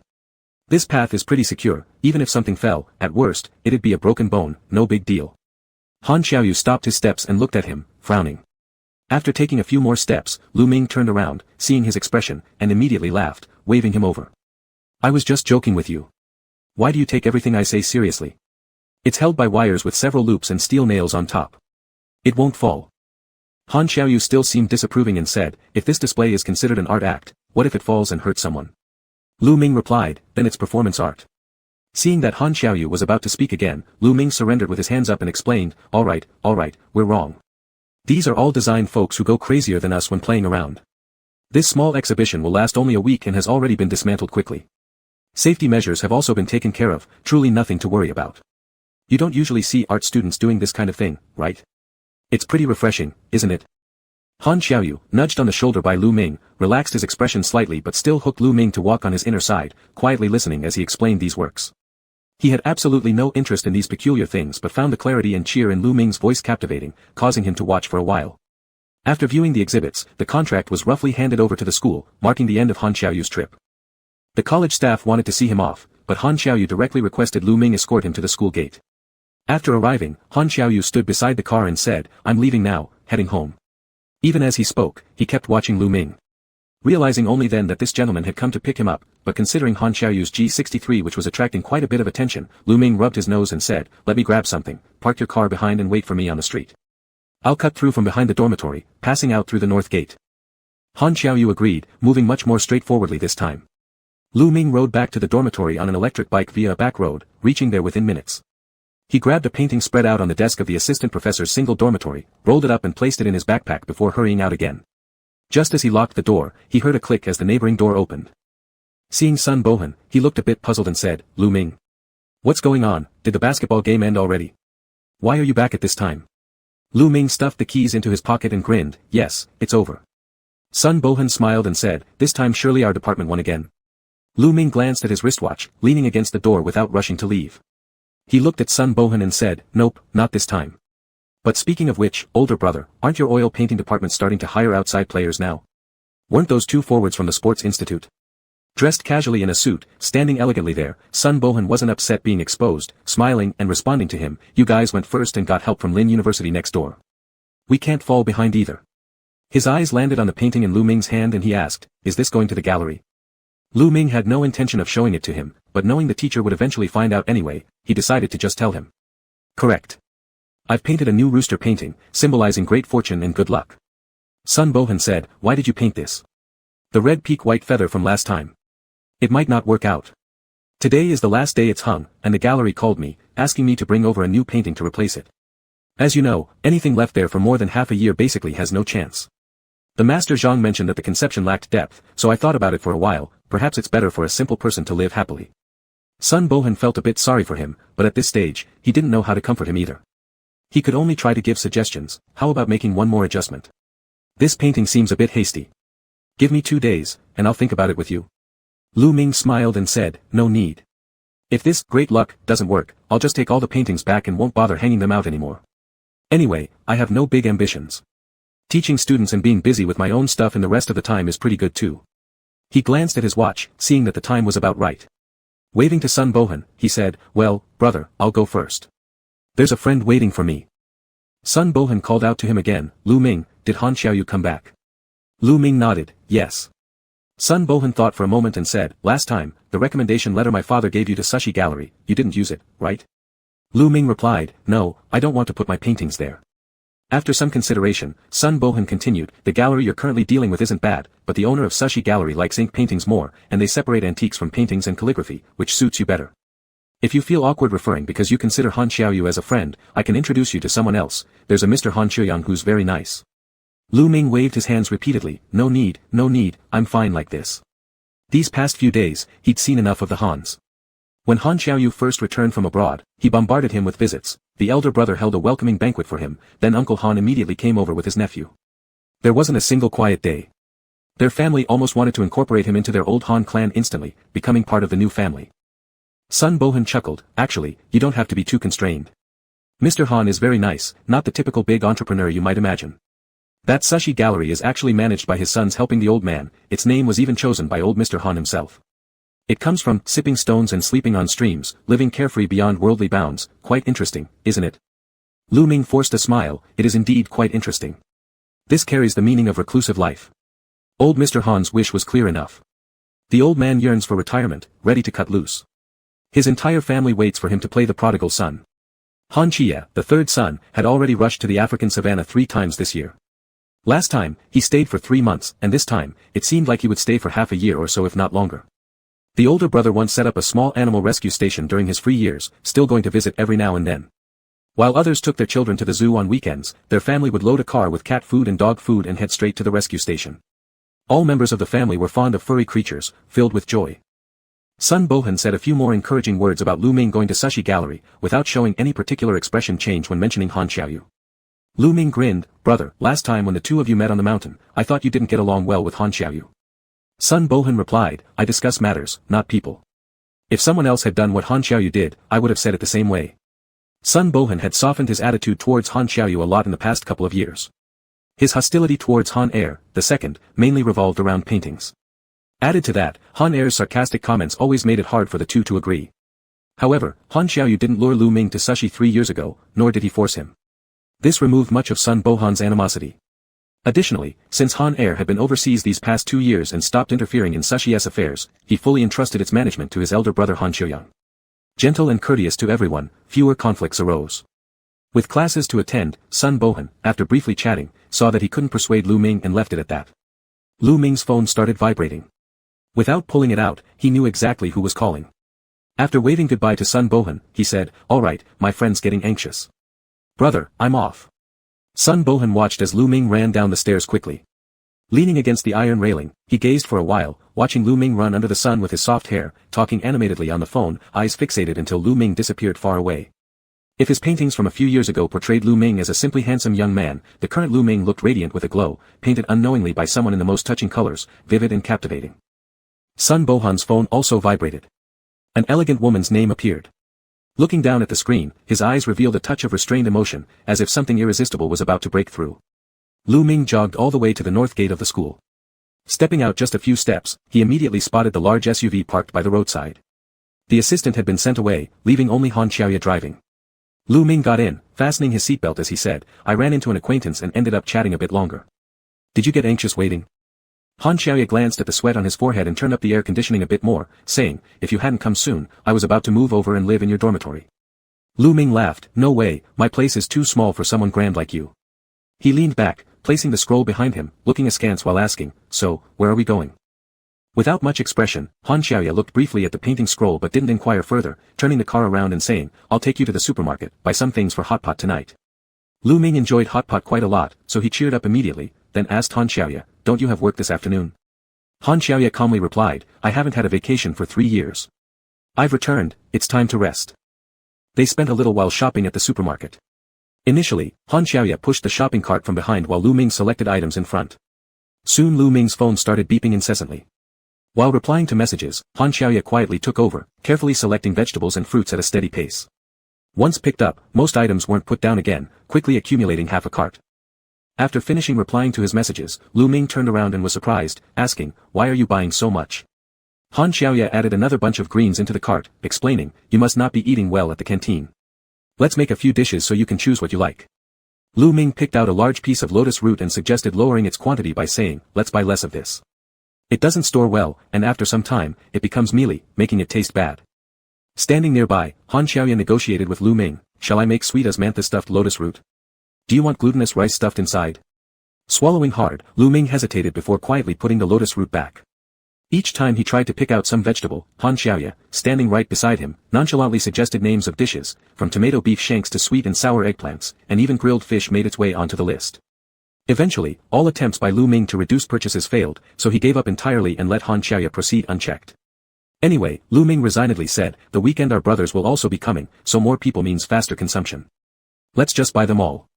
Han Xiaoyu smiled, All right. As they walked along, Han Xiaoyu casually asked, Who called you earlier? Oh, Lu Ming explained openly, showing him the phone screen, it was our forum's graphic designer. Next month marks 10 years since the founding of our forum, and everyone wants to celebrate. They've prepared a few plans to choose from. Previously, we would reward members with different colored diamonds depending on their levels, but some members have already reached the highest rank. So for this 10-year celebration, we thought of having a lottery game to draw mineral gems instead, around 20 kinds. Players would receive fragments of gems that they need to collect until they reach 20 pieces to redeem for new honor badges when the event concludes.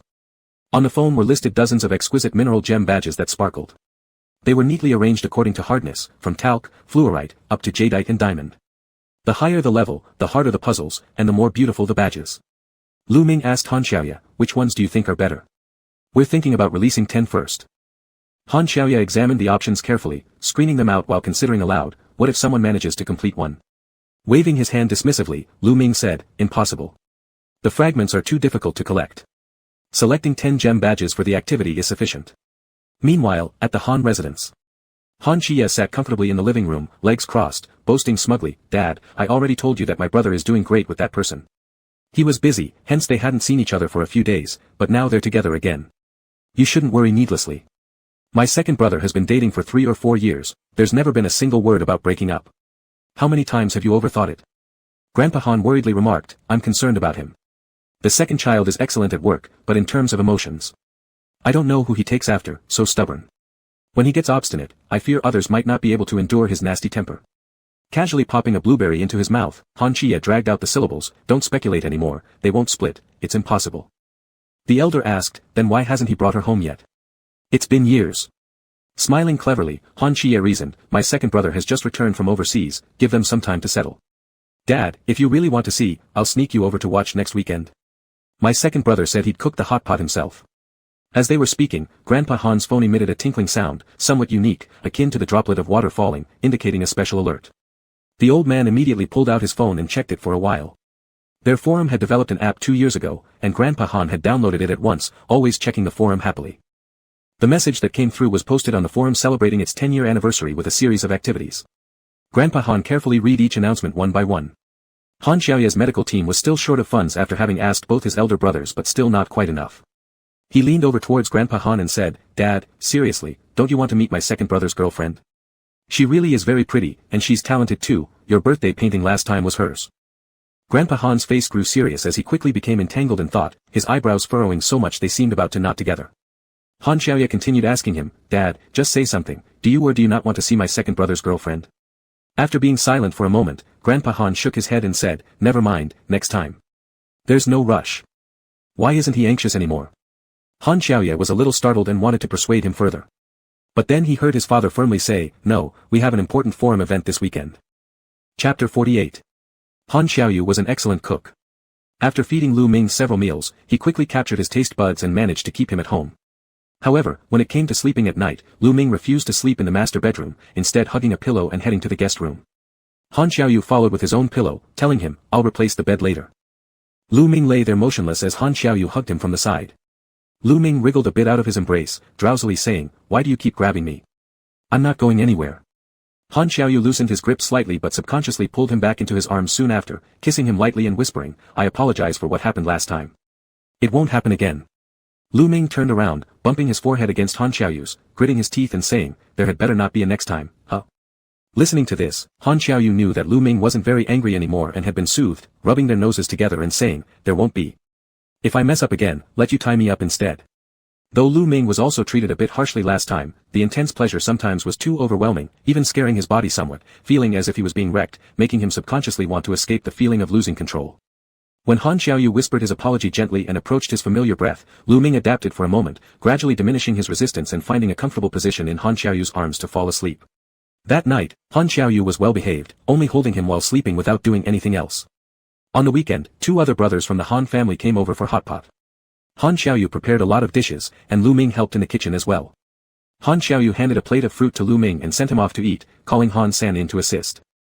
Han Xiaoyu said, he should start learning how to cook. Otherwise, how will he find a partner in the future? Han San rolled up his sleeves, raising an eyebrow and saying, Big brother too, I don't really agree with that. Today, I'll show you my knife skills. Give me that fish, and I'll slice it for you. With 2 tall men standing in the kitchen, it was practically full. Lu Ming took the fruit platter out to elder brother Han Xiaoya, who was entertaining a child in the living room. He was telling a story to little Han Zhuo, noticing Lu Ming coming in and smiling, saying, Lu Ming, come on over and sit for a rest. All the men in our house go into the kitchen. Lu Ming looked up at him. Han Xiaoya immediately adjusted his glasses perched on his nose and added hastily, of course, except for particularly close friends from different surnames. They aren't allowed in either, really. This is a rule passed down by our ancestors. Since Grandpa's generation, it has always been like this.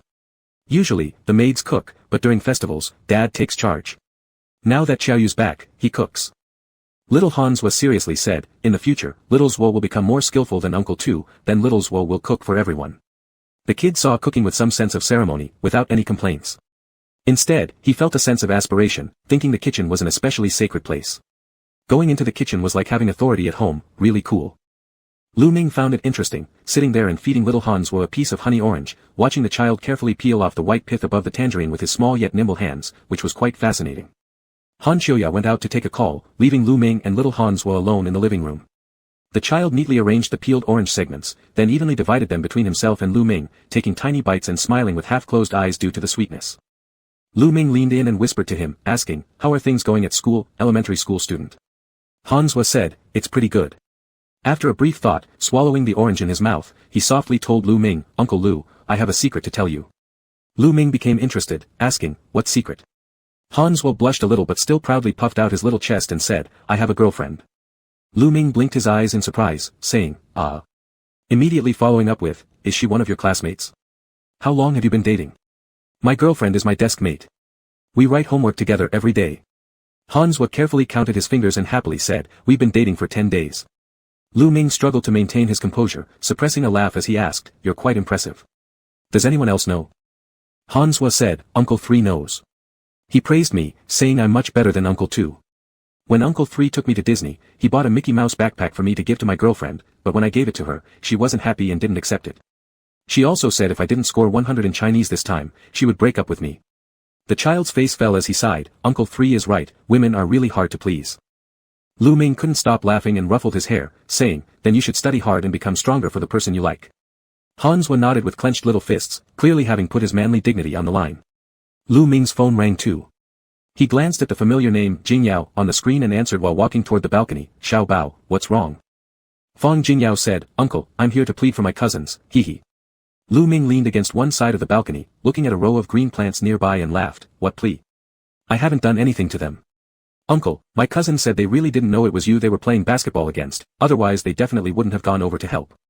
It's just that they happened to meet a few friends from the Oil Painting Institute who mentioned wanting someone from the Sports Institute to play a game for them. My cousins were free so they went."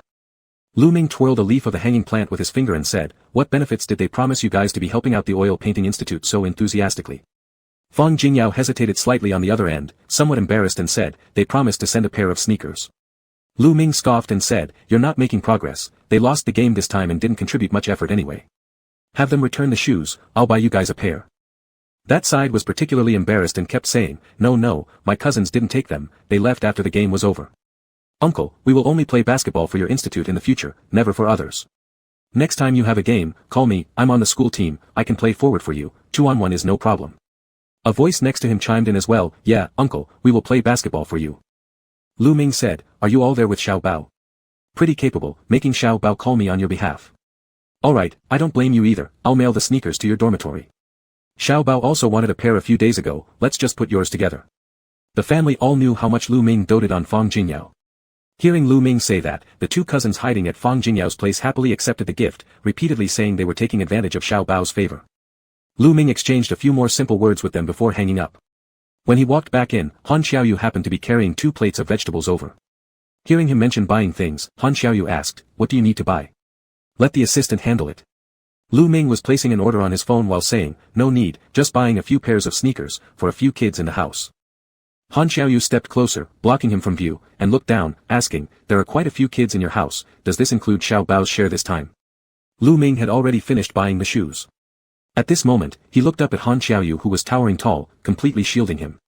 He unceremoniously reached out and patted the handsome face of Mr. Han, saying, "We'll see how you perform. Your performance hasn't been very good these past few days." Han Xiaoyu, whose performance wasn't up to par, nonetheless had excellent culinary skills. The hot pot broth was made of 4 different types of soup base, mushroom, tomato, beef bone, and spicy, each being incredibly fragrant. Paired with specially prepared dipping sauces, it greatly stimulated the appetite. Lu Ming especially liked the mushroom soup, but Han Xiaoyu only let him drink a small bowl before starting to serve him dishes, fearing he might not eat enough. Compared to the elder brother feeding the child next to him, Han Xiaoyu wasn't much different in manner. Sharing meals was the best way to enhance feelings. After eating for a while, elder brother suddenly looked at Lu Ming and proposed, "Lu Ming, do you have time lately?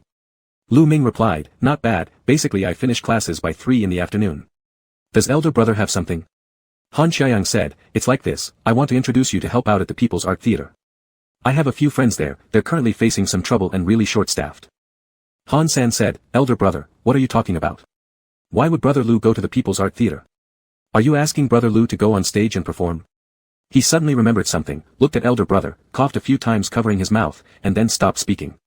Han Xiaoyang adjusted his glasses on the bridge of his nose and chuckled, it's backstage work. Lately, my friend has been constantly talking to me about staging a play, where they need some calligraphy and paintings for props, but they can't find suitable ones. Han Xiaoyu sat quietly without uttering a word, eating meat while lowering his head. Han Xiaoyang looked at Lu Ming with anticipation, waiting for his response. After thinking for a while, Lu Ming said, I might not have the whole day, but can I go and ask about the requirements, then bring it home to write? Han Xiaoyang said, of course, just an hour a day would be enough. Lu Ming nodded, then it's settled. Little Hanswo was munching on some corn when he suddenly said, Dad, Grandma is also. Han Xiaoyang fed his son a piece of pork rib and smiled, do you miss Grandma, Xiaozhuo? Don't worry, we'll see her when we go home tonight. Eat well and don't talk while eating or you'll swallow without chewing properly. Little Hanswo quietly ate his pork rib. He had a good memory and remembered where his grandma lived, clearly remembering that she should be at the People's Art Theater. When they were leaving, elder brother Han Xiaoyu didn't let Lu Ming follow, going to see off the elder brother himself. Leaning on the car door, he looked inside at the two brothers and asked, did Mom tell you to say this? Han San quickly clarified, no, second brother, I don't know anything. Han Xiaoyang countered, old too, have you really made up your mind to spend your life with him? Han Xiaoyu nodded, it's him. Han Xiaoyang chuckled, I think so too. You're too stubborn, once you set your mind on something, you run straight to the wall without turning back. After all these years of dating, I don't think you'll change your mind. What Mom just said, she asked me to help ask if you've really decided and won't change your mind. If so, bring him home sooner. If you can't, don't blame her for sneaking a look first. Han Xiaoyu said, we need to take things slowly. Lu Ming seems to think that dating and marriage are two different things. I still need to discuss meeting the family with him. Han Xiaoyang patted his shoulder, don't worry, Mom has it figured out. Han Xiaoyu thought for a moment, all right then. The elder brother worried he might still have some concerns, so he added, Mom was upset yesterday, arguing with Dad. They acted like kids again as they got older. Han Xiaoyu asked, what did they argue about? Still about Dad's cherished forum, Han Xiaoyang sighed, Mom wanted to talk with him about you and Lu Ming, but Dad was busy scrolling through the forum all night long, saying something about the forum's anniversary being important. They quarreled and almost ended up sleeping in separate rooms.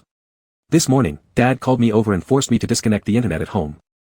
Han Xiaoyu laughed, did you really disconnect it? The elder brother laughed, how could I dare? We talked for half a day, then it turned out the old lady decided to target Lu Ming. She just wants to take a look, anyway she knows you won't listen to whatever she says. Han Xiaoyu didn't refute, tapping the car door lightly, drive carefully. Little Free, aren't you leaving next month? Spend more time at home this month, stay with our parents.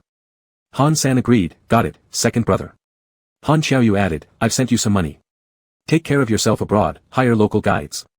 Next time if I find out you wandered into the grassland alone again, I will break your legs so you can't go anywhere. Han San saluted with 2 fingers to his forehead and laughed, thanks, second brother. Chapter 49. Han Xiaoyang acted quickly. Lu Ming had only agreed over the weekend, and by Monday, Han was already calling to ask if he could come over today. Lu Ming replied, I have fewer classes this afternoon. How about 4 in the afternoon?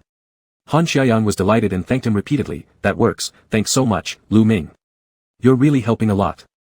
Han offered to send a driver to pick him up, but Lu Ming quickly declined, no need to trouble yourself, brother. I'll come over myself this afternoon. In the afternoon, after finishing his work, Lu Ming made his way to the People's Art Theater. When he arrived, he explained to the staff, who then led him to meet a teacher. The rehearsal was ongoing inside the theater. Lights were on stage while a few young actors rehearsed their positions with their scripts in hand. Standing nearby was a well-preserved middle-aged woman teacher, seemingly around 50 years old, instructing them how to proceed. The person who brought Lu Ming called her, Teacher Song. The woman heard it, handed over something she was holding, then came over smiling and said, this must be Lu Ming, right? My last name is Song Jingqiu. Lu Ming shook hands with her. Teacher Song was warm and welcoming, enthusiastically taking him to the props department. As they walked, she asked Lu Ming, young Lu, where are you originally from? Lu Ming answered, from Lu City. Teacher Song was pleased and said, oh, what a coincidence. I'm also from there. My father moved here with the whole family when I was young. I was born in Beijing, so that's why my name reflects that origin. My older brother's name is easier to remember because he was born in Tai'an, it's another place name. She continued chatting with Lu Ming until someone came over and called her, Teacher Song. The newcomer said, Teacher Song, there's an issue at the props department. One of the prop walls has been damaged. Song Jingqiu asked, which one? Surely not the cliff wall.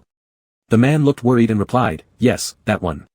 If it had been any of the other two large walls, we could have improvised some stage effects. But this one is crucial.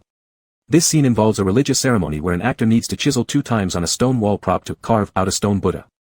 The initial plan was to paint a mural on a foam structure and use light to create an illusion. However, now the material issues have caused problems. When wet, the mural cracked open due to water damage. Lu Ming thought for a moment, asking, can I take a look? Song Jingqiu was surprised but still took him over. She initially didn't expect much difficulty from the young man, just borrowing this opportunity for a little casual conversation as he wrote a few things. When they arrived, the mural's Buddha figure had a broken piece, clearly a result of poor materials and water exposure, which caused a crack down the center. Song Jingqiu briefly explained the situation and added, we want to carve out this Buddha figure. We designed that fake mountain wall with a protruding part to make it more three-dimensional, giving it a real appearance when lit. Lu Ming carefully listened and quietly asked her about dimensions and style, replying, how urgent is this? By when do you need it? Song Jingqiu calculated, saying, there's a performance scheduled at the end of this month, running until the 8th of next month, a total of 9 performances. Lu Ming smiled, alright, I'll create a small statue for you. If you don't often use it and it's just for show, it should work fine. Song Jingqiu was surprised, you can do that? Lu Ming nodded, I know a bit about it. Let me grab some wire and mud. Since it will only be used a few times, it doesn't matter too much if the statue isn't completely dry. Once the outer layer dries, I'll apply multiple layers of paint to cover the clay underneath. Song Jingqiu was elated, just hearing Lu Ming's words suggested that it would far exceed their previous plans. She immediately sent someone to accompany him to prepare materials. They bought some thick wires and mud locally. Lu Ming then consulted with the props manager on specific details, listening intently and rolling up his sleeves to get to work. Since time was limited, Lu Ming didn't follow formal sculpture methods, instead creating a temporary version that could be used for a few days. He made a frame with wire and began building the clay shape, quickly producing a rough form, leaving it to air dry before retrieving paper and pens to sketch and discuss further with the props manager. Lu Ming came ready to help, showing no competitiveness and maintaining a humble demeanor. He attentively listened to the suggestions from teachers at the theater, and soon everyone was calling him Little Lu. Lu Ming planned to make a half sculpture, fixing the other side with wires inside the mountain wall, which would speed up the drying process. He then found some plaster to create a layered shell, so that when the actors directly chiseled it on stage, the resulting fragments would look more realistic, as if it had been truly carved. Everyone was overjoyed because in a play, atmosphere is key, especially since the stage is close to the audience. This type of prop was perfect for such situations. However, someone pointed out, unfortunately, this plaster layer is one-time use. It's very realistic, but what happens when it gets damaged? How do we continue with the next scene? Lu Ming replied, we don't need to touch the inner Buddha statue, I will make multiple outer shells, which can be attached when needed. How many will we need? The delighted response came, 9 performances. Could you make 9 shells for us, Little Lu? Lu Ming said, let's prepare 12, and let the actors practice their techniques with the remaining 3. The props teacher patted him on the shoulder, laughing heartily, wishing he could join the team permanently. Lu Ming never shied away from getting his hands dirty. He mixed the paint with his hands and directly applied it, not caring how it got done. Somehow, his deft fingers transformed the foam scenery into layers of colors, making it appear like a weathered stone wall. By the time Lu Ming finished creating this set of props, he had become well acquainted with everyone at the theater. Song Jingqiu, in particular, treated him exceptionally well. She often visited him during those days, looking him up and down approvingly, liking everything she saw. Sometimes she sent someone to bring him water, or told him to take a break after climbing down from the ladder. She especially liked him. Someone joked, Teacher Song, are you trying to recruit Little Lu as an actor? Song Jingqiu said, no, I just think this young man is truly remarkable. Seeing that the rehearsals were almost done, she put down her script and said, keep practicing, I'm going to check on Little Lu. Song Jingqiu walked over and saw Lu Ming carefully starting to depict the details on the plaster shells. The 12 of them were neatly arranged, already painted halfway through. On top of them, he had mixed shredded tissue paper and applied thick layers of paint, making them look exactly like real mountain walls. Once glued on, they looked quite convincing. After observing for a while, she approached and handed him a bottle of water, saying, are you tired, Little Lu? Come, have some water and rest. Lu Ming stopped his work and smiled, thank you, Teacher Song, I still have another bottle left. Song Jingqiu said, why are you being so formal? You don't need to call me teacher, just calling me auntie would suffice. Lu Ming called her once, much to Ms. Song's delight. She walked over and inspected the mural, asking him, I heard you're from the National Painting Academy. Did you also study sculpture?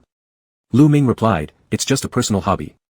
When our president's son used to research murals and stone carvings, I took the opportunity to audit a few classes in other departments. At the sculpture department, academician Li taught me personally under my president's recommendation. Song Jingqiu laughed at his joke. Looking down, she noticed a red mark on Lu Ming's wrist and asked, "What's this? Are you hurt?" Lu Ming hurriedly replied, "No, I couldn't find a palette earlier and accidentally mixed some color, getting it on my hand." He avoided letting Ms. Song touch him and added with a smile, "You better stay clear, auntie, I'm covered in dirt and lime powder." Song Jingqiu lightly patted him a couple of times, chuckling and saying, "This is nothing. Back when I first joined the theater, I was dirtier every day than you are now." Lu Ming looked at her dignified attire and demeanor, imagining her as a seasoned dancer, finding it hard to picture otherwise. Song Jingqiu said, "Don't believe me, right?" Lu Ming admitted honestly, "It's a bit hard to imagine. I was originally from the arts troupe, performing plays too," Song Jingqiu explained smiling. "Once, the costume wasn't sturdy enough, and I was about to perform while pregnant with my third child. After taking just a few steps on stage, the buttons on my pants came undone. That was unacceptable. With the closest audience only 5 meters away, there was no way I could expose myself publicly, so I knelt beside the old director who was playing my father and wouldn't let go of his leg. The poor director was confused. In the play where the marriage was forced, I was supposed to cry and run off stage. Why was I clinging to his leg?" Lu Ming found it amusing and asked, "And then?" Song Jingqiu laughed. Then our veteran director, being an experienced actor, quickly improvised. He said, "Whatever you say today, you're coming home with me," and thus dragged me step by step off stage.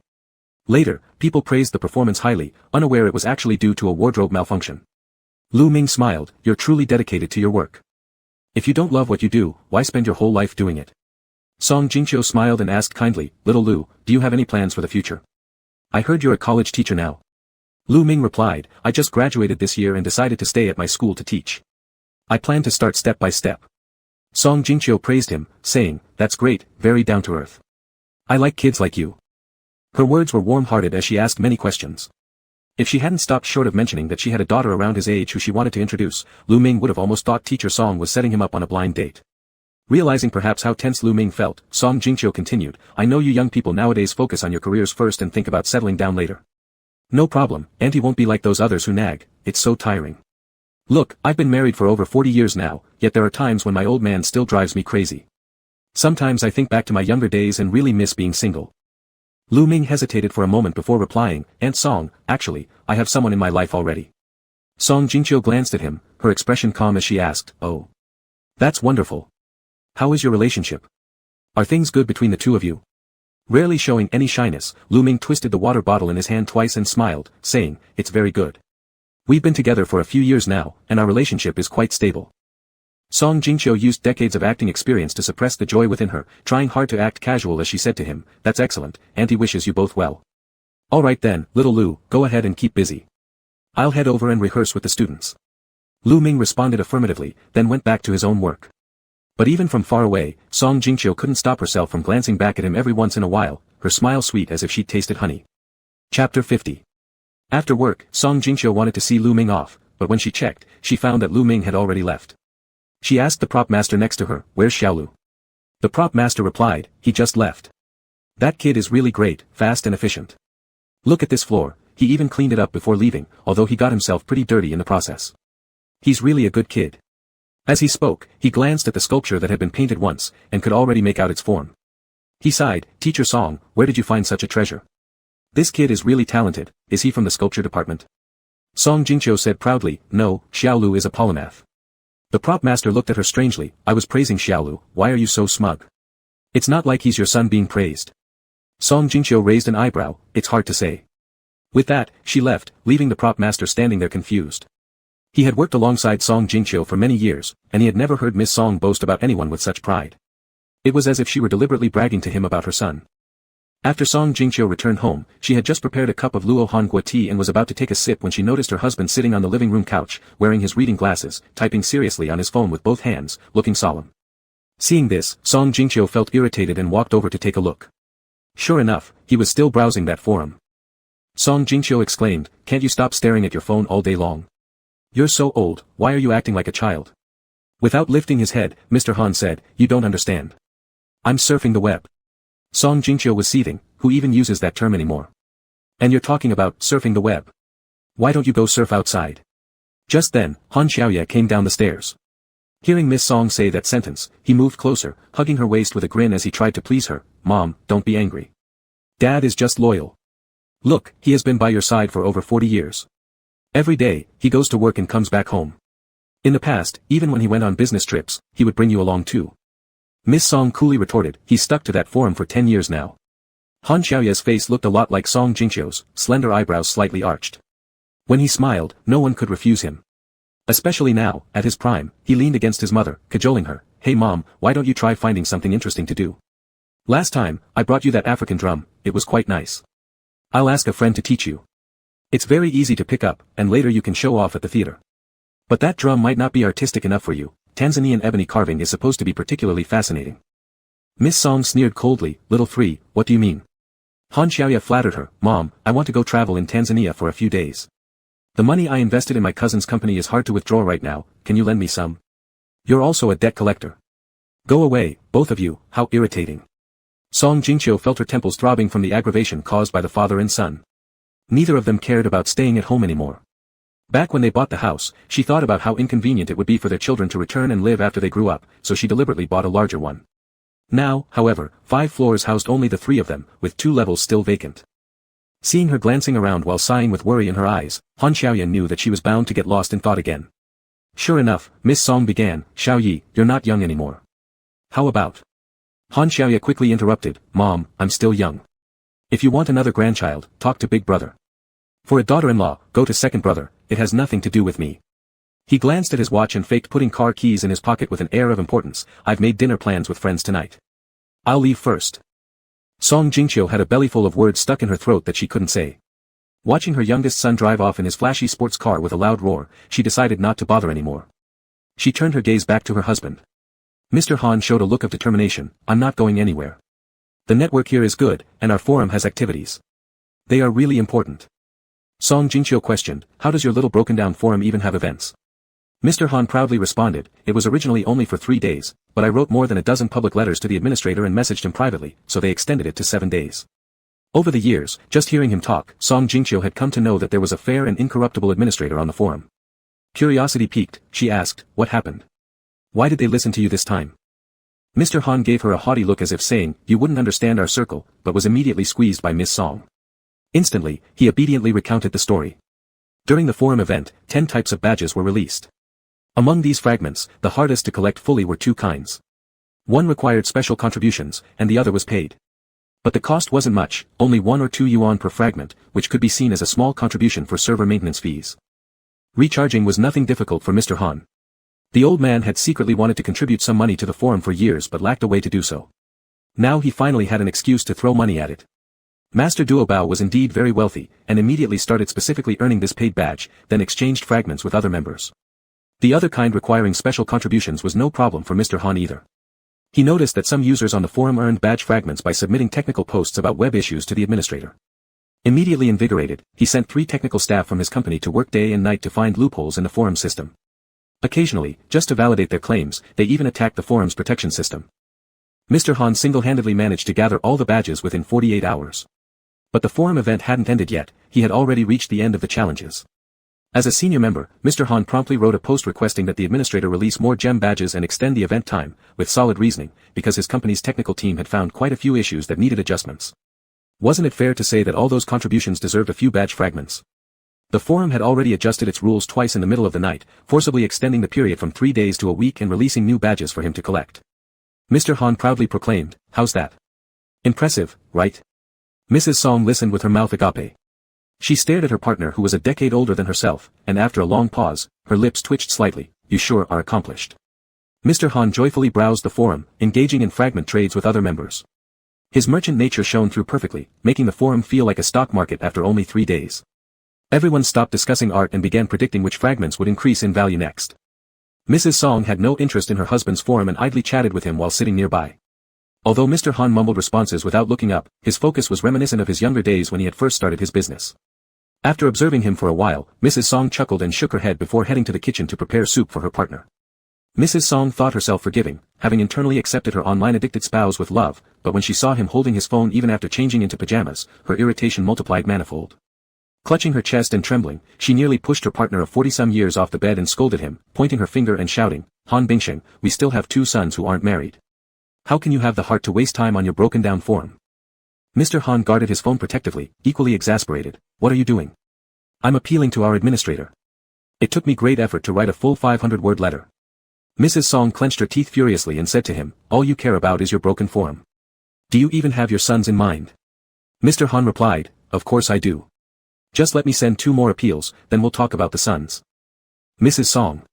Lu Ming went straight to the Rennie Theater after classes during the day, and rarely had any time together with Han Xiaoyu at night. They had just lain down to sleep when Lu Ming's phone wouldn't stop ringing. Half of Lu Ming's pajamas buttons had been undone by Han Xiaoyu. Turning over to grab the phone, Lu Ming opened it to see multiple complaint letters on the forum. All of them were sent by Master Duobao, and unusually today, instead of complaining about security issues, he submitted a sincere letter expressing his grievances. In earnest language, Master Duobao swore he hadn't cheated, he had only recharged some funds, and requested to continue purchasing remaining badge fragments. He also asked that the remaining badges be further released. Lu Ming was utterly perplexed. Just then, another managing friend from the forum called him hesitantly and said, Little Lu, things seem a bit complicated. I've temporarily paused Duobao's account transactions. Lu Ming asked, what happened? The other side responded, do you know how much money Duobao has recharged in the last few days? Up until now, he has spent 250,000 RMB. Lu Ming. 250,000 renminbi. It's terrifying. How old is he? Like an elder acting childish, if he got confused and overcharged, it all has to be refunded. I noticed he recharged 20,000 renminbi tonight, so I stopped him immediately. I just checked his contact info on the back end, shall we call his family? This isn't a small sum of money. Lu Ming reviewed Master Duobao's registration details. The old man had filled everything out diligently and meticulously, providing exceptionally complete information. Lu Ming spoke into the phone, sure, send him a message to ask for confirmation. He's still online, so you can reach him. Alright, good. The other side agreed immediately and rushed off to inquire.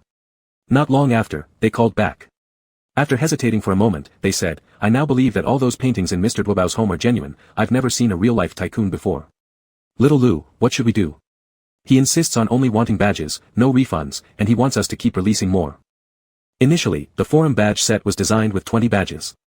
Lu Ming consulted with Han Xiaoyu to pick 10 among them, leaving some placeholders for later releases, as completing one would unlock the next badge in the sequence. Lu Ming hadn't anticipated anyone actually collecting them all, so he planned to release the remaining badges gradually during holidays, 1 or 2 at a time, for a year of activities. But then came Master Duobao, with his unlimited resources.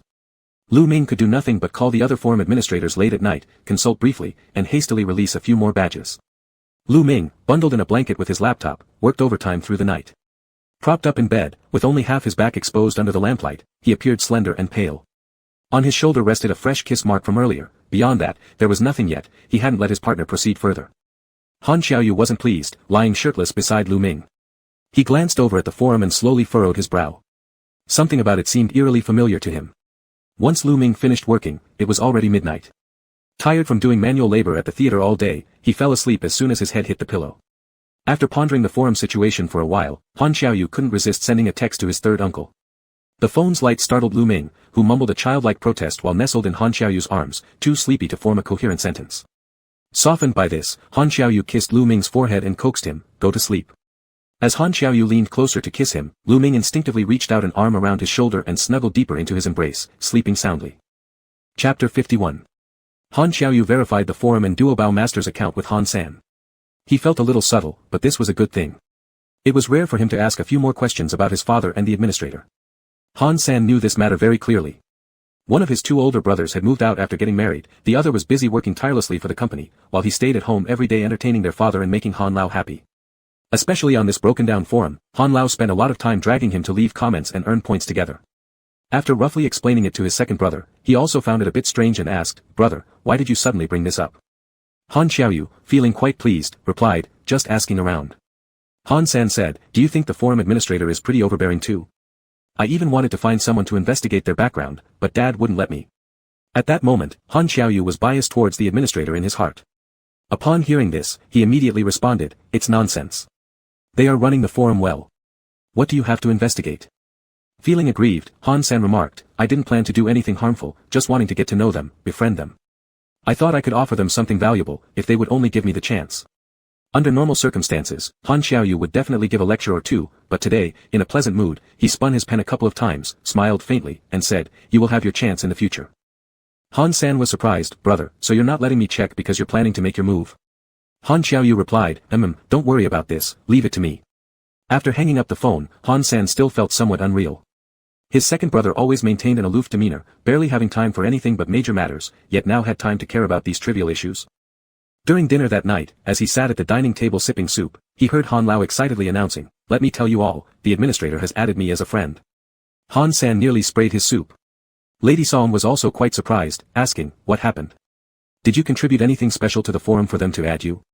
With a glowing face, Han Lao waved his hand, saying, "Of course. It must be my sincerity that touched them. During this period, I wrote countless letters, proposed numerous opinions, each one being significant. I even prepared a summary. But the administrator told me not to send it late at night. He suggested waiting till Monday morning, as he would read it seriously."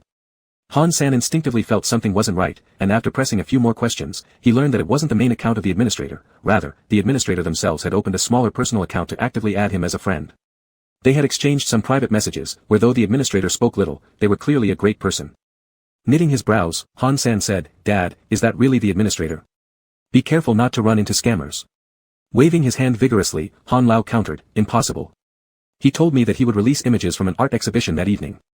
And within 10 minutes, he did. Then he even asked whose work I liked, deliberately placing that person's artwork first. You just don't understand how wonderful our administrator truly is." Opening his mouth then closing it again, Han San remained silent. Lady Song asked, "What if it's coincidental? Why not double-check? Don't get mad at me, I'm just saying. I'm not stopping your interaction, right?" She drank a spoonful of soup, watching her partner grow red-faced from anger, unable to articulate his thoughts, and said calmly, "What old Three said makes a lot of sense. Why not publicly inquire if it's the real person?" Han Lao retorted, "The administrator said to keep it low-key, so no one else finds out. Otherwise, how would he be able to manage properly later?"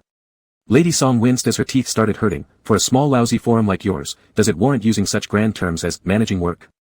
Cheerfully, Han Lao replied, "Absolutely. The matters concerning our circle, you simply wouldn't understand." Song Jingxiu. Han San fell silent and remembered his elder brother's call that morning. Internally, he admired him greatly. This was definitely due to his second brother's effort. The problem that he and his father couldn't solve in 10 years was resolved by the second brother within a day. Meanwhile, in another place, in Han Xiaoyu's office. Han Xiaoyu was a bit occupied working overtime today. Since Lu Ming also happened to have no classes, after finishing work at the Rennie Theater, he conveniently brought a meal to Han Xiaoyu. There's a restaurant near the theater with quite tasty dishes. Last time when Lu Ming followed the theater teachers to try it, he found it very good. This time, he took some along for Han Xiaoyu on the way. Initially, he planned to drop it off and leave, but Han Xiaoyu held him back, asking his assistant to bring over a laptop so Lu Ming could play nearby while keeping him company during his work. Lu Ming thought that after going back, he would only be dealing with the forum stuff. Since he could get online and surf the web anywhere, it didn't matter where, and in a while, he could take Han Xiaoyu's car to go home, so he decided to stay. Han Xiaoyu was exceptionally interested in his forum today. While Lu Ming was uploading photos of the art exhibition, Han Xiaoyu gave him quite a few suggestions, which Lu Ming found endearing since Han Xiaoyu seemed to make such efforts just to communicate with him. Smiling, Lu Ming uploaded them in the order that Han Xiaoyu requested. Silently, Han Xiaoyu switched his phone to silent mode and sent a few concise messages using his registered minor account to Duobao Master. Duobao Master responded almost instantly, showering him with praises and thanking him repeatedly. Han Xiaoyu had never been praised like this by his own father since childhood, leaving him momentarily at a loss on how to continue, slowly calming down, and only replying casually with a Despite Han Xiaoyu's aloof manner, Han Lao did not feel anything unusual. Instead, he believed their administrator to be genuine and very manly. To prevent Han Lao from recognizing his voice, Han Xiaoyu intentionally spoke concisely and briefly, letting out just a few words here and there. It was as if Han Lao were a little fan, responding seriously yet enthusiastically. After their brief exchange, Han Xiaoyu started talking about education for children at home, messaging, "My family is the same, there are 3 of us siblings. I suggest not indulging them in excessive love and attention, especially for the youngest child. Rather than giving too much indulgence, more care, love, and practice should be given." Han Xiaoyu partly said this because he sincerely loved his younger brother. Although he got along well with his elder brother, Han San was 8 years younger than him, always running behind him and his elder brother trying to keep up. However, due to the age gap, no matter how hard Han San tried, he was inevitably seen as less capable compared to his 2 brothers. Later, during high school, Han San gradually retracted his ambition and stopped competing with him, behaving more like a carefree young master. But Han Xiaoyu knew that Han San's abilities were far from lacking. The other half was Han Xiaoyu's personal intention, encouraging Han Lao to train the third son more so that once this younger brother took over the business, he could relax, and even retiring a year earlier would be great. Han Lao also thought so. These past 2 years, Han Lao began preparing to gradually shift responsibilities to Han Er, the second son, sending him abroad for training specifically as part of this preparation. The eldest son, Han Xiaoyang, preferred immersing himself in technical research and wasn't someone who liked to argue. If he had to choose, he felt both his second son and youngest son were pretty good options, but deep down, he favored Han Xiaoyu. Through the internet, Han Lao and their administrator shared ideas without reservation, opening their hearts for a bit. After a long while, their administrator's secondary account replied, "My mother has always told me about sharing." Han Lao didn't understand. What? Administrator's minor account, I think we shouldn't pass everything on to my second brother. Han Lao fell into deep contemplation. Han Xiaoyu replied a few sentences, still wanting to say something else, but then noticed Lu Ming stretching lazily and immediately turned off the mobile page unnoticed. Lu Ming yawned and said, "I've finished already." "When will you finish your overtime work?" Han Xiaoyu replied, "Soon." "Are you tired? Do you want to rest inside?" Lu Ming shook his head and walked over to stand behind him, hugging him from behind and saying, "How come there are still so many documents? When I came in, I saw quite a lot." Han Xiaoyu turned around, bringing him into his arms, letting him sit on his lap, and kissed him gently before saying, "There's a lot of work recently, but once this phase is done, I'll take you out to play." "Where do you want to go?" Lu Ming replied, "Let's decide later. I still have some things left at the theater. Oh right, Teacher Song gave me several tickets and asked me to bring friends to the premiere." He looked up at Han Xiaoyu, "Do you have time? Can we watch it together?" Han Xiaoyu nodded and said, "Sure, when?" Lu Ming answered, "The 29th of this month." Han Xiaoyu wrote the date down, noting it on the most conspicuous part of his schedule. Looking at his tightly packed itinerary, Lu Ming felt a bit awkward and said, "If you're really busy, just forget it. Actually, I haven't seen many plays myself. I'm just worried about the props going wrong, so I'd like to check out what I can help with." Han Xiaoyu pinched his earlobe gently and smiled, "You're truly considerate." Lu Ming slapped him away, saying, "It's for Teacher Song, not for you." Han Xiaoyu said, "Yeah, running between places these past days must have worn you out, right?" He adjusted Lu Ming's clothes casually, flicking off the white plaster spots, something he did automatically, and Lu Ming didn't hesitate either, deliberately rubbing against him twice and laughing, "That's true, I've been covered in sculpting dirt, come let me share a bit with you. Hey Han Xiaoyu, don't dodge." Han Xiaoyu took a deep breath and said, "Don't move." Lu Ming didn't react in time. By the time he was pressed against a hard object near Han Xiaoyu's lower abdomen, he stiffened as if electrocuted. His face flushed hotly, and he squirmed out of Han Xiaoyu's embrace, jumping down and muttering beside him, "You. How could you do that? You can do anything but not this." Han Xiaoyu sat calmly there, raising an eyebrow, "It's not my fault, you were the one who started it." Lu Ming's cheeks turned red as he protested, "Anyway, I'm leaving. I'll wait for you at home." He tried to leave, but when he reached the door, he found the office door wouldn't open. He turned around glaring at Han Xiaoyu. Mr. Han kept his eyes on the documents with increasing speed, saying coolly, "Give me 20 minutes. I'll finish up the files, then we can go home together." That day, Mr. Han made his partner work 2 extra hours. The partner was so exhausted that he couldn't even move his fingers anymore. Han Zong held him as they went downstairs, and he slept all the way back home in the car. Chapter 52. At the end of the month, Lu Ming and Han Xiaoyu went to the People's Art Theater to watch a play together. Lu Ming was worried about potential issues with the props before they were brought on stage, so he went over earlier in the afternoon. Naturally, Han Xiaoyu accompanied him. Lu Ming took off his coat, rolled up his sleeves slightly, and quickly blended in with everyone else, both on and off the stage. He could help anyone and always had a few words for everyone. It was clear that he had great rapport with the group. Han Xiaoyu, tall and well-dressed, looked like a gentleman waiting to be seated. Standing beside them, his presence seemed somewhat out of place. After watching for a while, he saw Ms. Song Jingqiu from afar, nodded slightly to acknowledge her, then turned and went to another small rehearsal room to wait. Ms. Song, known for her outstanding acting, walked by her son as if she hadn't seen him. Lu Ming helped check all the props again on stage. A folding fan had a broken corner, so he used paper to fix it temporarily. His movements were steady, and his work methodical. The young actor playing the monk really shaved his head bald. At this moment, he weighed the sharp chisel in his hand, pretending to strike forcefully. The veins stood out on his neck, but the force of his blow was controlled. After several tries, he nodded toward Song Jingqiu and said, "Ms. Song, I think it's good enough now. I feel my best today." Song Jingqiu advised, "Don't think too much once you're on stage. You've practiced well these past days, just perform naturally. Once on stage, the show is everything, whatever happens, don't stop or hesitate. Learn to handle situations flexibly. Since you are the lead this time, you need to project that authority, understand?" The monk nodded, his eyes showing vitality, and clasped his hands together saying, "Understood, teacher." Lu Ming added nearby, "Don't worry about damaging the Buddha statue inside. It's sturdy. Even if you hit hard, there will only be minor cracks. I can repair it afterward." The monk bowed respectfully and replied cheerfully, "Thank you, Mr. Lu." Lu Ming laughed at his joke. The people in the theater were all passionate actors, slipping into their roles once dressed. Lu Ming returned the monk's bow, accidentally getting some glue on his fingertips when his fingers touched his forehead. Song Jingqiu noticed and reached out to tidy him, smiling as she remarked, young Lu learns fast. If it weren't for your other work, I'd keep you here in our theater permanently. Lu Ming smiled back and responded, whenever you need me, just give me a call, and I'll come without fail. Song Jingqiu said, that's what you said, right? I'm taking it seriously. Lu Ming smiled and nodded, yes, I said it. Everything was ready. Half an hour before the start, spectators began to arrive. Lu Ming picked up his jacket and went out to find Han Xiaoyu. The theater wasn't very large, so they had ample time to look around. In a small rehearsal hall, Lu Ming spotted Han Xiaoyu. Inside, a group of relatively inexperienced young actors were rehearsing. It appeared to be a foreign play. They weren't in costumes and still wore casual clothes, not yet made up, but each actor was extremely focused. Han Xiaoyu sat in the second-to-last row, watching intently. A male actor moved across the stage under the spotlight, expressing a restrained yet pained tone as he recited his lines softly yet clearly. Some believe love is sex, is marriage, is a kiss at 6 in the morning, is having kids. Perhaps that's true, Miss Lester. But do you know what I think? I think love is wanting to touch and yet pulling your hand back. Han Xiaoyu watched quietly, seemingly unaware that Lu Ming had sat next to him. After a while, Lu Ming asked softly, what's the name of this play? Han Xiaoyu watched the stage for a bit before responding, I don't know the name either, but those lines struck me. He glanced at Lu Ming, then carefully adjusted his hair, restraining himself immediately after, let's go. The main performance is about to begin, and we should return to our seats. They quietly left, careful not to disturb the practicing young actors. Just before exiting, Lu Ming turned back momentarily, feeling something profound. On the door, there was a label for the play, J.D. Salinger's A Broken Story of Hearts. Looking again, he could see the male and female actors pass each other on the stage, standing back to back, radiating a sense of solitude.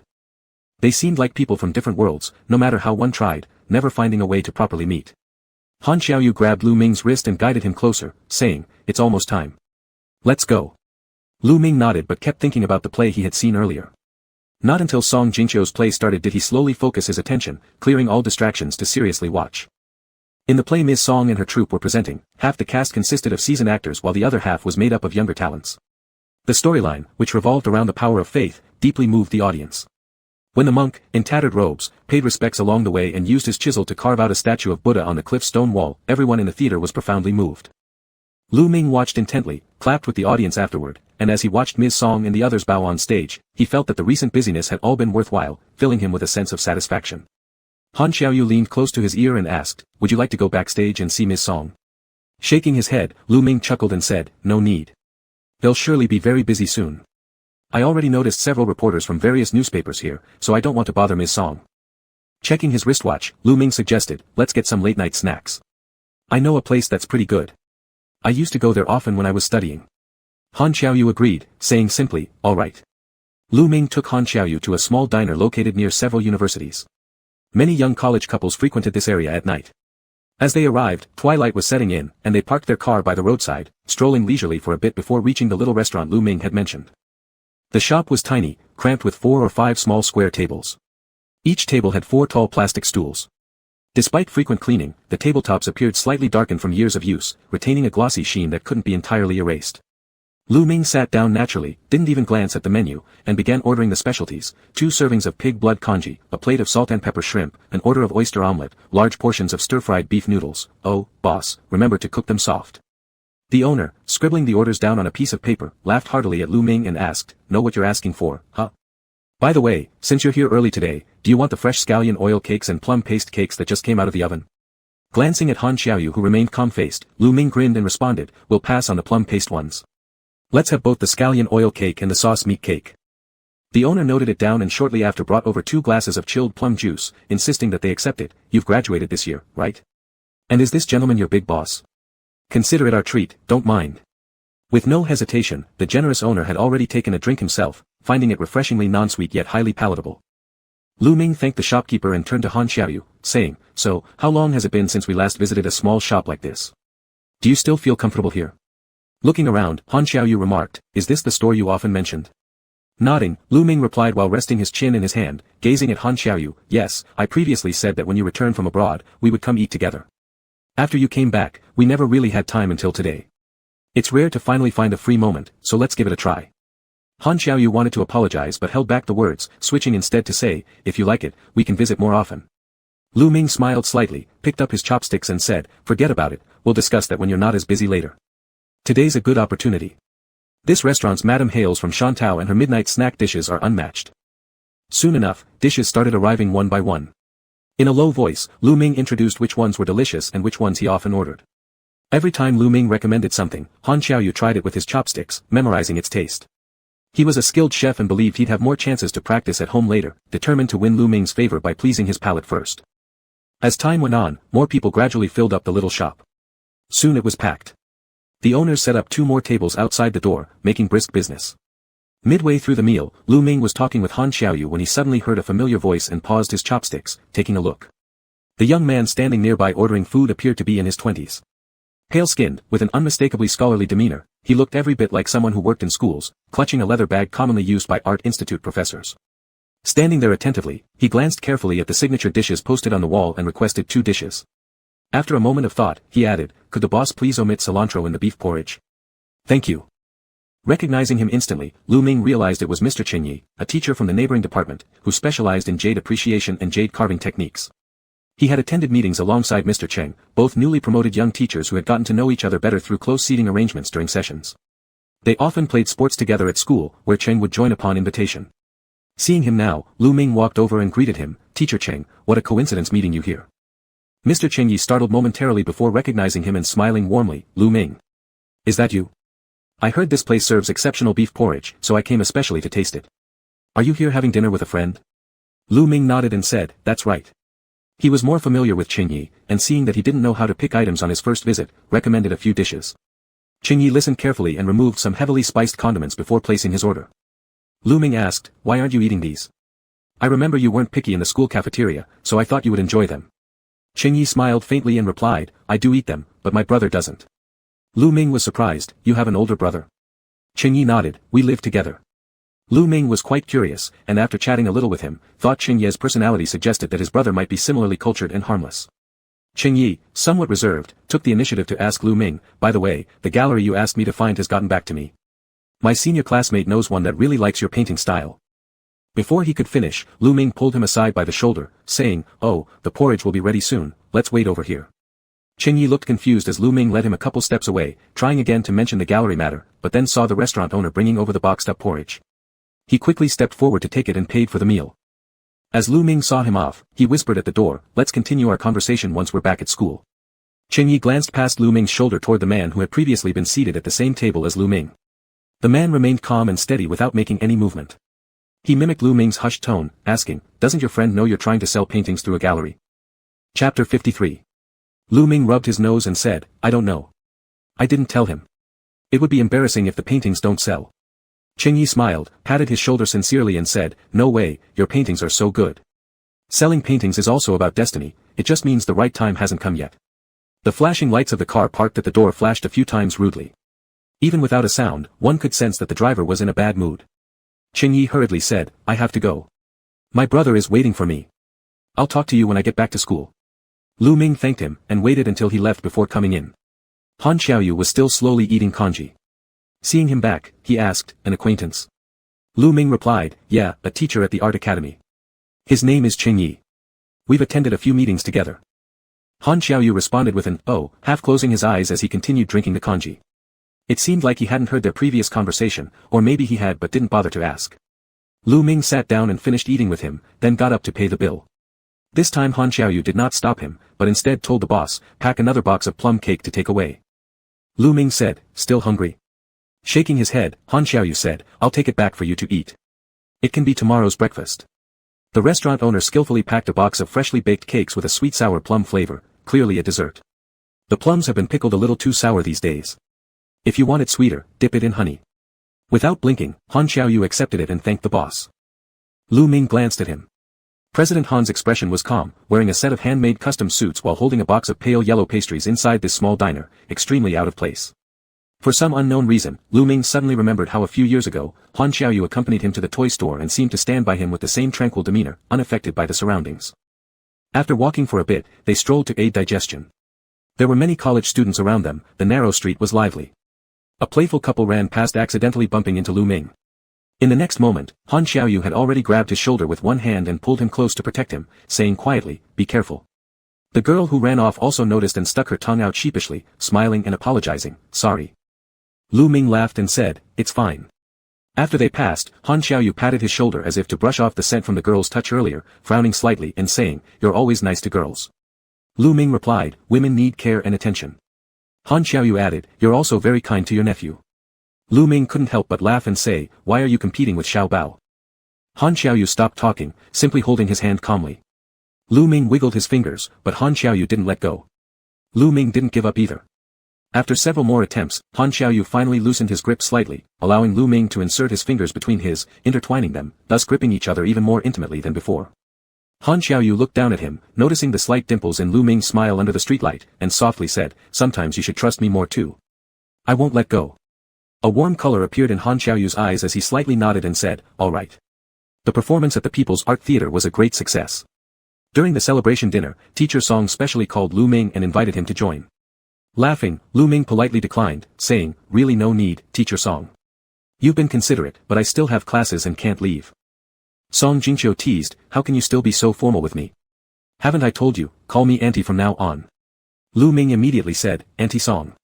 Song Jingqiu, instantly pleased, replied once, then didn't insist anymore, "Then auntie will remember this meal. When you're free, auntie will treat you separately and make up for it." Lu Ming thanked her. Ms. Song was busy as well, and after reminding him to take care of himself, she hung up the phone. The young teacher beside Lu Ming smiled, lightly knocking on his plate, and said jokingly, "Someone invites you for a meal and you don't go, looks like Teacher Lu really has a heart for the cafeteria. Is today's iron grilling particularly to your taste?" Lu Ming served him a piece and said, "Teacher Cheng, you're too kind. Here, try this. The cafeteria chef is truly remarkable, I reckon he probably killed 2 salt cellars today in one go, it's too salty." Cheng Yi had already taken a bite into his mouth, puckering his lips due to the saltiness, but he still chewed and swallowed it slowly. Lu Ming ate until he was about 1/3 full and put down his chopsticks, only drinking a bottle of mineral water. It was Teacher Cheng Yi beside him who slowly finished all his food instead. Curious, Lu Ming asked, "Is your dish more delicious?" Cheng Yi shook his head and said, "Not really." He cleaned his plate and drank most of the soup with good temper, saying, "I used to live under poor conditions when I was young." Lu Ming laughed, "I thought people studying jade carving were all wealthy. Isn't even a small piece of jade worth tens of thousands? Rich people buy jades, they don't study jade carving," Cheng Yi chuckled. In the past 2 years, the price of jade material has been stable, but it rose several times in the previous year. Fortunately, my brother helped me stock up some, otherwise, I wouldn't even have materials to practice on. Lu Ming asked a few questions, learning that Teacher Cheng's brother was also involved in business. Curiously, he asked, "Does the jade ornament you carved also sell through your brother?" Half-half basis, Cheng Yi looked up at Lu Ming and winked, "The gallery I mentioned last time is actually introduced by my senior. The boss already hung your paintings today, he appreciates them a lot and asked me to definitely invite you to drop by if you have time." Lu Ming became a little interested and said, "All right, I don't have much class these days. You tell me when's convenient for you and we can go together. Then after today's classes, I'll bring you there. But remember, if you meet my brother in the future, don't mention this place to him," Cheng Yi added solemnly. "There are some minor issues between him and this owner." Lu Ming hurried to say, "If it's inconvenient for you, I could go alone, or we can choose another place, it's fine." No, Cheng Yi quickly replied. "It's not what you think. I've secretly placed some of my own jade carvings in this store too." After pondering for a while, he blushed a bit and continued, "My brother's situation is somewhat complicated. Actually, he runs an antique jade shop where he occasionally takes in landscape paintings, but business isn't great." Lu Ming nodded, "I understand. Then let's follow your arrangement." The gallery recommended by Cheng Yi was quite a famous old brand, mainly dealing in jade. The boss himself was involved in jade procurement, and opening this art gallery was purely out of personal interest. As soon as they walked in, they saw that the interior decoration exuded an ancient yet grand atmosphere, with the front desk still displaying many trinkets such as gold stones and small jade items, available for consignment sale. Boss Hu was very pleased to see their arrival. He invited them upstairs to sit and drink tea and poured a cup personally. "I just got a pack of Junshan silver needle. It's a coincidence you arrived. Try this. Didn't you like the flavor last time?" The tea buds floated up and down, rising 3 times before falling gently into the bottom of the cup. The color was bright and fragrant, truly a fine tea. However, Cheng Yi had no mood to enjoy the tea. After sipping a little, he introduced them, "This is our academy teacher, Lu Ming." He then pointed to the gentleman with glasses sitting next to them, introducing to Lu Ming, "This is Mr. Hu Yang, Boss Hu." Hu Yang smiled, "I'm older than you 2 in years, so I'll call you Little Lu. The 2 paintings you sent last time via Cheng Yi are very nice. Personally, I love them. However, though mine is also a gallery, it's far from professional ones like Shu Shizhai. Sales might be slow, if you don't mind, leave them here." Lu Ming smiled and said, "I don't mind. In fact, I contacted other galleries myself before. They didn't give high evaluations. It should be boss who doesn't need to worry about this. The newcomers always need to polish themselves gradually, sometimes depending on luck as well. Hu Yang gazed at Lu Ming, smiling warmly. Here, we're always blessed with good fortune. Boss who has a mild nature and spoke interestingly, sharing some stories about buying jade materials from the south. However, the tea hadn't been halfway consumed when Cheng Yi started looking at his watch repeatedly. Hu Yang whispered, "What's wrong?" Cheng Yi was probably rarely engaged in mischievous deeds and seemed nervous since coming inside, less composed than Lu Ming. Stammeringly, he said, "When I came here, I didn't tell my brother. I'm afraid he will come to the school looking for me." Hu Yang looked at him once and said, "Then let him wait. Aren't you old enough now? Don't you deserve this bit of freedom?" Cheng Yi looked at his watch again and said, "Sorry, I must go. Little Lu, please chat with boss Hu a bit longer." Naturally Lu Ming stood up as well, laughing, "No need, I just remembered I have something to do at home, let's go together." Hu Yang felt a bit helpless, but being Cheng Yi's long-term friend, he never tried to force him against his will. So, he could only escort them downstairs. Before leaving, Hu Yang handed over an envelope to Cheng Yi, saying, "The money for that piece pendant, this is the final payment, all accounts settled." Cheng Yi looked a bit surprised, thanked profusely, and after putting the money in his pocket, he even squeezed it tightly. He smiled with crescent-shaped eyes. Lu Ming walked a few steps with him, curiously examining his attire. Although Cheng Yi appeared rather low-key, each piece of clothing on him was actually worth a fortune. Lu Ming asked, "Teacher Cheng, are you short of money now?" Cheng Yi nodded and said, "Yes, all my salary is handed over." Lu Ming was even more confused and asked, "To your brother?" Cheng Yi nodded and smiled, "Right, our family's funds are pooled together for spending, but I want to save some private money. My brother's birthday is coming up, I want to buy him a gift without letting him know. In the past years, I always gave him jade plaques, but he already has too many to wear." He kicked a small stone at his feet and laughed a bit foolishly, which looked quite cute. Lu Ming also laughed following him. Cheng Yi then asked again, "What about you? Are you trying to sell your paintings for a certain purpose?" Lu Ming thought for a moment and said, "Not really, I just want to see if I can do it or not." Cheng Yi seemed a little confused, but Lu Ming didn't explain much further to him. He patted Cheng Yi's shoulder and grinned, "Maybe we're similar, I also want to secretly do something." Chapter 54. Han Lao had nothing to do today, so he took his second son Han Kioyu to visit a gallery, which was rare. He went to Shushi Studio. The calligraphy above the entrance was specially written by Master Deus Han, grand and unrestrained, exuding a sense of wild mountains and rivers. Han Lao stood at the entrance for a while looking at the plaque before slowly walking in. As he looked at the new paintings, he slowly led Han Kioyu forward. The old man walked very slowly with his cane, and all one could hear was the tapping sound of the wooden cane on the ground, echoing faintly in the spacious hall. Han Lao first visited a nearby exhibition room to see some paintings that he usually liked. He said, "Time really flies. It's been over 10 years again, and the third one has already graduated." Han Kioyu, having pushed away all official business, accompanied him without any complaint. When the old man spoke, Han Kioyu listened attentively. Han Lao looked at him and said, "Qiuyu, among all of you brothers, I am most optimistic about you." Han Qiuyu replied, "Older brother and Xiaoya are also very good." Han Lao sighed and said, "Your elder brother is mild-mannered and cannot hold down situations, it still falls on you."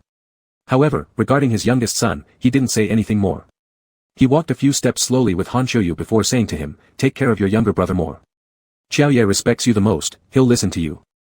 Han Qiuyu smiled and said, "I understand, Dad." Just as they were talking, Han Qiuyu's phone rang. It was his assistant calling. After listening quietly to a few words, something unclear about galleries and newly hung paintings was heard. Asked around, it seems the piece was indeed sent to Mr. Hu's place, but under a different name, not the real one. It took quite a while to investigate. Landscape art, there are 2 pieces. Han Kioyu expressionlessly said, "Understood, ask for the price." The assistant mentioned a price and whispered, "Only one of the landscapes has been priced now, the other hasn't opened yet." Han Kioyu said, "No matter what the asking price is, buy them both." He paused for a moment and then added, "But don't buy them together. Buy one of the landscapes first, and go back in a few days to buy the second." The assistant acknowledged. Hearing this, Han Lao asked, "What painting are you buying?" Han Kioyu hung up the phone and said, "A young painter who has just entered the scene. You haven't seen him. Recently, I quite liked his work, so I asked someone to buy it to keep it for collection." Han Lao nodded and said, "Young talent needs encouragement. There aren't many employment opportunities for those in the Chinese painting industry. If their works are good, buy more to support them." "How much is the pricing?" "A 3-foot landscape painting, costing over 10,000, Han Qiuyu frowned slightly, feeling the price was a bit low. However, Han Lao thought he might be calculating the price, and comforted him saying, "This price is pretty reasonable, not high at all. Just buy it for fun." Laughing, the old man patted his shoulder and said, "It's rare to see you interested in a painting. The ink blotches you used to paint as a kid? No matter what famous teacher came, they couldn't teach you properly. Little 2, take out those old drawings another day and let me have a look. Han Qiuyu acknowledged. Han Lao took him around Shuxi's studio, viewing a circle of new arrivals but found nothing he truly liked. He sighed and said to him, these days, traditional Chinese painting can also be considered a sunset specialty. I even heard Dean Sun the other day say that teachers specializing in flower and bird freehand brushwork are now signing pre-arranged contracts with students. They agree on arrangements should the students fail to find relevant jobs after graduation. Oh well, it's truly tough. Han Qiuyu said calmly, every time has its challenges. It all depends on the person. That's true. In our times, it was even harder. A bunch of us classmates wanted to host an art exhibition but dared only rent a basement, quietly putting it together for fear of being reported, recalled Han Lao. Reflecting on his youth now, intertwined with hardship and vitality, the weight of the bitterness seemed lighter at this age. Smiling, he looked at the displayed paintings and said, if one truly loves writing and painting, hard work always pays off. Paint a few more pieces, and self-sufficiency is possible. Han Qiuyu nodded in agreement. Han Lao continued, the other day, I told Dean Sun that we should get a few old friends together, go on excursions, enjoy the mountains and rivers, and travel widely. This way, it will stimulate creative inspiration. This was the old man planning to play around himself, though mentioning it casually without expecting this meticulous second son to take it to heart. But unexpectedly, Han Qiuyu actually gave it serious thought and agreed, saying, in a while, Dean Sun and his team seem to plan an outdoor sketching trip. I'll arrange it for you. Han Lao was somewhat surprised but gladly accepted it. Han Qiuyu also did a quick mental calculation of the time. All these pieces of information, without a doubt, were known through Lu Ming. He was fully aware of the students accompanying Dean Sun on plein-air painting trips, no matter who might have slipped away, Lu Ming would not. During his years abroad, whenever he lost contact with Lu Ming for several consecutive days, it was definitely because Dean Sun had taken them out on another plein-air trip. The old Dean harbored a deep passion for nature and always ventured into the deep mountains, making even phone calls a challenge as signals could take half an hour to find. But those days are over now. Back in the country, he occasionally grants himself small holidays and finds pleasure in joining plein-air sessions to enrich his cultural appreciation. Glancing at Han Lao, who ambled leisurely ahead of him, Han Qiuyu's mind stirred momentarily before he spoke up, there are some students around Dean Sunday. Still humming a little tune while lost in the pleasant anticipation of their upcoming journey, Han Lao casually replied upon hearing him, After a moment's consideration, Han Qiuyu added, their paintings are quite excellent. That's good, Han Lao said with approval, when we go, I'll check them out too. A hint of a smile flickered at the corner of Han Qiuyu's lips. You won't be disappointed. After seeing off Han Lao, Han Qiuyu returned to the company. His phone buzzed just then, indeed Mr. Duobao had sent something. In a tone familiar as that of an old friend, he narrated about today's art exhibition visit and tactfully asked if the curator was available for a plein-air painting session in the mountains. Han Qiuyu responded carefully, only saying he would be heading out in a few days but disclosed neither time nor location, hurriedly signing off after that. He feared revealing himself too much, yet couldn't help laughing quietly at the thought of Lu Ming and Han Lao possibly meeting soon. The driver glanced at the rearview mirror and made an effort to control his expression. Having been with his boss for so many years, this was the first time he saw the boss being so happy, something truly wonderful must have happened. Mr. Han's great mood continued all the way until night when he went home, still humming tunes as he walked in. However, the moment he opened the door, something seemed amiss. Only a single floor lamp illuminated the living room, casting a somewhat dim light. Lu Ming sat on the sofa as if absorbed in thought, his emotions hard to discern in the shadow. Judging by his silence, his mood wasn't good. Han Qiuyu loosened his tie more slowly than usual but still naturally untied it and took off his jacket before walking over and asking, what's wrong? Did anything happen? Lu Ming looked at him once and calmly remarked, don't you know what you've done yourself? Afraid to sit too close to him, Han Qiuyu chose a place nearby but remained silent. Recently, he'd secretly done quite a few things, unsure which one Lu Ming was referring to. There were developments on both sides with Mr. Han and Ms. Song, and he'd stealthily bought a painting just this morning. Unexpectedly questioned like this, he felt rather guilty. Trying to keep his voice calm, he touched Lu Ming's hand and asked, did I upset you? I simply thought, if something I can do benefits us both, then there's no need to particularly care about the formality. Lu Ming was thoroughly angered. He pulled out a stack of documents from his bag and slapped them onto the coffee table. Is this your doing? We agreed in the beginning, we wouldn't interfere in each other's work, remember that? What's this nonsense now? Han Qiuyu glanced at it and immediately relaxed. Grabbing the stack of documents, he briefly perused the approvals marked on it and said, are you getting promoted to associate professor soon? That's pretty good, isn't it? Lu Ming burst out laughing out of irritation, saying, and here you are playing dumb, Han Qiuyu. This is surely thanks to someone you asked around, right? We promised not to meddle with each other's professional matters, didn't we? So what is this? Han Qiuyu frowned slightly, these. Well? Lu Ming demanded, did you meddle or not? Han Qiuyu nodded slightly but quickly added, it'd be the same in a few years anyway, sooner or later makes no difference. And this way, you'll be able to start your own research projects and do whatever you want, right? I merely mentioned it lightly, and if it weren't for your own competence, it wouldn't have mattered anyway. You know your school only values capability. Attempting to placate Lu Ming, Han Qiuyu's attitude clearly didn't hit the right spot. It seemed he thought there was nothing wrong with offering these opportunities to Lu Ming. When he placed his hand on Lu Ming's back, patting a couple of times, Lu Ming swatted it away. Raising his head to look at him, Lu Ming had a fleeting feeling, as if this person treated him like a cat or dog, preparing everything and paving the way entirely, not believing he could make it on his own, preferring to carry him step by step to the end. Han Qiuyu frowned deeply looking at him, lips pursed, staying silent. Grabbing his briefcase, Lu Ming got up, took his coat and said, "I'll stay in the dormitory for a couple of days, you reflect on this." Han Qiuyu held onto his arm, pleading, truly mad. Laughing bitterly at him, Lu Ming retorted, not daring to be angry. "Aren't we already promoted? I should dedicate myself wholeheartedly to the university, let go." Han Qiuyu wouldn't let him go, so Lu Ming pried his fingers loose, and went to the entrance to change shoes, with a chilly look on his face as he kept his eyes lowered. Han Qiuyu held him tightly, kissed him, and said, "Don't go, He paused for a moment, "I apologize to you." Lu Ming didn't bother responding and reached out to open the door. Han Qiuyu hugged him and gave him 2 kisses. Initially, Lu Ming showed no reaction, but then started pushing him away. By the time Han Qiuyu pinned him against the wall for reckless kisses, Lu Ming became so angry that he bit Han Qiuyu's lips hard. The two parted gasping for breath, their mouths tinged with blood. Han Qiuyu touched his cheek, pressing his forehead to Lu Ming's as he pleaded softly, "Don't go." Trapped under Han Qiuyu's larger frame with no way of escaping by force alone, Lu Ming heard him chuckle slightly and say, "Wasn't it arranged by you? I'm doing exactly what you've wanted me to do now. I'll go back to school, there are far more responsibilities as an associate professor, after all. Things have changed, haven't they, Mr. Han?"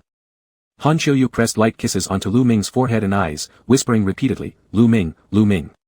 He only called out Lu Ming's name, unsure what else to say. With a hoarse voice, Lu Ming asked, "Are you satisfied? If not, I can strip off my clothes and stay with you." Han Qiuyu fastened the buttons of Lu Ming's disheveled clothing and whispered gently, "That's not what I want." After remaining silent for a while, Lu Ming said, "Let me go." This time, Han Qiuyu did not stop him. Listening to the door close, a sharp pain pierced his heart as if it were being twisted by a knife. Chapter 55. When Han Xiaoyang received the call, it was already midnight. It was rare for him to hear Han Xiaoyu invite him out for drinks, let alone in the middle of the night when the other party was already slightly slurring his words. Han Xiaoyang drove and found Han Xiaoyu in a quiet bar. In front of Han Xiao, the second son, on the bar counter were several empty wine bottles, and he still held a glass. Seeing Han Xiaoyang approach, he lifted his glass toward him and said, "Older brother." Han Xiaoyang was somewhat surprised, sat down and asked him, "How much have you had to drink? What's going on?"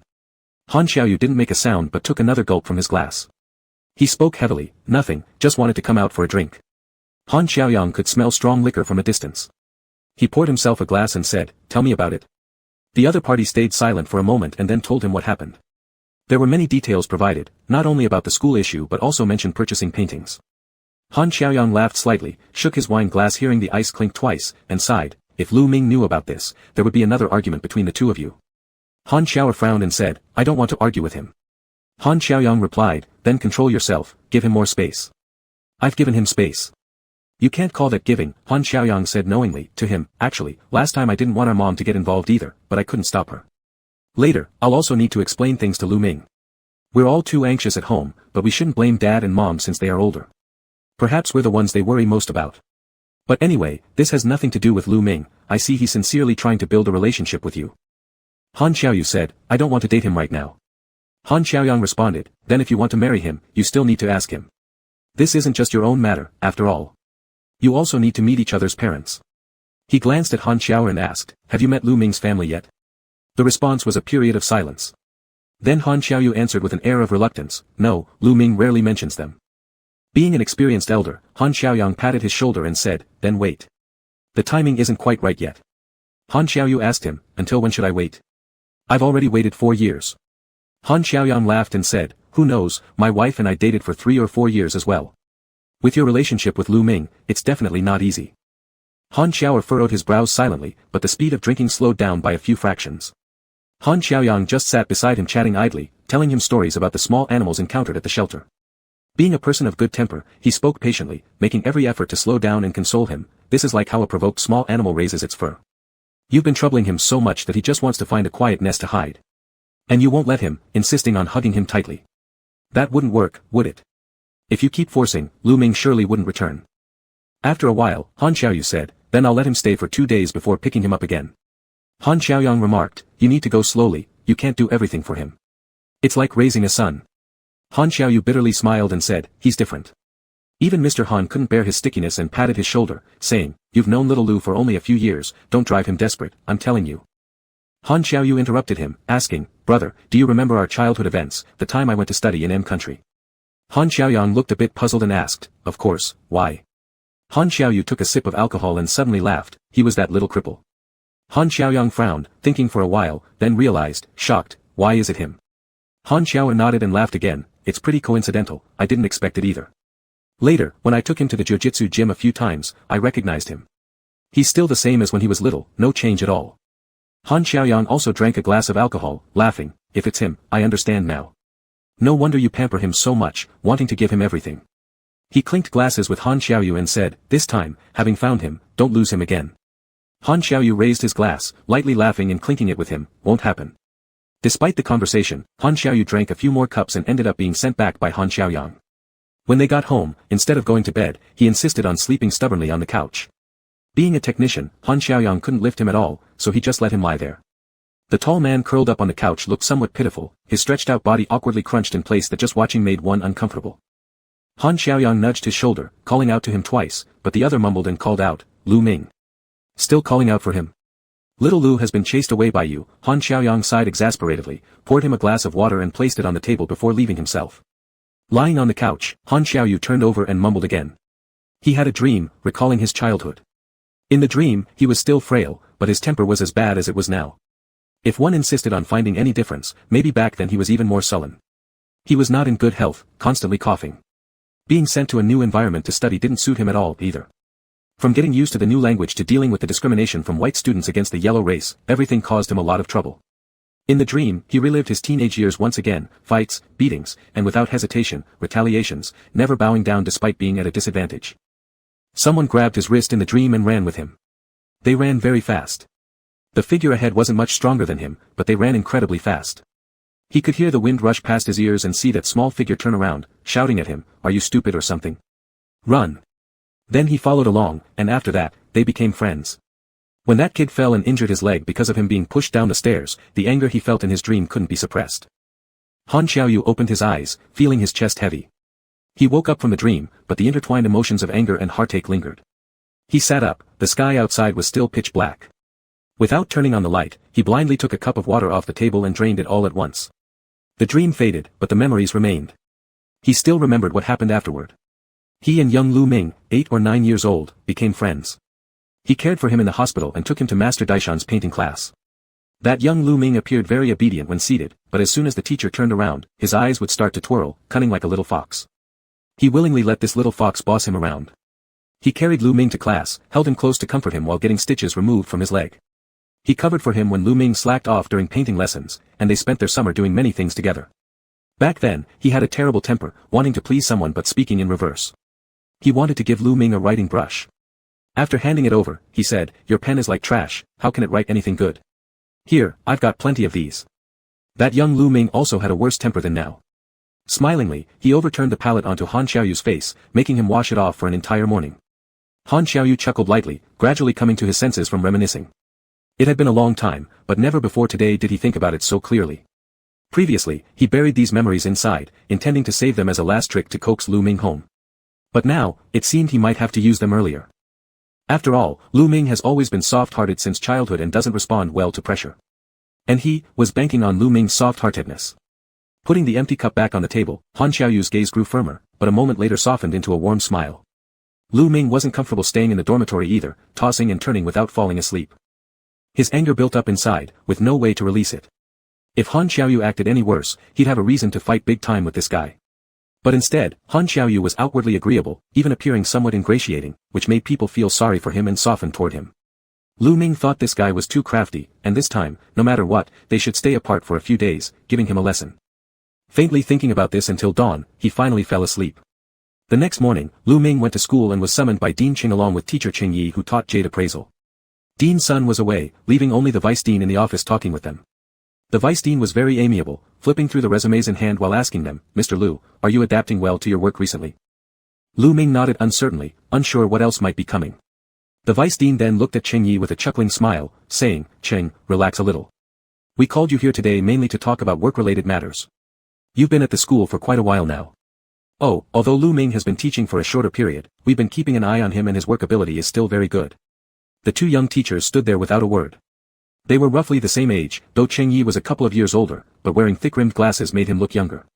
He stood there, head bowed, without speaking. Lu Ming, on the other hand, had roughly guessed some of what was coming, so he stayed silent in a negative attitude. As it turned out, the vice dean called them in for a talk regarding changes in personnel matters. Both of them were being promoted. This was still acceptable for Lu Ming, as he was appointed as an associate professor, but Cheng Yi had jumped positions for 2 consecutive years. Now, upon hearing that he'd received another promotion, his face flushed red as he struggled to respond, "Dean, this isn't appropriate. Even if I'm the only teacher in the institute who teaches jade carving practical courses, it's still not proper. Besides, my academic qualifications are far below those of other teachers in many aspects, and I need to learn more from others. I'm already quite satisfied with my current position as an associate professor." "The situation cannot be described like that," the vice dean explained. "The institute reviewed the total amount of teaching work done within the past 3 years along with your research achievements. Based on the comprehensive assessment, we decided to promote you. Though you're young, jade carving is one of our flagship courses, and last year you won the Tiangong Award." Teacher Cheng Yi kept pushing up his glasses, quietly trying to decline the promotion a few times, clearly feeling uncomfortable being mentioned in connection with winning an award. His face was covered in a red flush. "As for Lu Ming's situation, it's somewhat unique," the vice dean continued. "Though the principle behind an associate professor's role requires someone capable of leading courses, since you've always worked in calligraphy and painting specialties and have a profound understanding of the entire discipline, the institute has studied your condition. They've decided to let you independently lead a research project. Didn't you submit several documents before? One of the topics is quite promising. Go back, sort them out again, and first apply for funding approval." Lu Ming listened coldly, realizing Han Xiaoyu really did have his ways. He'd even secured funding for the team before joining. Chapter 56. Lu Ming hadn't returned home these past few days. He had been staying in the dormitory.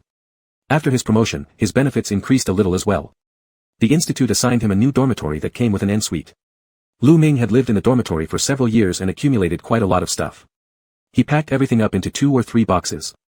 Not long after he had finished organizing, someone knocked on the door. It was an assistant who usually followed around Han Xiaoyu. Lu Ming had seen him countless times before. This time, the assistant brought along 2 other men dressed in black. Speaking politely, they said they were here to help Lu Ming move. Lu Ming didn't really care and let them enter. He pointed at the gilded fountain figurine by the door and the packed boxes, instructing them to carry them away. With help, it went much faster. In no time, they cleared out the small dorm room. As Lu Ming closed the door, he glanced one last time at the number beside it. For Han Xiaoyu to have tolerated Sun Bowen living next door to him for 3 years must have pushed him to his limits. The new accommodation was located far away near the international student dormitories, a considerable distance from the previous place, but the conditions were significantly better. This assistant sent by Han Xiaoyu worked quietly and efficiently without saying a single unnecessary word. By the time Lu Ming arrived, the new place had already been cleaned thoroughly, and the large items placed appropriately. When speaking to Lu Ming, the assistant was quite cautious, softly asking where any changes were needed so they could work quickly.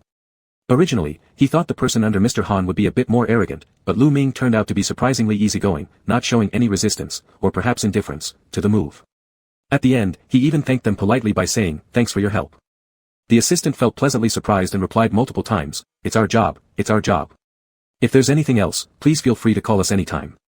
Lu Ming saw them off at the door and watched them leave before turning back to check around the new room. Han Xiaoyu had a slight case of OCD. If he used to pretend otherwise in the past, now he wasn't hiding it at all. It was clear that this place had been meticulously cleaned, inside and out. The windows sparkled enough to reflect light perfectly. There was also a handmade carpet in the bedroom, matching both style and color to the ones at their house. Whether newly purchased or borrowed from home, it was hard to tell. Upon entering the kitchen, even more familiar objects appeared. In this small 1-bedroom 2 living rooms apartment, Han Xiaoyu's presence was unmistakably everywhere. Lu Ming glanced at the open cardboard box. On top lay 2 cups of the same design. He couldn't help but feel a headache when realizing even his own belongings echoed similar themes. No wonder Han Xiaoyu managed to invade his new kitchen too. After sorting through the new dorm mostly, Lu Ming's stomach started growling. However, thinking about the food at the canteen didn't exactly spark his appetite. He lazily flipped through nearby takeaway options while lying on the couch. All the while, what crossed his mind was the Westlake vinegar fish made by Han Xiaoyu. Regardless of anything else, Han Xiaoyu truly excelled at cooking. Just imagining it made eating anything else impossible. The hungrier he got, the pickier he became. As Lu Ming continued flipping, he heard a sound from outside, something rolling and dropping to the floor. Rising to look, he found it was his neighbor coming back. Coincidentally, his neighbor happened to be Cheng Yi. Teacher Cheng had bought quite a bit of stuff, including 2 pots, one big, one small. Earlier, a small milk pot had rolled off onto the floor creating a significant noise. While trying to pick up vegetables, Cheng Yi struggled. Seeing this, Lu Ming immediately stepped forward to help, carrying the groceries into the room. Inside, the room was neat and tidy, as if already occupied for some days. Lu Ming remarked with a laugh, Teacher Cheng always returns home right on time for meals. Didn't expect you to start living in the dorms. Unintentionally mentioning this, Cheng Ye's ears flushed slightly red before mumbling awkwardly for a while and replying, oh, there are some things at home, and I figured staying at school would be more convenient. Lu Ming didn't have the habit of prying into others' personal matters. Nodding in acknowledgement, just as he prepared to leave, Cheng Yi bent down to hand him a pair of deep blue slippers, inviting him, come sit for a while. You've just moved in, probably haven't settled down yet. Rest here. The slippers offered to Lu Ming were rather too big, making him look like a kid wearing them. Cheng Yi caught sight of this and blushed faintly, explaining, they're my brother's. I usually don't have friends over, so I don't have extra pairs. Lu Ming sat down on the sofa, and the two exchanged casual words. Hearing that Lu Ming hadn't eaten yet, Cheng Yi smiled and said, great, I haven't eaten either. Let me cook, we can have dinner together. Earlier, I was wondering who would be moving in next door, turns out it's you. Consider this a welcoming dinner, we'll be neighbors now. Lu Ming also smiled, responding, I didn't expect it to be you either. Cheng Yi went to the kitchen to rinse the rice. Lu Ming had been in the dormitory for 2 days and was already getting a bit tired of it. He didn't hesitate much and stayed to help, preparing himself for a free meal. Cheng Yi was quite good at home-cooked dishes and quickly put together 3 dishes and a soup, braised eggplant, spicy peppers with minced beef, minced pork with tofu, and a big bowl of vegetable soup. Lu Ming rarely cooked and only knew how to boil noodles simply. He watched Cheng Yi's process with fresh eyes and learned some tricks as he helped on the side. With a smile, Cheng Yi remarked, you probably don't cook at home. Lu Ming hummed in agreement, thinking that ever since being with Han Xiaoyu, his palate had become picky. After all, this person hadn't let him enter the kitchen since returning to the country. Han Xiaoyu always cherished his hands dearly, sometimes even giving them affectionate kisses. There was that one time when control slipped, and his wrists were tied up. However, the next day, when Han kissed his wrist again, there was nothing but deep remorse in his eyes, something Lu Ming couldn't help but notice. Thinking about all this made the food tasteless in his mouth. Lu Ming asked Cheng Yi, are you staying in the dormitory these few days and not going home? Won't your brother worry? Teacher Cheng Yi had a particularly strict and controlling older brother, a widely known fact across the institute. With an, oh, Cheng Yi replied while eating, I've been busy lately, with lots of things happening at school. How about you? Hasn't your partner come back yet? Aren't you living together? Lu Ming didn't hide anything and replied listlessly, we had a fight. Cheng Yi seemed somewhat downcast, holding back for a moment before muttering, actually, I also had a fight with my brother. Lu Ming looked at him, surprised, and asked, do you ever argue with anyone? Cheng Yi's temper was so soft that when arguing, he would only say a few sentences like, this is wrong, or, that isn't right. It was hard to imagine how far he could go when pushed. Cheng Yi blushed red and struggled to voice a reason. Lu Ming waved his hand, deciding not to pry into his family matters. Lately, he had bottled up plenty of frustration himself, especially because Han Xiaoyu merely sent texts asking about his well-being without uttering any other words, frustrating him endlessly. Sitting there for a while, he finally opened his mouth and said, Teacher Cheng, can I ask you a question? Cheng Yi nodded, what is it? Lu Ming thought for a moment and then began recounting the situation involving Han Xiaoyu, though he hesitated to say it was about himself. Coughing slightly, he started, it's like this. I have a friend who has been dating his partner for several years. Initially, my friend really liked him, they started dating, and marriage wasn't out of the picture either. But, they have quite a large gap between them in many aspects, so my friend decided to focus on developing his career first while strengthening their relationship over the years. Cheng Yi immediately realized this referred to Lu Ming himself. The start with, I have a friend, sounded strange, but he remained obediently quiet, listening curiously. My friend's partner always thinks he's not capable enough and controls everything. My friend finds this very annoying. They've argued a few times before, and the partner seemed to improve, but now the old habits are back again. Lu Ming frowned, and it seems like men are all like this. When in love, everything revolves around seeing each other every day, not able to live a minute apart, not even tired after years. But when it comes to marriage, doubts always creep in, not because feelings have faded or wanting a breakup, but just knowing that it's this person forever. The idea of binding oneself to this person for decades feels strange and surreal. It's hard to describe. After Cheng Yi struggled with his thoughts for a long time, he eventually said, Teacher Lu, I think running away after sleeping with someone isn't good. Lu Ming was momentarily speechless. He then asked Cheng Yi, have you been in love, Teacher Cheng? Have you never felt that way, even though you really like someone, you're always anxious, needing more time to prove something? Not proving the other person, but proving yourself, to confirm that you'll stick with this person no matter how many arguments or conflicts arise, walking through life together. Teacher Cheng shook his head honestly, no, Me and me and my partner have always been fine. I've known him since I was little, I couldn't live without him. Sure, we sometimes get mad, but once it's over, I go back home. Saying this sincerely, Lu Ming found himself envying Qingyi slightly. You two must have been together for a long time, huh? Qingyi replied, yes, I saw him as soon as I opened my eyes, Lu Ming chuckled, that is indeed a long time. Qingyi then asked him, you and your partner, haven't you been together for a few years? Lu Ming nodded, more than 4 years. He sighed, then added, he's a few years older than me, and usually, his character is pretty good, except for when he suddenly gets. It's like he's possessed by a mad dog, refusing to listen to anything, which is extremely frustrating. Qingyi added a remark. Lu Ming paused for a moment and said, mine isn't that extreme. He glanced at Qingyi, surprised, and remarked, Teacher Qing, I didn't expect your partner to be so wild. Teacher Qing grew flustered, his face turning completely red. He waved his hand to deny it, but after being teased by Lu Ming for a few sentences, even his ears turned red. Chapter 57. After chatting with Teacher Qing for a few moments, Lu Ming felt much more at ease. Indeed, only through comparison could one discover the truth. Lu Ming now thought that Han Xiaoyu was far better than the person in Teacher Cheng's family. At least Han Xiaoyu could communicate, though sometimes deliberately testing his limits, it never went too far. In contrast, the one at Teacher Cheng Ye's place wouldn't negotiate, just outright stepped on others, and only someone as soft as Cheng Yi would endure such behavior. Lu Ming conversed with him for a while. He had also finished eating his meal and returned to his small dormitory, content. Han Xiaoyu's assistant had already tidied up the room. All Lu Ming needed to do was arrange the scattered items he brought with him according to his previous habits. After organizing them neatly, Lu Ming took a shower, came out without bothering to dry himself fully, directly wrapped in a bathrobe, and lay down to sleep. After a while, when he was half asleep, he heard his phone ring. Without opening his eyes, he groggily reached over and answered with a nasal, hello. There was a pause from the other side of the phone, then, are you sleeping? As Lu Ming recognized the voice, he gradually became more awake. He originally thought it was someone from the school calling him, but after the other party spoke, he realized it was Han Xiaoyu. Now he couldn't hang up easily and remained silent, listening. Han Xiaoyu laughed softly and asked quietly, still mad at me? Lu Ming replied, I don't dare. Han Xiaoyu further questioned, your favorite Japanese restaurant has introduced some blowfish. The chef's sashimi and lucky pot dishes are really good. When do you have time so I can pick you up and we'll eat together? Lu Ming replied, no thanks. Han Xiaoyu asked, oh. Do you have any plans? Lu Ming replied, no. On the other side, Mr. Han persisted, asking softly, but what if I bought a nice fish today? Didn't you say you wanted to eat vinegar fish last time? Shall I make it for you?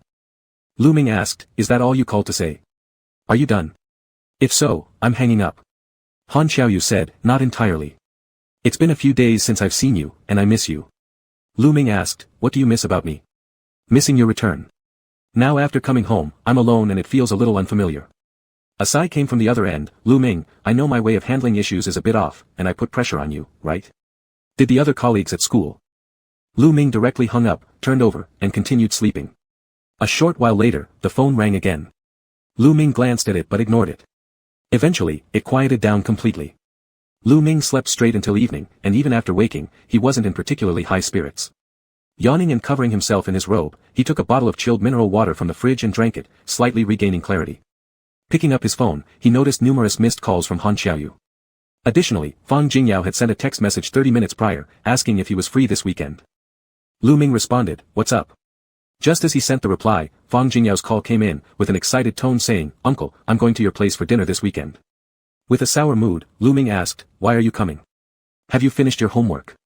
Fang Jingyao was surprised by this, Uncle, didn't you say that your girlfriend returned from overseas and invited me to come and eat?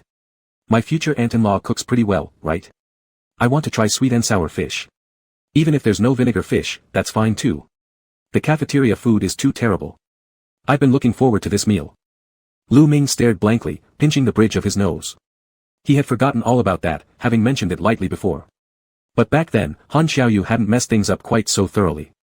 Listening to the silence on the other side, Fang Jingyao could sense the awkwardness in the air and made a couple of jokes, avoiding bringing up the past matter. After hanging up, Fang Jingyao, holding his phone, thought deeply. His uncle must be pitiful, surely they had broken up. How could his doting uncle not let him have a taste of sweet and sour fish? Satisfied with his own logic, Fang Jingyao began to genuinely feel sorrow for his uncle. After work, Han Xiaoyu initially intended to go to the Academy of Fine Arts but was summoned home by a call from Grandpa Han. On the way, he carried 2 pre-prepared fresh blowfish. There was nowhere to store them properly, so he directly handed them over to the chef and instructed him to prepare them. Han Xiaoyang happened to bring her child home for dinner when she saw Han Xiaoyu enter and curiously asked, "Why are you here so rarely today?" Han Xiaoyu replied, "Dad called me." Surprised, Han Xiaoyang followed up, "What did Dad want to talk about?" Han Er shook his head and patted the little head of Han Zijua who had run over. He said, "Uncle is busy right now and needs to find Grandpa. I will play with you later." Han Zijua frowned and hugged his leg, saying, "But I want to play with Uncle Luming. When will you take me to your place? It's been so long since I last saw Uncle Luming." Han Xiaoyu didn't show any change in expression, pinched the kid's face gently, and said lightly, "I'll take you there in a couple of days." Han Xiaoyang knew they had an argument. She took Han Zijua to one side and looked at him worriedly, asking, "Is everything okay between you and Uncle Luming?" Han Xiaoyu nodded and said, "It's all good. I can handle it." Hearing this, Han Xiaoyang felt it wasn't going well, but Han Xiaoyu was not someone who listened easily. His neck was hardened except for Lu Ming, probably no one else could sway him with a single word. Han Xiaoyang thought about it and gave a little hint to Han Xiaoyu in advance, "I heard Dad ask Uncle San about Lu Ming yesterday. Uncle San doesn't know you two have quarreled. He told Dad half true and half made up stories, just praising him for being proficient. Mom likes Lu Ming quite a bit, but Dad's attitude is hard to read. I'm not sure what Grandpa thinks either, sometimes he wants to meet, other times he starts picking on things." Han Xiaoyu replied, "Is that so?" The elder brother remained silent for a while, then couldn't help but ask, "Aren't you worried about Dad?" Han Xiaoyu answered, "No need to worry. Elder brother." Han Xiaoyang looked at Han Xiaoyu's back as he went upstairs, feeling her younger brother was particularly confident today, which made her a little worried. Han Zijua, seeing his uncle walk away, turned around and embraced his father's leg, looking up earnestly, "Dad, when can I go and play with Uncle Luming?" Han Xiaoyang bent down and looked at the child, asking, "Do you like Uncle Luming a lot?" Han Zijua felt a little shy but still nodded, spreading out his arms as wide as possible, then hugging his dad's legs with a red face, "Yeah, I like him this much." Han Xiaoyang laughed, stroked his head, and asked, "Then do you want Uncle Luming to come to our house often?"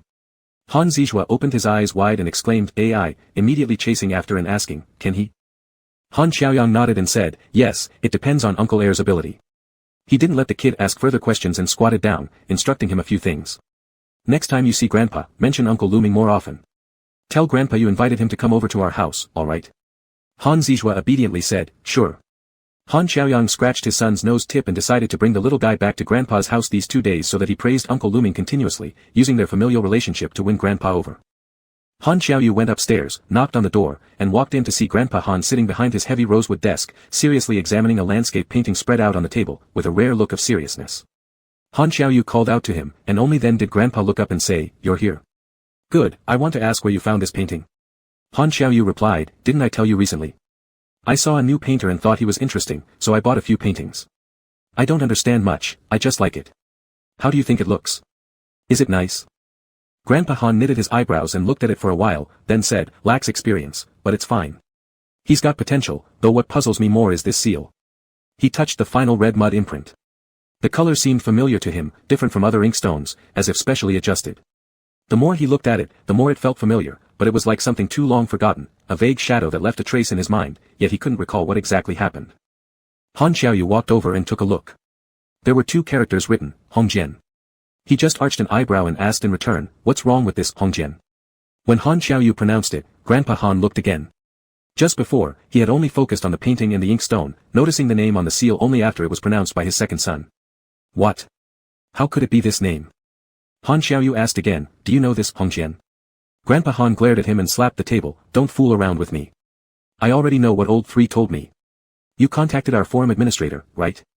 And why would this name matter? Look carefully. This is the name used by the forum administrator for 10 years. Grandpa Han pointed it out and demanded, "Be honest with me. Haven't you met our administrator? This painting must have been bought from him, right?" Grandpa Han asked with a hint of excitement, which Han Xiaoyu naturally picked up on, but he didn't show anything on his face. After looking at Grandpa for a while, Han Xiaoyu replied, "Kind of." Grandpa Han was somewhat dissatisfied and said, "If yes, then just say yes." "What do you mean by, kind of? Haven't you paid him?" He quickly added, "Our administrator is a good person. If they are selling paintings seriously, you better pay them fully." "Got it?" Han Xiaoyu chuckled and nodded, "I understand." Probably because the author of the painting was different, when Grandpa looked at it again, he didn't have the same picky attitude as before.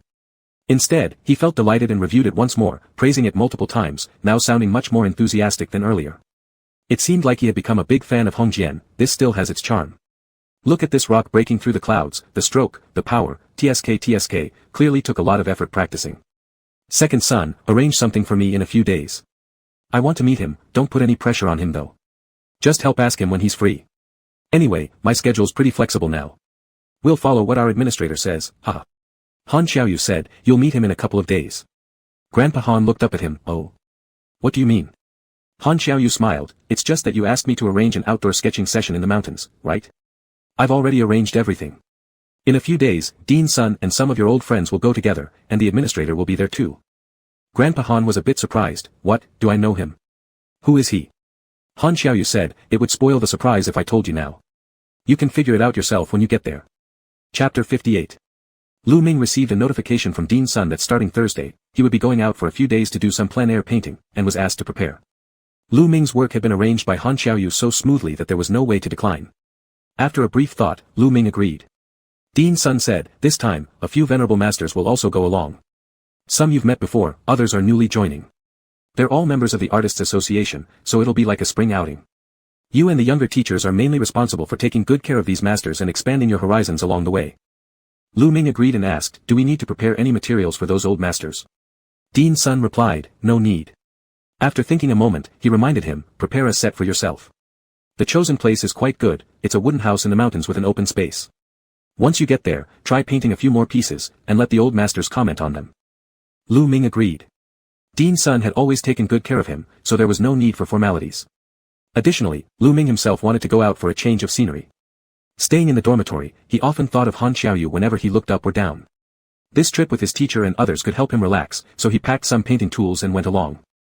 On that day, after taking a shower, Lu Ming didn't dry off completely before lying down and falling asleep. He didn't think much of it at the time, but when he woke up, he felt a slight cold. Though not serious, his voice carried nasal undertones. To avoid infecting the older gentleman, he bought a mask and wore it conscientiously to isolate himself as much as possible. They traveled in batches. Dean's son arrived with Lu Ming and a few students early in the morning. In the afternoon, the elder masters arrived late. Among them were several old painters Dean's son had introduced Lu Ming to previously, and a few unfamiliar faces who held honorary memberships in the Artists Association. Clearly, they were men of great contribution. Dean's son introduced them, and Lu Ming listened quietly, learning that this time a well-known entrepreneur from the city had come too. His expression remained calm without any surprise since every year many people, like Han Xiaoyu's family, supported the arts. Dean's son arranged one-to-one caretaking, pairing students with the old masters for mutual support. Even Dean's son shared a room with an elderly man named Han Yuda, who used to specialize in ancient architectural restoration. Dean's son was very familiar with him and affectionately referred to him as Mr. Han. As they chatted, Dean's son pointed to Lu Ming and said, this is Lu Jincheng's youngest son. I wonder if you still remember Mr. Lu. Ha! Upon hearing this, Mr. Han immediately expressed surprise, he looks just like Mr. Lu did when he was young. Oh my, how time flies. We worked together on the Yongla Palace relocation project many years ago, such unity of purpose. I still remember how Mr. Lu led a team to copy the murals. If I recall correctly, you worked on this for several months, right? Dean's son sighed, for over 4 months, almost all the Art Academy seniors participated then. Teachers from the National Painting Institute led, and even some students from the branch schools joined. I've never seen such a grand scene again. As they reminisced about the past, seeing a young person like Lu Ming sparked another wave of nostalgia. Lu Ming knew a little about the Yongla Palace relocation from stories his father told when he was a child, usually mentioned proudly after having a few drinks. Otherwise, it wasn't discussed much. All he knew was that decades ago, a group of architects and painters worked together to dismantle and move an entire palace to a safer location. Too much time had passed since then, and few people brought it up anymore, gradually forgetting it. Only these first-hand witnesses would occasionally reminisce with deep emotion. Dean's son and Mr. Han moved upstairs to the calligraphy and painting studio. It was already prepared neatly, with a long table placed in the middle where a pot of water boiled, accompanied by various teas and teacups on one side. On the higher table lay writing brushes, ink, paper, and complete sets of tools. Sitting down to drink tea, Lu Ming stood nearby and coughed slightly, saying, "Teachers, I'll go back to my room. You can keep chatting." Dean's son nodded and said, "That's fine. Go back, take your medicine and rest. An older Mr. Han hasn't arrived yet. Wait for him tonight and show him around the area." Lu Ming nodded in agreement and turned to leave. Once he walked away, Mr. Han took a deep breath and sighed, "It's been decades since I last saw Mr. Lu. I wonder how he is now. But seeing his son continue painting gives me great comfort." Dean's son also nodded and said, "That's right, back then the old dean pointed to Brother Lu as his successor. After Brother Lu injured his hand, the old dean secretly cried a whole session, utterly heartbroken. He poured a cup of tea for Mr. Han, and the two of them slowly drank and chatted about things from the past, but Brother Lu said when he left the Art Academy that he would never regret what happened at Yongla Palace. He felt it was worth protecting those murals for his entire life. Mr. Han also sighed with a mix of emotions. After returning to his room, Lu Ming took some medicine and slept for a while. When he woke up, it was already evening, and the students who had come with him knocked on his door to invite him for dinner, which finally roused him. He instinctively reached for his phone and opened it to check, but whether due to poor signals in the mountains or Han Xiaoyu being too busy, he did not see any calls from that familiar name. Lu Ming felt a bit out of sorts, staring at the screen for a moment before stuffing the phone back into his pocket. Dinner was lavish, but he wasn't in the mood to enjoy it. Initially, he thought coming out would help him relax, but the farther he went, the more anxious and longing he felt. The meal passed without much flavor, and he carelessly ate a few bites of rice just to fill his stomach. He then returned to the main hall to wait for others. The elder Mr. Han he was paired with had not yet arrived, and Lu Ming grew rather bored while waiting. He idly flipped through a book. A few junior students came over to invite him to play cards, but Lu Ming pointed to the mask on his face and muttered, "I won't go, I've got a cold." The juniors didn't insist much, and one tall boy even went out of his way to bring Lu Ming a cup of hot water. Without letting Lu Ming say anything, he blushed and shouted, "Brother, drink your water," before running off. Lu Ming waited until a little past 10 in the evening before Mr. Han finally arrived. The driver and butler supported the elderly man's arms as they guided him in, repeatedly whispering reminders to watch his steps. But the old man walked uncomfortably, arguing, "I can walk by myself. Let go, let go. It's all because of my second son insisting on these formalities. Do you think I'm so old I can't even walk? Release me, or I'll cut your salary when we get home." Standing up, Lu Ming greeted him at the door, saying, "Is this Mr. Han? I'm from the Art Academy. My surname is Lu, you can call me Xiao Lu. Dean's son sent me here to meet you."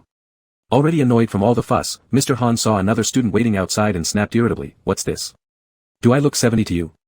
The accompanying butler whispered gently, "Sir, you're turning 70 this year." Mr. Han. Furious, Mr. Han retorted, "I know how old I am. Stop reminding me."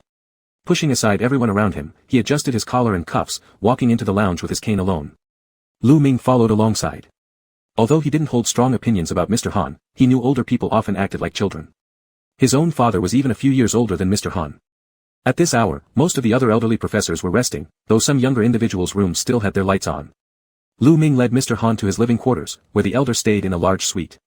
Once he observed Mr. Han settle down, Lu Ming said, "I'm staying next door, so if you need anything, just shout." Mr. Han waved a dismissive hand and shooed everyone away, even driving out the butler who wanted to stay. The next morning, Dean's son woke early and wandered over to the neighboring dining hall to eat breakfast. Just as he prepared to visit some other elderly friends, upon turning a corner, he noticed young Mr. Han and Lu Ming sitting in the small garden, apparently embroiled in a heated debate. Still recovering from his cold, Lu Ming wore his mask, obscuring most of his face. Originally, he had gotten up early intending to find a quiet place to practice writing or copy calligraphy posts. However, when Mr. Han noticed, he insisted on sitting down to offer guidance. Neither willing to give an inch, they quickly argued. As Dean's son approached, he heard their voices still murmuring faintly. "Mr. Han, it's wrong. You have to lift your wrist, don't you? There should be rules regardless of what brush you use." "Lu Ming, I'm copying Su Dongpa's style." His methods were rooted in the ancient techniques of Qin and Tang dynasties, using 3 fingers, slanting the brush, and precisely positioning the tip. "Why do you want me to raise my hand?"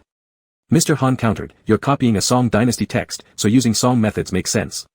Why focus solely on the old techniques? Employ the 5-finger grip, keep your wrist suspended, and wield a versatile brush. This method is grand and impressive." With a nasally tone, Lu Ming lazily responded, "No." Mr. Han was thoroughly flustered. Not a single one of his 3 sons dared speak to him like this. Glancing at the Art Academy student, he thumped the ground twice with his cane and demanded, "Do you even know who I am?"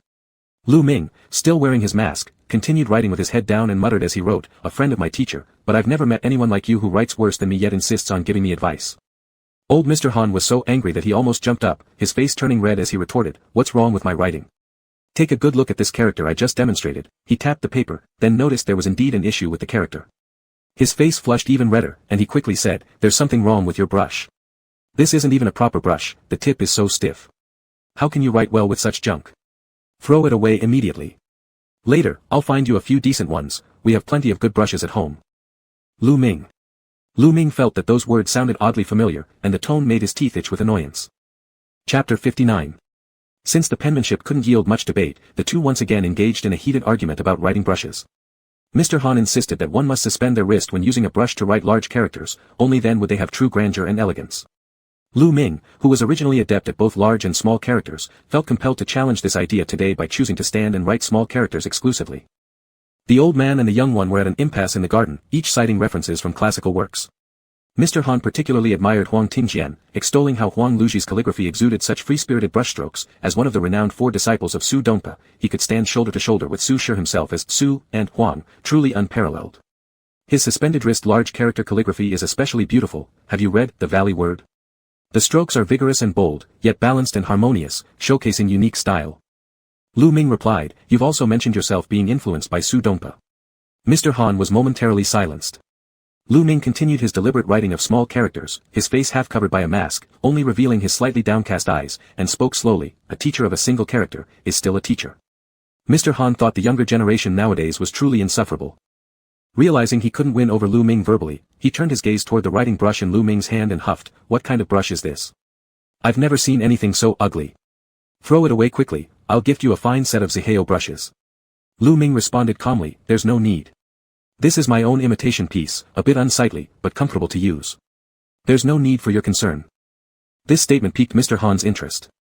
After circling around, he finally asked with some hesitation, which writing brush did you imitate? Tang-style brush. During my last trip to Japan, I visited Shosoin where they had preserved a very intact Tang dynasty brush.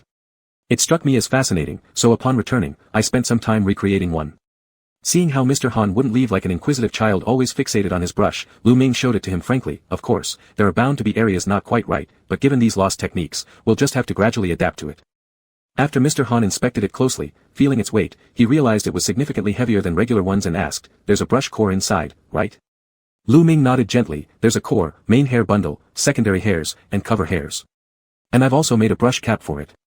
Mr. Han started off being dismissive but found the replicated Tang-style brush surprisingly adorable in his hand, similar to modern hard-tipped writing brushes, though it was smaller yet exquisitely detailed. When fitted with its cap, it formed a complete and exceptionally well-designed writing instrument. The rounded cap itself was endearing. After holding it and inspecting it, Mr. Han began to feel reluctant to give it back. Seeing the tiny tip of the brush, Mr. Han remarked, no wonder you pinch it with 3 fingers to write small characters, this size fits perfectly. Lu Ming nodded, saying, since the brush differs, naturally the usage should vary too. By this point, Mr. Han was somewhat reluctant to return the brush and began persuading subtly, your brush has some merit, but you students today must focus on basics first. Why dwell on those ancient methods from the Jin and Tang dynasties? I'll give you a box, no, 2 boxes of good writing brushes. Follow your teacher and practice larger characters first. You're too early to use this Tang-style brush, perhaps. His face flushed red, unwilling to voice outright asking to take the brush from a junior, and could only hope the young student would get the hint. Lu Ming got the hint but wasn't about to give in easily. He extended his hand for the brush, speaking in his usual calm tone, just focus on perfecting your large characters. As for me, I've grown tired of big characters and now enjoy writing small ones. This brush suits me best, it brings out layers and variations. Give it back to me, please. Mr. Han felt somewhat embarrassed, but after returning the brush, muttered, nothing extraordinary anyway, I'll make 10 when I go home. Lu Ming's lips curved slightly beneath the mask, looking at him and raising a brow, I actually have another Tang-style brush in my dormitory, but since you mentioned it, I'll refrain from showing mine. Mr. Han, leaning on his walking stick, froze, speechless for a moment. Dean Sun, overhearing their exchange from a distance, couldn't help laughing, it was like watching a pair of kindergarten kids quarreling constantly. Walking up, he asked curiously, so, it seems like you've gotten pretty familiar, huh? Mr. Han said proudly, absolutely. Familiar since morning. Your young student here is remarkable, trained by you, no doubt. Dean Sun nodded approvingly, indeed, he's my personal disciple. Then turning back to ask Mr. Han, we've scheduled outdoor activities for this afternoon, a mountain climb. Just stay nearby and don't venture too far. Mr. Han agreed while pointing towards the student, let little Lu accompany me. Since he's also sick, it'll be perfect for our old, frail, sick, and weak team. Looking at his teacher, and seeing his teacher's nod of consent, Lu Ming simply replied, all right. Mr. Han felt a bit heartbroken, thinking that this young student wasn't staying for his sake. Dean Sun, however, assumed they had genuinely become familiar with each other. Reflecting on it further, he realized Lu Ming and Han Xiaoyu were old friends, which might explain why their conversation flowed so naturally. Thus, he didn't interfere too much, it was rare for Lu Ming to find favor in Mr. Han's eyes. He let the two of them continue having fun together, then chuckled and went upstairs to the painting studio. Dean Sun's thoughts weren't far off. Although Mr. Han constantly argued with Lu Ming, he also enjoyed playing around with him. In just half a day, he was already referring to him as Little Lu. When Lu Ming took care of his own father at home, the situation was similar, both were old children who shouldn't be humored too much, otherwise they'd cause a lot of trouble. Lu Ming remained polite but spoke little, whereas Mr. Han often surrounded him with questions about everything under the sun. Perhaps because he admired Lu Ming's calligraphy, he even proactively suggested taking a look at his paintings. Lu Ming said, I didn't bring any paintings. They're all large landscapes over 3 feet wide. Mr. Han remarked, upstairs, there are not only the 2 small studios, but also a big one where even something larger than 3 feet can easily be displayed. Lu Ming honestly responded, I didn't expect such great conditions for this field trip. Previously, we always painted in the mountains. I just brought a small notebook, jotting down sketches and returning home later to work on the larger ones. Mr. Han, taken aback by how serious the student sounded, suddenly felt somewhat sympathetic. Next time, I'll still ask your dean to bring you over. This isn't even the best location, there's an even better spot at the foot of Mount Tai for painters, with many nearby antique shops. Next time, I'll take you there for a tour. He listed several names of art studios, clearly boasting, I'm close with the owners of those places. When you're free, I'll take you to see the Sea of Clouds, I guarantee it will broaden your horizons. Lu Ming, being a local from Lu City, reacted indifferently since climbing Mount Tai was common during his childhood spring outings. He simply replied with a lackluster, oh. Frustrated, Mr. Han fidgeted restlessly, unable to express why. Maybe it was due to the faint aura of arrogance in this student, who responded blandly to everything without showing much emotion, making him particularly eager to elicit a surprised expression from this kid. Ideally, an admiring surprise would be even better. Mr. Han kept pondering this, so he stayed and watched Lu Ming copying the wordbook. Lu Ming finished writing the last character, blew gently to dry the ink faster, waited for it to completely dry, and then packed it up. Mr. Han stood there, astonished. He had encountered countless people before, forget about the younger generation, even some established calligraphers and famous painters always insisted on proudly presenting their finished works for him to examine and offer commentary. But this young man in front of him showed no intention of letting him take a second glance. Lu Ming indeed harbored no such thought. He came here primarily to relax his mind and focus on practicing calligraphy. Whether Mr. Han was there or not made no difference, he would write as usual without any changes. At lunchtime, Lu Ming didn't eat with everyone else. The resort staff informed him that someone had delivered something requiring his signature, so he rushed over and received a box. The items inside weren't heavy, a pair of bathrobes wrapped in deep blue-gray fabric with wide sleeves and belts. One was large, the other slightly smaller, both in male style. After trying them on, the smaller one fit him perfectly while the purpose of the larger robe remained unclear. Upon checking the note left by the sender, it only contained his name with nothing else written. Lu Ming remembered that there seemed to be a wellness spa nearby at the resort, though he wasn't interested in soaking in it. He simply considered these bathrobes gifts from Dean's son for the teachers and set them aside casually. Missing the lunch hour, he didn't bother going out again and ordered a bowl of soup noodles to be delivered, finishing it quickly and simply. During the short nap after lunch, Lu Ming rested until the afternoon when Mr. Han came back again to invite him to play chess. The hotel didn't have a chess set, so Lu Ming brought along his own wooden one, accompanying Mr. Han through a few games. Lu Ming won so fast that Mr. Han hadn't even fully reacted yet, still holding a piece midair when checkmate occurred.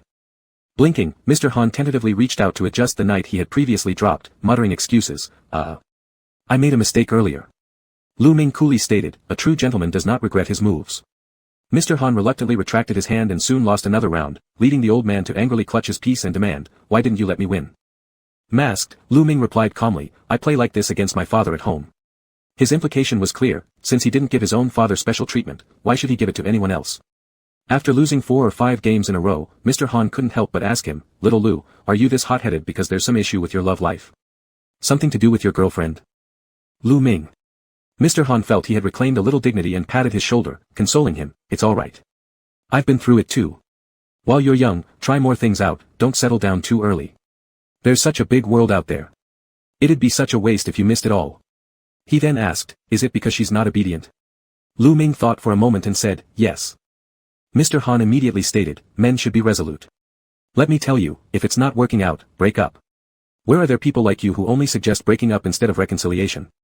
Lu Ming was unhappy, moving a chess piece to jump his horse and capture one of Mr. Han's cannons. We've been together for several years, just a small disagreement. Mr. Han laughed, see, you couldn't let it go after one word from me, could you? If you're unwilling to part ways, why leave it all? Go back and talk nicely to the girl, and pamper her a bit. Lu Ming lazily replied, I'll see how he behaves. Mr. Han nodded in agreement, that's right, men should act this way. Let me tell you, little Lu, never let your wife get the upper hand. See me, I didn't set proper boundaries at the beginning of my marriage, now I can't turn over. The same applies to dating, when she makes a mistake, give her 2 days to reflect. Lu Ming paused, replying, it's not solely his problem, I need to think about it further. Mr. Han still wasn't finished. Rarely did he find something worth mentoring Lu Ming on, so he wanted to chat more and share a bit of life advice. However, Lu Ming didn't want to discuss any longer. He glanced at the time, it was 4 o'clock in the afternoon, his practice time for calligraphy and painting, and started putting away the chessboard, saying he needed to go upstairs to the painting studio. Naturally, Mr. Han followed along, helping him carry the small wooden box containing the chess pieces over. Mr. Han glanced at it casually without much thought, but soon enough looked up again, fixated on the engraved signature on the wooden box, Hong Jian. Mr. Han's fingers trembled slightly, his eyes shining as he looked up at Lu Ming. Are you Hong Jian? Lu Ming thought for a moment and finally nodded. I use that name when writing or painting, but you can still call me Little Lu. This was his usual pen name, and either title Mr. Han used would have been fine. Mr. Han suppressed his excitement, holding the small wooden box as if performing a ceremony, asking excitedly, this name, how long have you been using it? Lu Ming was somewhat surprised but told him anyway, yes, nearly 10 years. 10 years. Mr. Han was absolutely certain that the person before him was their administrator. Looking at this Little Lu now, he found every aspect of him remarkable, his handwriting, abilities, even his half-covered face due to the mask appeared mysterious and handsome. Never before had he felt such joy. His second son had told him to find the administrator, and surely he hadn't expected him to find the person in just a day. This was truly heaven sent. Recalling their conversation earlier in the morning, Mr. Han no longer felt the least bit disgruntled. Reflecting upon it, he realized that far from being arrogant, Little Lu was simply exhibiting capability. Thinking back to how Little Lu had casually mentioned creating a Tang Dynasty brush replica, Mr. Han was filled with pride. Their administrator was so youthful and exceptionally talented, a prodigy indeed. Ancient methods from the Jin and Tang dynasties, what's wrong with ancient methods? It was simply amazing. Now Mr. Han didn't seek admiration from the young man before him. Instead, he wanted to admire this person. Who was this? This was their forum's upright administrator. Lu Ming felt slightly disconcerted by the sudden brilliance in Mr. Han's eyes, the old gentleman staring at him without letting go, making him feel uncomfortable. Seeing him continuously clutching that small wooden box, Lu Ming inquired, Han Lao, is there something wrong with this box? In an instant, Mr. Han transformed back into a respected entrepreneur, placing the small box aside on the table and stating, there's nothing wrong with it. He quickly added, but I do have a question. Lu Ming had already tidied up the chess pieces and asked curiously, what is it? With a solemn expression, Mr. Han earnestly requested, do you have free time tonight? Would you honor me by allowing me to treat you to dinner? Lu Ming, Chapter 60. Mr. Han said, don't misunderstand me, I just feel particularly connected with you. Lu Ming was a little stunned by the sudden warmth and shook his head to decline, no need, eating with the teacher is fine for me. Mr. Han stood there not moving, looking at Lu Ming back and forth with delight on his face. Lu Ming felt his back go numb under his gaze, so he gathered his things and prepared to leave, telling him, Mr. Han, I'll go to the upstairs studio first, if you need me, you can call out. Mr. Han wouldn't let him leave and stopped him at once, saying, wait, Xiao Lu, I have something else. Lu Ming stood there waiting for him to speak. Mr. Han rubbed his hands together and the imposing air of an entrepreneur disappeared again, now he looked shy even as an experienced old man. He spoke rather modestly and smiled, that. Xiao Lu, no, I mean Hong Jian, aren't you on a forum using this name? Lu Ming thought for a moment, then figured it out and was a little surprised, you're also on that forum. Mr. Han chuckled, yes, isn't it? Isn't that coincidental? When I saw your name, I realized you were one of our administrators. Lu, the administrator, slightly nodded but didn't bother being courteous. He was still tidying up his things to leave. Mr. Han reached out and held on to him, saying, I'm an old member of the forum, I own something precious, do you remember? Someone nicknamed Duo Bao, ring any bells? Lu Ming stopped in his tracks, looked up at him, Duo Bao mister, it's you. Mr. Han was afraid he wouldn't believe him, so he took out his phone to log in and show his account, but due to poor signal in the mountains, he couldn't get it done, so he showed a screenshot of a bunch of gem badges from a few days ago instead. Really, look, these are what I painstakingly gathered recently. They're all honors. Upon seeing those gems, Lu Ming knew the person in front of him had to be Duo Bao mister. No one besides this gentleman could have such a complete set, especially the last diamond badge which only Duo Bao possessed. Just by looking at the screenshot, it was already confirmed as authentic. We were actually looking for you recently. These badges aren't worth much money, they're more like keepsakes. You've recharged so much before, we always wanted to return part of it to you. Mr. Han waved his hand, saying, no, after so many years, you've done a lot for the forum. Keep them for future maintenance. I've been on this forum for 10 years now, I won't wander elsewhere in the future, I just love reading some text and art, take good care of the forum, let this old man have somewhere to spend my leisure time, I should thank you all. When they started talking about the forum, Lu Ming became more familiar with him, feeling that meeting online friends like this was indeed an encounter of fate. He felt a bit closer to Mr. Han than before. An administrator like Mr. Han would obviously make any administrator look good, distant meant impartiality, close meant approachability, and not a single flaw could be picked. After recognizing himself as a family member of the administrator, Mr. Han focused all his thoughts on inviting Lu Ming to dinner. Even after being rejected twice, he did not become disheartened. He no longer watched paintings or chatted with other senior gentlemen, following Lu Ming everywhere and speaking nothing but compliments. Lu Ming was inexplicably flattered, and wherever he went, Mr. Han followed closely, with a degree of clinginess he hadn't seen in a long time. If he had to compare, it might just match the level of Han Xiaoyu. But Han Xiaoyu silently followed, while this Mr. Han trailed behind him with a cane, talking incessantly. Xiao Lu, your painting is really excellent, I've seen so many people's works, none are as spirited as yours. Lu Ming helplessly responded, I haven't finished painting yet, wait until I'm done before commenting. Mr. Han immediately retorted, starting off, the opening moves determine the outcome. Your beginning brushstroke is very impressive. Lu Ming. Before even finishing a few strokes, Mr. Han had already started praising. Although Lu Ming usually wasn't bothered easily, he couldn't handle being praised based on 2 mere brushstrokes, which seemed unreliable. With this thought in mind, Lu Ming subconsciously kept a slight distance when doing practice sketches. Still, even with this distance, other young teachers who accompanied them envied him somewhat, saying, Teacher Lu, you're truly talented, quickly catching Mr. Han's eye. With the old man's support, the next painting will definitely sell well. On the side, a short-statured teacher replied with a hint of discontent, not necessarily. Being favored by one person is different from being recognized by everyone. The one who had spoken before didn't even wait for Lu Ming to reply, he jumped in with a mocking laugh, are you stupid? A collector like Mr. Han, if he likes it, wouldn't he just buy it and keep it at home? Regardless of anything else, the money is the only tangible thing. He patted Lu Ming's shoulder and laughed, Teacher Lu's luck has come. Remember to help us more in the future. Lu Ming found their manner of speaking repulsive. He lowered his head and packed up his brush and ink, muttering softly, I have some matters to attend to, so I'll take my leave first. He left without acknowledging the two. The 2 remaining young teachers in the studio exchanged glances. It was the short teacher who spoke first, frowning, he's too arrogant. So uncooperative, he'll suffer later. The other one nodded as well, evidently agreeing with the short teacher. The competition among painters was intense enough, gaining fame was half due to works and half due to opportunities. Besides their own teacher's recommendation, works would be taken out for appraisal by so-called collectors and critics within the circle. Some lucky ones achieved overnight success. Clearly, they already sensed that Lu Ming was about to take a different path from them, and their words were partly a plea, partly jealousy, the tone naturally far from pleasant. Lu Ming's living environment was simple, or rather, his needs for survival weren't many. With such a disposition, it was natural that he couldn't mix well with those people. The rejection of his painting last time had something to do with these cliques. If it were any other matter, Lu Ming wouldn't be so stubborn, but when it came to his paintings, to what he intended to do for life, he remained stubbornly single-minded. Lu Ming hid on the mountain for 2 days to paint, but the activity area in the villa was so limited that he couldn't avoid Mr. Han.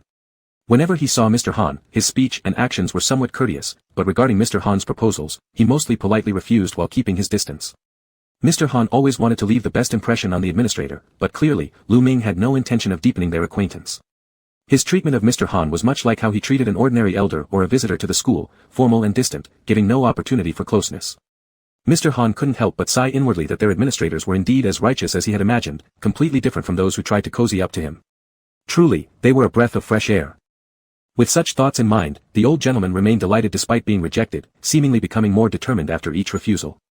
In the end, even Dean's son couldn't bear to see this, so he sought Lu Ming alone and said, why don't you take Mr. Han out for a stroll?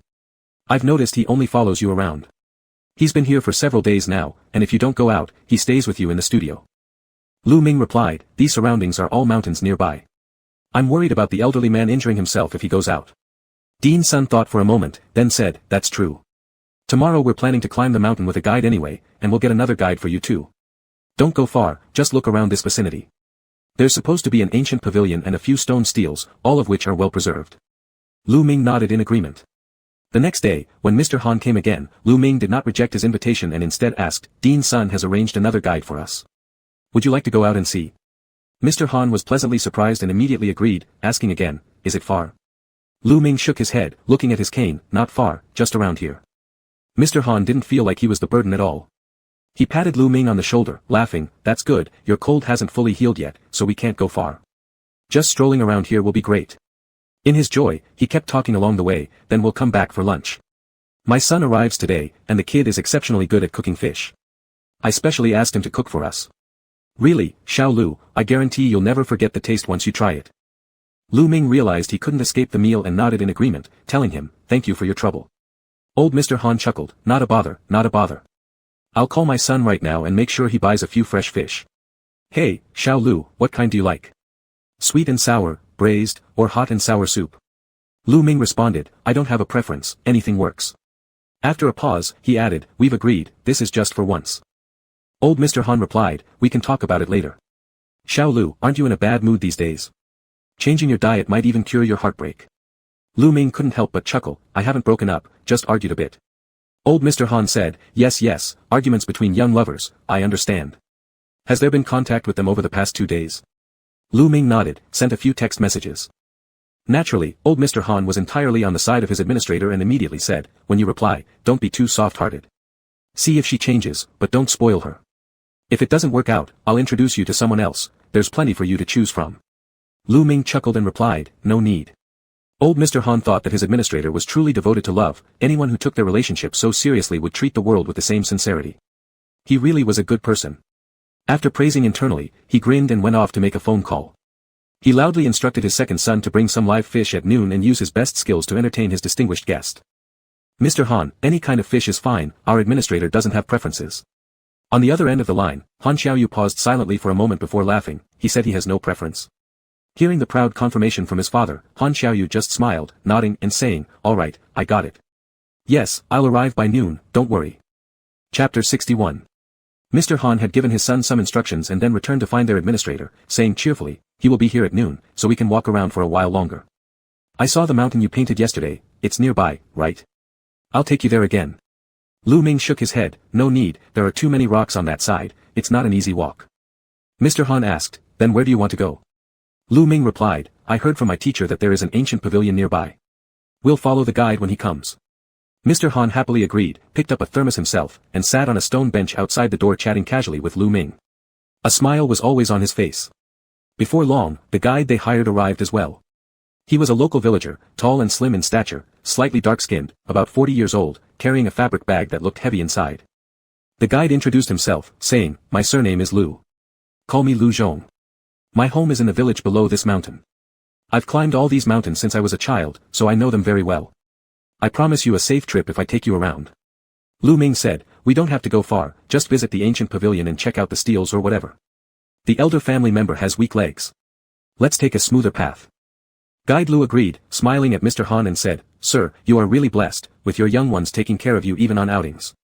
Upon hearing this, Mr. Han secretly felt pleased but didn't show it much, he merely nodded and said, thanks for the blessing. By the way, can we return by noon? We still need to eat lunch. Guide Lu said, yes, the ancient pavilion is not far away. The small path is also well trodden, so it's easy to walk. As they talked, they got up and started the journey. Lu Ming instinctively took the thermos from Mr. Han, placing it in his own backpack so the old man could travel lightly, only carrying his cane. Mr. Han was pleased inside and along the way pointed out places with beautiful scenery to Lu Ming, sharing his insights. Although Mr. Han was not a great painter himself, after years of collecting artworks, his eye was quite discerning, offering Lu Ming profound guidance. When they reached near the ancient pavilion, they saw a stone staircase carved into the rock wall. It was approximately half palm wide and became steeper the higher it went. There wasn't anything to hold on to nearby, directly leading up the hill. Looking up, one could see several hundred steps, no easier than climbing the mountain barehanded. Lu Ming put his hand above his eyes, looked up for a moment, and frowned, no, it's too steep. We cannot ascend. Lu Zhong also appeared somewhat troubled, saying, this is the only stone staircase. Alternatively, we could climb up via a slope, which is flatter but much longer, easily taking a whole day round trip. Mr. Han, thinking of his lunch appointment, did not want to take the detour, telling Lu Ming, let's turn back earlier then. Anyway, it's just an ancient pavilion with nothing much to see. Lu Zhong grew a little anxious upon hearing this. He charged fees for bringing people around, and now hearing they would return without even checking it out made him worry about losing commission. He wanted to earn more money and thus persuaded them beside the path, don't leave, Mr. Old. After listening to your chats, it seems you both understand paintings, right? Why don't I take you to another place instead, an old Taoist temple? It's less than a mile away, just 2 bus stops. I'll take you there, okay? Mr. Han listened and asked him, a Taoist temple? Haven't heard anyone mention it.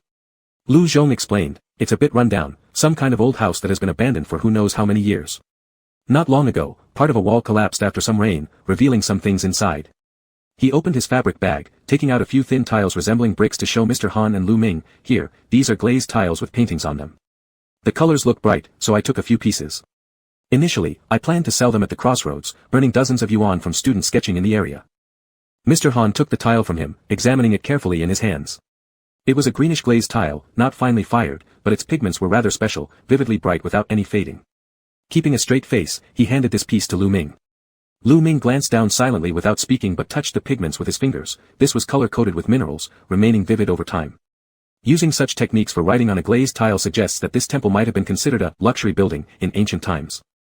Mr. Han then turned to the guide and asked, okay, giving directions isn't easy for you, so here's an extra 300 yuan. If I fancy any tile during our visit, help me carry them back to the villa, alright? Guide Lu was overjoyed. He had intended to coax them into staying longer so he could earn more money and quickly agreed.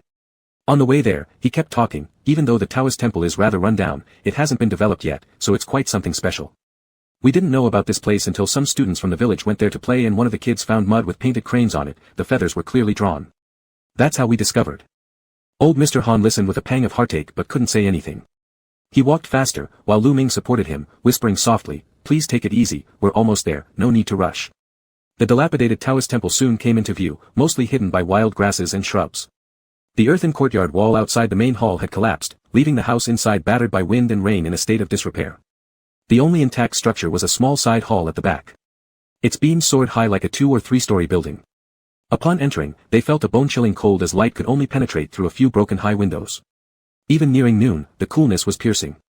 Superstitious mountain villagers hesitated to enter fully. However, since old Mr. Han had given him money, Guide Lu didn't dare refuse outright. Instead, pointing outside, he said ingratiatingly, "Look, there's a stone carving that fell off from part of the roof beam here, very delicate craftsmanship. Do you want it?" He reached out to lift a palm-sized stone carving of a small beast, which originally came as a set of one big and one small. Struggling to remove it, he wanted to find a rock to break off a relatively fine piece. Old Mr. Han stopped him immediately, saying, "Don't touch it. I'll buy it all, you, bring the bigger one along for me." Guide Lu looked troubled and said, "Sir, it's too big. There's no way I can carry it, must be dozens of pounds." Old Mr. Han tapped his cane on the ground, urgently demanding, "Then don't move it either." Confused, Guide Lu thought he was merely bringing this old man here to pick up treasures on the cheap. But watching him refrain from touching things, doubts began creeping in. Lu Ming steadied old Mr. Han slightly as he stepped forward and spoke to Guide Lu, "Sorry, my father-in-law is seeing these things for the first time," and he got excited. "You lead us to see where those pieces of mud skin with pigments are. We'll skip the stone carvings, just take a couple of mud skins back." Old Mr. Han tried to object but was interrupted by Lu Ming squeezing his arm gently and quietly advising, "It's too heavy, better left here, nobody can take it away anyway. Let's check if there's anything else in front, we have to go back for lunch. Just enjoy the novelty, these aren't valuable items." After hesitating for a moment, old Mr. Han nodded and reluctantly followed Lu Ming without lingering further. Villagers only picked up stuff from the damaged outer parts, leaving untouched the side hall sealed with soil inside. Only after old Mr. Han and Lu Ming repeatedly requested did Guide Lu take them to the rear side hall. When stepping inside, Guide Lu bowed twice out of respect, but old Mr. Han cared little for these formalities, letting Lu Ming steady his arm and striding directly in. They carefully sidestepped the fallen beams and semi-collapsed pillars, treading on rotting wood as they moved forward. Inside, the ground was uneven, pitch black and unclear, with Lu carrying a flashlight. He switched it on, casting the light to help them see. However, the flashlight didn't reach far enough to show distant areas, only illuminating nearby walls covered with large-scale murals. Due to the deterioration of the dwelling, the plaster layers on the walls had been soaked by rain, revealing traces of deities from the Taoist system, their outlines flowing elegantly. Following the garments upward step by step, they could barely see the heads at the top of the over 2-meter-high murals. When the flashlight beam shone down, Guide Lu suddenly screamed in fright, dropping the flashlight. The heads are missing." Startled and trying to retreat, he tripped and kicked the flashlight rolling away. As it spun around, they noticed the circle of clay statues and stone carvings surrounding them, smashed into chaos. Many of the statue heads were broken off and lay haphazardly beside them. On the ground, a dark red hue appeared, indistinguishable whether it was blood or something else. Terrified, Guide Lu shouted and fled towards the exit. Old Mr. Han wasn't frightened by the scene but startled by the scream, accidentally twisting his ankle with a painful hiss. "Are you okay?" asked Lu Ming, supporting him. Shaking his head, old Mr. Han gritted his teeth and said, "I'm fine, nothing serious." "Xiao Lu, please pick up the flashlight quickly. I think there are words written on the mural." Lu Ming was unbothered by these things. He went over to pick up the flashlight, supporting Mr. Han as he raised the flashlight and shone it on the walls. The figures were depicted exquisitely, but without exception, every face had been slashed, obviously human vandalism. After searching for a bit, they noticed big characters written on one of the walls. Mr. Han rushed over, his limp slowing him down. He was only focused on shining the flashlight on the mural ahead, not paying attention. After taking 2 steps, his clothes got caught on something, causing him to lose balance and hit his nose and mouth, resulting in some bleeding and a mouthful of blood. It was only thanks to Lu Ming's timely support that he didn't fall. Lu Ming seemed to have knocked something down in the dark, groaning slightly. Mr. Han hurriedly reached out to touch him, worriedly asking, "Xiao Lu, are you alright? Where are you hurt?" Lu Ming replied, "I'm fine, just bumped into a piece of wood, nothing serious." Feeling around in the dark for the old man, he asked, "Are you alright?" Mr. Han shook his head and said, "I'm fine, please help me walk slowly towards it." Upon getting closer and checking with the flashlight, Mr. Han let out an "ah," filled with bitterness, as I suspected. Lu Ming hid one arm behind his back, leaning closer to Mr. Han to see clearly. The writing on the wall was done with paint, partly eroded due to its age, yet some scattered large characters were still visible: overthrow demons and snake spirits. Mr. Han chuckled bitterly and instructed Lu Ming to use the flashlight to inspect the surroundings. The destroyed statues were also vandalized deliberately, leaving none intact. Lu Ming touched the mud wall lightly, ending up with a handful of powder mixed with pigments. He softly said, "These have already soaked through, can't take them away." Mr. Han was deeply saddened, standing silently in the darkness for a long time without a word. Lu Ming said, "Let's go back, and tell them to see if we can rescue anything." Mr. Han carefully examined with the flashlight again and saw several triangular metal frames nearby, all heavily rusted. They appeared to be decades-old artifacts left untouched. He pointed it out to Lu Ming and sighed, "People have been here before us, but they couldn't manage to save anything." Lu Ming hadn't seen this before, so he asked, "What is this?" Mr. Han replied, "You haven't seen this before, right? This thing is used for moving murals. Temple murals are usually huge, but all painted on mud-covered walls, so peeling them off risks damaging them. We use these iron racks to gently hammer into the walls, making the walls conform tightly. In this way, an entire layer of wall with its painting is removed intact." Looking around, he indeed found a few familiar marks on the walls. "I remember this mark, which indicates that the wall has been hollowed out and ready for cutting." He lifted the flashlight higher and sure enough, located corresponding scattered triangular supports further ahead, standing thin and rusty after who knows how many years. The old man sighed. The people who came here definitely knew their stuff. When we relocated the Yongla Palace back in 1960, we used a similar set of tools. Lu Ming looked at him in the dark, a hint of surprise in his voice. "Did you also work on the relocation of Yongla Palace?" As Mr. Han leaned on him and slowly walked towards the door, he heard a laugh. "Of course, such a grand project made my life worth living. I wouldn't listen to my family then, I just liked art and went off to art school with my sketchbook. Back then I was about 16, just admitted to university but unsure what I should study seriously. When our teacher mentioned working at Yongla Palace, I immediately followed along." Here he paused momentarily, letting out a low sigh of resignation. "We were lucky to have finished relocating everything by 1966, hundreds of murals undamaged. Although there were no reports afterward for many years, and nobody remembered the effort, it was still worth it." As Lu Ming supported him stepping out of the temple doors, sunlight fell onto them momentarily. Turning back, he took another look at the inner darkness, unable to see the dirty ink splattered on the floor or the damaged traces on the walls. Lowering his eyes, he stepped over the threshold with Mr. Han, leading him to the courtyard outside. When they came out, the yard was empty, with only the guide's cloth bag thrown aside, indicating that the guide had run off somewhere out of fright. There was still blood on Mr. Han's face. Lu Ming dampened a handkerchief with mineral water and carefully cleaned it off. Seeing how the old man's legs were trembling while insisting on trying to stand and walk on his own, he squatted in front of him and said, "Let me carry you." Mr. Han hesitated a bit, and Lu Ming urged him again, "Didn't you want to treat me to lunch at noon?" Sensing Mr. Han's arms over his shoulders, Lu Ming reached back to hold him securely and laughed lightly, "I'll get some exercise, I ate quite a lot at lunch." Mr. Han chuckled but soon noticed that one of Lu Ming's arms was trembling slightly and couldn't apply much force. He lowered his head and saw the damp spot on his dark long-sleeve shirt and exclaimed, "You're injured." Was it inside, from those iron frames? Lu Ming's voice remained calm as he tightened his grip and said, "It's nothing, I can carry you back." Mr. Han began, "You." Lu Ming cut him off and said, "Are you worried about losing the way? That won't happen. Someone taught me how to navigate. Any road I've walked once, I remember." He adjusted Mr. Han slightly and added, "Please don't move, it will help me." Mr. Han could not help but laugh bitterly at this but ultimately stopped moving and handed his cane to Lu Ming. Lu Ming wrapped an outer coat around Mr. Han and secured him tightly to his back, saying, "Hold on to my neck, don't move." Once Mr. Han embraced him, Lu Ming used the cane for support and continued walking down the mountain, slowly but with great steadiness. His movements, though silent, exuded a sense of reliability, as if following him meant reaching safety. Lu Ming feared that the elder might feel unwell, so he kept talking to him. He initiated the conversation by saying, "My father also participated in the Yongla Palace relocation, he used to be in the art academy too. But all of this happened decades ago, before I was even born." Mr. Han asked, "Oh. What is your father's name?" Lu Ming replied, "Let's start with guessing my name first." Mr. Han chuckled, "Isn't your name Lu Hongjian?" Lu Ming laughed and responded, "No, Hongjian takes its meaning from the phrase, Hongjian Yulu. It refers to the principle of gradual progress found in the I Ching. As a child, I had a hasty temper, so my father always lectured me using this concept. Later, I adopted this name online because I'm also surnamed Lu, which makes it somewhat fitting." Mr. Han repeated it silently, touched by its deeper meaning. This quiet young man, whom Mr. Han had come to know during these past few days, was now persistently conversing with him, wanting to keep him comfortable. Mr. Han also rallied his spirit to chat a bit, "That's interesting. Now what about your real name?" Lu Ming answered, oblique sound. Mr. Han chuckled, well, you are giving me a riddle. Just 2 words like this aren't enough for me to guess. Let's try another. Lu Ming paused for a moment and then spoke again, the attacker presses forward, the defender withdraws.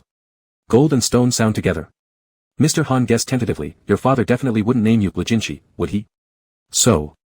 You mean. Lu Ming. That's correct. It's you, really you. Mr. Han murmured softly, his voice barely audible. For a moment, his grip on Lu Ming's neck loosened until Lu Ming stopped and reminded him, please hold tight, be careful not to fall. Mr. Han quickly held on tightly again, feeling mixed emotions for a while before quietly saying, you are a good child. Lu Ming smiled and said, you shouldn't just judge a person based on a name. Mr. Han also laughed, gently wiping the sweat off his forehead and commented, the name is good, and so is the person. After being carried for a while, he grunted and opened up, Lu Ming, don't take what I said earlier too seriously. Lu Ming asked, what do you mean? Mr. Han coughed a bit and vaguely mentioned, about your significant other, give it more thought. You two shouldn't separate just like that. Lu Ming let out a chuckle, I understand. Mr. Han felt significantly reassured and chatted idly for a while. When he heard Lu Ming's breathing grow heavier, he asked him to sit down, drink some water, and continue afterward. Lu Ming had already taken off his mask, and Mr. Han now clearly saw the appearance of this young man. His hair was soaked with sweat and combed aside, revealing sharp eyebrows and a high bridge of nose. Even with a thin layer of sweat on his brow and nose, he looked clean-cut and devoid of any pretense or weakness. Mr. Han had seen Lu Ming many times in photographs, but seeing him in person was a first. He tried to imagine what Lu Ming would look like when standing in front of him. Although he had convinced himself repeatedly that his son marrying a man wasn't a problem, he still harbored some lingering thoughts. Now, after seeing Lu Ming face to face, all those little concerns had vanished completely. Mr. Han grew increasingly satisfied with Lu Ming, to the point that he began to feel his own good-for-nothing son didn't deserve him. The estate manager was truly remarkable, well-versed in both scholarly and martial pursuits, and had just carried him all the way down from the mountain without a single complaint, not even when sustaining an injury while protecting him. And even after enduring mistreatment from his second son, Lu Ming had merely come up here to hide for a few days, still defending his unworthy brother. Mr. Han lamented bitterly, feeling the manager had been wronged. By the time they reached the bottom of the mountain, they were more than an hour late for their agreed-upon meeting time. Han Xiaoyu waited at the entrance of the villa. As soon as he saw them on the stone steps, he hurried over, first helping Mr. Han off his back and sitting him on a nearby stone bench. He then inspected Lu Ming anxiously, asking, what happened? Where's the guide? Did you get injured going up the mountain? Mr. Han pointed to Lu Ming's arm and said, I'm fine, I just sprained my ankle. You should check on Lu Ming, he carried me all the way down. His arm is injured. Han Xiaoyu instructed an assistant to help support Mr. Han and then rolled up Lu Ming's sleeve, revealing dried blood that had already clotted. There wasn't much bleeding, but the wound looked like a scrape, probably made by some rusted metal object. Lu Ming, still somewhat dazed from the earlier exchange between Han Xiaoyu and Mr. Han, let him roll up his sleeve and asked, why are you here? Were you speaking with Mr. Han earlier? Han Xiaoyu lifted him into his arms and said firmly, I'll take you down the mountain, you need a tetanus shot. Still confused, Lu Ming persisted, no, wait. What did you say to Mr. Han? Ignoring the setting and the presence of Mr. Han and the assistant, Han Xiaoyu walked off with Lu Ming in his arms, his expression serious, get the shot first, and then I'll answer any questions you have. Chapter 62. The medical conditions on the mountain were insufficient, and both Mr. Han and Lu Ming had been injured, so Han Xiaoyu immediately took them to the nearest hospital at the foot of the mountain for treatment. Lu Ming had a scrape on his arm that didn't look deep, but he was still given an immediate tetanus shot. Han Xiaoyu, not reassured, decided to stay in the hospital room with Lu Ming for 24-hour observation. The doctor said, if there's no fever tonight, it should be fine. Family members need to pay attention and observe. Han Xiaoyu nodded and said, all right. After the doctor left, only the two of them remained in the ward. Lu Ming looked up at him. Han Xiaoyu was carefully adjusting the bandages for him, his brows furrowed, looking more serious than the injured person himself. His expression was grim, but his hands moved gently as he asked, does it hurt? Lu Ming shook his head and said, it doesn't hurt anymore. I should have come earlier and gone with you. Han Xiaoyu reached out and touched his cheek, then pinched his chin lightly, leaning in for a kiss. Hearing noises outside the door, Lu Ming quickly turned his head to avoid it. Just as he did so, there came 2 knocks on the door, and Mr. Han's voice came from outside, Lu Ming, how are you doing? Han Xiaoyu stood up to open the door for Mr. Han. Mr. Han, seated in a wheelchair pushed by his assistant behind him, entered. Apart from a few extra bandages around his ankles, he otherwise seemed fine, his complexion untroubled. He had the assistant push him over to check on Lu Ming first, seeing his bandaged arm, feeling incredibly heartbroken. Is your injury severe? You child, refusing to say even when you're hurt and carrying me along without rest. You artists cherish your hands above all else. Lu Ming said, it's nothing serious, I injured my left hand, and it's just a scratch on the arm. No big deal. Mr. Han said, still, it's unacceptable. Xiaoyu, stay here to take care of Lu Ming. Ask the doctor tomorrow. If necessary, we'll go back to the city for further treatment. Han Xiaoyu nodded in agreement. Lu Ming also looked up at him, glancing at Mr. Han, appearing calm in demeanor. On the contrary, Mr. Han seemed a bit embarrassed, rubbing the edges of his sleeves and clothes, hesitating for quite a while before saying, well, Xiaoyu hasn't gotten around to telling you this yet, right? Lu Ming looked at Han Xiaoyu and said, no. Mr. Han immediately poked his son's leg with his cane and ordered, what are you standing around for? Tell him. Han Xiaoyu. After some thought, he coughed lightly and stood beside Lu Ming's bed, saying, this is my father. When you mentioned the forum before, I never expected that you two would have known each other on the same forum for so many years. You once asked me to help choose your forum badge, which reminded me about what my youngest brother had mentioned around the same time. After asking, it turned out to be such a coincidence. Mr. Han was even more surprised, raising his head and looking at his son, what? You saw those badges long ago? Han Xiaoyu laughed and said, yes, I never told you because I wanted Lu Ming and you to get to know each other gradually, after all. Lu Ming interrupted him, saying, I understand. This wasn't something you intentionally hid. And during my interactions with Mr. Han, it was purely based on our common interest in art. Mr. Han immediately agreed, exactly. Let's talk about what concerns us, and your thing with my second son is separate. The old man remembered that Lu Ming had once mentioned arguing with his partner. If his second son didn't reconcile well, wouldn't it implicate himself? Thinking this way, he anxiously patted Lu Ming's hand and advised him, Lu Ming, remember this, regardless of what happens in the future, I'm still your uncle. Come to me if anything happens. Don't worry about other things. Understand? Lu Ming glanced at Han Xiaoyu and smiled, understood, thank you, Uncle Han. Mr. Han was delighted. These past few days, he hadn't heard Lu Ming address him so affectionately, and this one, uncle, made him feel much more comfortable inside. Han Xiaoyu certainly didn't expect his own father to cut him loose so easily. He rubbed his nose, bent down to check his father's ankle, and asked, are your feet okay? Mr. Han replied, not a big deal, just a twist. It'll be fine in a couple of days. Han Xiaoyu straightened up and said, you're at an age where you shouldn't be so careless. Let's do another x-ray to confirm everything. He then instructed the assistant, take Mr. Han to the ward later. Rest in bed more, don't let him walk around. The assistant agreed, but Mr. Han, who wasn't pleased, was about to speak up again when Han Xiaoyu added, call home too and let them know the situation. Mr. Han immediately shut up. His wife had been the one truly in charge of their household for a long time. While Mr. Han commanded respect at work meetings, at home he had little say. Sometimes, he even ate less than he should, his wife always said one should only eat until they are 7/10 full. For all these years, this large corporation president never once had his fill of dinner. The assistant wheeled Mr. Han out while Han Xiaoyu escorted them to the door and returned after seeing them off. Lu Ming shifted into a more comfortable position, leaning against the headrest semi-reclined. He looked at Han Xiaoyu and said, all right, what else have you been hiding from me? Han Xiaoyu hesitated, intending to sit near him.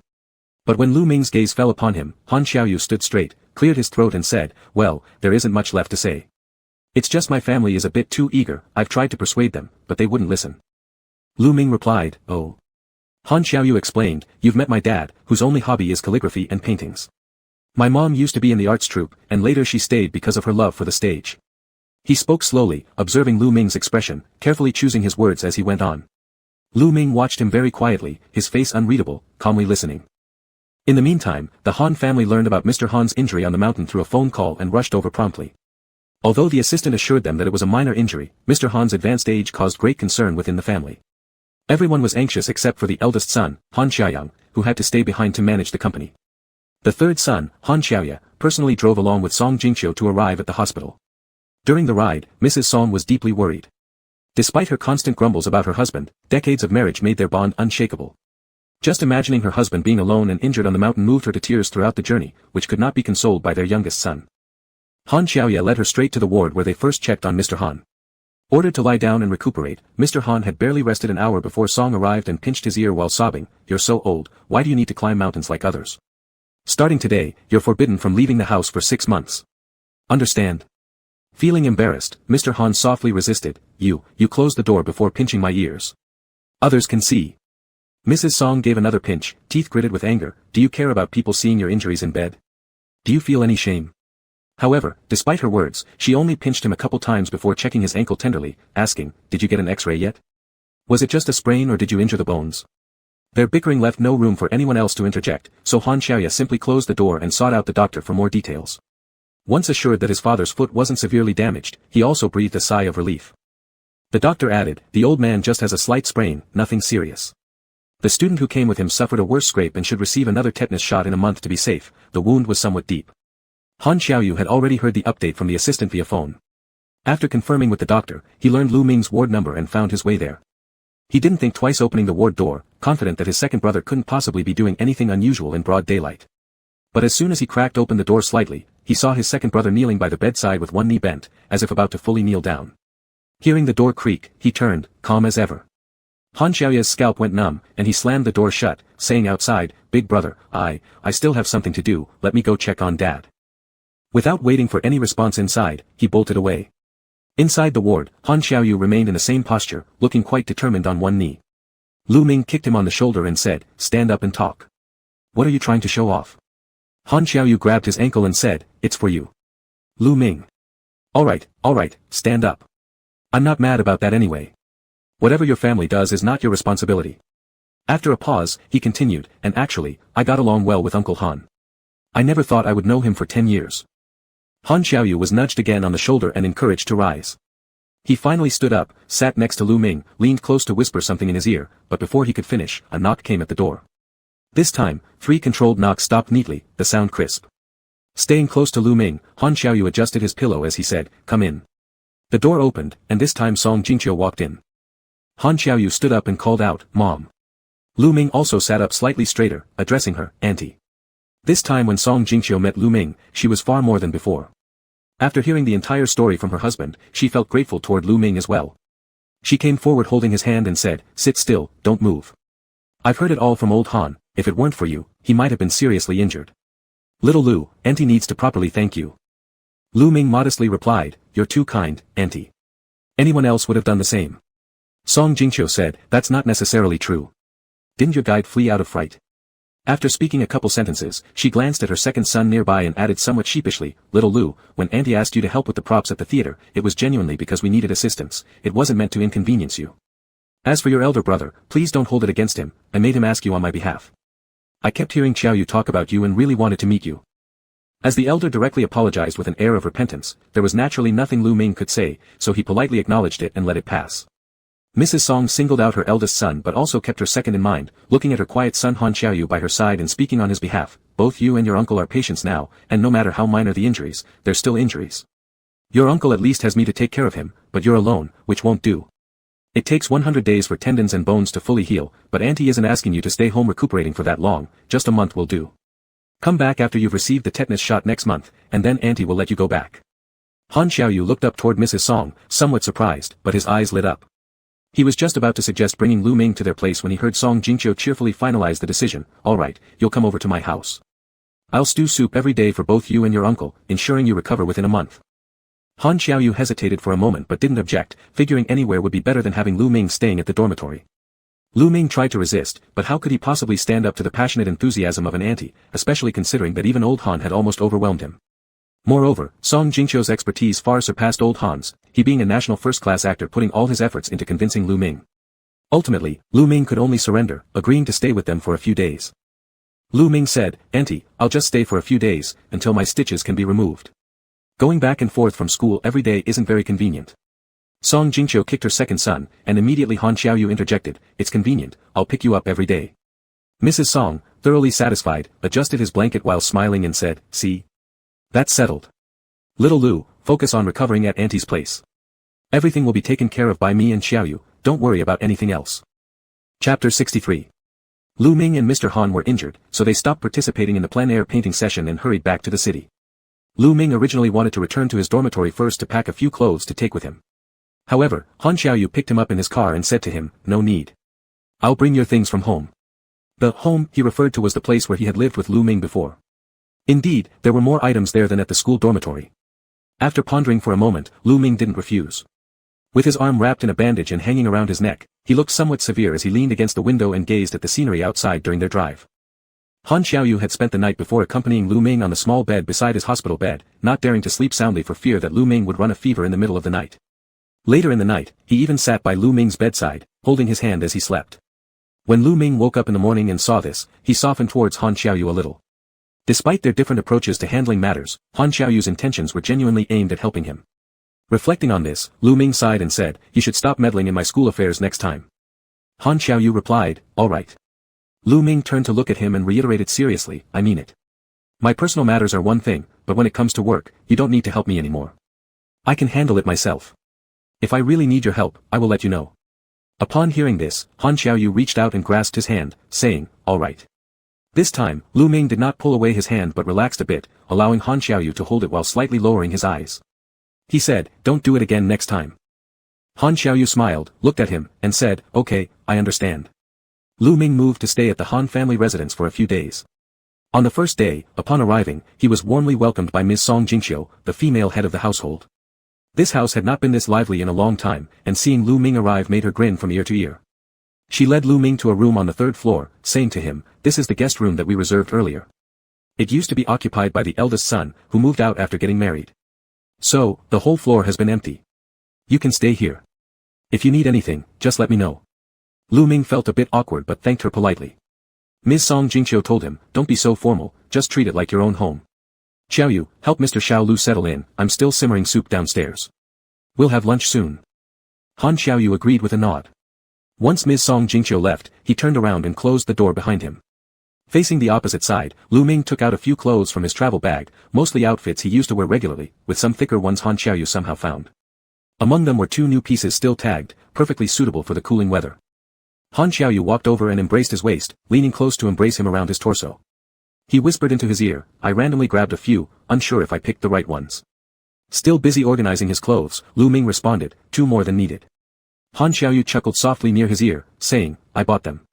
Last year, we only shopped for winter clothing together, autumn clothes were quite scarce. By scarce, he wasn't referring to fewer clothes but rather fewer matching styles between them, since whenever Lu Ming came over these past years, it was either summer or winter break, and their shared clothing mostly pertained to those 2 seasons. While Lu Ming was still sorting through his belongings, Mr. Han behind him was already growing impatient, whispering faint words into his ear along with gentle nibbles on his earlobes, teasing him like sparking a fire. You've been gone for 2 weeks this time, longer than last time. Lu Ming, I've reflected thoroughly. Lu Ming's ears flushed red under his kisses, tilting his head slightly only to find his neck captured and kissed repeatedly, with soft bites each time, and finally his tongue extended to lick. Immediately, Lu Ming spun around to push him away, trying to escape. Stop biting, we need to go down for lunch soon. Han Xiaoyu loosened his bite, gripping Lu Ming's chin tightly as his eyes fixed on the pair of thin lips, inching closer little by little. Lu Ming stood still until Han Xiaoyu nearly touched his lips, then he bumped his forehead into Han Xiaoyu's, snorting and saying, not happening. Things related to school are resolved, but you'd better behave well, starting all over again. Even with foreheads pressed against each other, Han Xiaoyu didn't mind any pain and instead kept probing, then when can it happen? Lu Ming mumbled, once I'm completely calm. Though Han Xiaoyu dared not proceed further with kissing, he touched Lu Ming's lips gently, outlining them with his fingers while speaking in a hoarse voice, fine, I'll certainly behave much better. Despite verbally committing to behaving himself, Han Xiaoyu put forth practical efforts accordingly. After helping Lu Ming tidy up the room, Han Xiaoyu didn't linger too long and rolled up his sleeves to help Ms. Song in the kitchen, leaving the household chefs idle on the side. Ms. Song insisted on personally simmering the soup, so even with a master chef from the Han family at hand, the hired cook could only head to the outside counter to bake some rice puddings as post-meal snacks. Han Xiaoyu moved about gracefully while cooking. He unbuttoned 2 buttons of his black shirt, rolled up the sleeves to reveal strong, well-defined arms, wearing an expression of calmness. Tied with a gray checkered apron that somehow suited him perfectly, he looked equally charming in the kitchen. But only Ms. Song beside the pot of soup could admire him freely. She sighed as she watched, you don't have your brother's gentle temperament, nor Xiao Ye's good looks. You haven't even learned how to sweet-talk people. How will you charm your wife in the future? Standing tall, Han Xiaoyu continued stir-frying without changing his posture and replied, Lu Ming's gentle nature is enough, we complement each other. Ms. Song then said, you need to move quickly regarding Xiao Lu. I think he's different from those others. Pausing for a moment, she added, can Xiao Lu also like girls? Hearing this, Han Xiaoyu frowned unhappily and stated, he likes me. Ms. Song slapped her son and spat, learned nothing but shamelessness, just like your father. Undeterred, Han Xiaoyu repeated, he currently likes me. Realizing arguing would be pointless, her second son was stubborn and had always been decisive since childhood, Ms. Song turned around to focus on stewing the soup. Lu Ming ate lunch with the Han family that day. Even Mr. Han was unusually pleased because the round rosewood dining table, usually reserved for big holidays, was filled for the first time without any special occasion. With an injured arm, Lu Ming had to eat with one hand, and the instant he moved, Han Xiaoyu sitting beside him started putting food into his bowl, looking quite eager to feed him. When Han Xiaoyu leaned closer to try, Lu Ming nudged his leg away with his knee and whispered quietly, my right hand isn't hurt, I can do it myself. Only then did Han Xiaoyu withdraw his hand and agreed, all right. In front of the family, Han Xiaoyu refrained from any improper actions, but his eyes never left Lu Ming. The moment Lu Ming moved, Han Xiaoyu immediately followed suit. Their movements were so familiar that their coordination seemed almost telepathic whenever they passed something to each other. Ms. Song found it all intriguing to watch, her face beaming with satisfaction as she thought her second son wasn't entirely useless besides making money. Mr. Han, however, wasn't pondering much over the couple's interaction. Rarely seeing Lu Ming at his house, he eagerly pulled Lu Ming upstairs to show him a small exhibition hall he had arranged. "I've been slandered on forums for 10 years. Mr. Han exclaimed, "Today, with our administrator here, you can finally personally step in to vindicate me and clear my name." Chapter 64. Han Xiaoyu stood up and casually blocked his way, saying, "Dad, take a rest day. The doctor told you to stay in bed and recover quietly." Mr. Han replied, "There's no need, I'm feeling perfectly fine." Han Xiaoyu said, "Then at least let Lu Ming have some rest." Mr. Han was still hesitating when Song Jingqiu picked up on the cue. Thinking that her son just wanted more private time with Lu Ming, she immediately played along, smiling and saying, "That's right. You both just got back from the mountain. Yesterday, the second son and little Lu slept at the hospital, definitely didn't get enough rest." She pushed Mr. Han's wheelchair and gave Han Xiaoyu a meaningful glance, saying, "I'll help your dad apply some ointment. You go upstairs with little Lu and see if there's anything else you need to add to the room. Handle it yourself, but be careful. Got it?" Han Xiaoyu nodded and said, "Understood." The youngest, Han Xiaoya, had been hesitant to look Han Er directly in the eye since seeing him kneel down in the hospital yesterday. After finishing dinner, he wiped his mouth and said, "Big brother, wait for me. I promised Xiao Zhuo to take him to the zoo, and today I have time." Han Xiaoyang was a bit confused and asked, "What are you talking about?" He didn't know anything about this. Han Xiaoya said, "That day, you forgot, didn't you? We agreed on that day." While speaking, he took little Zhuo Han's hand. Little Zhuo, with an excellent memory, looked up at Uncle 3 and opened his mouth. Just as he was about to speak, Uncle 3 pinched his little cheek and smiled while asking, "Does Xiao Zhuo want to go too? Last time, you wanted to see camels, right? I'll take you today. Since Uncle Lu can't make it, we'll buy 2 camel toys and you can give one to him." Little Zhuo's eyes lit up, and he was immediately eager, exclaiming, "All right. I also want another one, to give to Mommy. She's been away on business for so long." Uncle 3 agreed repeatedly, and they walked out together, holding hands. When Zhuo reached the door, he ran back, hugged Lu Ming's leg, and made a deal, "Uncle Lu, please wait for me before you leave. That camel toy is really pretty." Lu Ming bent down, touched thumbs with him as if sealing the deal, and smiled, saying, "All right." After people on the first floor left, the housekeeper came to tidy up the dining area. Han Xiaoyu accompanied Lu Ming to the 3rd floor, delivering him to the room entrance. He acted quite gentlemanly, not like he had earlier when trying to be intimate. He merely reached out to touch Lu Ming's hair lightly, stroked his soft locks, and kissed his forehead, saying gently, "The medicine is on the table. Take it and sleep for a while. If you plan where we're going this afternoon, tell me. I've already taken leave for the day, I'll stay home with you." Lu Ming noticed the red streaks in Han Xiaoyu's eyes and nodded, saying, "You should rest too. You didn't sleep well sitting in that chair all night." Han Xiaoyu's lips curved slightly as he responded softly, "All right." Coincidentally or not, for 3 consecutive days, old Han never found time to show off his small exhibition hall to Lu Ming, not because the family doctor was coming for follow-ups, nor because Han Xiaoyu took Lu Ming to either the hospital or the school, and not even due to Song Jingqiu finding excuses each evening to keep them apart. Only after seeing Han Xiaoyu and Lu Ming go upstairs did old Han finally feel it was suspiciously coincidental. He turned to his wife with a trace of suspicion and asked, "Did you do this deliberately?" Song Jingqiu was almost driven crazy by him. Pointing a finger at his forehead, she whispered harshly, "Of course. Are those rotten paintings of yours more important than my son? Can't you let the second son and little Lu build their relationship first?" Old Han seemed slightly dissatisfied but reconsidered and agreed, nodding and saying, "Then let the second son go ahead. If the second son can keep little Lu at our house, we'll have plenty of time later to enjoy the paintings together, ha ha ha." Song Jingqiu teased him, "You're dreaming. I actually want to bring little Lu over to our theater to help. Do you even know how many people asked me last time?" Old Han curiously asked, "What did they ask?" "They wanted to know if little Lu is my nephew, if he has a significant other yet. Even our old director asked." Song Jingqiu laughed and said, "Xiao Lu is handsome and reliable, quiet and hardworking. It's very reassuring having him around. If he leaves the art academy, joining the theater wouldn't be a bad choice at all." Old Han interrupted, "Why would he waste his talents working as staff in your theater? He should go to my sushi studio instead." Imagining his retirement plans, he grinned and said, "Xiao Lu knows photography and painting. I could have him photograph every single painting in the gallery and the studio, upload them all to the forums. Even without creating a special section, they would surely give my posts featured status and top them for at least 3 days, wouldn't they?" Song Jingqiu rarely opposed him about his forum affairs. She now also knew that Lu Ming was one of the forum's administrators, so she praised repeatedly, "This thing has been set up by him over 10 years ago, back when little Lu was probably still in high school. He's truly extraordinary." Old Han nodded and said, yes, he must be a big fan of Master Daishan's paintings. I could find this forum back then because Little Lu specially set up a section dedicated to Daishan, even including an old painting titled Pine and Eagle.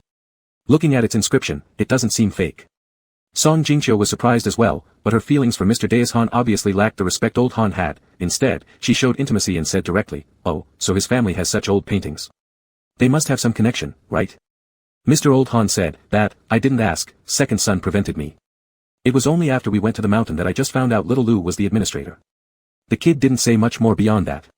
Song Jingqiu commented, the kid is not one to boast. He's very down to earth. She looked upstairs and sighed, anyway, I've already taken a liking to Little Lu. If he agrees to stay with us, I'll support it wholeheartedly. It's all up to our second son now. Old Mr. Han seemed much more optimistic and chuckled heartily, if our second son can really hold on to him, I'll gift them the newly renovated villa. It's near here too, they could come back for dinner in the evening. Song Jingqiu agreed with a nod, right, that place is really good. The two elderly folks downstairs were planning how to arrange Lu Ming's time when he came, theater on Monday, Wednesday, Friday, gallery on Tuesday, Thursday, Saturday, and allow their second son to take Lu Ming out on Sunday. Upstairs, Han Xiaoyu accompanied Lu Ming to the room and spontaneously started tidying up his clothes. Lu Ming didn't bring much, but since Han Xiaoyu kept buying things, there were already quite a few items accumulated over a few days. With signs of daily use, the room no longer felt like a guest room. Lu Ming said, no need to buy anything else, what we have is enough.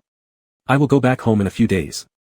He didn't specify which place, but Han Xiaoyu felt reassured, automatically interpreting it as Lu Ming wanting to return with him to his place. After finishing the cleanup, he sat down again, chatting casually with Lu Ming and asked him, wasn't it Director's son who called earlier while we were in the car? Is he asking you to go back to the university? Lu Ming's attitude today was much more relaxed than usual.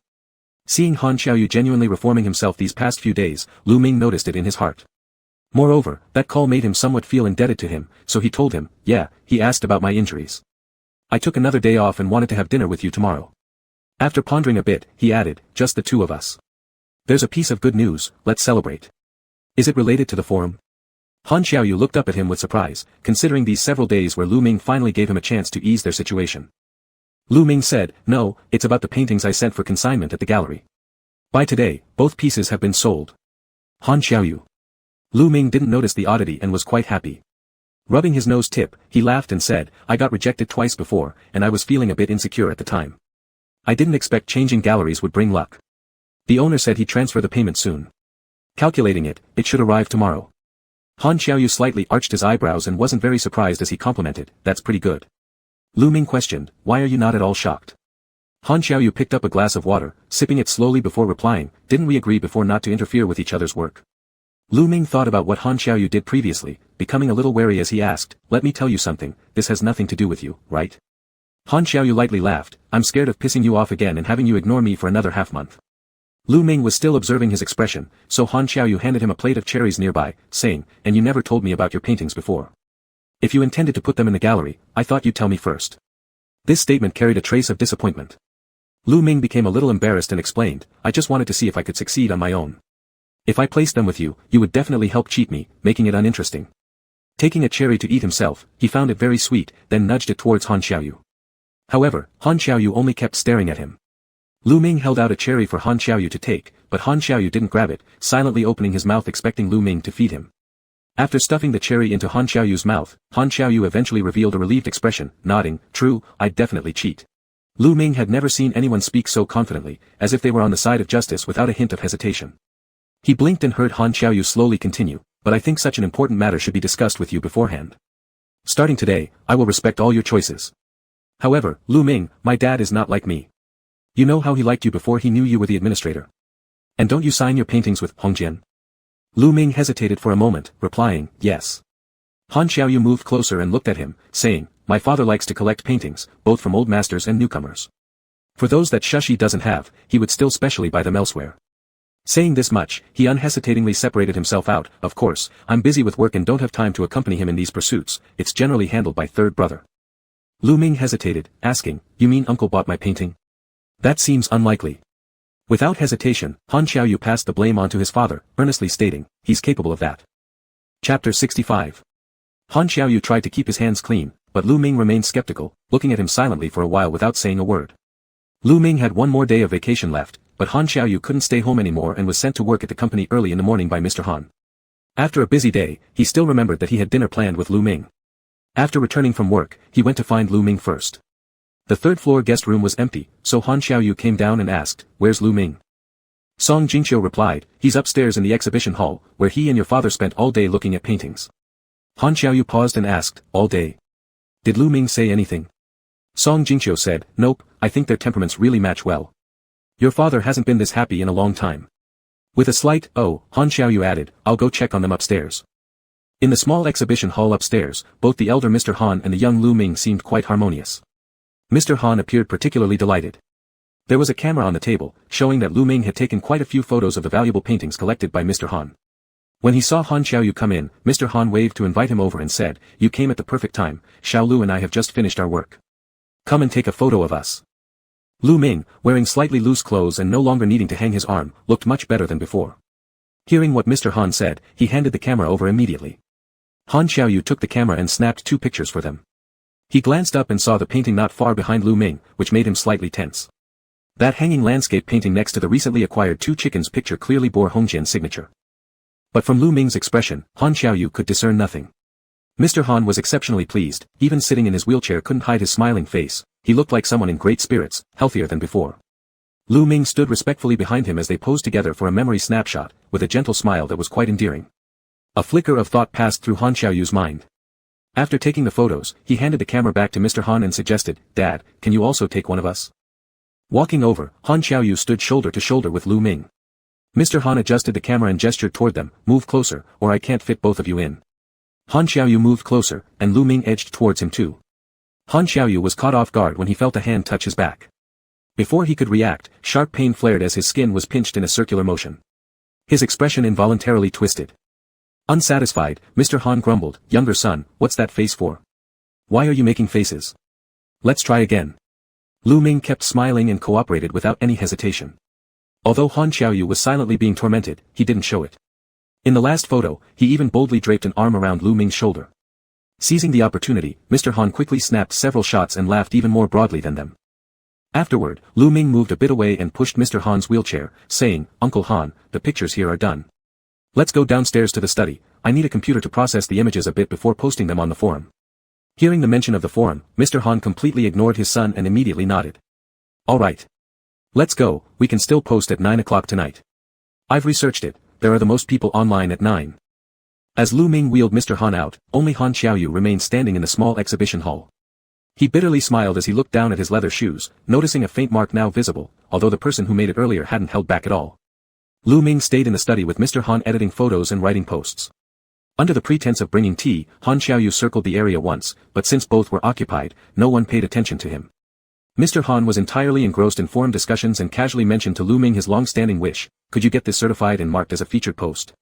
Once the administrator tags it, no one will accuse me of buying fake paintings, right?" Lu Ming smiled and replied, "Sure. After you post it, I'll log into my account and set it as both pinned and highlighted." The elder Mr. Han became overjoyed and even less concerned about his son loitering beside him, fully immersed in the world of forums. Han Xiaoyu sat patiently nearby, refilling 3 kettles of tea without leaving. When Mr. Han was busy sending posts and Lu Ming was resting beside him, Han Xiaoyu delivered a cup of tea to Lu Ming's lips and said, "Have some water." Lu Ming looked up at him briefly, seeing the tea so close, he merely lowered his eyes and sipped lightly. This single sip made Han Xiaoyu feel his heart slowly descend and stabilize within his chest. As Han Xiaoyu leaned in to say something, Lu Ming gently pressed his palm against Han Xiaoyu's chest and pushed him away slightly, replying, "Later, I'll talk with you later." Hearing this, Han Xiaoyu became much more obedient and looked at Lu Ming as he said, "So tonight we're still going out." Mr. Han had already finished uploading the post and called to Lu Ming, who immediately went over to help him pin the post. The old man's face was full of excitement, laughing and chatting with Lu Ming non-stop, not giving his son a chance to interject. Han Xiaoyu, standing aside, massaged the bridge of his nose, watching quietly. At dinner time, Lu Ming did not bring up their plans to go out for dinner again, and Han Xiaoyu didn't dare to ask. Fortunately, old Mr. Han was fully absorbed in the forum and hadn't noticed any tension between the 2 young people. He even pulled Lu Ming to sit beside him during the meal, praising him repeatedly as if he were his own son. Later, third brother should log into the forum and leave me a comment too, Mr. Han said cheerfully, turning to Han Xiaoyu. Rare is it that I get my post pinned, fewer comments would look bad, as though we're exploiting privileges. Han Xiaoyu paused slightly before responding, "I." Lu Ming also turned to him. Han Xiaoyu's scalp tingled as he mumbled, "Yes, yes." Mr. Han ordered, "Then you'll leave some comments later." Leave several, write lengthy and sincere ones. Han Xiaoyu agreed with a word but glanced at Lu Ming. Seeing Lu Ming's lips curling slightly, he suspected something wasn't right. He'd recently created a fake administrator account but had forgotten about it due to recent events. Since Lu Ming moved into the Han household, Han Xiaoyu had been well behaved, not touching him extra once. However, on this night, young Master Han found it hard to restrain himself and came looking secretly. Hearing movement from the door, Lu Ming ignored it.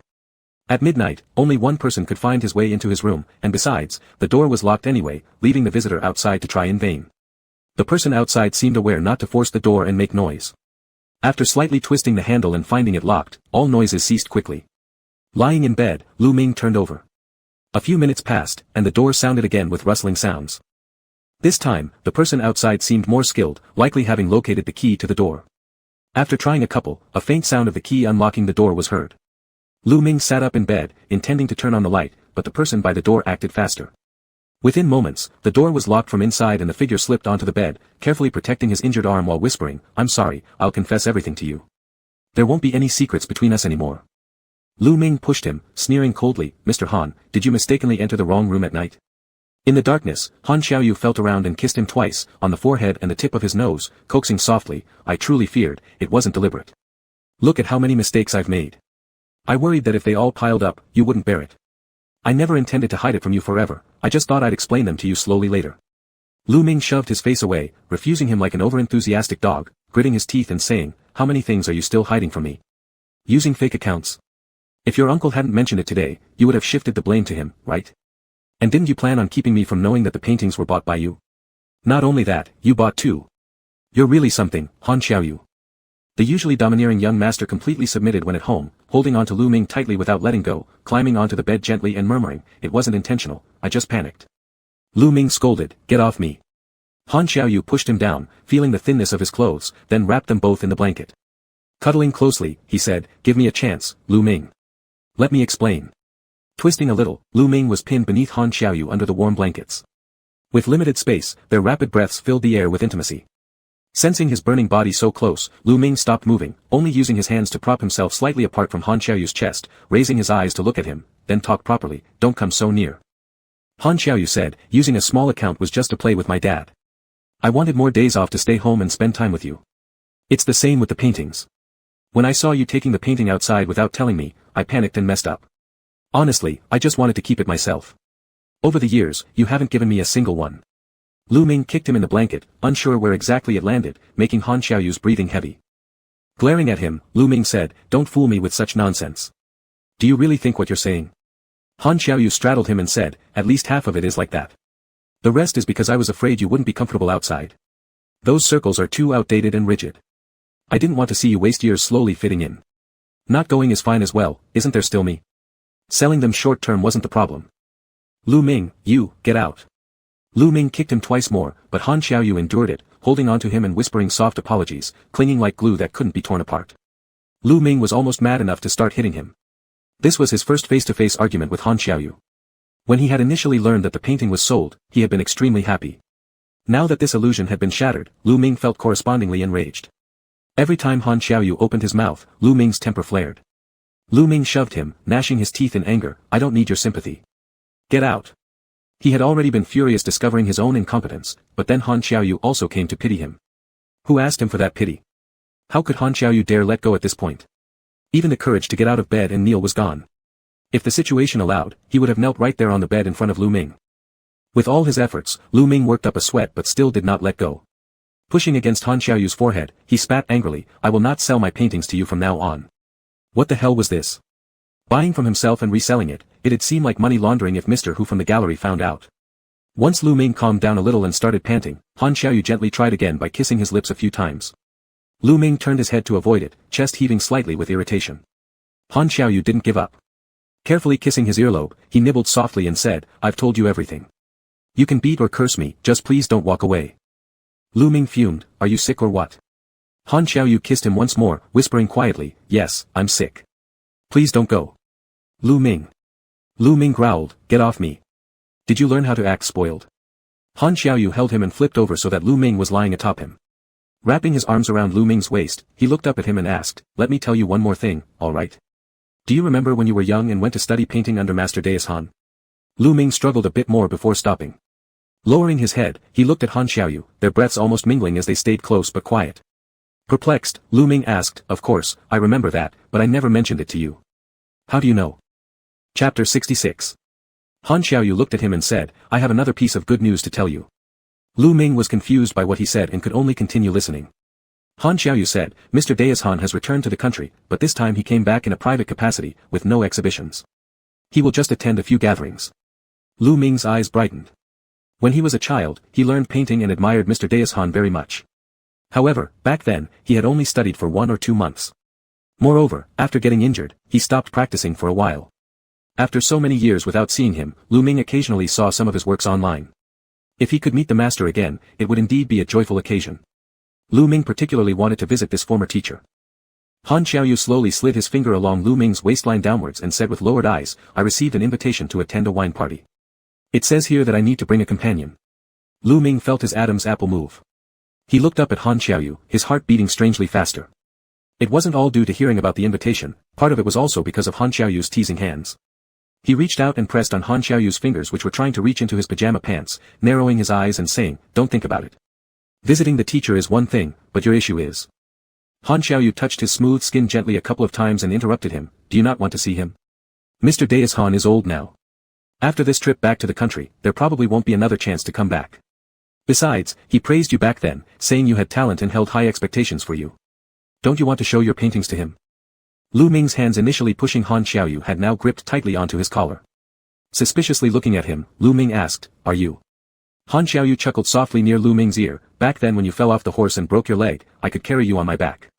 Now that your arm is injured, I want to hold you in my arms." At the speed of lightning, Lu Ming recalled the image of a tall and slim boy during that summer abroad where they spent half their time together. The boy's stubborn personality, his sour face unwilling to speak, overlapped with the figure before him, Han Xiaoyu, and it shocked Lu Ming as he widened his eyes. This how could it be possible? Han Xiaoyu, looking down at Lu Ming, couldn't help but kiss him, unable to bear the excitement. "Yes, it's me." Lu Ming's heart beat rapidly and then filled with anger. In the dim light, his eyes gleamed as he glared at Han Xiaoyu, "You knew all along. And you kept hiding it from me." Han Xiaoyu kissed him again, playfully avoiding the first attempt and lingering on the second one for quite some time before releasing. Lu Ming bit him slightly, pressing his tongue against Han Xiaoyu's, refusing to let him intrude, breathing heavily and asking, "Did you investigate me?" "No," Han Xiaoyu denied it quickly, but after pondering for a moment, added, "At first, I didn't suspect it, but later when we went to the jiu-jitsu gym together, I noticed something familiar in the way you spoke and moved, so I casually asked someone." Lu Ming raised his voice and pushed Han Xiaoyu's chest, indignantly saying, "So you checked me out early on?" Han Xiaoyu, using both hands and feet, entangled Lu Ming. While kissing him, he said, "I was just a little surprised, but whether or not you are the same person as before, I like you. From the moment I laid eyes on you." He mumbled the last 2 words into Lu Ming's ear, physically bringing his hips closer, brushing against Lu Ming, creating a hard and hot sensation near his thigh that made Lu Ming's scalp tingle, his spine tingling as if hit by electric currents. His face turned red as he tried to kick this shameless guy off him, but the more he moved, the more intertwined their limbs became, heating up even the air around them. Lu Ming scolded him, "Shameless." Han Xiaoyu teased his earlobe and gave a soft laugh. When Lu Ming tried to push Han Xiaoyu's face away, Han Xiaoyu placed 2 fingers into his mouth and licked them, producing a sizzling sound. Amused by the action, Lu Ming's face turned red, and when he tried to pull his fingers out, Han Xiaoyu sucked them hard. Lu Ming's body shuddered. Han Xiaoyu said, "You're responsible. Back when you were a kid, you kissed me. Before meeting you again, I hadn't dated anyone, only thinking about you." Lu Ming replied, "But you just said it's not related to our childhood." Han Xiaoyu kissed his lips and acted coquettishly, "Didn't you remember at all? Back then, you didn't know martial arts either, but insisted on teaching me. You forced me to squat for hours on those hot afternoons, nearly making me faint from heatstroke." Lu Ming said, "That's your own fault for throwing my brush." Han Xiaoyu arched his eyebrows and said, "Oh. Finally admitting the truth, huh? You deliberately retaliated against me, didn't you?" Lu Ming squirmed, gasping, "It can't be entirely blamed on me, you were weak physically yourself." Han Xiaoyu pushed his abdomen forward slightly, and Lu Ming made a muffled sound. He bent down while licking the corner of Lu Ming's lips and said, "Now you're not weak anymore. Do you want to try?" Han Xiaoyu. Lu Ming's pajamas were being taken off by the big hands on his body, and he called out in urgency. Han Xiaoyu used his fingers to press on Lu Ming's chest nipples, pinching them until they turned red. Then, he leaned down and licked them. His tongue was wet and warm as it caressed Lu Ming's chest, flicking over the nipple before sucking on it a few times. Lu Ming tried to dodge, but ended up putting himself further into Han Xiaoyu's control. The other side knew his weaknesses better than he did, making him soft with just a few touches around the waist. Han Xiaoyu's ministrations had brought Lu Ming to semi-hardness below. Han Xiaoyu quickly undressed Lu Ming and flipped him over, kissing his earlobe while grinding his hot member against Lu Ming's buttocks. Lu Ming trembled, and immediately, Han Xiaoyu coaxed gently, saying, "I won't enter, I'll make you feel good." Lu Ming gritted his teeth and cursed him, "Get off me. This way is uncomfortable." Han Xiaoyu raised an eyebrow and touched what was already erect at Lu Ming's front, gripping the length firmly. After a few strokes, Lu Ming buried his face into the pillow, unable to resist as he squeezed his legs together and muttered, "You bastard." Han Xiaoyu rubbed wetly against Lu Ming's rear, making him kneel and tighten his legs. He moved back and forth between his legs dozens of times, murmuring, "Not a bastard. I'm taking care of you." Lu Ming hadn't indulged himself for quite some time, half a month, and with these motions, his skin flushed red all over. As he tried to move, Han Xiaoyu held his wrists down and whispered hoarsely, "Your hand isn't fully healed yet, don't move too much." Han Xiaoyu pressed close behind Lu Ming, lowering his head to kiss his shoulder and arm, thrusting forcefully below. At the same time, his fingers stimulated Lu Ming's member, with his thumb occasionally rubbing the sensitive tip, causing Lu Ming to shiver uncontrollably. Being pressed and manipulated this way, Lu Ming soon felt Han Xiaoyu withdraw that thick thing of his. Warm fluid then streamed from Lu Ming's waist crease, stickily coating his fingers, which Han Xiaoyu also used to spread near Lu Ming's small entrance below. Lu Ming grumbled and rolled over, kicking him unhappily, "You've served your purpose, now leave." Han Xiaoyu took his hand and placed it over his own member, which had risen again after having already climaxed once. When Lu Ming's hand touched it, the member even quivered slightly. As Lu Ming tried to exert force, 2 fingers slipped inside him, stretching and searching, while Han Xiaoyu pressed close and whispered breathlessly in his ear, "Lu Ming, touch it, it misses you." Lu Ming lay beneath him, looking up at Han Xiaoyu speaking lewdly yet so seriously. It seemed Han Xiaoyu always behaved this way during intimacy. Sometimes he could be very dominant, using any posture imaginable, but his expressions and voice remained as serious as doing important work, showing an indescribable seriousness. Yet, Lu Ming liked this serious side of him. Feeling softer inside, his hands followed Han Xiaoyu's thrusts, moving twice, even if somewhat perfunctorily. But for Han Xiaoyu, even brushing one finger against Lu Ming's hand left him enough memory for a long time. In no time, even without touching much longer, Han Xiaoyu was already seeking out Lu Ming's slowly hardening member. The house of the Han family was quiet, but both suppressed their voices so they wouldn't be too loud. Han Xiaoyu also kept careful consideration for Lu Ming's injured arm, being more restrained than usual. Soon, he let out panting breaths near Lu Ming, his gaze like that of a desert traveler dying of thirst, wanting to devour Lu Ming whole. Lu Ming couldn't endure much longer as another of Han Xiaoyu's hands played within him, bringing him discomfort without reaching release. Having been together so many years, they understood each other's bodies well. He realized Han Xiaoyu was currently trying to please him, but although refraining from entering entirely, his use of fingers alone made Lu Ming feel restless. After enduring for some time, he lifted his leg and hooked Han Xiaoyu's waist, growling, "Come in." Han Xiaoyu looked at him, withdrawing his fingers and instead began sliding the tip of himself in. Lu Ming sighed softly. Han Xiaoyu braced one hand next to Lu Ming's ear while the other tightly grasped his waist. Each collision was strong and powerful. Initially, Lu Ming had strength to squeeze tight, but later, he could only be controlled by Han Xiaoyu's relentless movements, feeling as though his entire lower abdomen would bulge out from the fullness. Reaching out to cover his abdomen, the gesture seemed to stimulate Han Xiaoyu further. Every root-deep thrust resounded audibly on his legs. Lu Ming opened his mouth to ask for gentleness, but the voice that escaped was soft and delicate. Han Xiaoyu lowered his head and captured his lips, swallowing those tender sounds completely without letting any escape. In the silence of the Han household, their heavy breathing and passionate actions filled the room, with no need for further words. Lu Ming could only let him have his way, with his mouth being kissed and the little one below being stimulated so intensely that tears started to flow. A blink sent them streaming into his hairline. When Han Xiaoyu became too rough, Lu Ming bit his lips, but soon after was whining softly, begging for him to go slower, lighter. After Han Xiaoyu had another intense session, Lu Ming could barely form complete sentences, his fingers and toes trembling as he hadn't yet recovered from the climax. Han Xiaoyu kissed him gently, caressing his body as if he loved him dearly, kissing him while asking tenderly, "Did you like it?" Lu Ming hugged his neck, nestling in his embrace as he croaked, "Not now, don't touch." Han Xiaoyu slowly massaged his back, letting him recover. By the time Lu Ming gathered the strength to scold him again, Han Xiaoyu leaned down to capture his lips once more, kissing hungrily, catching that disobedient little tongue and sucking until Lu Ming's entire tongue went numb. Trying to push him away, Lu Ming found he couldn't budge him. Instead, Han Xiaoyu covered him completely, making Lu Ming drowsy as they sank into yet another round of passion. He felt Han Xiaoyu's fingers moving in and out of his little hole, stretching it some more, with a faint sound of wetness. Lu Ming's earlobes reddened momentarily, before Han Xiaoyu used what had been left inside earlier to slide back in, filling the space and gently rocking, whispering indecent words into his ear. Lu Ming clutched onto his shoulders, bumping him with his knee, cursing at him. Han Xiaoyu only chuckled lightly, soothing him with kisses on his earlobes and neck, whispering, "Be good."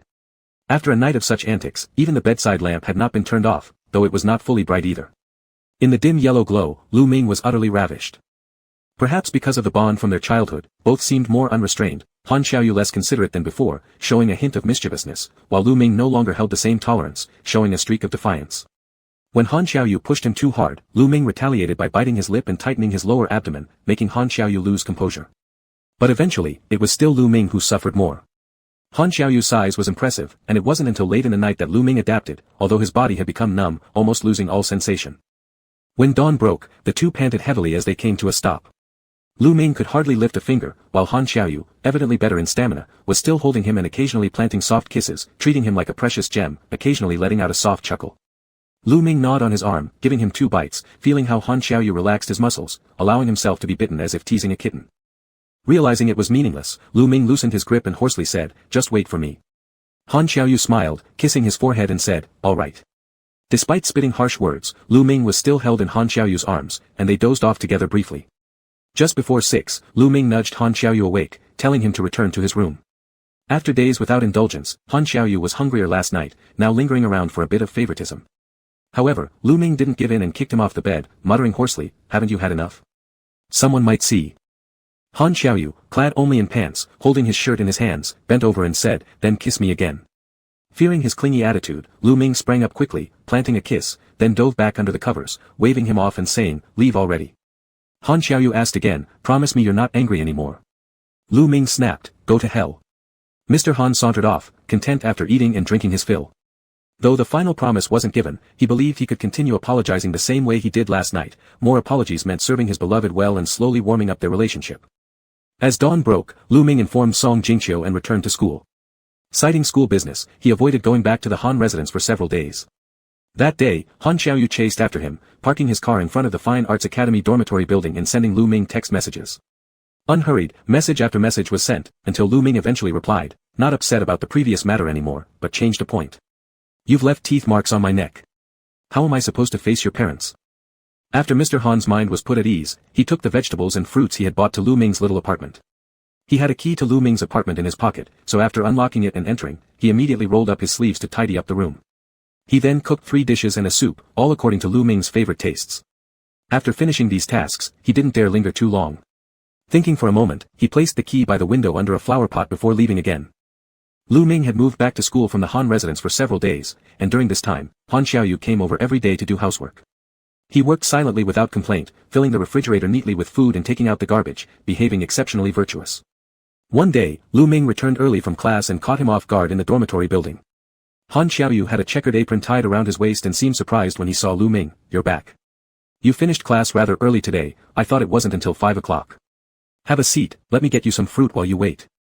The dishes will be ready soon." Lu Ming gave a small affirmative sound. Originally intending to sit and ignore him, but the aroma wafting from the kitchen kept drawing him closer. He couldn't resist standing up and walking into the kitchen, where he asked, "Are we eating young bamboo shoots today?" Han Xiaoyu glanced at his arm and replied, "Yes, they've already been peeled. They'll be steamed shortly, and you can eat them right away." Once the meal was set, Han Xiaoyu removed the apron and made no attempt to stay longer. At the door, he changed into his shoes, preparing to leave. Lu Ming looked at him and said, "Have dinner with me." Slightly surprised, Han Xiaoyu turned around and stayed to finish the meal together. Afterward, he sipped on a bit of tea, lingering for a short while before glancing down at his watch. Lu Ming asked, "Do you have anything planned tonight?" Han Xiaoyu shook his head. "No, if it's convenient for you, I'd like to stay longer to stew some soup for you. I'll have a meeting tomorrow noon and won't be able to come cook for you." Lu Ming cast a glance at his pant pocket and questioned, "When did you get the key to my place?" Han Xiaoyu instinctively covered it, saying, "This key is only for cooking. Don't take it back, or else you'll neglect eating properly again, and your stomach will hurt in a few days." Lu Ming fell silent once more as Han Xiaoyu tentatively got up to go to the kitchen and simmer the soup. He stayed 2 hours longer than usual, smiling faintly as he prepared to leave. Lu Ming stood by the doorway, watching him change his shoes, not quite as resistant as before. After years of being with each other, Han Xiaoyu knew best that Lu Ming had a hard mouth but a soft heart. On his way out, Han Xiaoyu cupped Lu Ming's cheeks gently and planted a few light kisses. "I'm just here to cook for you, to see how you're doing. Really, when I don't see you by my side, I feel uneasy, worrying about whether you're taking care of yourself. Would you let me do something for you?" Lu Ming looked at him and said, "Whether you come or not is up to you with the key." Han Xiaoyu chuckled lightly. "I promise you this key is only for me to cook. It won't be left behind." He leaned against Lu Ming's forehead and softly whispered, "A key that could stay with you, I'll wait for you to personally give it to me." They shared some affectionate moments before Han Xiaoyu grabbed his coat and rose to leave. Lu Ming stood by the door thinking for a long while, his brow furrowing and then relaxing. He waited for Han Xiaoyu's text message, finally calming down afterward. The man seemed stickier than ever, as if a hidden secret that had been buried for years had been unearthed, showing a bit more childishness exclusively toward him. He sent a text message the moment he got into the car and another one upon arriving home. For everything he did, he told Lu Ming, always asking an additional question, "What are you doing?" Lu Ming looked at the screen and felt a slight tremor in his heart, feeling a bit as if he missed him since that big dog had left. However, he still decided to wait a couple of more days, until this one completely calms down, then they would discuss the rules properly. Lu Ming chuckled lightly looking at his phone, replying with, "Good night," and disregarding whatever happened next as he went straight to bed. Chapter 67. As the school winter vacation approached, there were many things to deal with. Even professional teachers like Lu Ming became busy. Final exams and various tasks came one after another, leaving no time for a breather. Lu Ming had no intention of moving back to Han Xiaoyu's place to continue living, and Han Xiaoyu didn't dare to bring it up either, so he could only shuttle between both places, helping with cooking and housework. Occasionally, when Lu Ming was in a good mood, he would let him stay overnight, but he still didn't give him the key to his dormitory. Han Xiaoyu didn't dare to urge, but he did feel that Lu Ming was making some changes, different from the sweet but elusive feeling before. Although the current Lu Ming seemed difficult to approach, every step he took was a solid move towards him. Han Xiaoyu slowed down his steps, slowly expanding their common ground, and his mood was even better than before. After discussing the events from childhood, Han Xiaoyu occasionally also mentioned a few more words to Lu Ming. Lu Ming's memory was quite good. If given a hint, he quickly remembered those childhood incidents. Han Xiaoyu held him on the couch, watching TV, and said, "Back then, your handwriting was the best. I remember praising you all the time and even displaying 2 of your works as examples. It was something like, when guests come on a cold night, tea serves as wine, bamboo stoves boiling water turning the fire red." After waiting for a while and not hearing the continuation, Lu Ming smiled and said, "The same moon hangs at my window every day, but when plums appear, everything becomes different. Aren't these the next lines? Why don't you go on?" Han Xiaoyu laughed softly, running his fingers through Lu Ming's hair, and said, "I can't remember anymore. All I remember is how proud you looked when receiving praise, with your head high." Lu Ming replied, "Mr. Dai Shan praised me, of course I felt happy. Didn't you enjoy being praised?" Han Xiaoyu thought for a moment and said, "Well, I've never been praised actually." Lu Ming lazily responded, "That's true, your writing was terrible, it was such a waste of such good paper and ink." Han Xiaoyu bent down to kiss him lightly and couldn't stop kissing, saying affectionately, "From now on, I'll leave those papers and brushes to you, let you write on behalf of me." After a while of mutual kisses, Lu Ming said, "It depends on your behavior." Han Xiaoyu looked at him and said, "I'll do whatever you say." Lu Ming replied, "Really? Then let's talk about our household rules." Han Xiaoyu laughed, "What time do you want me home? I can come earlier, and I'll definitely call you to take leave if I'm not back by 9. Thinking of the household rules they discussed before, Lu Ming smiled too, remembering it had half been done just to tease him, and he hadn't expected they'd be together for so many years. He patted Han Xiaoyu's face and told him, "Seriously, I really want to have a good talk with you." Han Xiaoyu responded with a sound of agreement, holding him tightly in his arms and saying, "All right." Lu Ming said, "I'm not trying to distance myself from you, but there are some things I want to handle myself." He paused a bit and continued, "I don't want to live in your place again. It's not because I have any dissatisfaction with you, it's just that I need a bit of personal space." Han Xiaoyu listened silently. Lu Ming said, "Regarding matters at the school, I will handle them myself. I know that with just a word from you, I can easily obtain much, some of which might require others to struggle for years to attain, but I don't want to get those things like that. I can manage on my own, even if it's a couple of years later, it's fine. I want to do it myself." Han Xiaoyu held his hand to his lips, kissed it gently and said, "All right." Lu Ming looked into his eyes, "It's the same with painting. I will sell my paintings in other galleries and alongside Shushi Studio, but please don't help me. My goal in painting is to see how far I can push myself, whether or not I can make it. Letting me depend entirely on you, that I can't do." He placed his hand on Han Xiaoyu's face, gently stroking it, then leaned in to kiss him, whispering, "You're so good, I must stand on my own feet to spend forever with you." Han Xiaoyu kissed him deeply, hearing the word, forever, made his heart beat faster and his body started reacting. He intensified the kiss, saying, "All right, I'll follow what you say, but I want to apply for." Lu Ming asked, "What?" Han Xiaoyu pushed him gently onto the couch, loosened his collar, and then leaned over, kissing him as he huskily whispered, "I want to apply to stay tonight." Lu Ming laughed softly, reaching out to hold his neck and offering himself up. As the winter break drew near, numerous official notices were distributed. Lu Ming received the notification and went to the office to collect the documents. He knocked twice on the door and then entered.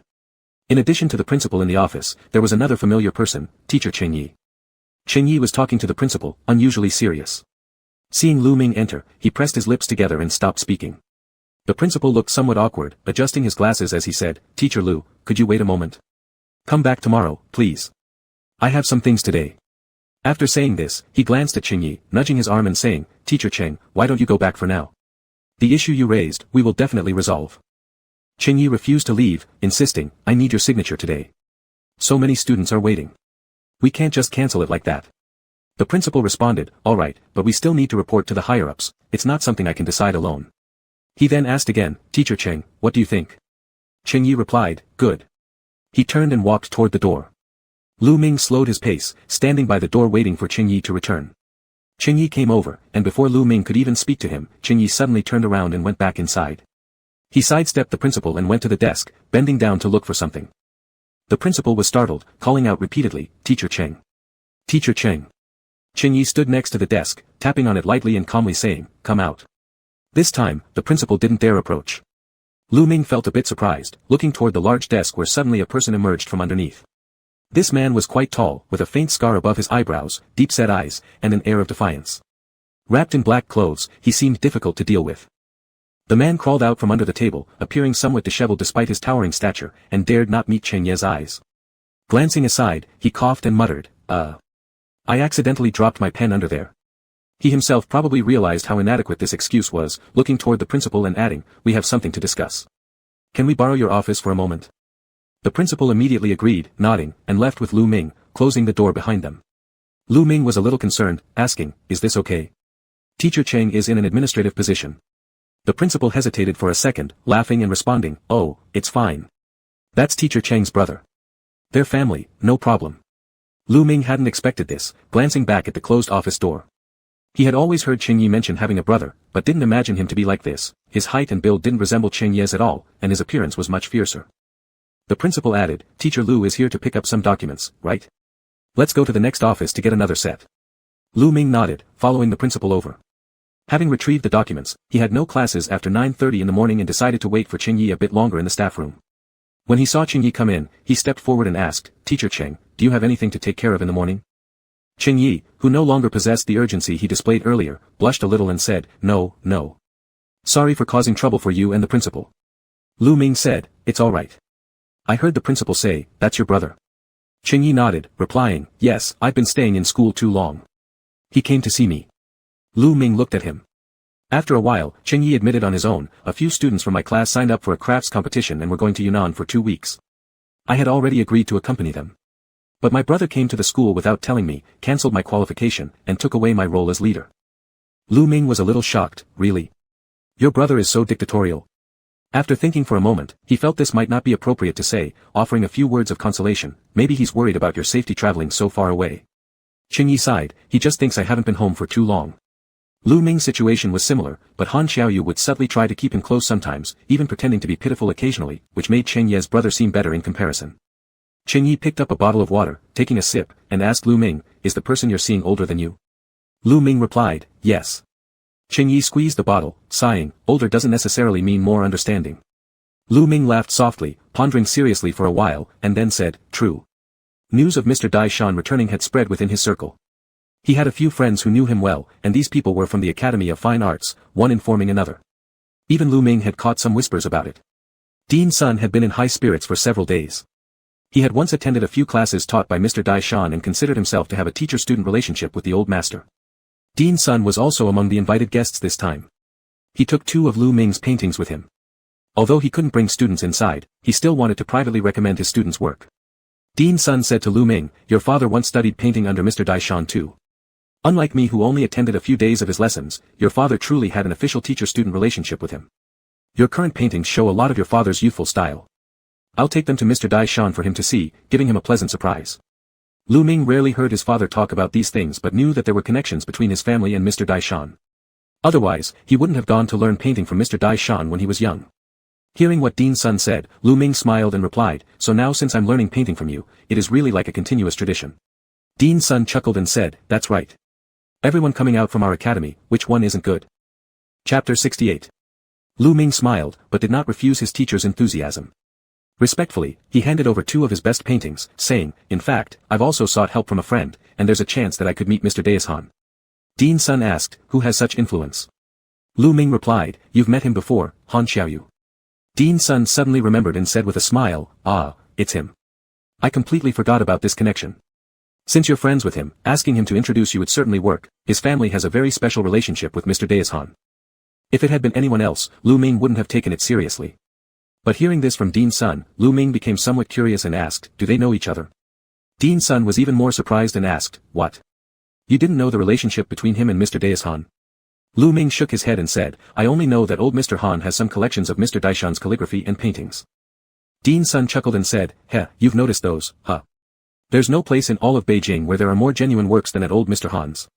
Forget the writings Mr. Daishan once produced in the past, there are even rare pieces.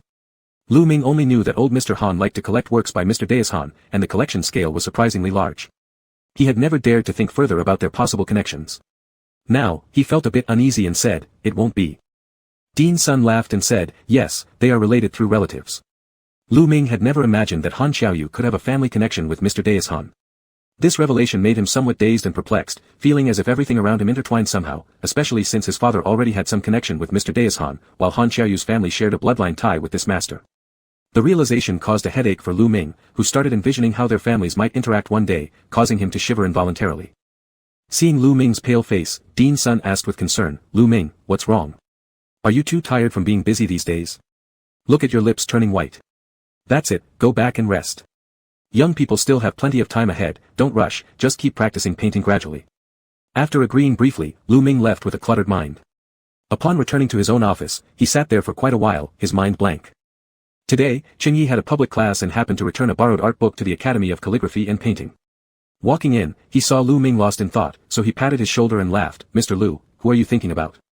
Lu Ming got startled, looking back to see it was him and exhaled in relief, managing a faint smile, no one, just thinking. Qingyi had a good relationship with Lu Ming and offered him a piece of ginger candy that he brought along, chuckling and asking, what's on your mind? Since there weren't many people in the office, Lu Ming simply pulled him down to sit and talk to him after a few moments, Qingyi, do you have a partner? Qingyi nodded, casually showing the candy in his mouth and extending his fingers, sure, check out my wedding ring. Lu Ming was taken aback for a moment and said, you're married? I've never heard anyone mention it. Qingyi laughed, got married before transferring here, but we were engaged long ago. I've been in a relationship for years, I'll tell you secretly, I actually fell in love early. He blushed a little while admitting the last part and then asked Lu Ming, so, what brings up this question today? Lu Ming stared at the ring on Cheng Ye's hand for a while and hesitated, saying, well, I've been dating my partner for several years now. We've reached the stage of marriage. He's mentioned it a few times. The sympathetic look returned on Cheng Ye's face, which made Lu Ming laugh wryly, stop right there. I'm not the kind who sleeps and runs away. I'm serious with him, it's not a playful relationship. It's just that I wasn't mentally prepared beforehand. Qingyi followed up with, are you ready now? With a sigh, Lu Ming replied, seems like I'm not either. Today, I found out an elder from his family is an old acquaintance of my father. Maybe our two families have known each other for a long time, just that over the years, they stopped interacting and became estranged. After listening for a while, Qingyi carefully said, that's good news, right? If your parents and his meet, they should both be pretty satisfied. Lu Ming gave a bitter smile and said, my situation is a bit special. I never told my dad earlier. I plan to bring it up slowly when I go home this year. My dad is older now, and adapting to my marriage might take some time. Teacher Cheng was sitting there chewing the ginger candy in his mouth while finishing it up, and after drinking a cup of water, he shared his experience as someone who had been through similar situations. It's fine. Don't look at them just because they're old, actually, their adaptability is quite strong too. At first, I was scared out of my wits too because, well, I'm an inverse son-in-law.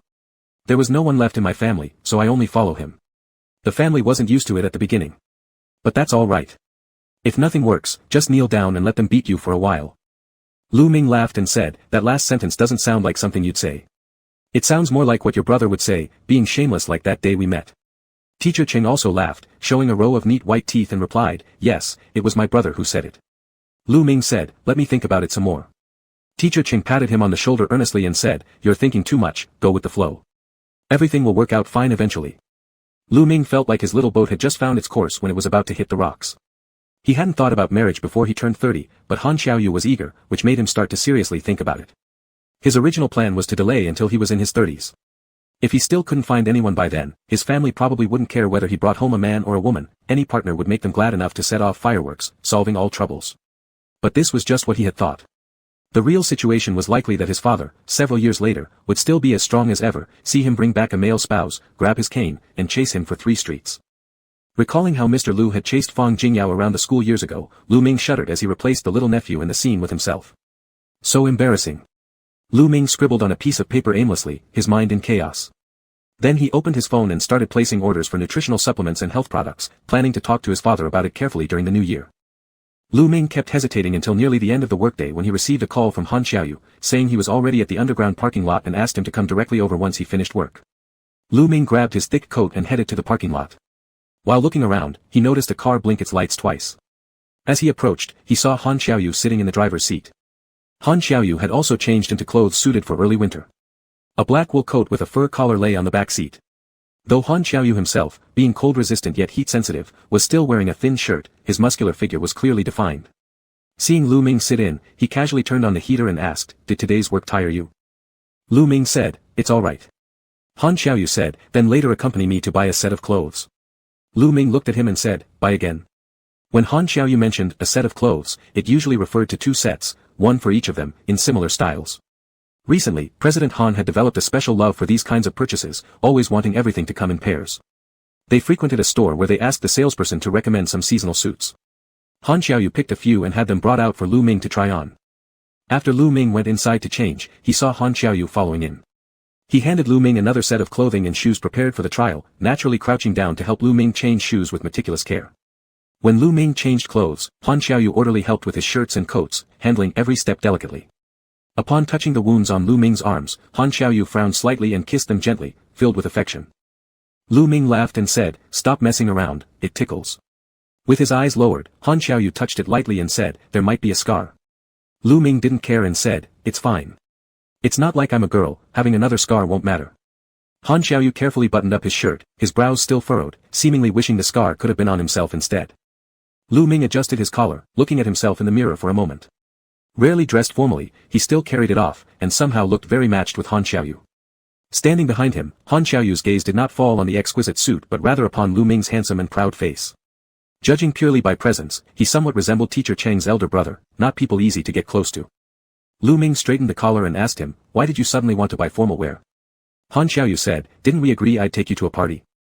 In a few days, Master Deus Han will return, and we should prepare ahead of time. We don't want to appear too casual when meeting him." Lu Ming paused his fingers on the collar, his eyes carrying a trace of hesitation as he said, Maybe I shouldn't go after all." Han Xiaoyu held his shoulders from behind, looking at their reflection in the mirror and asked, "What's wrong?" Lu Ming looked down and said, "Today, Dean's son also mentioned Mr. Deus Han to me. I didn't know you were relatives." Han Xiaoyu said, "He's a relative from my mom's side, more like a half-brother of hers. This story is long, but anyway it happened a long time ago, so we don't usually bring it up. People in the Song family like to use place names as personal names. My mom has a Jing in her name. Since he was born in Lu province, he took the alias Deus Han, another name for Mount Tai. Later on, he just used this name for his signature, and people gradually stopped mentioning his surname." Pausing briefly, he glanced at Lu Ming's expression and raised an eyebrow, unable to resist saying, "I thought my family would be a plus for me." Lu Ming awkwardly replied, "I'm not ready yet. Maybe next time."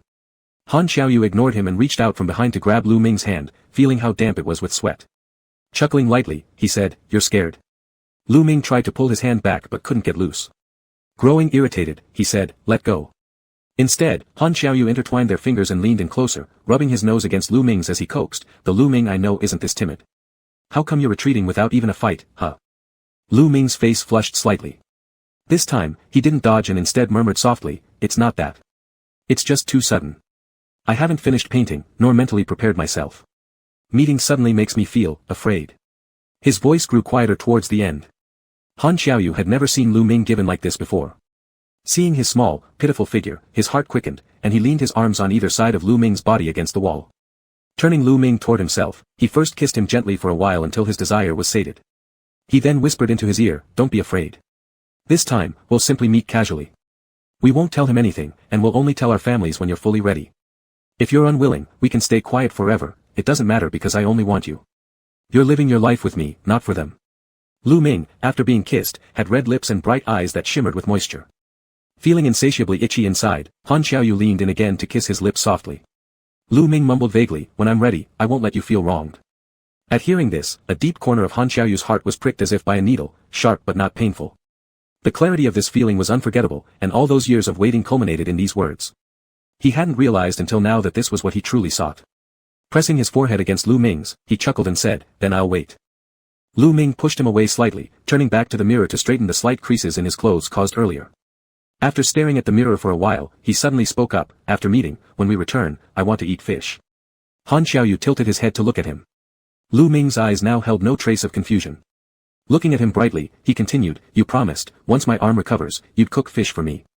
Your uncle always teased me about it when we were on the mountain. Now I'm still craving it since I haven't tasted it yet. Han Xiaoyu smiled slightly, hugged him from behind, and kissed his ear, saying, all right. Chapter 69. Lu Ming still went to the wine party with Han Xiaoyu. The location was chosen at one of the private residences of the Han family. When they arrived, there were already quite a few people there. Lu Ming felt a bit nervous when he reached the entrance, his steps hesitant. Han Xiaoyu noticed and went over to support his shoulder, asking, what's wrong? Are you afraid again? Lu Ming hadn't seen this teacher for many years, his respect made him feel somewhat guilty being by Han Xiaoyu's side. After hesitating for a moment, he said, let me, just take a deep breath. Han Xiaoyu had his hand on Lu Ming's shoulder and heard him laugh lightly. Stiff with tension, Lu Ming took several deep breaths at the door. Han Xiaoyu smiled and said, why are you so nervous? It's not like you've never met them before. Lu Ming replied, that was when I was a kid, this was so many years ago. He looked up at Han Xiaoyu, asking him to check his attire, is my clothing okay? Is my hair messy? Han Xiaoyu's lips curved upward as he responded, no, you look especially handsome. With his palm on Lu Ming's back, he leaned down close to his ear and said, but I must admit, I've never seen you this nervous. When we were kids, you weren't half as timid when we fought. Lu Ming, have you forgotten how you used to beat me in the backyard? Before Lu Ming could recall the scene, Han Xiaoyu pushed the door open and shoved him inside. The last thing Lu Ming remembered was how arrogantly he used to knock young Master Han off his feet, sweat dripping from his forehead, legs trembling after standing in a horse stance for too long. Stunned from the punch, he soon lay there with pursed lips, muttering, Lu Ming, wait. One day, I'll get even with you. The young Master Han lying on the ground had eyes that were dark and bright like jewels in the night, pure and stubborn without a trace of impurity. When the creak of the opening door came and closed heavily once more, Lu Ming couldn't help but smile bitterly. It was truly karmic retribution. The foolish boy from back then wasn't foolish anymore, but his nature remained as aggravating as ever. Han Xiaoyu dragged him out of his protective shell and exposed him under the bright lights, among the bustling crowd. There were already quite a number of people in the main hall when they entered. Their arrival also caught the attention of some, and seeing it was the second son of the Han family, they all came over to greet him. On the surface, Han Xiaoyu smiled, keeping his hand on Lu Ming's back and whispering softly, we'll meet them together.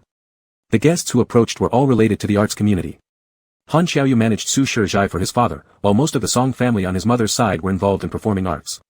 These individuals were no less than important figures. Han Xiaoyu introduced Lu Ming to them casually, my friend, Lu Ming. Although Lu Ming was able to handle himself well, he still wasn't very comfortable in this environment. Han Xiaoyu didn't force him to socialize further and only introduced him within the artistic circle. He then leaned down close to his ear and said quietly, go upstairs first and wait for me on the second floor. Lu Ming nodded in agreement, going upstairs to find a deserted terrace where he finally breathed a sigh of relief and relaxed. He had grabbed a glass of champagne downstairs, leaning against the balcony railing drinking for a while. From here, he could see the distant lights, though somewhat blurred by distance. As someone else came in, Lu Ming glanced back and saw Han Xiaoyu. Being the youngest in the family, Han Xiaoyu was currently the freest. Even dressed impeccably in a suit, he exuded an underlying charm. His brows, smiling attractively, greeted Lu Ming as he entered, Big brother Lu, did you just arrive? Have you eaten dinner yet? Lu Ming shook his head and raised his cup to show him, jokingly saying, only managed to grab this cup before rushing up here. There were too many people downstairs who recognized your second brother, and thanks to my quick escape skills, I'm free. Younger brother Han also laughed, responding, yeah, even big brother and I sometimes quickly evade when we see that sort of situation. Don't think my second brother looks cold, but in crucial moments, he's the one holding everything together. He leaned closer to Lu Ming and whispered, Big brother Lu, my mom guessed you two probably haven't eaten anything. She says it's fine with my second brother, but you're still recovering, so she's really worried about you.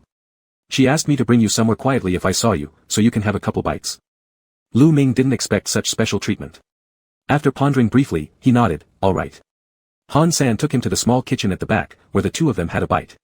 Song Jingxiu had prepared food for two people but brought quite a few little pastries as well. Han Xiaoyu didn't have a sweet tooth, so it was obvious these were prepared for Lu Ming. Among the dishes was a delicate steamed bun shaped like a miniature peach, stuffed with either jujube paste or red bean paste. Lu Ming ended up eating 2 or 3 of them by himself. Han-san chimed in on behalf of his mom, all this is thanks to the old lady. Does it suit your taste, brother Lu? Lu Ming replied, it's very good. Please thank auntie for me. Han-san chuckled, if brother Lu likes it, that's great. We're family, there's no need to be so formal. To this statement, Lu Ming did not object and merely smiled. Han-san breathed a sigh of relief inside. He had come here half to deliver the food and half to scout out the situation. Judging by Lu Ming's current reaction, it seemed the alert from his second brother had been lifted, and he could report back with ease now. The two of them sneaked some food for a while before Han San let him out, going up the small staircase directly to the corridor on the third floor without disturbing anyone else.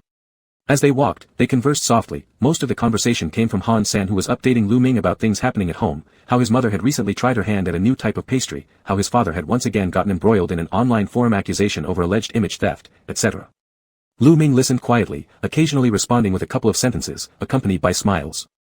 It was after all a place he had stayed in for a short time. The people he met felt familiar, making everything seem particularly warm and interesting. A few young men walked towards them. When they spotted Han San, they greeted him actively, expressing their delight. "Xiaoye, there you are. I've been looking all over downstairs. Let me introduce you to a few people." Lu Ming stopped and said, "Then go ahead, I'll just find a spot to sit and wait."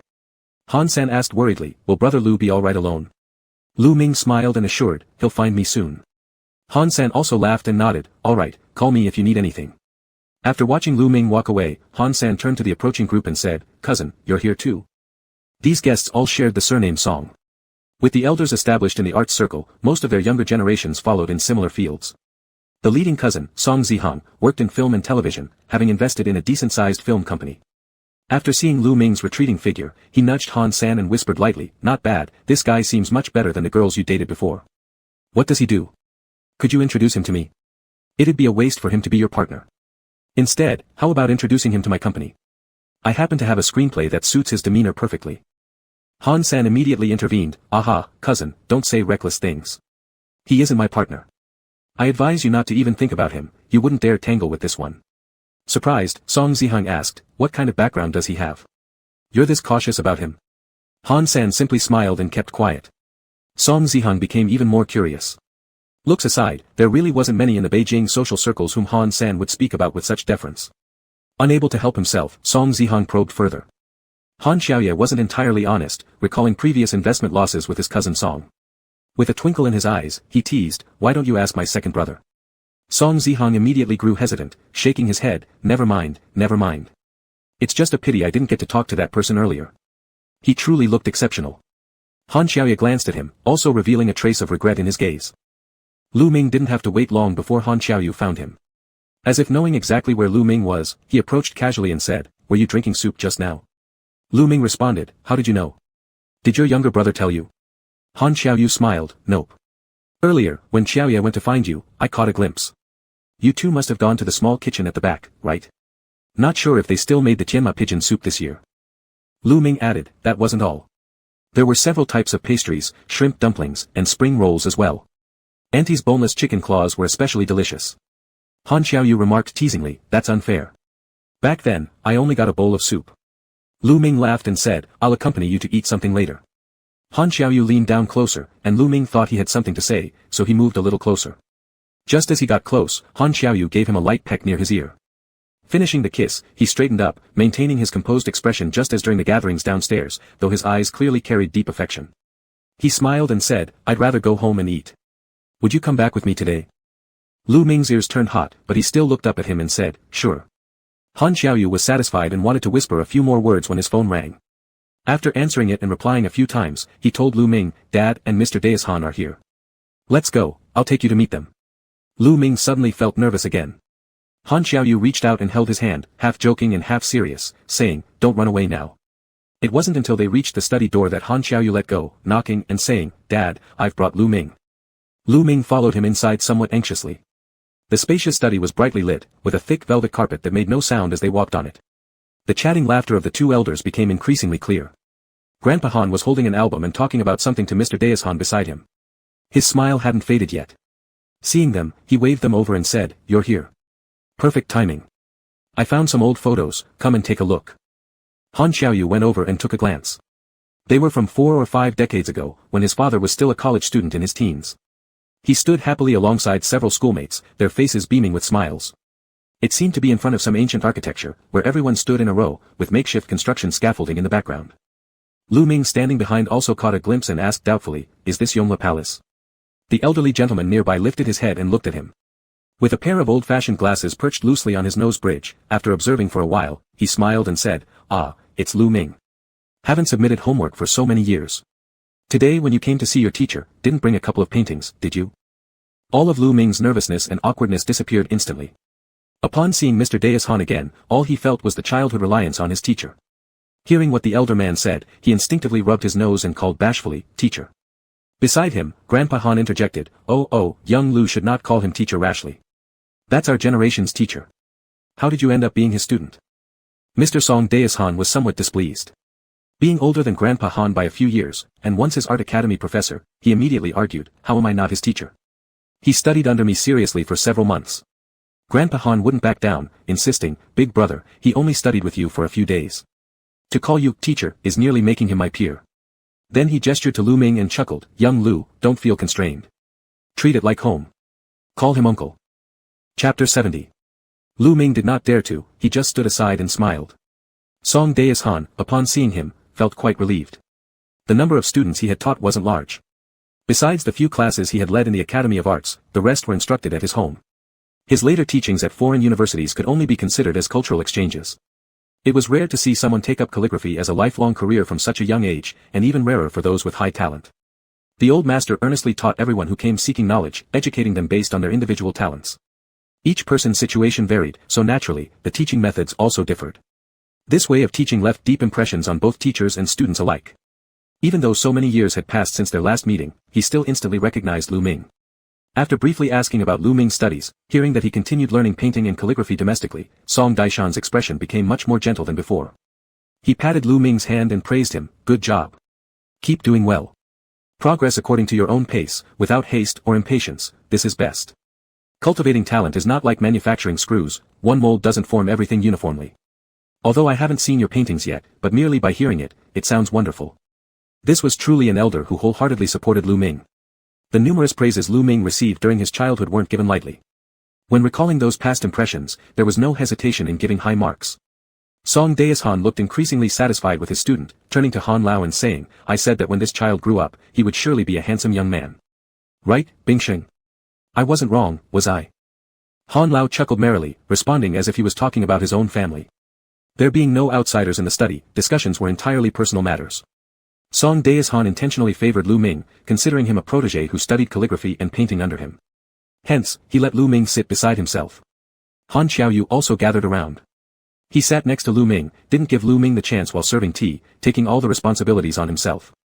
When speaking with Song Deishan, his words were respectful but relaxed, showing how close they were.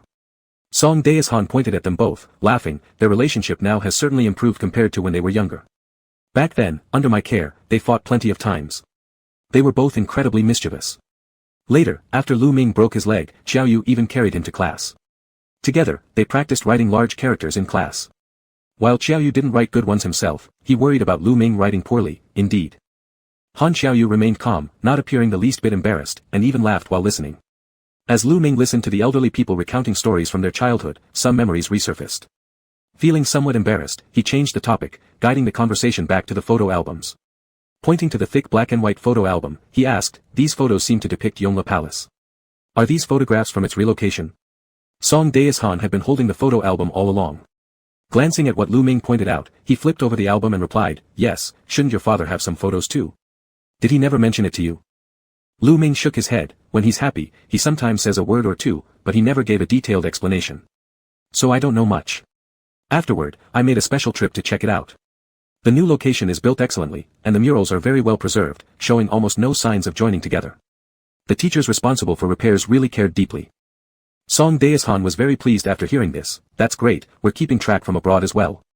From the side, Han Lao opened his mouth, I wanted to ask earlier, Mr. Lu, didn't your father participate in that move? Is he in any of these photos? What's his name? Song Deishan responded, don't you know? His father is Lu Jincheng. Lu Ming scanned through, finding a group photo that his family also possessed, pointing it out, it's right here. Han Lao quickly wore his reading glasses, following Lu Ming's pointer and remarked, ah, so you're Master Lu's child. Back then, Master Lu contributed greatly on-site by helping architects and even making several small tools himself. I remember one bent saw that was especially useful for removing mud skin from elevated windows. Song Deishan stated, exactly, many people were involved in that project, architectural scholars, archaeologists, and our academy's members. Over 100 people worked hard for half a year, it was indeed a grand project. Han Lao caressed the old photograph, smiling, certainly true, problems started right after the groundbreaking. Demolishing walls first followed by dismantling structures was necessary, thanks to traditional wooden architecture allowing us to endure such extensive operations. Han Xiaoyu asked, did they dismantle the walls first? Precisely, Han Lao flipped through a few pages and pointed it out to Lu Ming. Look at this is the construction site, already halfway dismantled. It's a sparrow hawk structure, dismantled and then transported piece by piece to the new location where it was reassembled just as before. Not a single wooden piece was left behind at the old site, all were moved over. Look, these large glazed components had their painted decorations preserved exceptionally well. Even the heavy stone steels at the entrance were moved without using cranes. He turned to the next page, revealing a photo of the murals carefully wrapped layer upon layer for transportation, being loaded onto a truck with great care. Han Lao sighed with emotion, these murals too, more than 500 panels, and not a single patch of plaster was damaged. Saying this, he looked up at Lu Ming and smiled, the last time I saw you stubbornly carrying me down the mountain, I should have realized, it must be that your teaching comes from Master Lu. During the relocation, one worker almost knocked down a mural panel, more than 2 meters tall. Your father rushed forward in one swift motion and bore its weight on his shoulder, holding it firmly with his hands. This way, the mural was protected. Song Daishan also became quiet, sighing after a while, because of that incident, your father injured his right hand.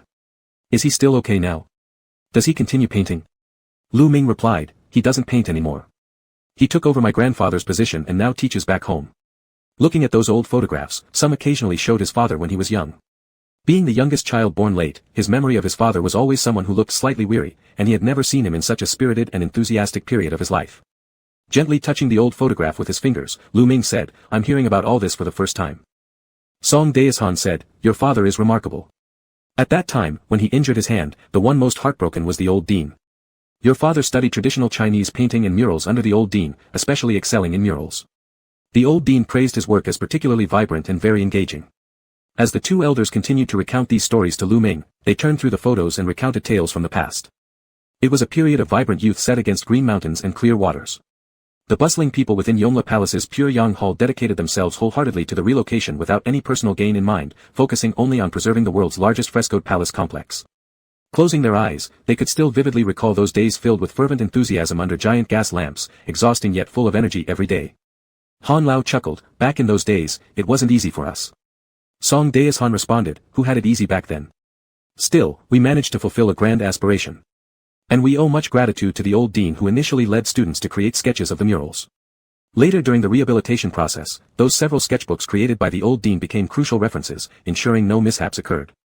A trace of nostalgia appeared in his eyes as he wiped his glasses while laughing, that happened so many years ago, but recalling it feels like it's right in front of us again.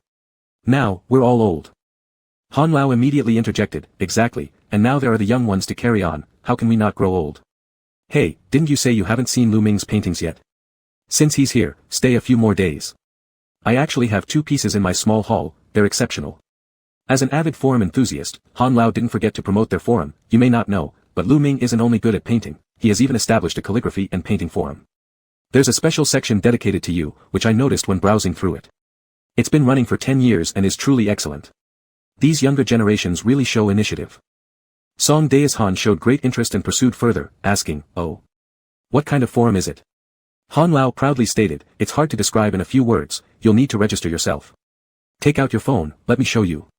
With reading glasses perched on their noses, the 2 elders began registering for the forum. Having experienced much due to their advanced age, they lived life with a broad perspective, unconcerned with fame or wealth outside, playing around happily like mischievous children inside the closed study room. Lu Ming stood nearby responsible for technical support, carefully asking, what name would you like to use?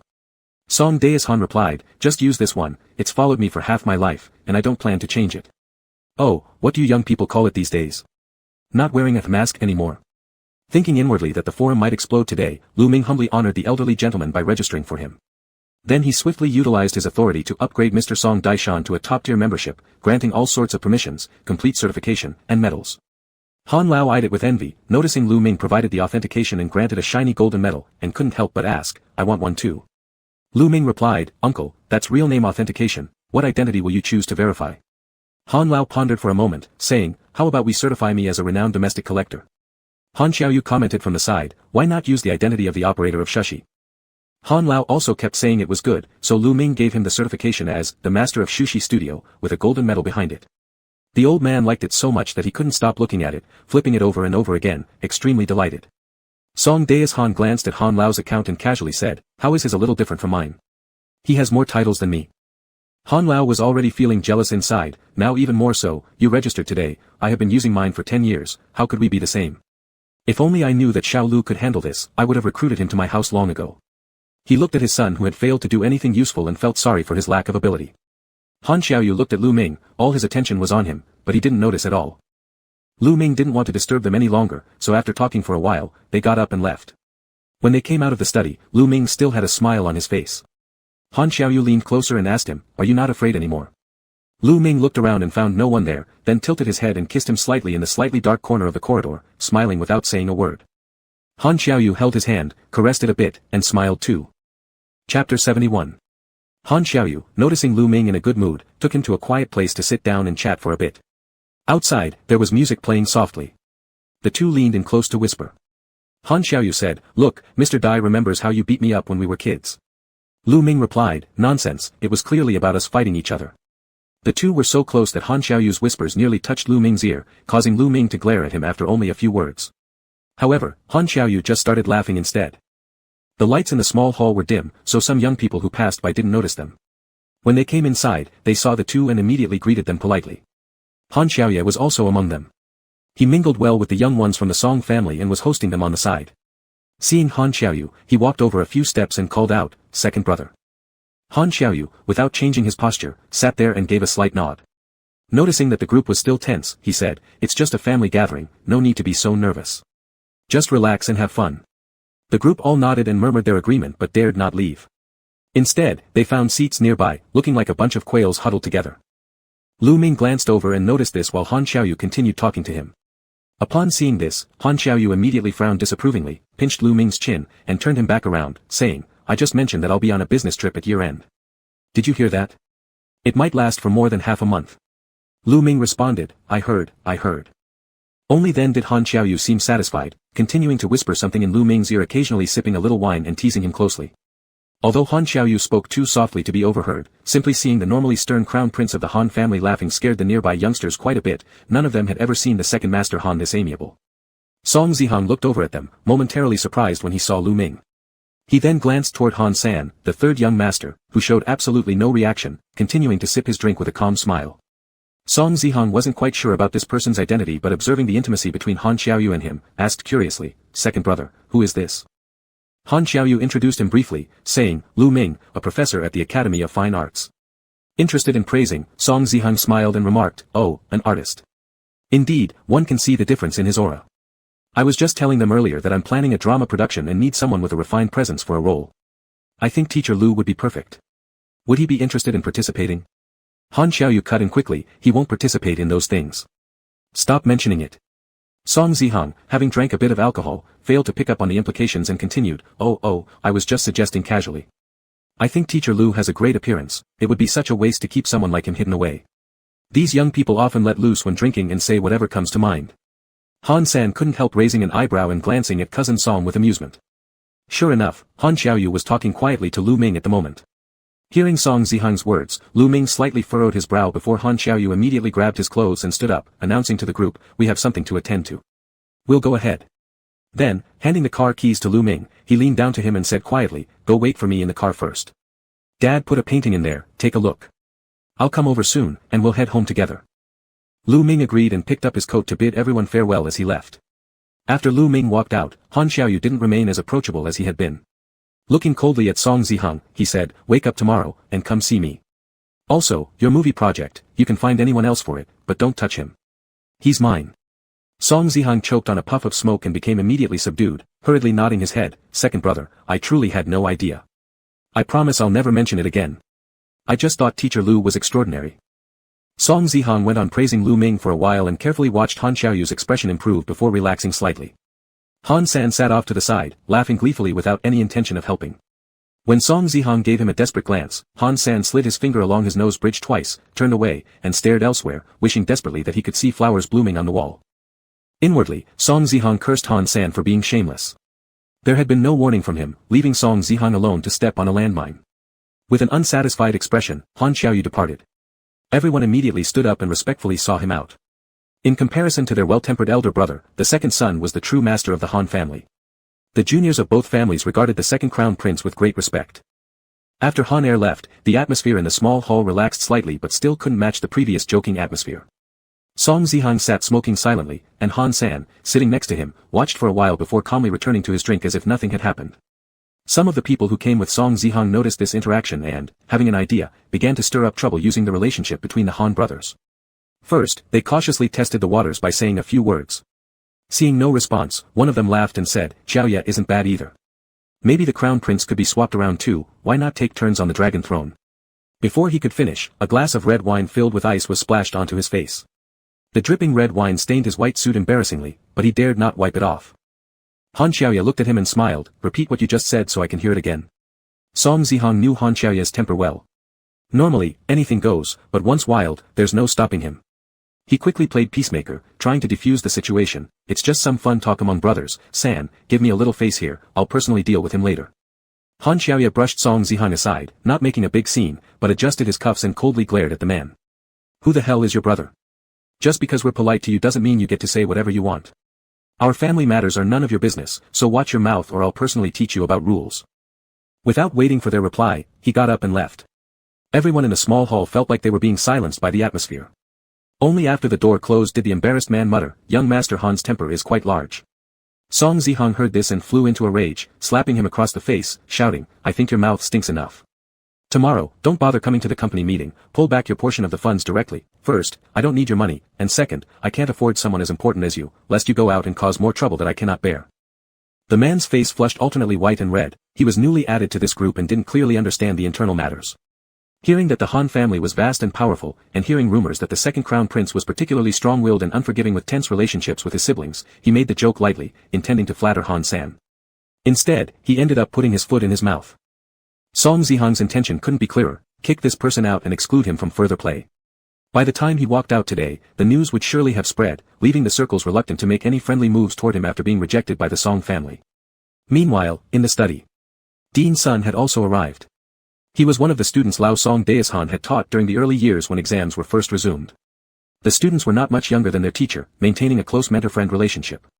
Upon entering, Dean's son immediately greeted Mr. Daishan warmly, then joined several elders chatting about their recent conditions, reminiscing with much emotion. After reflecting on the past, they inevitably began boasting about the younger generation. Dean's son only had one son who chose to learn oil painting, a Western-style art form that did not interest him much, nor did he feel like boasting about it, naturally turning to boast about his own student instead. Chuckling, he said, "A few years ago, I took in a student. When he was admitted to the academy, a few old professors were fighting over him. Finally, none of them managed to snatch him away from me, and I brought him under my wing for 7 or 8 years. Now, he teaches at the Calligraphy Institute, a fine young talent." Old Han could not let any other young man steal the spotlight, especially since Lu Ming had gained some favor recently, and he wanted to give him full marks. Immediately, he jumped in to praise Lu Ming. "Oh, that's impressive, but one needs all-round development. Little disciple from Daishan's house is doing pretty well too. As a child, he studied under Daishan for a few years and now paints on his own. Though many are talented, few are as down-to-earth as him." And he didn't forget to include Lao Song Daishan, asking for support for his side. Lao Song Daishan thought of Lu Ming from earlier and couldn't help following with another wave of praise. He chuckled, "My little disciple was rather mischievous as a child, I'm not sure who he takes after, always escaping outdoors every 2 days or so, impossible to keep in, yet very smart and perceptive, understanding everything instantly, not merely mimicking others' techniques but knowing exactly how to proceed himself, extremely intelligent indeed." Dean's son remarked, "Children learn fast, but whether it continues into adulthood remains to be seen." He still wanted to bring it back to his own student and, with 2 paintings in hand, passed the scrolls forward. "Take a look at this, it's something my student created recently. Perhaps you could offer some comments." As Song Daishan unfolded the scroll, he couldn't resist remarking, "My disciple isn't a kid anymore, he's over 20 now, and surely paints with more spirit than he used to." So saying, he glanced at the artwork. It was a magnificent painting that combined golden landscape with large freehand style, primarily using gold powder, azurite, and malachite green. Compared to the blue-green landscape, it had an additional gold powder color, something only seen in bygone years. Nowadays, such paintings were rare, but it only took one look for Song Daishan to be thoroughly impressed. He picked up his reading glasses nearby and began examining it carefully. "Good, this is excellent. Look here, so bold yet refined, both coloring and brushwork are exceptionally daring. It must either be someone who has practiced for years or a reckless beginner. See how beautifully the heavy ink complements cinnabar, and how stunningly the blue-green mountain is framed." Song Daishan remained absorbed in the painting, not even looking up. The pines use malachite green, bringing out their ancient simplicity. "It's a masterpiece. He exclaimed several goods in succession, clearly very pleased. With sharp eyes, old Han noticed the artist's signature and immediately laughed. Ah, old son, is this student you're referring to Lu Ming? Dean Sun replied, yes, what about it? Upon hearing this, Song Daehan looked up, smiling brightly. Oh my, what a coincidence. The little apprentice I just mentioned is also Lu Ming. Could we possibly be talking about the same person? All the elders shared a laugh together. Reaching an agreement on the matter of students, the atmosphere became especially harmonious. Song Daehan recounted his experiences with his small apprentice, boasting and proudly showing off every bit of it. His satisfaction was evident despite mentioning only early years. His witty remarks made everyone burst into laughter. Dean Sun also listened with pleasure. Whenever he mentioned anything, Mr. Daehan would talk at length, someone happy to speak and another eager to listen. Both teachers were quite pleased, particularly old Han, since Lu Ming could be considered half of their Han family. Hearing others praise their own people always felt so gratifying. Chapter 72. The painting and calligraphy forum exploded. When the accounts of 2 verified senior members came out, they immediately caused a sensation. Dai Shan's account only posted, "Hello everyone," and it was swarmed with comments almost instantly. In just one night, hundreds of messages increased and the forum gained numerous new members, most of whom were there to watch the spectacle. Some also posted their screenshots of chats with Mr. Dai Shan as souvenirs, a liveliness not seen in years. As for Han Lao's side, his posts were even more prolific. For 10 years, he had made countless posts, even ones from 3 years ago were being bumped up. Many users expressed their awe at these masterpieces and praised Han Lao's photography skills. This is truly theft-proof. I thought it was fake too, but it never crossed my mind. Mr. Duo Bao lives up to his name, respect. Respect. My goodness, this must be taken by the boss himself, right? Next time, we'll hire someone to photograph Su Academician's horse. No, please let me do it, I'd do it for free. Besides these discussions, people also went to an old thread started by someone who defended Master Duo Bao all along, asserting that everything posted by him was authentic. This individual had been defending Master Duo Bao fiercely against overwhelming criticism. People left messages under that thread, saying that persistence pays off, as evidenced by the fact that Master Duo Bao was now officially verified and the controversy resolved. Some, however, argued that even after verification, Master Duo Bao's work might still contain fakes. Forum members again flooded the post owner with comments. They joked about suing them for defamation and suggested searching for the background of Shu Shi Studio, sparking another wave of heated discussion akin to what followed when Mr. Dai Shan was mentioned. Seeing all this didn't bring much joy to the original poster because none other than Han Xiaoya had created this account initially to clear his father's name. After posting on it once, he was chased and cursed for over a year. Eventually, driven by stubbornness, he and his cousin Han San would occasionally jump in to refute comments. The thread hung on half dead, but it finally served its purpose in restoring his father's reputation. Han Xiaoya looked through it with his phone for a while, thinking, Dad was right. My second brother is useless. Why didn't he get certification from Lu Ming earlier? Life went on as usual for Lu Ming and Han Xiaoya. Their relationship seemed even more harmonious than before. Lu Ming usually split his time between places, staying mostly at Han Xiaoya's. During holidays, Han Xiaoya always found excuses to have Lu Ming bring him things or lingered at the office or home, giving Lu Ming little chance to leave. Over time, Lu Ming grew accustomed to setting aside his holiday schedule for Han Xiaoya.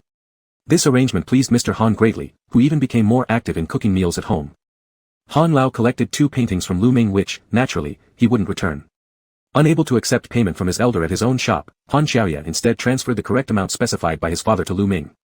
Holding the money, Lu Ming was caught between laughter and tears. Han Xiaoya told him helplessly, there's nothing I can do.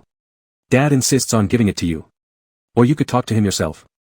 Lu Ming dared not confront the elder. Han Lao was already trying every possible way to get him to live permanently in the Han family household. Every refusal thus far was hard enough without asking for a refund of the money, let alone escaping physically. He replied simply, let it be. I'll send some more pieces to uncle later.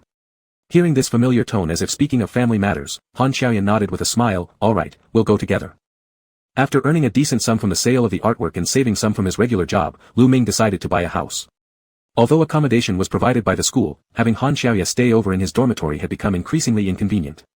Learning from past experiences, Han Xiaoya smartly refrained from directly suggesting buying a house for Lu Ming this time, but helped him pick one out instead. Through connections, he secured Lu Ming a well-located new development property with a discount under 20,000 per square meter. It was also lucky for Lu Ming that less than a month after purchase, housing prices surged significantly. Soon, it was near the new year. Lu Ming was preparing to return home.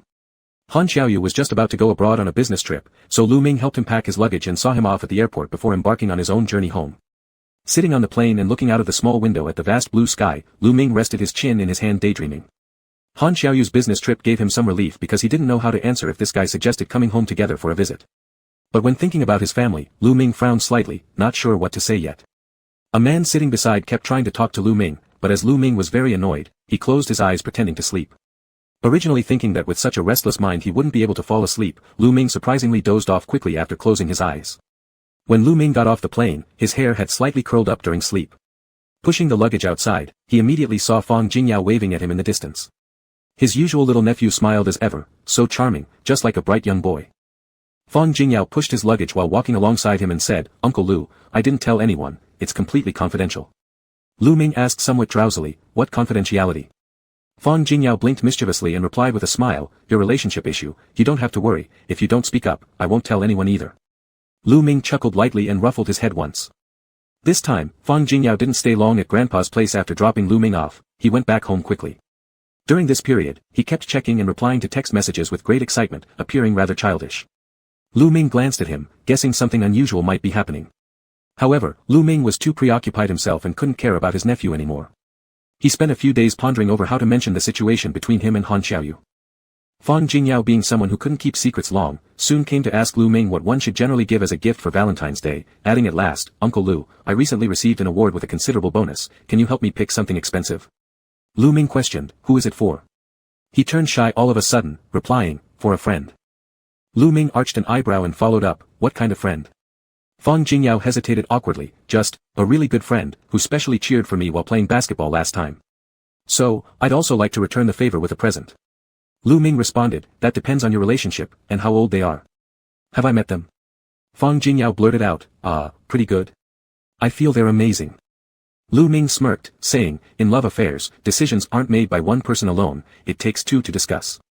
Old Mr. Lu passed by in the living room, hearing these words stopped and lingered. Fang Jingyao's case seemed simple, from Lu Ming's perspective, it was like children's play acting, so he casually recommended a few knickknacks. "Who were you chatting with?" Old Mr. Lu stood there puzzled and asked him, "Not a girlfriend, right?" With age, he started to concern more about his son's marriage, although he didn't express openly, anxiety still lingered deep down inside. Lu Ming answered, "Nope, Xiao Bao." The old man felt particularly delighted and remarked, "Xiao Bao, why don't you let me hear too? We can chat for a bit since it's been so long since we last saw Xiao Bao." Lu Ming suggested, "Why don't you add him on WeChat? Didn't I buy you a phone?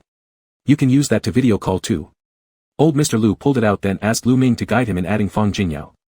A smartphone was bought long ago, but they never knew how to use it properly. Lu Ming patiently taught him first to learn the video function, and the elder was thrilled enough to initiate a video chat with Fang Jingyao directly in the living room. Upon seeing his grandfather, Fang Jingyao forgot about his budding romance instantly, and saluted joyfully across the screen, "Grandpa, good morning." Old Mr. Lu responded warmly, "Xiao Bao, good morning." Fang Jingyao grew up at his grandpa's house, hence being much closer to the elderly man than to Lu Ming.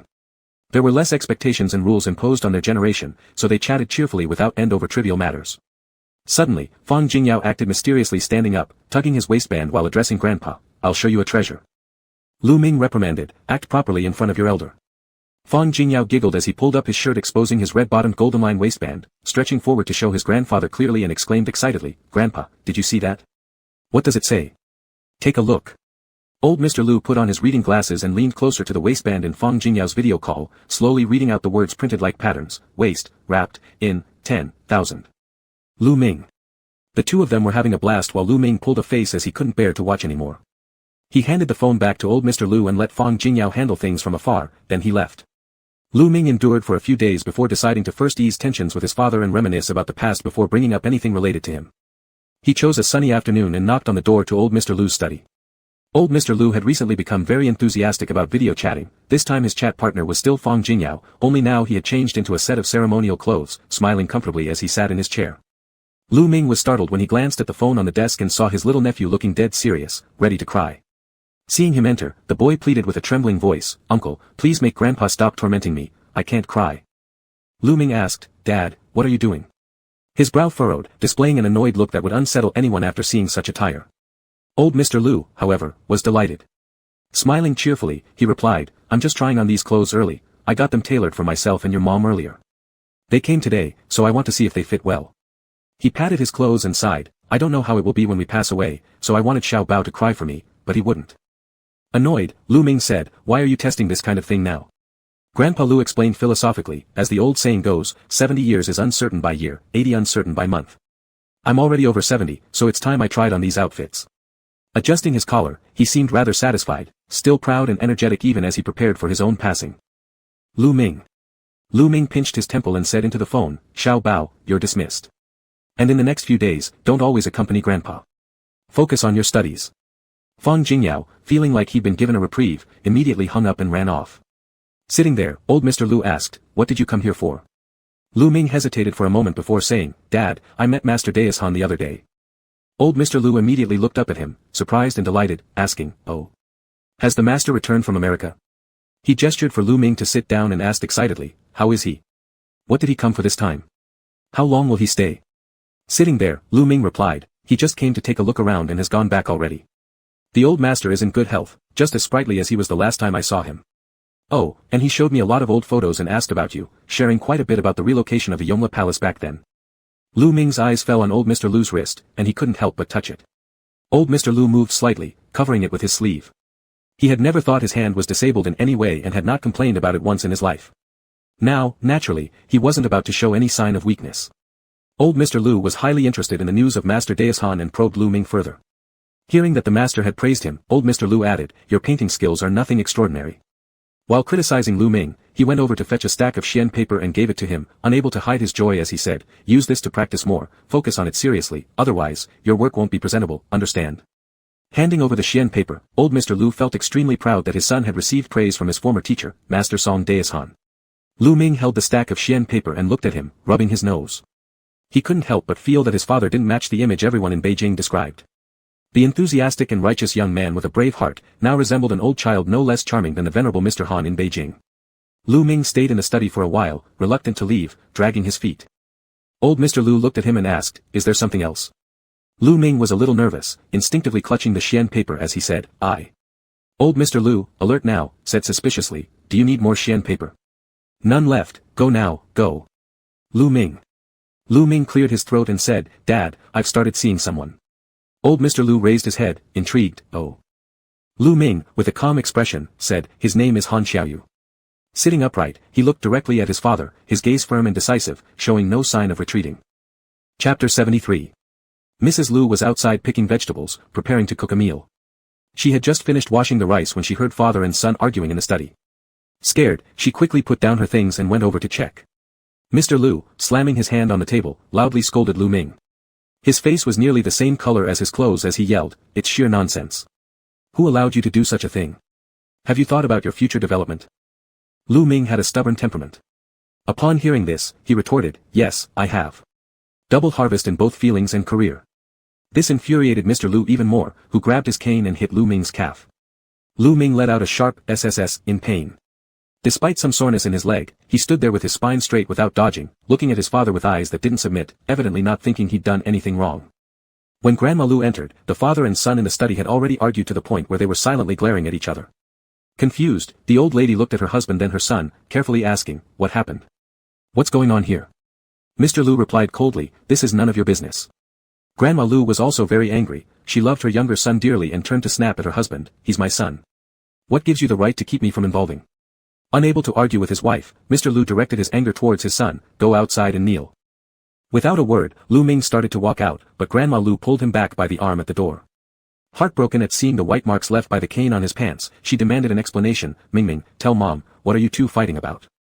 Mr. Lu angrily poked the ground with his cane behind them and roared, you ungrateful child, tell your mother. Looking at her, Lu Ming repeated the beginning again, saying, Mom, I have a friend. His name is Han Xiaoyu. Mr. Lu had listened to the entire thing and now had absolutely no joy left upon hearing the name, Han Xiaoyu. With just one sound, he humphed dissatisfied. After calmly recounting everything, Lu Ming lifted his head to look at Grandma Lu, stubborn yet compliant. He was extremely obstinate about this matter, even if his legs were broken, he would still find Han Xiaoyu.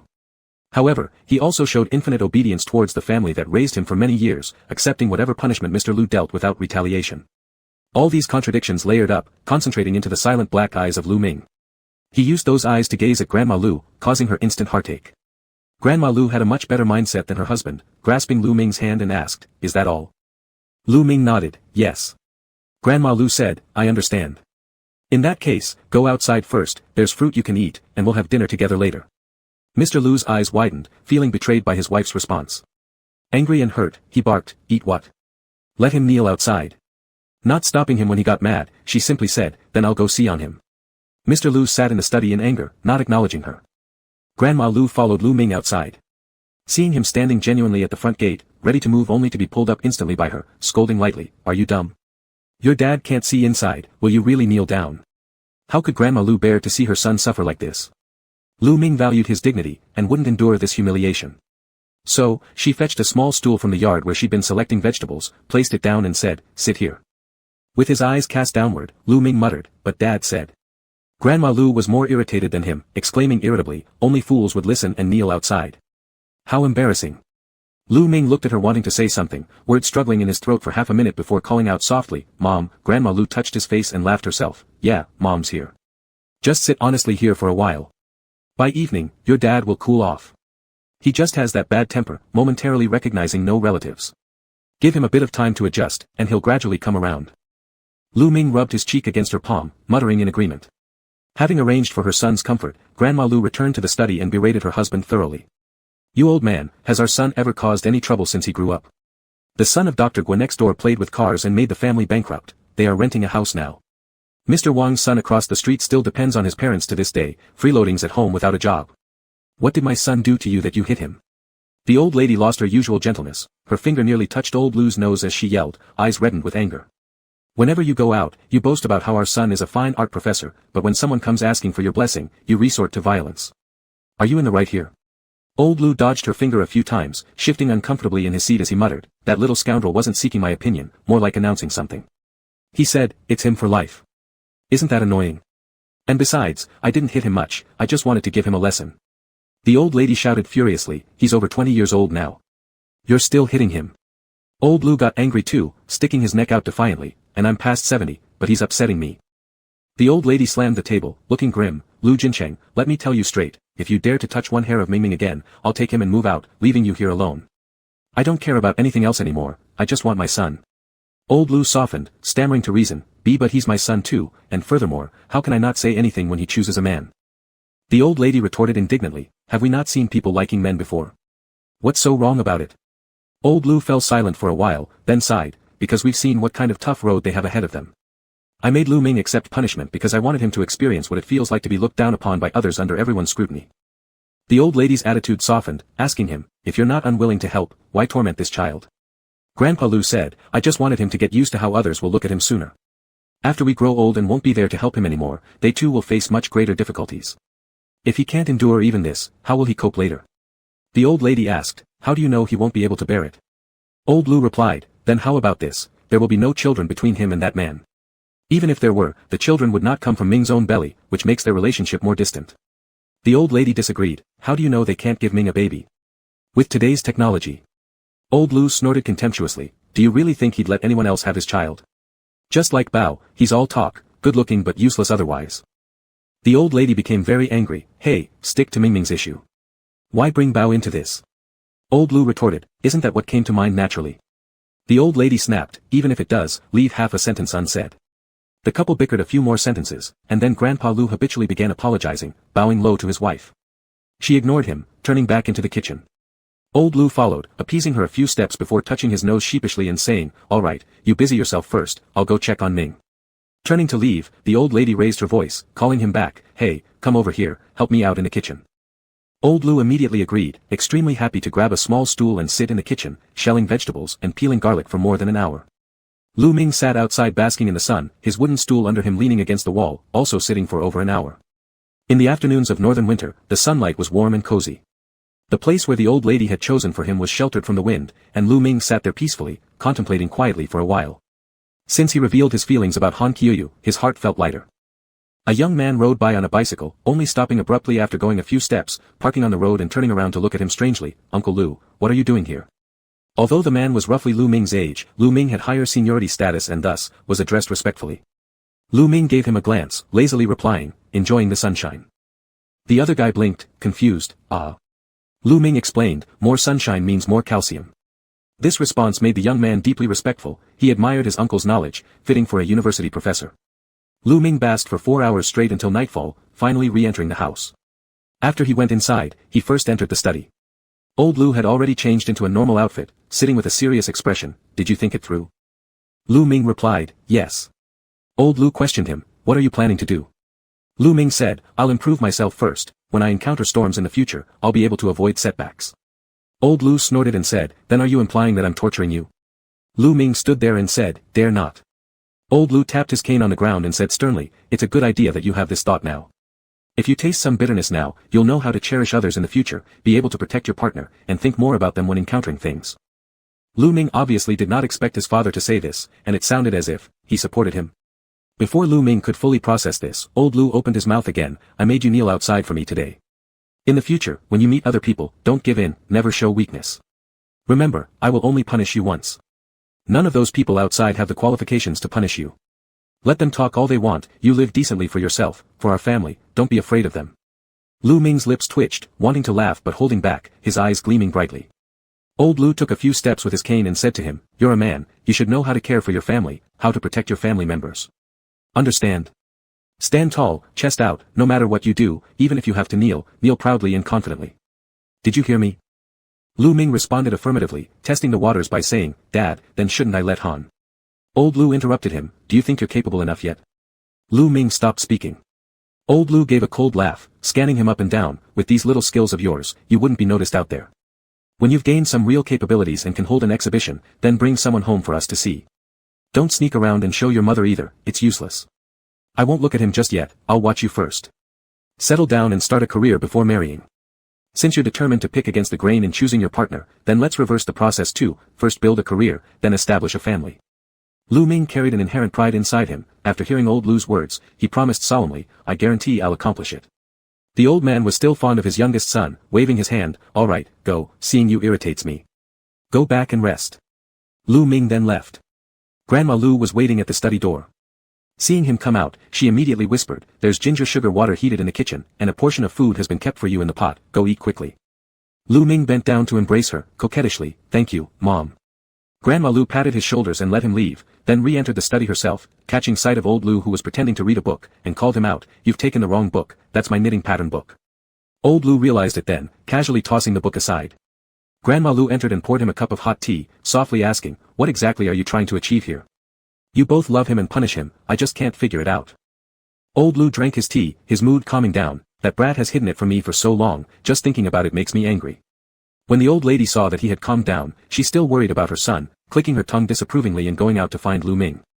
Lu Ming was eating in the kitchen and looked at her smiling when she came in, Mom.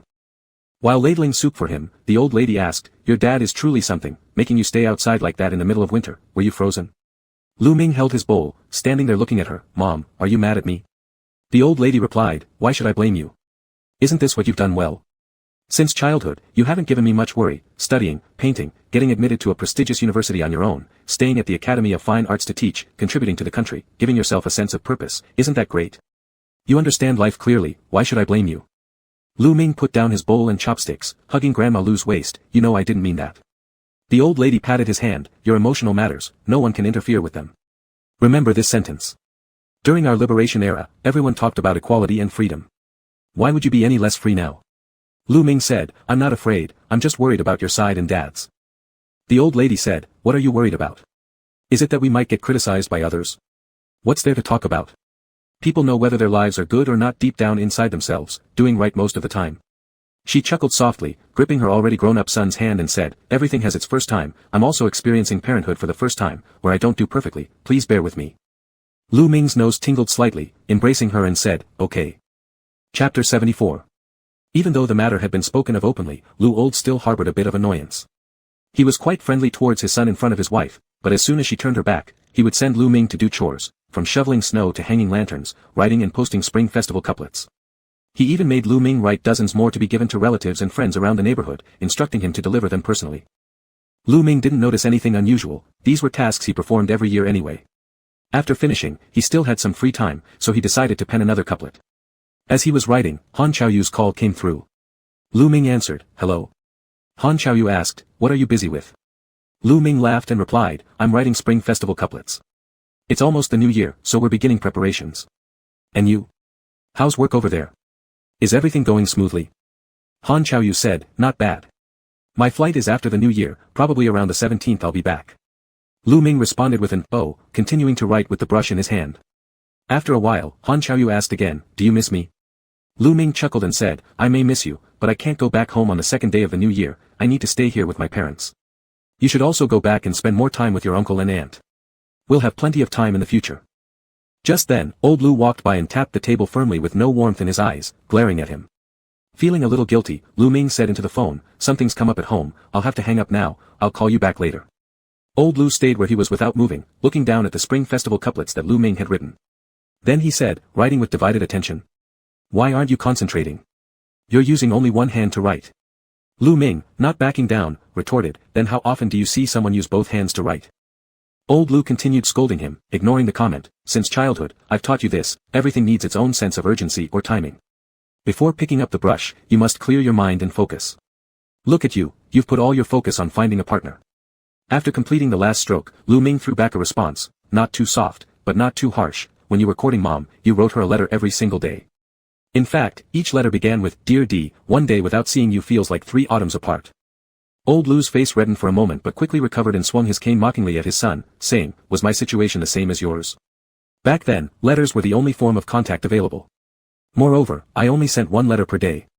And look at you, how many calls have you already made this morning? Tell me yourself. Lu Ming countered, it's not my fault. I wasn't the one calling him, it's because he keeps seeking me out. What am I supposed to do about that? Old Lu, shameless. Lu Ming, it's not me being shameless, it's him. If you want to criticize, tell him, not me. Old Lu. Don't try to trick me into meeting him yet, it's still early days before he sets foot through our door. The old man leaned on his cane for 2 steps, then turned back and kept watch as Lu Ming wrote another Spring Festival couplet, asking, so what does that young man surnamed Han do exactly? Suppressing a laugh, Lu Ming replied, he just does small business ventures, works under his father. Old Lu perhaps couldn't bear to inquire further due to losing face and thus refrained from asking any more detailed questions. Instead, they talked idly for a bit longer, and old Lu casually asked Lu Ming, why are you writing so many Spring Festival couplets? We don't need this many at home. Lu Ming blew dry the ink on the paper and said, they're for elder sister's family.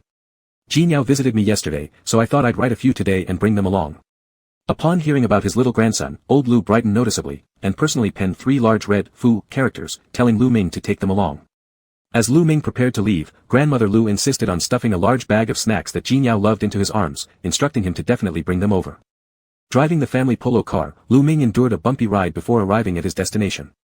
But upon reaching, he noticed Fang Jingyao seemed slimmer, with a less than healthy complexion, appearing rather listless as he ushered him inside. Lu Ming felt somewhat puzzled, handing the things he carried to his elder sister. He then found an excuse to send his sister to the kitchen before dragging Fang Jingyao off to the bedroom. Lowering his voice, he asked, what's wrong? Did something happen? Fang Jingyao tried hard to plaster on a smile, but Lu Ming gave him a couple of kicks, forcing him to break down into a sorrowful expression and exclaim, Uncle Xiao, I think I've been dumped. Relieved, Lu Ming mocked, I thought something major happened at your place. This doesn't amount to much. Wait till tonight, Uncle Xiao will take you out to let loose a bit. Don't always confine yourself at home. Though Fang Jingyao still lacked vitality, seeing Lu Ming did visibly relax him. His appetite during the meal noticeably increased as well. Lu Ming watched him act dazedly, lost in thought, and felt both anxious and heartbroken. After dinner, he told his elder sister, Sis, I've got some work these next 2 days, busy mixing pigments. Can Jingyao come give me a hand?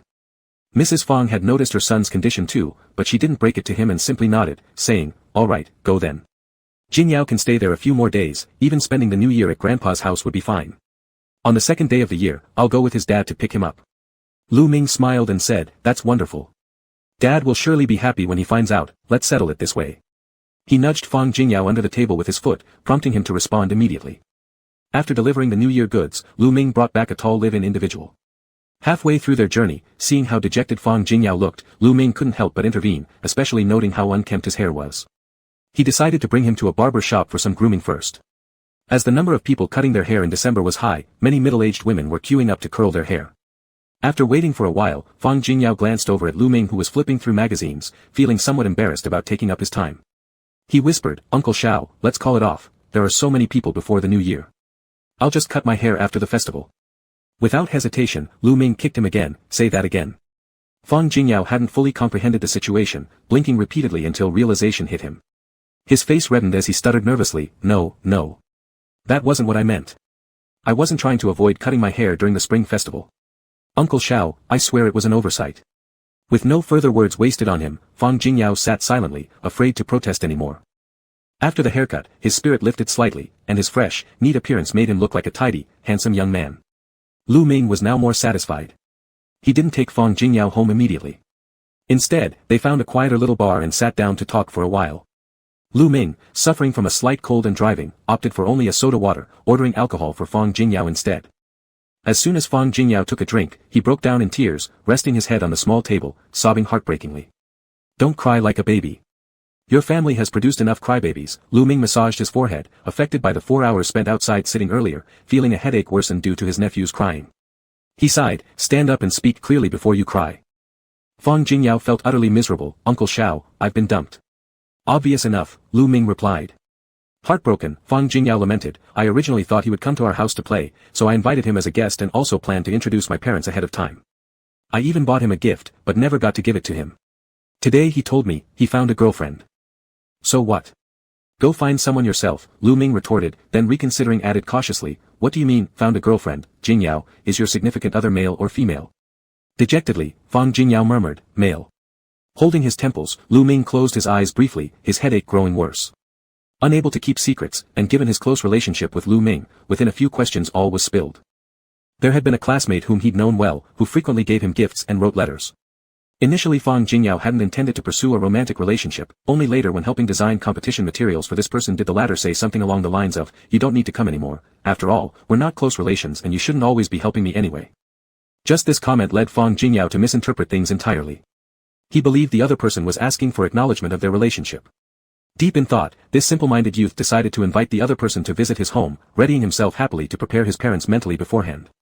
Just as Fang Jingyao was about to go to the station to meet his guest, the other party informed him that he couldn't make it, he had to stay and accompany his girlfriend.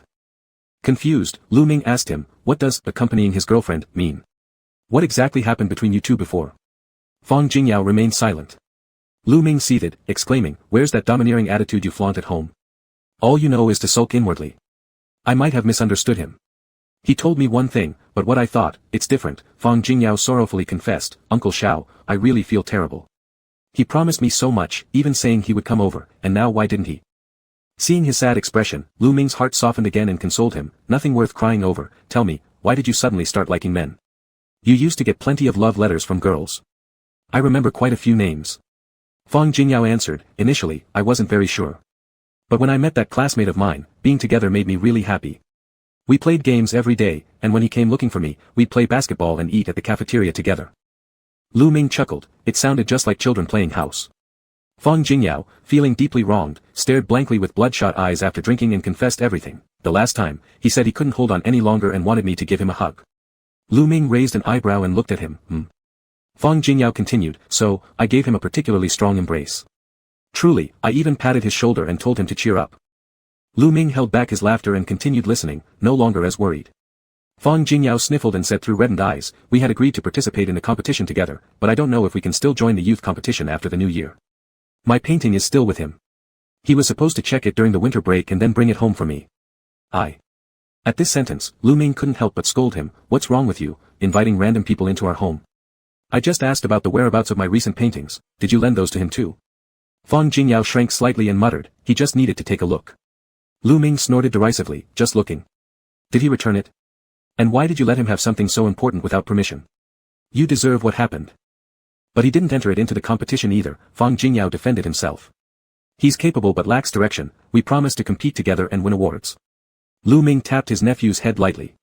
Fang Jingyao, drunk enough to feel lightheaded, looked dazedly at him, what is it? Lu Ming replied jokingly, I'm checking for a response, afraid there's only water inside your brain. Seated closely, Fang Jingyao hugged onto Lu Ming's arm, rubbing his head against him, overwhelmed by, are you saying I'm stupid, Uncle Xiao? After 2 drinks, Fang Jingyao started humming and complaining incessantly, which Lu Ming silently endured. After some silence, Fang Jingyao suddenly burst into tears again, Uncle Xiao, you criticized me. What about your partner? I didn't dare ask. Was it the one from last time who reconciled with you or broke up and found someone new? Lu Ming responded shortly, there's only one person. Fang Jingyao, deeply moved, cried, that's wonderful. Uncle Xiao, do you think I should wait for that classmate of mine? Maybe if I persist a bit more, we could also be together. Lu Ming became annoyed, stop it. If you got slapped once, are you asking for another slap? That classmate of yours doesn't seem right for you. Both of you aren't compatible.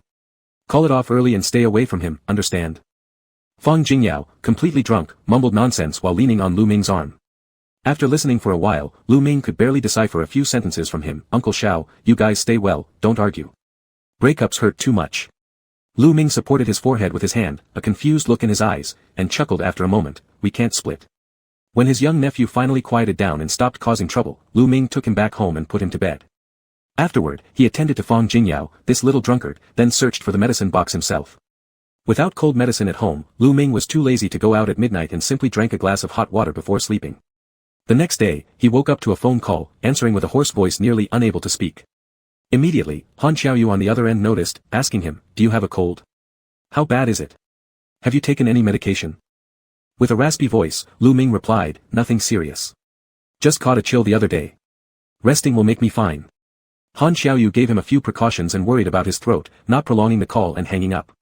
After getting up, Lu Ming felt better after breakfast. Being young, he didn't consider this minor cold worth worrying about. He wore his down jacket and continued trimming the half-processed osmanthus tree in the yard outside. This osmanthus tree was specially found by Grandpa Lu from the south for Grandma Lu. The northern climate was cold, making it difficult to grow. Even in a sheltered spot, it suffered from frost. Lu Ming found some straw ropes to tie around the trunk and prepared other insulating materials to cover the crown. While he was busy, Fang Jingyao appeared. Fang Jingyao came over to help, grabbing a small pair of scissors and made several ventilation holes on the tree crown, working quietly. Lu Ming glanced at him, asking, did you sleep all right? Fang Jingyao replied, it went well, except for a slight headache. Uncle Xiao, you shouldn't drink alcohol in the future, it's truly uncomfortable. Lu Ming laughed, I'll cook you some soup to relieve the hangover later. Surprised, Fang Jingyao exclaimed, Uncle Xiao, did you learn how to make that too? Lu Ming explained, from watching in the kitchen, it's just an appetizing soup. Envious, Fang Jingyao commented, your girlfriend must be great at cooking, right? Last time you mentioned offering me sweet and sour fish. That was you constantly talking about wanting to eat sweet and sour fish, Lu Ming corrected him as he wrapped the tree crown, adding, next time when the opportunity arises, come over for dinner at our place. Her cooking skills are excellent, and she'll prepare something tasty for you. Fang Jingyao agreed happily, alright, I'll try my best to bring. Lu Ming looked up at him, and after some thought, Fang Jingyao finally didn't dare to say the words, bring my classmate along. Lu Ming said, you learn nothing from experience. Have you forgotten your lesson so quickly? Fang Jingyao retorted, isn't it the same for you? You've had so many arguments but still stay together with her. Lu Ming replied, how can the relationships of adults be compared with yours? Both are about dating, what's the difference? Fang Jingyao muttered discontentedly, adding, the person I like is just as good as yours. Lu Ming waved a hand, scoffing, as if that, encouraging embrace, counts. What you did is just kids playing house.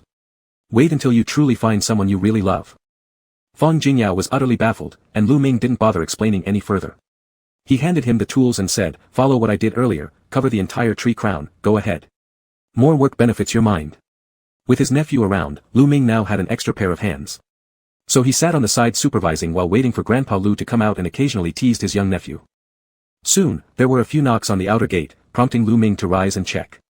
At the door stood a black sedan, with two people unloading things from it. The one knocking turned out to be Han Xiaoyu's assistant, who greeted Lu Ming with a smile, Professor Lu, Happy New Year. I'm here to wish you a prosperous year. Lu Ming responded, Happy New Year to you too, why are you coming here? The assistant chuckled and said, Mr. Han arranged some New Year gifts in advance. Other teachers from the academy have already received them. This set is specially prepared for you, delivered right before the holiday. He also handed Lu Ming a small bag, saying, inside are some common cold medications bought according to Mr. Han's instructions. Lu Ming accepted the medicine, but the delivered New Year goods were excessively plentiful. He kept only a few items, asking the assistant to take the rest away or distribute them, but the assistant dared not refuse, leaving hastily with all the boxes once they were unloaded. Standing by the door, Lu Ming was surrounded by over a dozen cartons of New Year goods and could only call Fang Jingyao to help bring them inside. They made quite a racket sorting through everything, catching Grandma Lu's attention, who came out to investigate. Surprised, she asked, why so much? What are these things? Who went online shopping again? Fang Jingyao hurriedly clarified, Grandma, it has nothing to do with me. I'm innocent. Lu Ming tore open a box of dried squid and shoved a pack into Fang Jingyao's mouth, saying, eat more and talk less. Then, turning toward Grandma, he explained, these are welfare items distributed, along with some gifts from a friend. You keep them. Grandma inspected the contents, all perishable seafood. She set aside one portion for their own family and spent half the day dividing the rest with Fang Jingyao, intending to share some among their neighbors and relatives. Perhaps due to taking the cold medicine Han Xiaoyu sent, or perhaps sweating helped, Lu Ming's cold indeed improved somewhat, making him feel less uncomfortable. Han Xiaoyu was busy and didn't have time to call until the afternoon, asking, "Did you receive all the items?" Lu Ming lay in bed reading, flipping pages as he replied, "I received them, but you've sent way too much. We won't be able to eat it all." Han Xiaoyu laughed, "Didn't you say there were a lot of relatives? As the uncle, you should give those younger ones a taste." Lu Ming smirked, "Pretty smart of you, aren't you aiming for this plan?" Han Xiaoyu admitted, "Yes, I intend to make a good impression early since I will be part of your family circle." Lu Ming chuckled, "Doing so well, would you like a hug as encouragement?" Han Xiaoyu chuckled softly, "Sure, but we've been apart for too long this time. I might have to hug you until you cry." He paused briefly on his end, unsure of what crossed his mind, but his voice deepened slightly, "Even if you beg me through tears, I wouldn't let go." Chapter 75. Fang Jingyao stayed at his grandpa's house, celebrating the new year together with his cousins. With more young people around, the celebration was particularly lively, and he soon forgot about his sadness, laughing happily again within a few days. During a card game, Fang Jingyao even won against several of Lu's older cousins. A group of them chased him outside, but he grabbed the money and hid in Lu Ming's room. They didn't dare to upset the elders, so they left reluctantly. Lu Ming was reading a book inside when he got startled by Fang Jingyao, who hit him lightly on the head with the book. "How old are you now, and yet still so restless?" Fang Jingyao was not annoyed at all for winning the money. Instead, he cheerfully divided the loose change into two piles on the table. After comparing them, he pushed the larger pile towards Lu Ming. "Uncle, this is for you, I just won it. Let's share some good luck." Lu Ming didn't care much about the pocket money, saying, "You keep it, use the money to buy candy." So Fang Jingyao stuffed it into his wallet, counting it contentedly for quite a while. After celebrating the new year at his grandpa's house with a big group of people chatting and playing every day, Fang Jingyao gradually let go of what had happened with that classmate. There were many relatives visiting on the second and third day of the new year. Even more came to greet Lu Lao. Since both Lu Lao and his wife were old, it was usually Lu Ming who greeted guests. At night, he would join the younger ones. The kids teased him until Lu Ming joined them in drinking a little alcohol and joking around, staying up until midnight before returning to his room. Seeing there was a missed call, Lu Ming dialed back. Sure enough, Han Xiaoyu's voice sounded from the other end. Lu Ming lay in bed with his eyes closed resting, while holding the phone and laughing, said, "I knew it was you." Han Xiaoyu asked, "Have you been drinking?" After thinking for a moment, Lu Ming responded with an Han Xiaoyu chatted with him for a while. Due to the alcohol, Lu Ming felt a bit lightheaded, as if he were gently swaying in bed, suddenly blurting out, "I feel like I'm on a boat, just like last time when we went sea fishing." Han Xiaoyu laughed, asking, "Do you want to go fishing?" Lu Ming said, "I miss you." There was silence for a moment on the other end before a voice spoke again. "Lu Ming, are you alone right now?" Lu Ming said, "Yeah, I'm in my own room." Han Xiaoyu said, "Get up for a second, lock your door. I have something to tell you." Lu Ming found it strange, but still followed the instruction, getting up to lock the door before lying back down on the bed. "It's locked."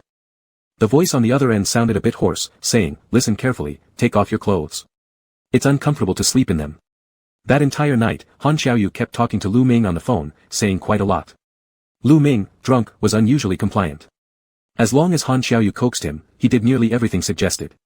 Even if it seemed too extreme, after hesitating briefly and hearing Han Xiaoyu's persuasion, he slowly followed through. Han Xiaoyu didn't let this opportunity pass, making Lu Ming stay with him on the phone for over an hour. Listening to Lu Ming's steady breathing indicating he had fallen asleep, he didn't hang up. Just listening to him sleep made Han Xiaoyu smile slightly at the corners of his mouth, feeling a sweet sensation deep inside. Han Xiaoyu recorded their conversation, saved it, and kept it for future enjoyment. He looked up and loosened his collar, feeling like being alone in the spacious room wasn't so hard to endure anymore. When Lu Ming woke up the next day, he had a terrible headache. Raising a hand to his forehead, he froze, feeling a slippery sensation on his skin. He pulled back the covers, but couldn't quite remember what he had done. After washing up, he noticed his phone was turned off. Foggily remembering that he called Han Xiaoyu, he put it to charge and tried recalling the previous events. Bits and pieces of the drunken night surfaced in his memory. Most things were unclear, but even what he could remember made Lu Ming blush so much that he couldn't lift his head from the desk. Messages from Han Xiaoyu continued to come in as frequently as usual, still filled with warmth and care without mentioning anything about the previous night's drunkenness. Mr. Han secretly recorded everything, fearing that if he mentioned it, Lu Ming might ask him to delete it, so he kept silent about it. Feeling embarrassed, Lu Ming was afraid that Han Xiaoyu would tease him and avoided mentioning the incident from the night before, which worked out well for Mr. Han.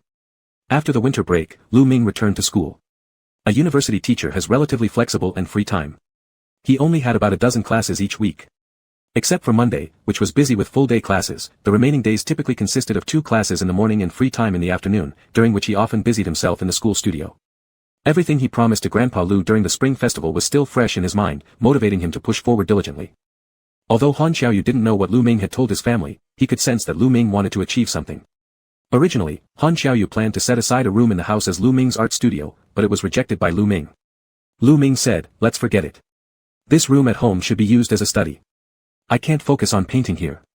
After thinking for a moment, Han Xiaoyu said, then I will accompany you over the weekend to look around and find a place suitable as an art studio. We can't keep you working only at school. You have so many things, they should not be scattered about like this. Lu Ming also had this plan in mind, looked for several days, and rented a place specifically for use as a studio. It was more convenient than the school.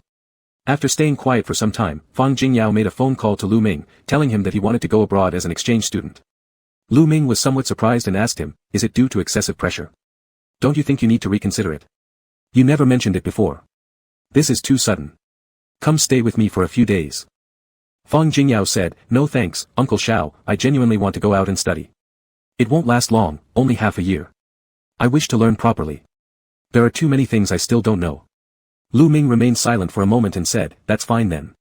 If you've made up your mind, we'll proceed according to what you say.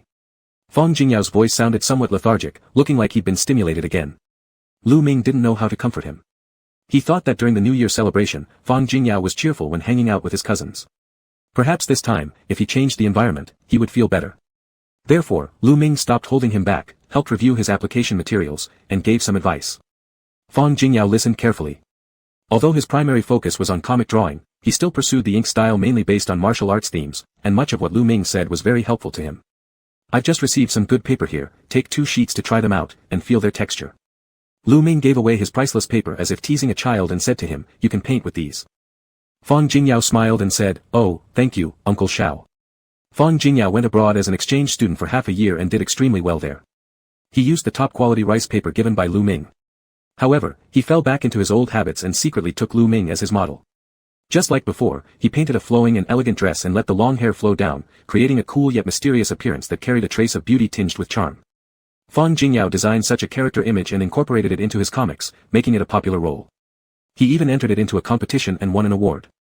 Perhaps feeling confident since he was abroad where Lu Ming couldn't physically reach him, he sent a copy of the award-winning comic book with his signature, sketches, everything included, addressed with, to my dearest goddess. Upon seeing this, Lu Ming immediately gathered 3 sticks, seriously contemplating which one to use once his nephew returned. This book was brought back home by Lu Ming, who hesitated before deciding against throwing it away. It was after all the first major award earned by the rebellious young member of the family.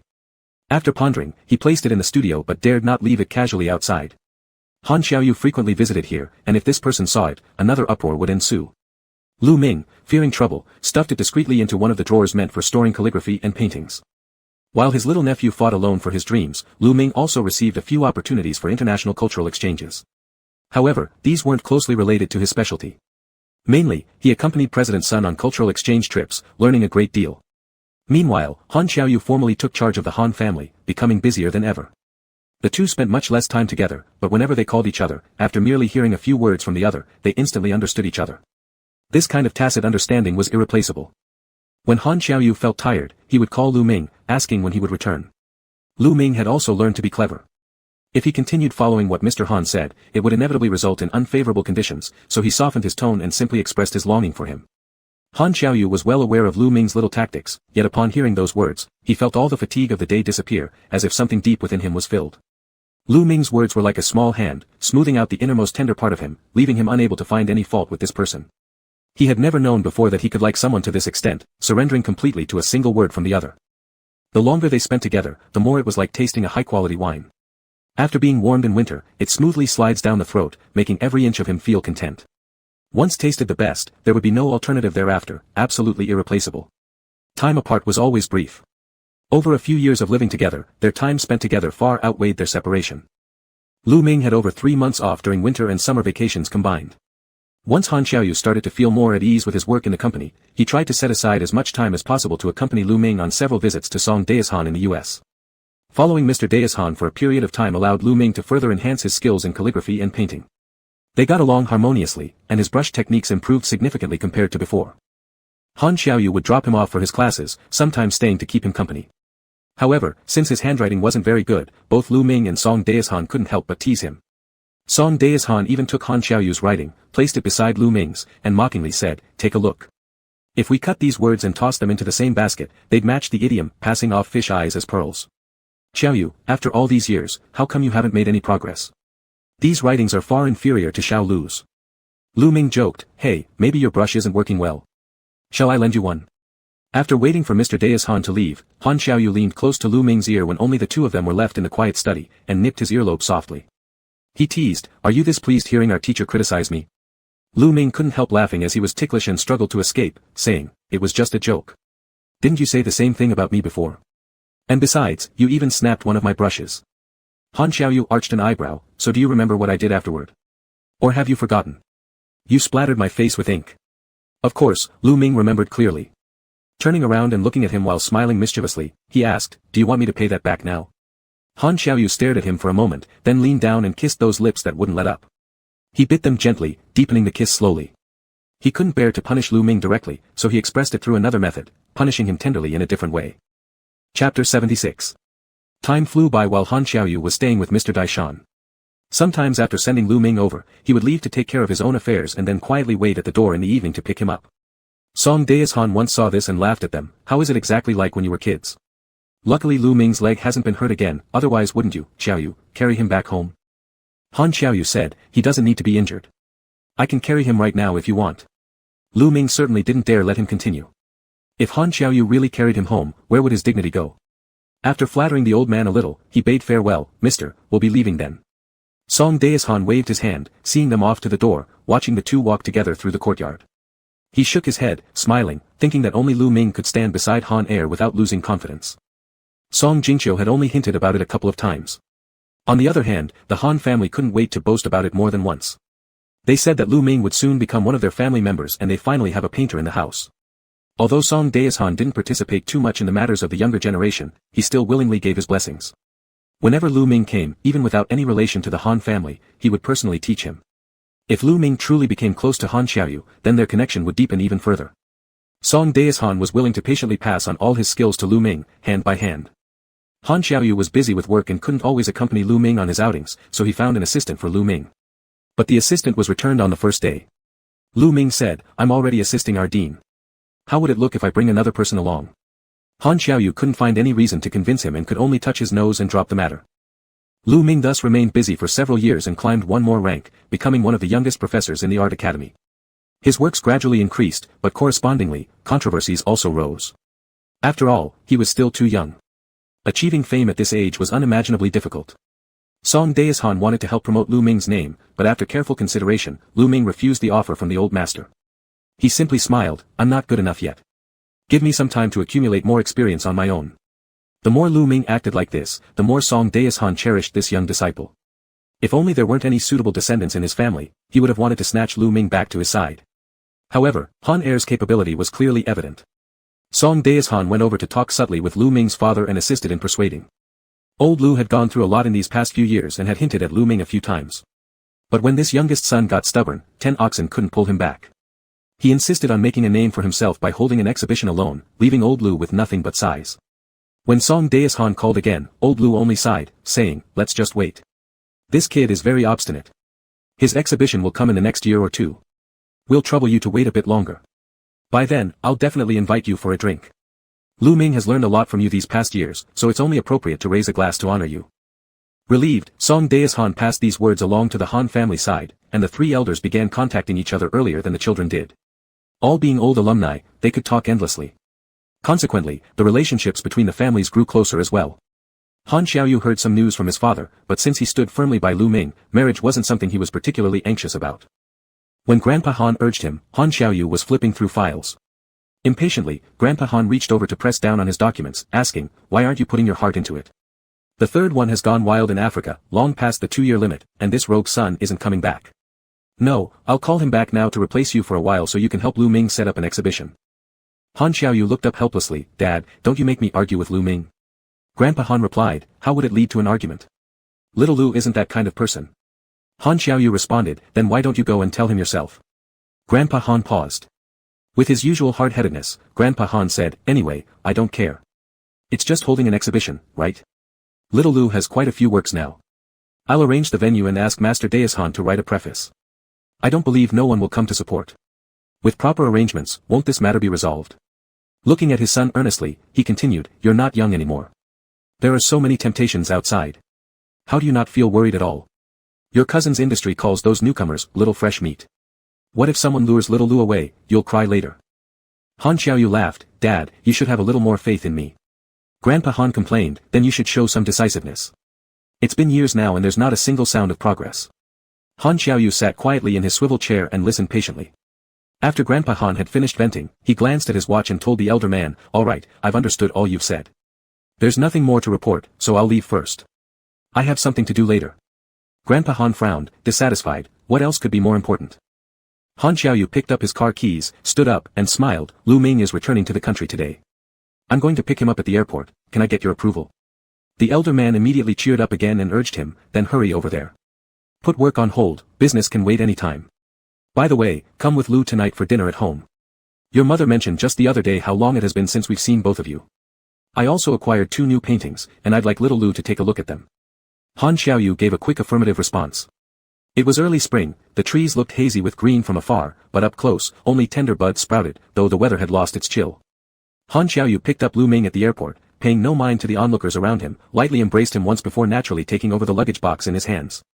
He didn't miss even the backpack that Lu Ming was carrying, he hoisted it onto his shoulder effortlessly. Lu Ming, dressed casually for the long flight, a pullover hoodie, track pants, and hair sticking out tousled, radiated an energetic vibe, looking like a university student. Carrying the sports bag suited him well, but with Han Xiaoyu impeccably dressed in a suit and tie while shouldering this casual bag made the whole picture somewhat unusual. Nevertheless, given his handsome appearance and stern expression, most people dared not linger their eyes too long after noticing his serious face.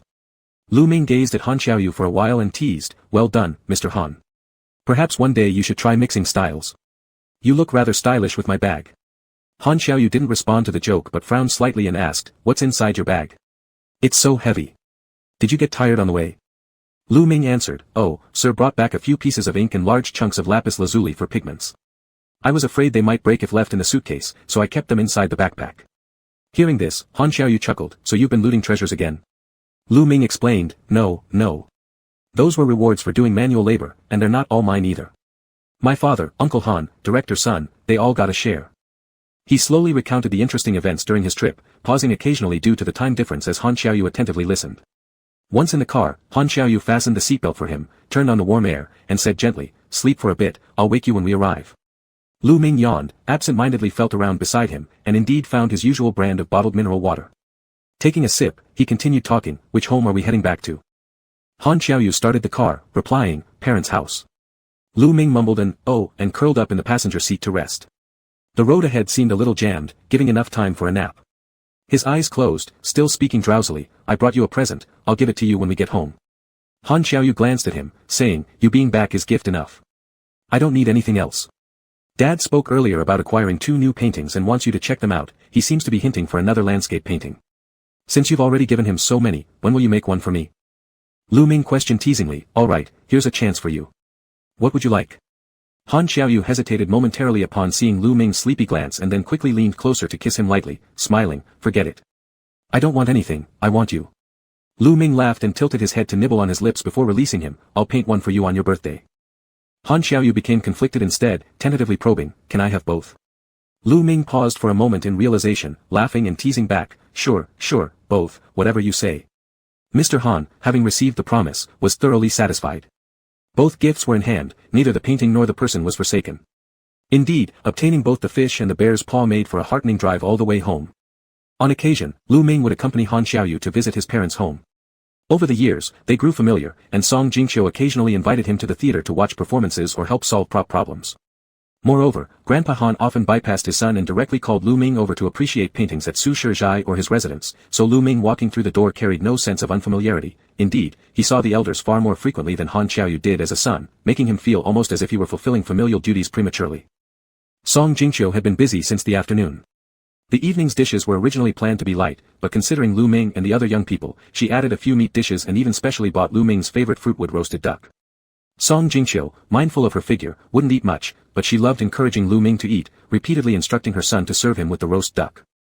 As Lu Ming sipped his soup, he said, Auntie, when I left, Mr. Dai Shan asked me to bring you a present, a string of pearl necklaces we picked out together. It's very beautiful, I'll fetch it for you after dinner so you can try it on.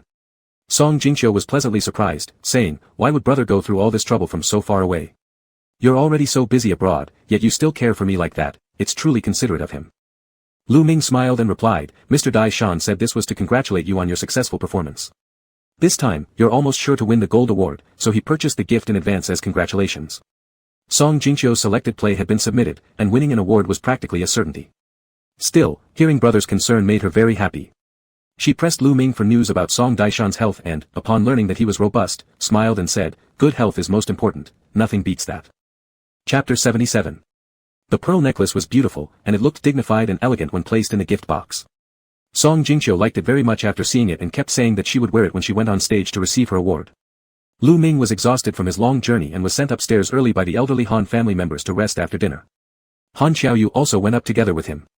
The old man downstairs called out to him as if he didn't hear it at all, and his face became thicker than ever. After taking a shower, Lu Ming fell asleep instantly. Han Xiaoyu took a towel to dry him off. After drying for a while, he also didn't want to leave, so they lay down together and hugged each other for a nap.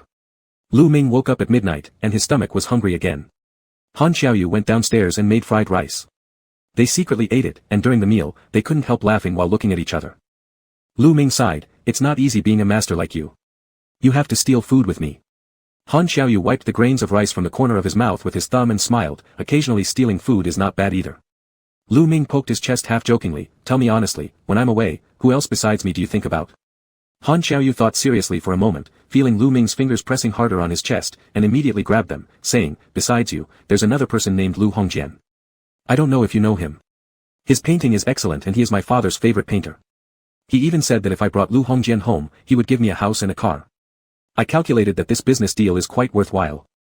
Lu Ming placed his hand on his chest and said, "Your dad is just upstairs. Speak honestly now." Han Xiaoyu smiled. Lu Ming had no idea how much Mr. Han liked him, or perhaps he didn't know that everyone around them was quietly waiting for the two of them to be together. Since they've already waited so many years, these last few moments wouldn't matter. Sometimes watching Lu Ming struggle foolishly yet earnestly for their happiness amused Han Xiaoyu. It was as if he was being pampered by Lu Ming, and the feeling was pretty good.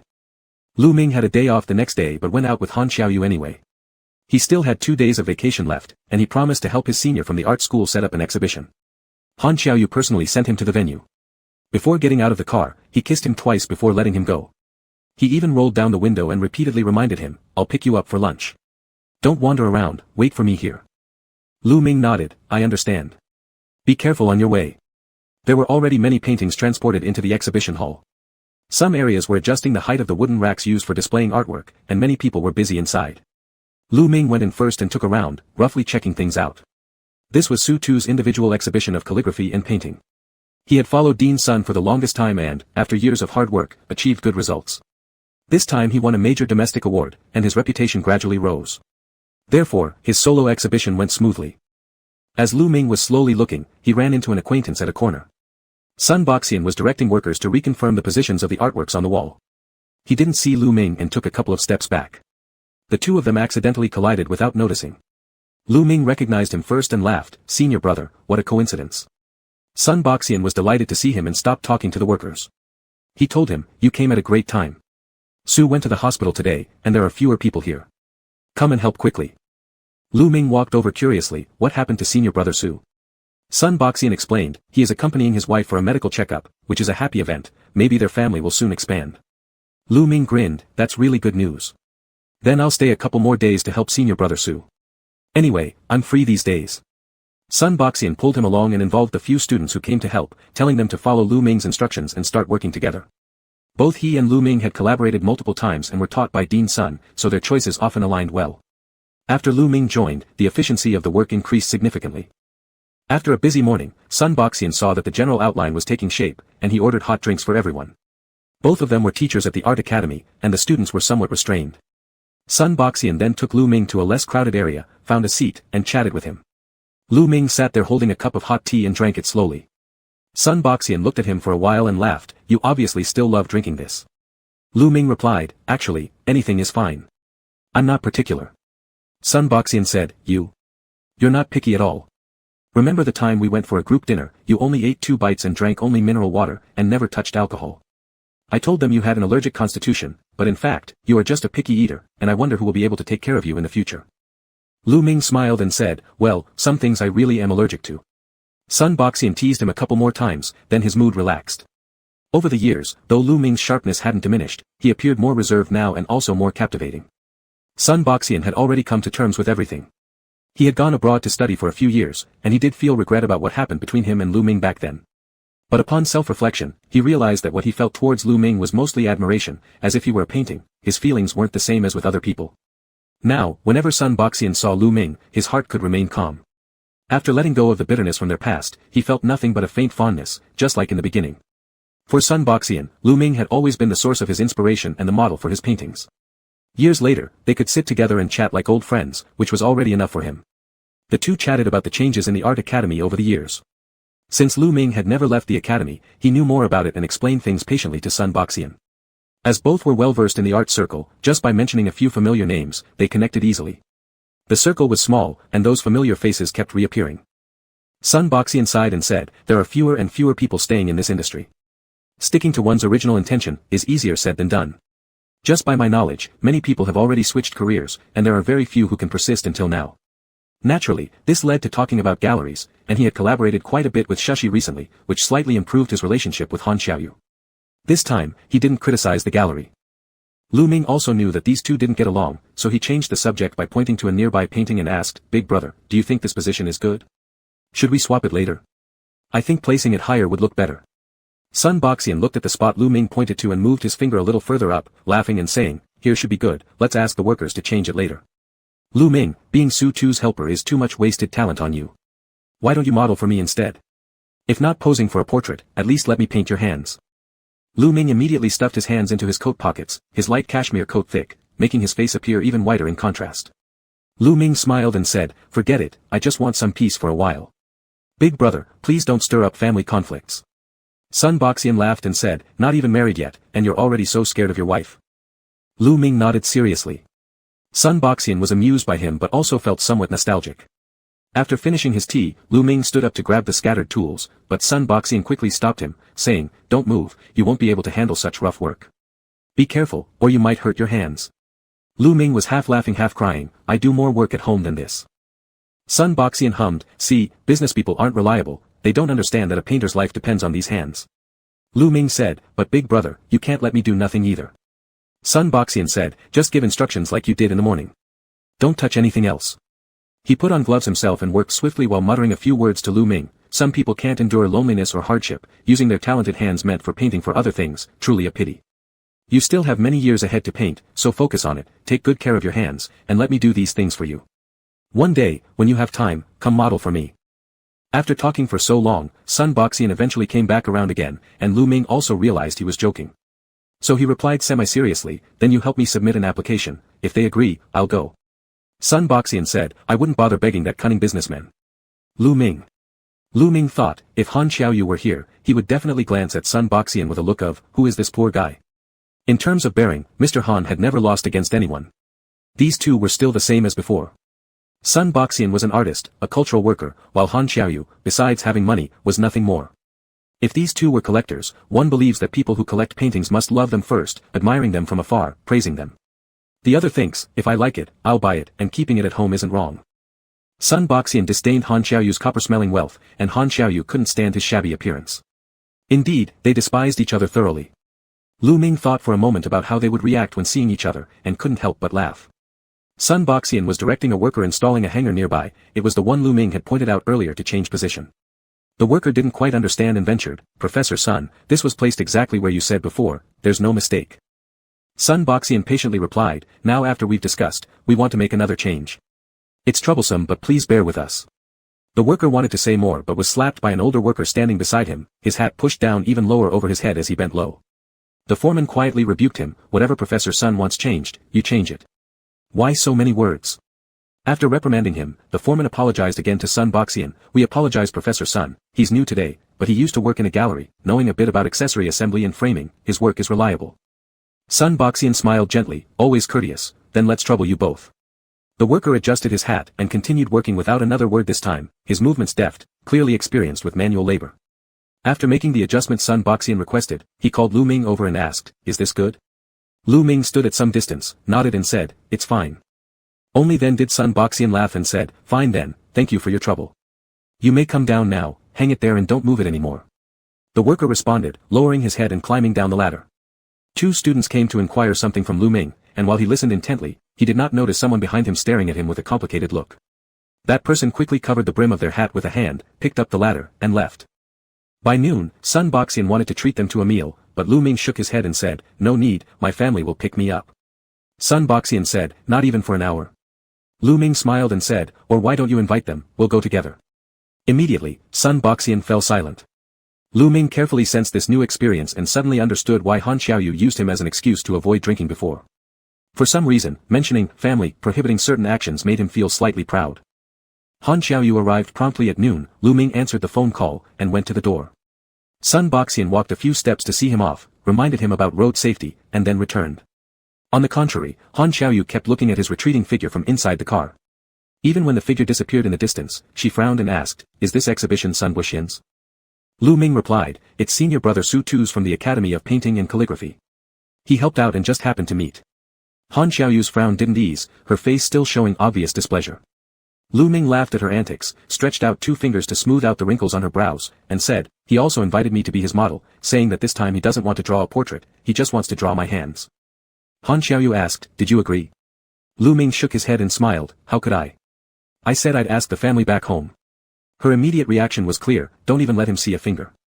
Lu Ming agreed, "Okay." The couple then went to a private restaurant to have vegetarian dishes. The owner was Buddhist and very devout, currently entertaining a traveling master discussing the Dharma. Han Xiaoyu and the owner had a slight personal acquaintance, and was enthusiastically invited to listen briefly. The old monk said that seeing each other was a good karma, giving Lu Ming and Han Xiaoyu a string of sandalwood prayer beads each. After giving them away, he lifted his somewhat turbid eyes and recited the Buddha's name, saying, "Layperson, I foresee calamity involving blood and danger soon coming to you or those close to you." Lu Ming holding the prayer beads thought, how predictable, he had never seen anything more direct than this trick, first giving things, then scaring people into spending money to ward off disaster. When he heard this opening, he naturally doubted, listening half-heartedly as the old monk murmured some vague statements. When he finished, Lu Ming stood up to leave. The old monk looked calm, repeating, "What I said is true. If not for you, then for those around you." Lu Ming paid no heed, yet Han Xiaoyu donated a small sum of incense money to the old monk, purchasing a so-called amulet. Upon leaving, they didn't rush back home, first taking out the amulet inside the car and putting it on Lu Ming. Lu Ming pulled the red rope and asked her, "Do you really believe in this?" Han Xiaoyu readjusted it and said, "Better safe than sorry. I wish only for your peace and safety."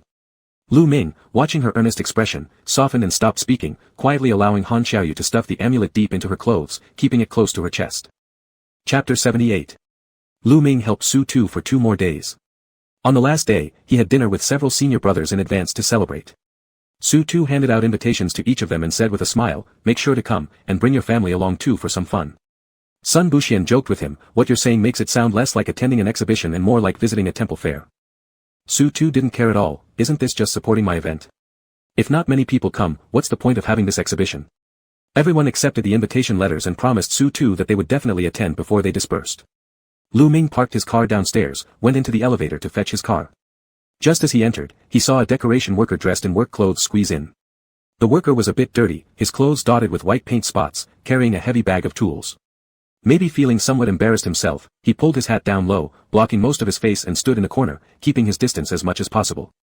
Lu Ming didn't pay much attention and prepared to press the closed door button when he heard someone outside shouting at him, "Lu Ming, wait a moment." Lu Ming waited a bit, then saw Sun Buxian running over with 2 books in his hand. He entered first and handed over learning materials, saying, "Here you go, you forgot Su Tu's promotional booklet. I brought it here for you." Lu Ming thanked him while taking it, gave it a rough look, and smiled, "Big brother Su really made a thick one, this is the thickest promotional book I've ever seen, it's like a proper book." Sun Buxian laughed and said, "It's his first exhibition, so naturally he values it. When it's your turn to hold one, you'll know, wanting to print everything, introduce yourself as much as possible. By the way, when will you hold an exhibition? It should be soon, right?" Lu Ming thought for a moment and said, "June, I'm preparing, but haven't determined the specific date yet." Sun Buxian said, "The timing is good, there are a lot of people during holidays. Make sure to call me to help then." Lu Ming smiled and said, "Sure." He also remembered that Dean Sun had a habit of going out with students during summer vacations, usually accompanied by Sun Buxian, so he asked, "Shouldn't you inform your family beforehand, apply early?" Sun Buxian was very familiar with him, instantly understanding what he meant, and jokingly told him, "Not necessary, your matters will always be my top priority, besides it won't take long, no worries." The fabric bag held by the decoration worker accidentally bumped into the wall of the elevator, making a dull collision sound. He quickly lowered his head to apologize to them, "Sorry." His voice was hoarse and sounded quite uncomfortable. Sun Buxian waved his hand, "No problem, no problem." Lu Ming took another glance at that person, but because of the angle issue, he could only see the person's jawline, which was unshaven and unclear. Lu Ming and Sun Buxian briefly chatted in the elevator until they arrived at the underground parking lot. After Lu Ming got out of the elevator, Sun Buxian followed over and said to him, "Are you fetching your car? Let's go together, I also parked on this level." The decoration worker behind him hesitated for a moment, then pressed the closed door key without stepping out. Lu Ming walked a few steps, turned back, and glanced once more at the elevator behind him. The upward numbers did not stop. He felt something was slightly off, but couldn't explain it. Sun Buxian walked a couple of steps forward and asked, "Is there anything wrong?" Lu Ming shook his head, thinking he was overly worried. He smiled at Sun Buxian, "Nothing, maybe I'm overthinking it. Let's go fetch the car, otherwise, we might encounter rush hour traffic again." The journey back went smoothly, and nothing unusual happened. Once home, Lu Ming dismissed what had just occurred from his mind. He received a phone call from his elder sister, who had become anxious about her child's marriage. She kept nagging in her phone calls non-stop. Lu Ming knew at their age, they tend to focus on one topic and talk endlessly about it. He switched the phone to speaker mode and placed it nearby while he brewed a cup of tea. As he drank, he listened slowly to his sister complaining. "Jing Yao's situation is different from theirs. I'm afraid he may not find someone good later on. How will it be when even heterosexuals are competing for partners? His chances are so slim. You know a lot of people, have you found anyone decent on your side? A school teacher would be best, stable job and reliable character." Lu Ming laughed, "Sis, Jing Yao is still young, let him play around for 2 more years. It's too early to start finding a partner." The person on the other end of the phone became agitated, "You've spoiled Jing Yao to no end. Last time he tricked me saying he was going out to sketch but ended up in Pattaya. Oh, those pictures, all hugging and posing." Lu Ming, favoring his nephew, casually retorted, "So what? It's pretty open abroad. If I were there, I'd probably do the same and pose for photos." There was a sound from outside the door, and Han Jiaoyu, standing by the entrance, looked at Lu Ming for a moment. It's uncertain if he heard the conversation or not. Lu Ming nearly choked in surprise, coughing once before picking up his phone and saying, "Sis, I know, I'll ask around later. I've got something to do, so I'll hang up now." Han Jiaoyu took off his slippers and walked over, asking, "Who did you hug to take pictures with?" Lu Ming said, "Hugging you, all right." Han Jiaoyu chuckled softly and sat beside him on the sofa, pulling him close for a kiss first, then asked, "Call from home? It's been a while since I've seen you chatting like that with anyone." Lu Ming nodded, "Yeah, it's my older sister talking about Xiao Bao. He got into trouble again last week, making her mad." Han Jiaoyu thought about the little boy playing with Lego bricks a few years ago. Now he must be old enough to start school, probably just a grade schooler. All his knowledge about his nephew came through Lu Ming. Gently raising Lu Ming's chin for a closer look, he smiled suddenly and said, "It's normal for kids to be mischievous. They say nephews resemble their uncles, he must be very much like you." Lu Ming said, "Don't think I can't see through you. Are you trying to say I used to bully you when we were younger? That happened years ago, yet you still hold a grudge." Han Jiaoyu replied, "Let's leave the past aside, and talk about the present." Lu Ming questioned, "What about the present?" Han Jiaoyu lifted Lu Ming and placed him astride his lap, facing each other. "Things always have an order, right? Lu Ming, I've waited several days already. The art exhibition is done with now. Shouldn't you pay attention to me for a change?" With their bodies pressed closely together, Han Jiaoyu tightened his arms slightly around Lu Ming, letting him feel how much he wanted him. Lu Ming tried to lift himself up but was immediately pushed back down. This time, even worse, Han Jiaoyu rubbed against him suggestively.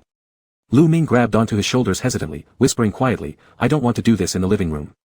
Han Jiaoyu hugged him tighter, nibbling at his ear teasingly, "There are conditions for going to the bedroom." He ran his hands over him provocatively and laughed deeply, "You'll have to listen to me after this." Lu Ming hesitated for a moment before finally nodding. Immediately, Han Jiaoyu picked him up effortlessly. Lu Ming jumped involuntarily and subconsciously wrapped his legs around Han Jiaoyu's waist. Han Jiaoyu kissed him softly and grinned, "Hope you're as obedient later." Not giving in, Lu Ming retorted, "If you dare to keep holding me like this without putting me down." Since everything was according to Han Jiaoyu's heart, and it was rare for Lu Ming to set a small request like this, Han Jiaoyu indulged Lu Ming entirely. True to his word, Lu Ming didn't step foot on the ground all night long. In the end, even when Lu Ming pleaded to stop, Han Jiaoyu only affectionately kissed him, refusing to let go even during cleanup, embracing him tightly all along. Lu Ming was utterly exhausted, soaked in the bathtub for a bit before falling asleep. Later, no matter what Han Jiaoyu tried to do, Lu Ming simply couldn't be bothered due to fatigue, too drained to even lift a finger. The next morning, Lu Ming received a call from the school announcing that one of the paintings he had previously submitted had won an award, which came as a pleasant surprise. Mr. Han's luck was good, as normally there would be some payback awaiting him in the morning. However, due to the win, it became a lucky omen. Lu Ming was too lazy to argue over trivial things. As they lived together longer, they understood each other better. Han Jiaoyu wouldn't dare trespass on Lu Ming's personal boundaries easily, carefully tiptoeing along the edges and gradually expanding his territory. Meanwhile, Lu Ming acknowledged that Han Jiaoyu was great overall, just with higher demands.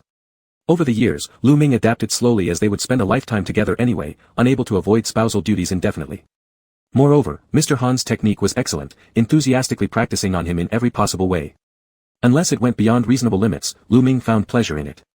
Still, Lu Ming remembered the matter his sister had mentioned in the call and casually brought it up with Han Jiaoyu, providing a general overview without mentioning the name of his nephew.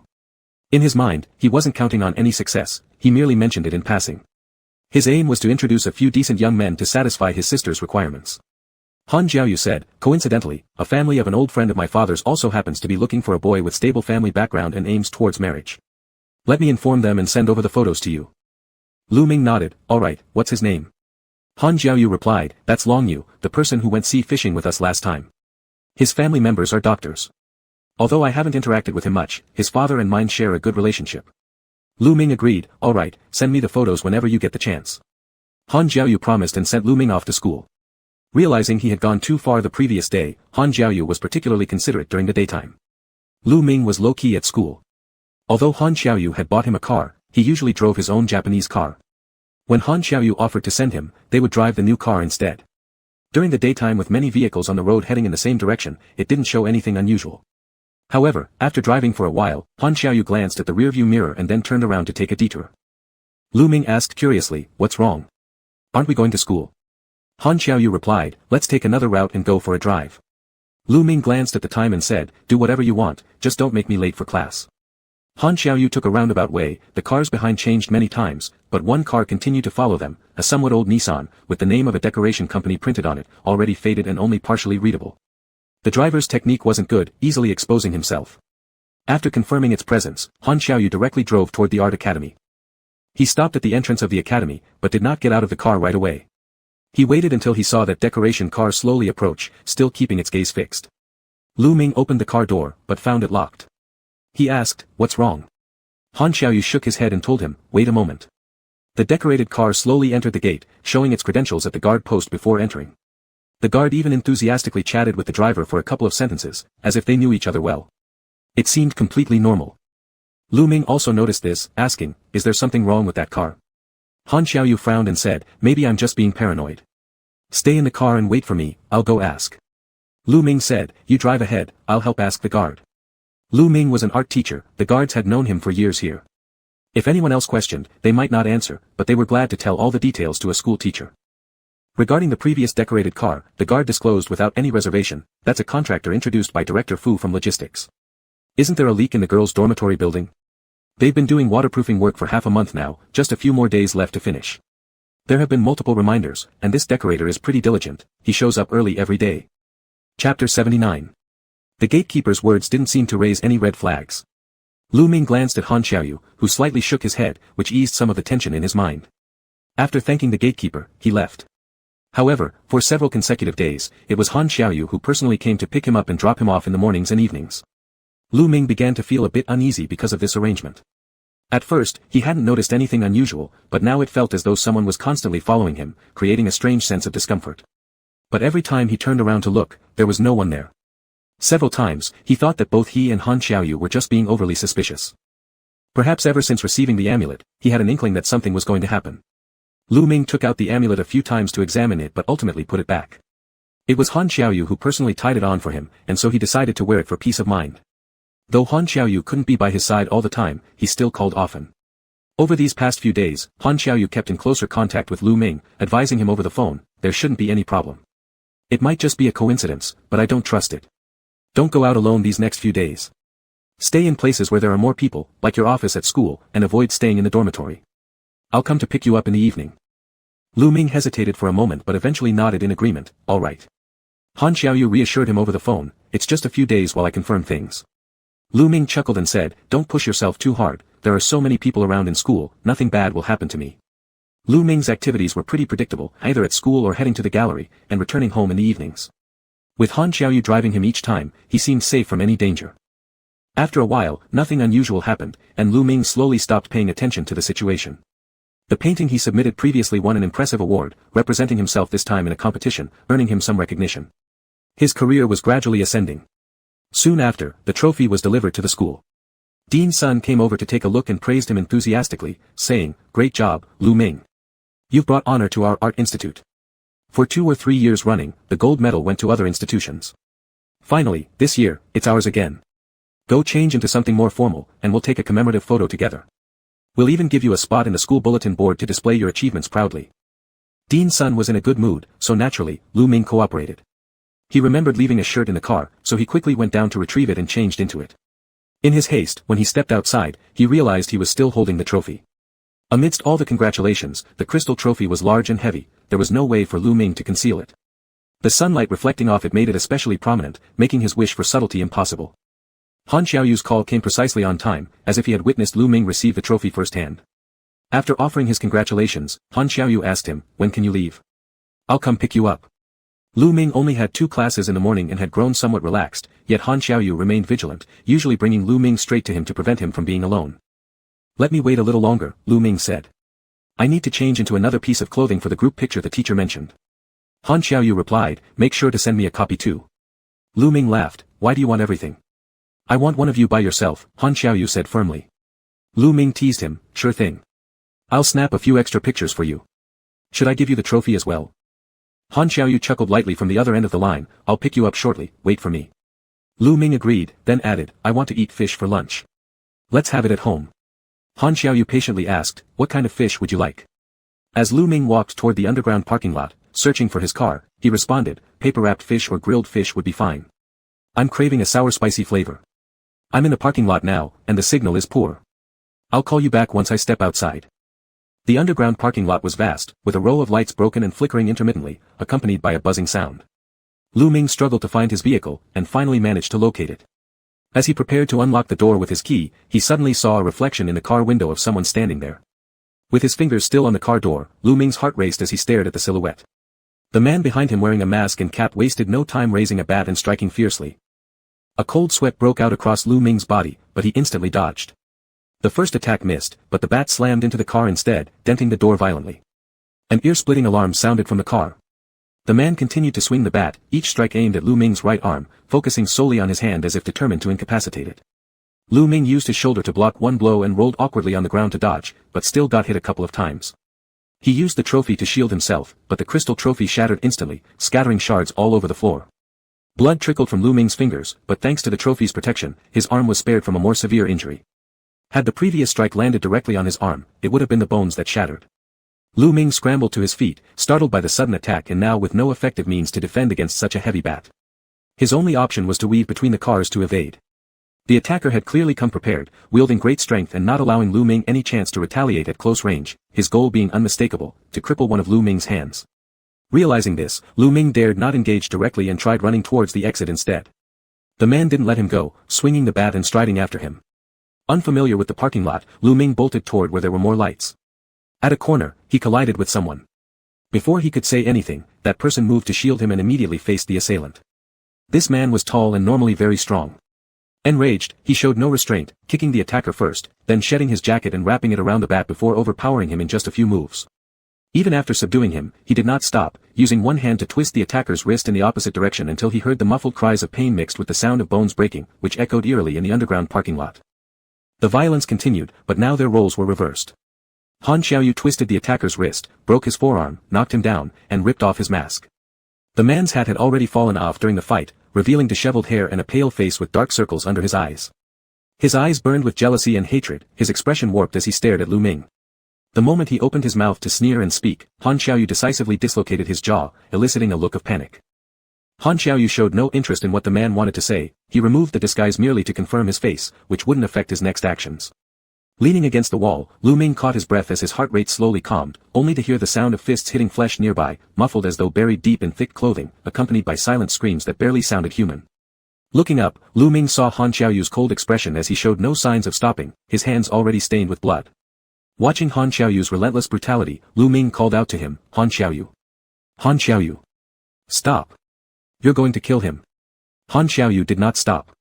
Instead, he pressed harder on the man's chest, a faint crunch of broken bones audible even through the haze. Lu Ming approached and tried to pull him away, his voice trembling. "Please don't do this. Don't ruin yourself for someone like this. Please stop." He placed his hand on Han Xiaoyu's face, trying to turn it toward him. Look at me. I'm fine. Really, look. Han Xiaoyu's eyes, bloodshot, met his and whispered, Lu Ming. Lu Ming quickly responded, it's me. I'm fine. It's over. Only then did Han Xiaoyu seem to snap back to reality. Ignoring the battered man lying on the ground, who was now bloodied and barely recognizable, he led Lu Ming to the car and trembled as he fastened his seatbelt. I'll take you to the hospital. Your hand is bleeding. Glancing outside the window, Lu Ming hesitated. What about that guy?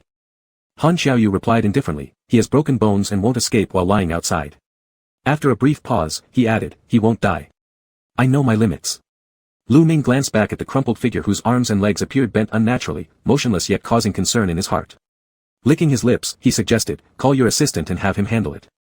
While starting the car, Han Xiaoyu made the call and briefed his assistant on the situation before hanging up. For the rest of the ride to the nearest hospital, he remained silent until the doctor examined Lu Ming and spoke his first words. He asked the doctor, do you think we should run additional tests? His hand must not be injured. Lu Ming looked up at him. Han Xiaoyu spoke earnestly, his voice trembling involuntarily as he spoke. Lu Ming had never seen Han Xiaoyu so panicked before.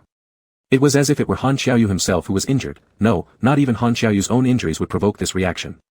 His expression now resembled someone awaiting judgment, carefully holding a fragile gem in the palm of his hand, gently offering it to the doctor as though imploring, tell me he's fine. The doctor, though already having confirmed the injuries, agreed to double-check after taking an X-ray just to be sure. After further confirmation, he said to them, there's nothing serious, just minor injuries. The worst is on the shoulder, but there are no fractures. Rest for some time and you'll be fine. Avoid heavy lifting, and try not to use your right hand too much. We've removed the shards of glass from the wound, but still, don't let down your guard. Han Xiaoyu listened attentively, visibly relaxing. Lu Ming, however, didn't feel particularly affected by the injury. Thanks to that trophy, he avoided the most vicious blow. The shards of glass embedded in his fingers had been removed, and now only a dull ache emanated from his bruised shoulder, but these were merely external wounds. No bone damage, no finger harm. After picking up some medication, Han Xiaoyu took Lu Ming home. Once back, Han Xiaoyu helped clean the blood off Lu Ming's body and rechecked all the injuries. After washing with warm water, Han Xiaoyu also personally observed the large purplish bruises on Lu Ming's right shoulder. In silence, he applied the ointment. He then wrapped Lu Ming in a bathrobe, this time fully cradling him without letting his feet touch the ground, carrying him straight to bed and placing him gently into his embrace, holding him tightly. Thus, he continued to hold Lu Ming, kissing each of his fingers one by one, careful and tender. Fingers that were uninjured could feel the heat of his lips, while the injured ones were kissed lightly through the bandages. Lu Ming leaned his forehead against Han Xiaoyu's chin, whispering softly, it's over. Han Xiaoyu's hands were shaking. Lu Ming stroked his head, saying, I'm fine, really. The doctor checked me thoroughly, there's no harm done. Han Xiaoyu's voice was hoarse when he finally spoke, he wanted to take your right hand. All the injuries were on the right side, without exception. At this, Lu Ming felt a wave of aftershock as well. He asked, who was that person? I didn't see his face clearly. But Han Xiaoyu didn't answer directly. Instead, he suggested, take the medicine and sleep for a bit. I'll keep watch over you while you sleep, and after you're asleep, I'll go back to working on this case. Lu Ming moved aside in bed, making room for Han Xiaoyu to lie down next to him. Han Xiaoyu gently embraced Lu Ming, kissing his forehead and the tip of his nose softly, murmuring hoarsely, sleep well, I'm here. Lu Ming fell asleep peacefully, the medication containing a sedative element, which quickly lulled him into slumber. Han Xiaoyu watched him sleep silently for a long time, lightly tracing his fingertips along Lu Ming's face, as delicately as handling a piece of fragile crystal. He bent forward again, lightly pressing his lips against Lu Ming's, a soft, lingering kiss that seemed to reassure him of the reality, that this person was truly beside him, real and present. Chapter 80. The case of the armed assault was quickly resolved. There were surveillance cameras in the underground parking lot, and it had been a deliberate attack. After the perpetrator was sent to the hospital and his life was saved, he was detained by the police. Under preliminary questioning, he confessed to everything. His name was Lu Wei, and he was a former university classmate of Lu Ming's, having even shared the same dormitory. Unlike Lu Ming, who became a celebrated art academy professor, his life took a different turn after graduation, leading him down another path. Coming from an average family background, he didn't want to return to his hometown, a small city, so he stayed in the capital to pursue his dreams. Initially, he also worked as a painter, but whether through participating in competitions or working tirelessly on his own, he never achieved any significant recognition. Later, when his family encountered some misfortunes and accumulated debt, he lost his last financial support and had to start working odd jobs to sustain himself. He previously worked as a salesperson at a gallery but quickly got into trouble for offending clients and accidentally damaging a famous painting, costing him quite a bit in compensation. To survive, he took on every job that came his way, hoping to earn enough money to cover his debts. As years passed in this numbing state, he had almost given up on life entirely, but fate brought him back to a connection during Su Tu's exhibition. The foreman who hired him recognized this opportunity. At the exhibition hall, he saw Sun Boxian, but the teacher who had once given them a few classes did not recognize him. Sun Boxian only gave occasional open lectures and was more familiar with students from his own major than others. However, Lu Wei remembered him. Wearing a hat to conceal his face, he didn't want his former teacher to see how poorly he'd ended up. On one side stood the elegantly dressed scholar and world-renowned artist, while on the other was a mere framing worker hired by the gallery. Their statuses couldn't have been more different. Lu Wei didn't even have the courage to approach and call out to his teacher. While he was working, Lu Ming suddenly visited. Sun Boxian immediately turned to discuss various matters about the exhibition with Lu Ming, repeatedly mentioning that when it was his turn to hold an exhibition, he would ask Lu Ming for help. Originally, Lu Wei had been greedily watching Sun Boxian, but seeing Lu Ming triggered jealousy within him. Sun Boxian and Lu Ming remained as close as they had been during their college days. Professor Sun might forget the names of most of his students, but he always smiled warmly and called out, "Lu Ming," amidst the crowd. Years had passed, yet Lu Ming still carried himself with grace and charm, standing at the center of everyone's attention. As Lu Wei listened to their conversation, each word landed clearly in his ears. "Lu Ming, it's too much for you to be helping Su Tu do these chores. You should be my model instead. Even if I don't paint your face, let me at least capture your hands. There are many who've already shifted to other professions. It's rare now to find those who stayed true to their artistic journey. Some lack patience and can't endure the hardships, using their naturally gifted hands for other things. You still have many good years ahead of you. Focus on painting, take care of your hands. Let me assist you. No need, your affairs will always come first to me. Moreover, it won't take long. No harm done." Lu Wei's eyes fixated on Lu Ming, his old university roommate, filled with distortion and madness. He had tracked Lu Ming for a period of time, being very cautious and patiently waiting for the right moment to act. If Han Xiaoyu hadn't suddenly shown up later, he would have succeeded, just by a little margin. Lu Wei sat there lifelessly, with bruises on his face, a swollen eye, and a bandaged arm, glaring blankly at the police officer who questioned him and took notes. In a dry, raspy voice, he said, "No accomplices, I did it alone." With a vacant gaze forward, though as if seeing nothing, he moved his lips slightly and added, "Motivation? There's no real motivation. Not everyone's hands can be so well protected, holding pens all day for their pleasure." He lowered his head, looking at his own hands. His broken wrists lacked strength, his rough, cracked hands bore thick calluses, and when raised, his fingertips trembled slightly. Not everyone is able, not. This incident caused quite a stir, reaching the art academy. Dean Sun personally came to visit Lu Ming and granted him a few days off. Initially, both Lu Ming and Han Xiaoyu wanted to keep it from worrying the elderly at home, but eventually, Mr. Han found out. Being an art lover, Mr. Han understood fully how crucial a painter's hands were. Getting injured would be like losing half of one's life. Concerned for Lu Ming, he insisted Han Xiaoyu take him to stay in the hospital for a couple of days for a thorough examination before allowing him to leave. While Lu Ming was in the hospital, somehow the news leaked out, and a few reporters from newspapers came looking for an interview. However, they were stopped by an assistant outside the door, who politely invited them to have tea and chat for a while before kindly asking them to leave. After that, no one came to disturb again. Lu Ming knew nothing of these matters. He remained in the hospital, resting in his ward for 2 days, and had mostly recovered. At first, when he learned that the attacker was Lu Wei, Lu Ming couldn't believe it. Later, he began to feel frightened. If Han Xiaoyu hadn't been vigilant all along, and if they hadn't been on the phone that day, his right hand might have been ruined. The incident involving Lu Ming caused quite a stir, though the newspapers did not mention it. It still sparked some discussion online among people in university circles, where there were few secrets. Before long, Fang Jingyao heard about it. Fang Jingyao specially called to inquire. Lu Ming didn't want his family to know, as the matter had already been resolved, so there was no need for everyone to worry. Thus, he reassured him, saying, "Nothing happened, I just stayed away from school because I caught a cold." Fang Jingyao sounded somewhat skeptical, saying, "Is what uncle said true? Should I come visit you?" Lu Ming replied, "Never mind. Didn't you go back home? Why bother coming here and back again? It's not worth it." He had previously heard from Fang Jingyao that he'd had an unpleasant encounter with some friends and returned to his hometown with his drawing board without going into details. Taking advantage of this rare opportunity where Fang Jingyao himself had called, Lu Ming casually asked, "What's going on with your previous studio? I looked at the works you sent up for selection, they're the same as last year's, right?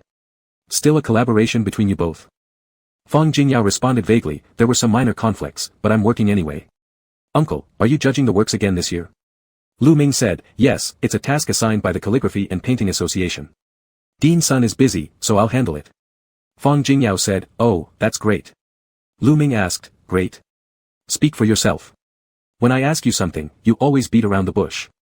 Forget about work, how about your personal situation?" Remembering that he had taken 2 photos from Han Xiaoyu to give his elder sister, he added, "Have you met anyone suitable yet?" Instantly, Fang Jingyao complained, "Uncle, do you know? My mom forced me to go on a blind date." Suppressing laughter, Lu Ming asked, "Did you go? How did it go?" Fang Jingyao said, "I've opened my eyes wide. She slapped dozens of photos on the table, making my head spin. Then she wouldn't let me take a close look. She randomly picked one and said we'd start with that person. Oh, uncle, do you know? For this blind date, my mom bought 2 outfits, and she seemed happier than I was." Lu Ming burst out laughing, asking, "Did she buy clothes for you too?" Fang Jingyao answered, "No way. That day, I woke up late because I was rushing a manuscript and wore ripped jeans. Right on the spot, she pulled out her sewing kit and patched up the holes in front of me. Uncle, can you believe that our grandma carries all sorts of things in her pocket nowadays?"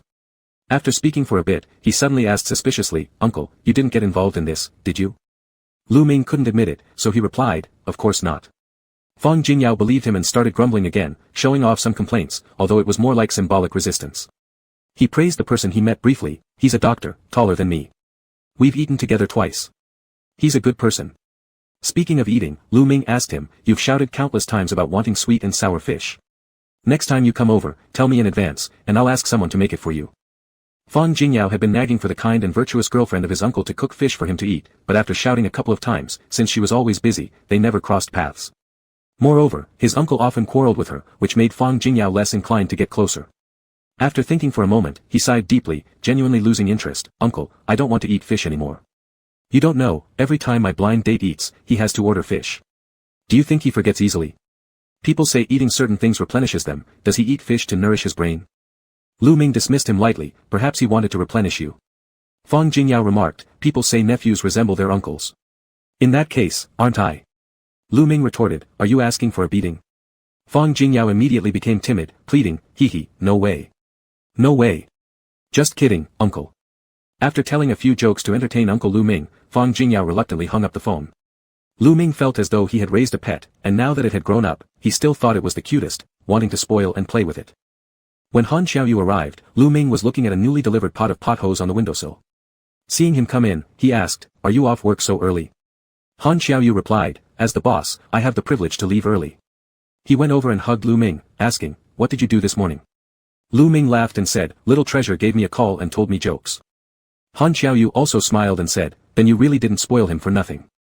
Lu Ming said, "He has grown up and no longer likes sweet and sour fish, only I still want to eat it. But every time I think about eating fish, it's quite difficult." He waved his fingers, "We can't eat at home during this period either. You even forbade me from eating because of such a minor injury." Han Xiaoyu kissed his fingers and said, "Once you get better, I'll get you whatever you want." Han Xiaoyu took good care of him. When Lu Ming was in the hospital, he stayed with him all the time. Only when there was something he had to attend to personally at the company did he leave. Even then, on the last night, he stayed at the hospital with Lu Ming, kissing him while saying, "I have something to do and will be going to Yunnan for a few days. I'll let the assistant take you home tomorrow. I've already taken leave from the dean. Rest well, take your time, and don't rush back to school." Lu Ming nodded and pulled back the blanket to let him climb in, and they hugged each other to sleep. The next morning, Han Xiaoyu left directly from the hospital. Lu Ming's examination results came out soon after, confirming no problems. Then he was sent home by the assistant. The place where Han Xiaoyu went was remote, with inconvenient communication. Besides, it was extremely busy over there. Sometimes they could only chat briefly after 2 or 3 days. Lu Ming rested at home for some time, gradually calming down emotionally. Once while changing clothes, he accidentally knocked off his amulet, and when he picked it up again, he found the red string had broken. The amulet was a wooden bead carved with Sanskrit, but it was itself undamaged. Lu Ming took it off and placed it aside, remembering what the old monk had said. He thought this bloodlight calamity had passed. For several days without any news from Han Xiaoyu, Lu Ming, who wasn't usually clingy, began to pay attention to events in Yunnan. It was raining heavily during this season, and the downpour was like a hole poked in the sky. Some remote mountainous areas even experienced landslides due to the heavy rain. Mixed with mud and stones, the water rushed down. There were already 2 or 3 small villages hit by mudslides. Fortunately, the rescue operations were timely, and the reports indicated no casualties. Lu Ming saw this news in the school cafeteria, staring blankly at it, forgetting to eat with chopsticks in hand. A teacher beside him called his name twice before he finally reacted, hurriedly finishing his meal without knowing the taste, and inexplicably feeling uneasy in his heart. It might have been due to watching this news during the day, and at night, Lu Ming was restless in his sleep. He dreamt of an even more perilous mudslide than what he'd seen on TV.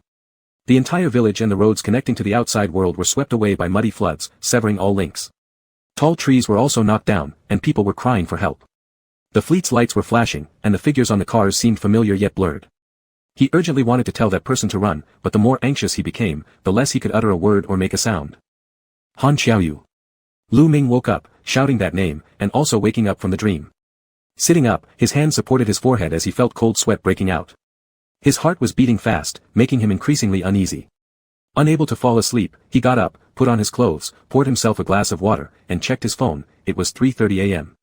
Calling at this hour just because of a dream would surely disturb Han Xiaoyu's rest, but the dream was too real. Unable to sleep and only able to sit in the living room waiting for time to pass, he kept staring at his phone, hesitant. At 5:30 a.m., the phone rang. It was a strange number. After answering the call, the voice on the other end said, "Hello, Lu Ming, it's me." Lu Ming stood up nervously and asked anxiously, "Han Xiaoyu?" "It's me. Don't talk, just listen to me. I don't have much time." Han Xiaoyu's signal was interrupted from time to time, mixed with the sound of rain. He gave a lot of instructions and said many things in a calm tone as if he were talking to Lu Ming like usual. In the end, he reminded him again, "Please pass these words to my father. If this family needs someone to take over, let the third brother come back. The eldest brother can't hold on." Han Xiaoyu continued, "I didn't prepare well before, so I didn't leave you much cash. This house has been registered in your name since it was purchased initially. The property certificate is in the safe, along with my equity transfer documents, all for you." Lu Ming gripped his phone tightly, his fingers turned white, and he asked tremulously, "Where exactly are you, Han Xiaoyu?" As Han Xiaoyu spoke, the signal got worse until it finally cut off completely. Then there was a series of days without contact. Lu Ming went to the Han family, where Elder Han took his eldest son, Han Kaiang, to make a personal trip to Yunnan. Lu Ming wanted to go too but was stopped by the elder brother, who told him, "Little Lu, stay at home with mom. Jiaoye will be arriving soon. Help me look after the family. If the second son were here, he wouldn't let you go to such a dangerous place." So Lu Ming could only stay in the capital with Song Jingqiu, checking daily with the assistant to confirm their situation. Soon, Han Qiye returned quickly from overseas. On the day he arrived, good news also came from Yunnan. They had found Han Xiaoyu. Although he had been injured, he was still conscious and receiving treatment. A huge weight was lifted off Lu Ming's heart, leaving him sitting speechless on the sofa for a long time. Song Jingqiu rejoiced, reciting Buddhist chants, and even cried while holding her younger son. Han Er, second son, had encountered a mudslide, compounded by heavy rain and landslides. The vehicle fleet was destroyed, but miraculously everyone survived unharmed. He was sent back to the capital to receive treatment shortly thereafter. Aside from a broken leg requiring rest, he had some minor abrasions. Even when speaking with people in the hospital ward, his face remained calm as ever, betraying no sign of discomfort. Lu Ming stayed in the hospital with him for quite a while, taking the first extended personal leave from school because of private matters. The two had spent no small amount of time in hospitals earlier that year. Han Xiaoyu suffered a severe leg injury that required steel plates, and Lu Ming dared not approach him closely. He would bring soups every morning and evening from the Han residence, feeding them to him carefully. In the evenings, Han Xiaoyu would grasp his wrist, neither explicitly asking him to stay nor letting him leave, simply gazing at him quietly. Seeing this, Lu Ming softened and slept on the bed beside him for nearly half a month. During this time, many visitors came, and Han Xiaoyu no longer hid anything. Even in front of others, he insisted Lu Ming feed him food and soup as though the injury wasn't to his leg but rather his arms. Whenever Lu Ming hesitated slightly, Han Xiaoyu would let out an exaggerated groan of pain, furrowing his brows as if genuinely suffering. After a few tests, Lu Ming stopped believing him entirely. However, Song Jingqiu believed fully. After such a major event, she felt as though she had gained back one of her sons. Now, it was no longer the third son she cared most about but the second, Han Xiaoyu.